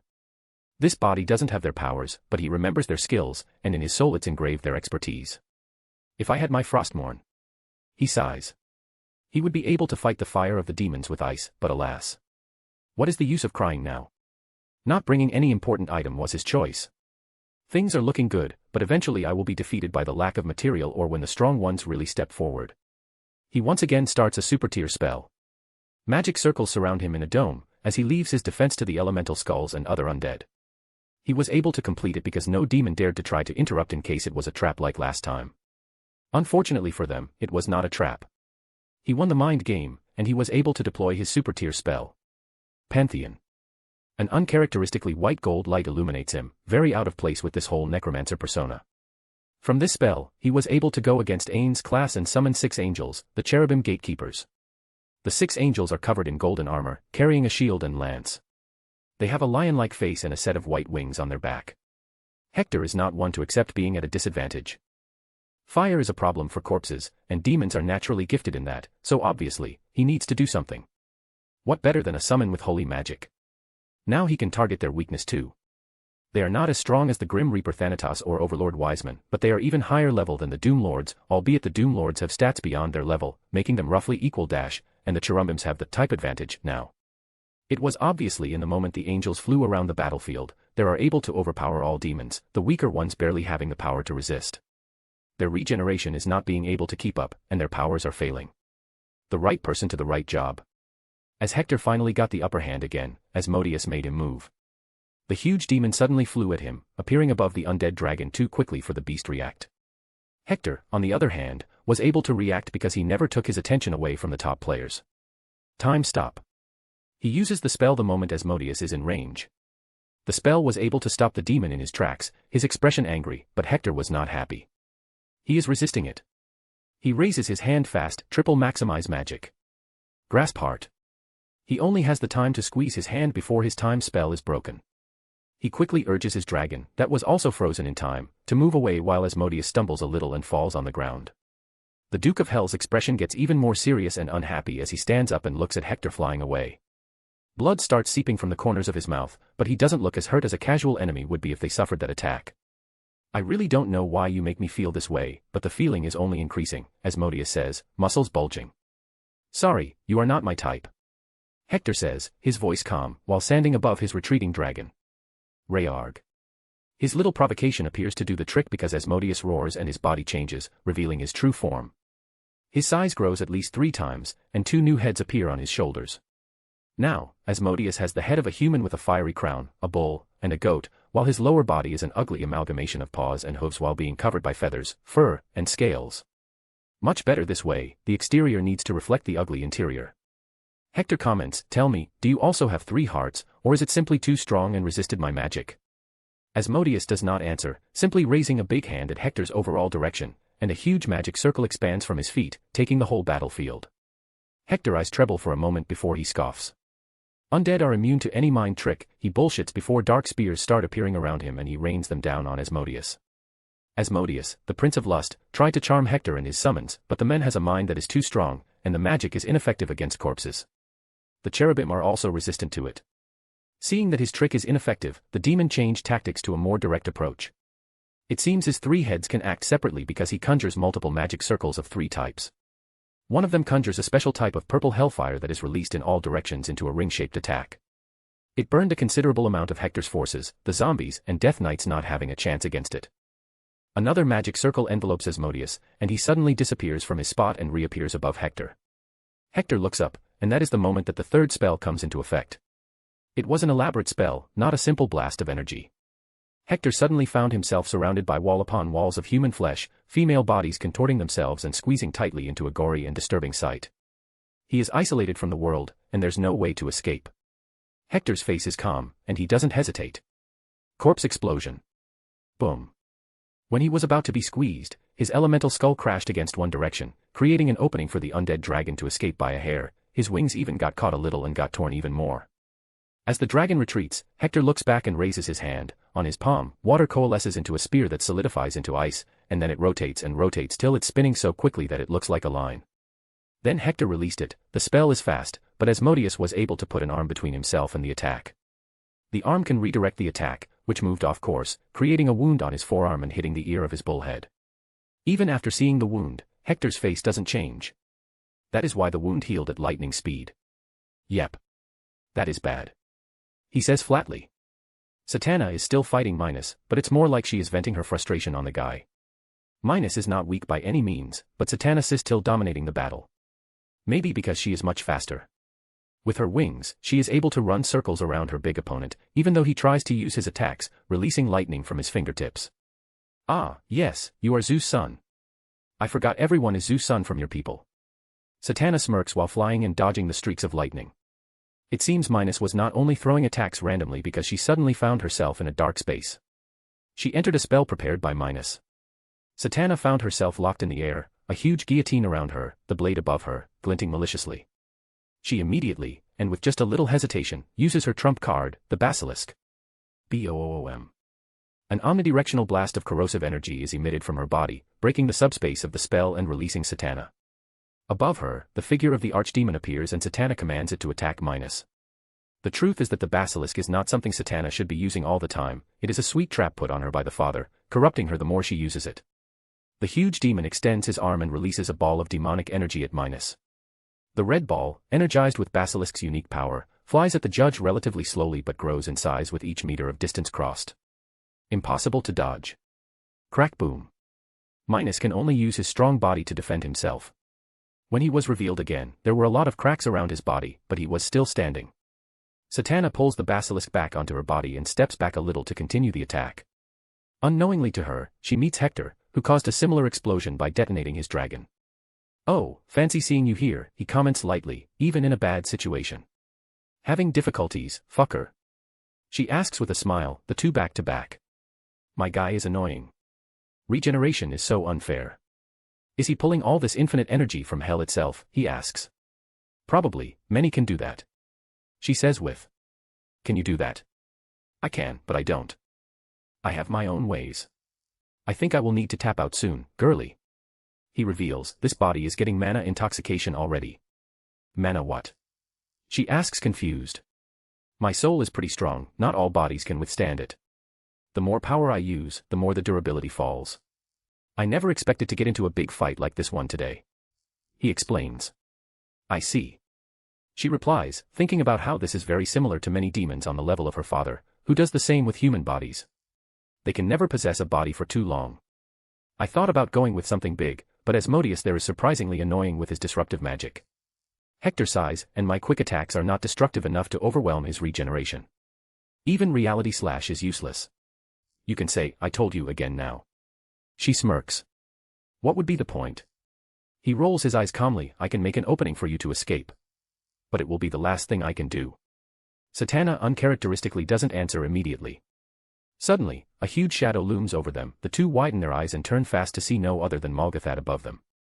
The Realm Lord, that remained neutral since the beginning, decided to make his move. "Enough," he said with his deep voice. He doesn't waste any more words and attacks the two. A giant projection of his arm is already falling into the duo, a red skyscraper-sized arm moving out of a demonic portal and hitting them like a meteor. Hector makes no move to dodge, accepting his fate, but raising his arm to attack too. Even in the face of imminent death, the guy still wants his pound of flesh. But he suddenly feels herself being yanked back at the same time the attack falls. BOOM. The ground explodes like it was bombarded, the shockwave spreading, dust and earth rising miles in the air, a huge crater opening. It takes some time for things to clear out. Eventually, Minos and Asmodeus walk to the site of destruction, finding Hector and Satana in a bad condition and on the ground. There are wounds all over their bodies, their clothes tattered. But Hector's face is calm, and a little annoyed, while looking at Satana. Asmodeus arrives and uses his big hand to grab his head. "Now I have you," the demon says sadistically, but Hector doesn't even look at him. "What the fuck are you thinking, Satana?" Hector asks the fallen woman. In the moment of the attack of Malgatha, Satana pulled him and tried to use her quick wings to escape together with him. Maybe she would be successful if she let him try to face the attack alone and escaped by herself. Sacrificing Hector was the obvious right move, but she didn't. "I don't know, not much time to think, I just did," she says while sitting up. Her hair is a mess, and there's blood on the corner of her lips. "Damn, that was dumb." Hector's eyes narrow. "I don't think you have a chance to escape now," he comments. "Nah, I'm good." She acts tough, but can't even stand up. She is lucky that Hector was able to correct her mistake a little and shielded her with his body and magic. He is in an even worse condition, his left and right arms are a dangling mess of flesh, and there is blood everywhere. "Hey." Asmodeus is getting annoyed by being ignored. For some reason, everything Hector does annoys him. Hector continues to not even look at him. "Well, good luck with that," he says to Satana flatly. She laughs. "Whatever, just do your favorite move already." "Hey." Asmodeus angrily makes Hector face him. He is so big that his human head is the size of Hector's. Hector shows no fear facing Asmodeus, he just stares at him and smiles a bloody grin. "I don't know what your problem is with me, but yeah. I probably did it. And even if I didn't, I will do it in the future now." He says it just to promise vengeance, unaware of how right his words are. For some reason, even while he is clearly at an advantage, Asmodeus feels a chill running down his spine, like he is the one in danger, like something much scarier is holding his head the same way he is holding Hector. He doesn't like it, not even a little, it only increases his uneasiness. That is the main reason he came here, he can't let this feeling go, and he needs to know its origin. Boom. Unfortunately for him, he will not have his answer because Hector, without delay, explodes himself in Asmodeus' face. Pest. The explosion didn't do much to Asmodeus, it was like throwing sand in his eye. The bombs Hector planted on this body are weaker than normal, considering that he would be with Satana. Did he really kill himself? Coward. Once again, Asmodeus is angry at Hector. Forget about that, Asmodeus. It's done. Minos says, approaching, I will reward all of you for the inconvenience. He then smiles while looking down at Satana. The leopard twins also approach together with the rest of the army, circling the poor half-demon woman. HMPF, need your friends even for this. What next? Satana scoffs defiantly, are you gonna make them fuck me while you watch from the side? Hell, you are such a pathetic bastard. Minos' forehead twitches, but his good mood can't be affected that easily right now. I love that you are feisty, dear. It will make the re-education even more enjoyable. His smile is wide. Slimy fucker. It's no surprise your ex-wife fucked a bull. Satana laughs humorlessly. Despite her defiance, Satana's appearance is very pitiful. Her white hair is dirty with her blood and sticking to her face. She is nursing a hurt arm, her wings are broken and slowly retracting back on her body. Heh. Her weak laugh reveals her teeth painted with blood. You have no idea how petty I am. I think I will follow his example. Whoosh. Suddenly, powers surge from her, and the basilisk once again appears. The power is so strong that it even made Minos and Asmodeus be pushed back a little. Malgatha remains unmoved, but his eyes narrowed in concentration, and he created some protection for himself. Satana doesn't attack through, she only continues to release more and more power, her hair moving wildly. When the first crack appears on her skin is the moment Minos panics. Stop her. He shouts. She is trying to use the powers of the basilisk to kill herself, releasing it into hell. The basilisk is not something that can be easily controlled, it's basically a destructive force, a power of nature. For some reason, this alternative is preferable to even asking for her father's help. Damn. Satana smiles, I couldn't even. BZZT1. Whatever she was gonna to say at her last moment was interrupted when a white portal appeared on the ground beside her. The appearance of that spiraling white vortex attracts the attention of everyone. It was incredibly pure and peaceful till whatever is on the other side starts crossing over, then it's like a chaotic whirlwind that shakes the world. Just a minimum part crosses over, and everyone feels the hair on the back of their neck standing up. Then after the storm, an oppressive silence fell over the whole place, like someone just grabbed this part of hell by its throat and made it shut up. Whoever is coming. It's strong. The first thing that emerges is two armored hands. Pitch black gauntlets with sharp fingertips and lines circling around the forearm. The strange thing is that the armor appears to be malleable, the lines opening to reveal eyes that look around frantically. When an eye on the back of the gauntlet locks on Satana, time seems to stop as it narrows and then. Whoosh BZZT. The person fully emerges, and a dark blur shoots to the sky at lightning speed. Everyone can only see that it is an armored human-sized figure with a cape. Flap. High in the air, the black cape opens unnaturally bigger than it should be possible, creating bat-like wings that cover their vision. Flap another flap, and the armored figure disappears from his spot and. Pow. He is already kicking Minos on his head, Satana in his arms. Using the leverage from his foot on the judge of the underworld's face to quickly escape the encircling. Satana only noticed now that she was moved. Only when she was slowly put on the ground and a pleasant sensation washed over her body. She is being healed. Completely cured in an instant. She looks at her perfect hands in amazement before staring at the armored figure. Beautiful women really attract trouble. The figure says, his voice deep and calm beneath the helmet. You. Satana doesn't recognize the figure, but she immediately knows who it is. Hector, who is wearing his HELL armor, slowly straightened himself to his full height. No, not Hector. His body is completely different from the skeletal, ghoulish form from before, it's not a disguise. He is tall, imposing, his presence taking control of the surroundings without him even trying. That is not simply Hector. It's okay now. He says calmly, his white visor glinting slightly, before turning to face the realm lord Malgatha, Minos the judge of the underworld, and Duke of Hell Asmodeus, and their whole army. I am here. Eidolon descended to hell with his real body. A.N. Hello there. Here is the link, without spaces. Hope you all enjoyed it, make a comment because interaction motivates me to keep writing. Thanks for reading. Till next time and stay good y'all. Bye bye.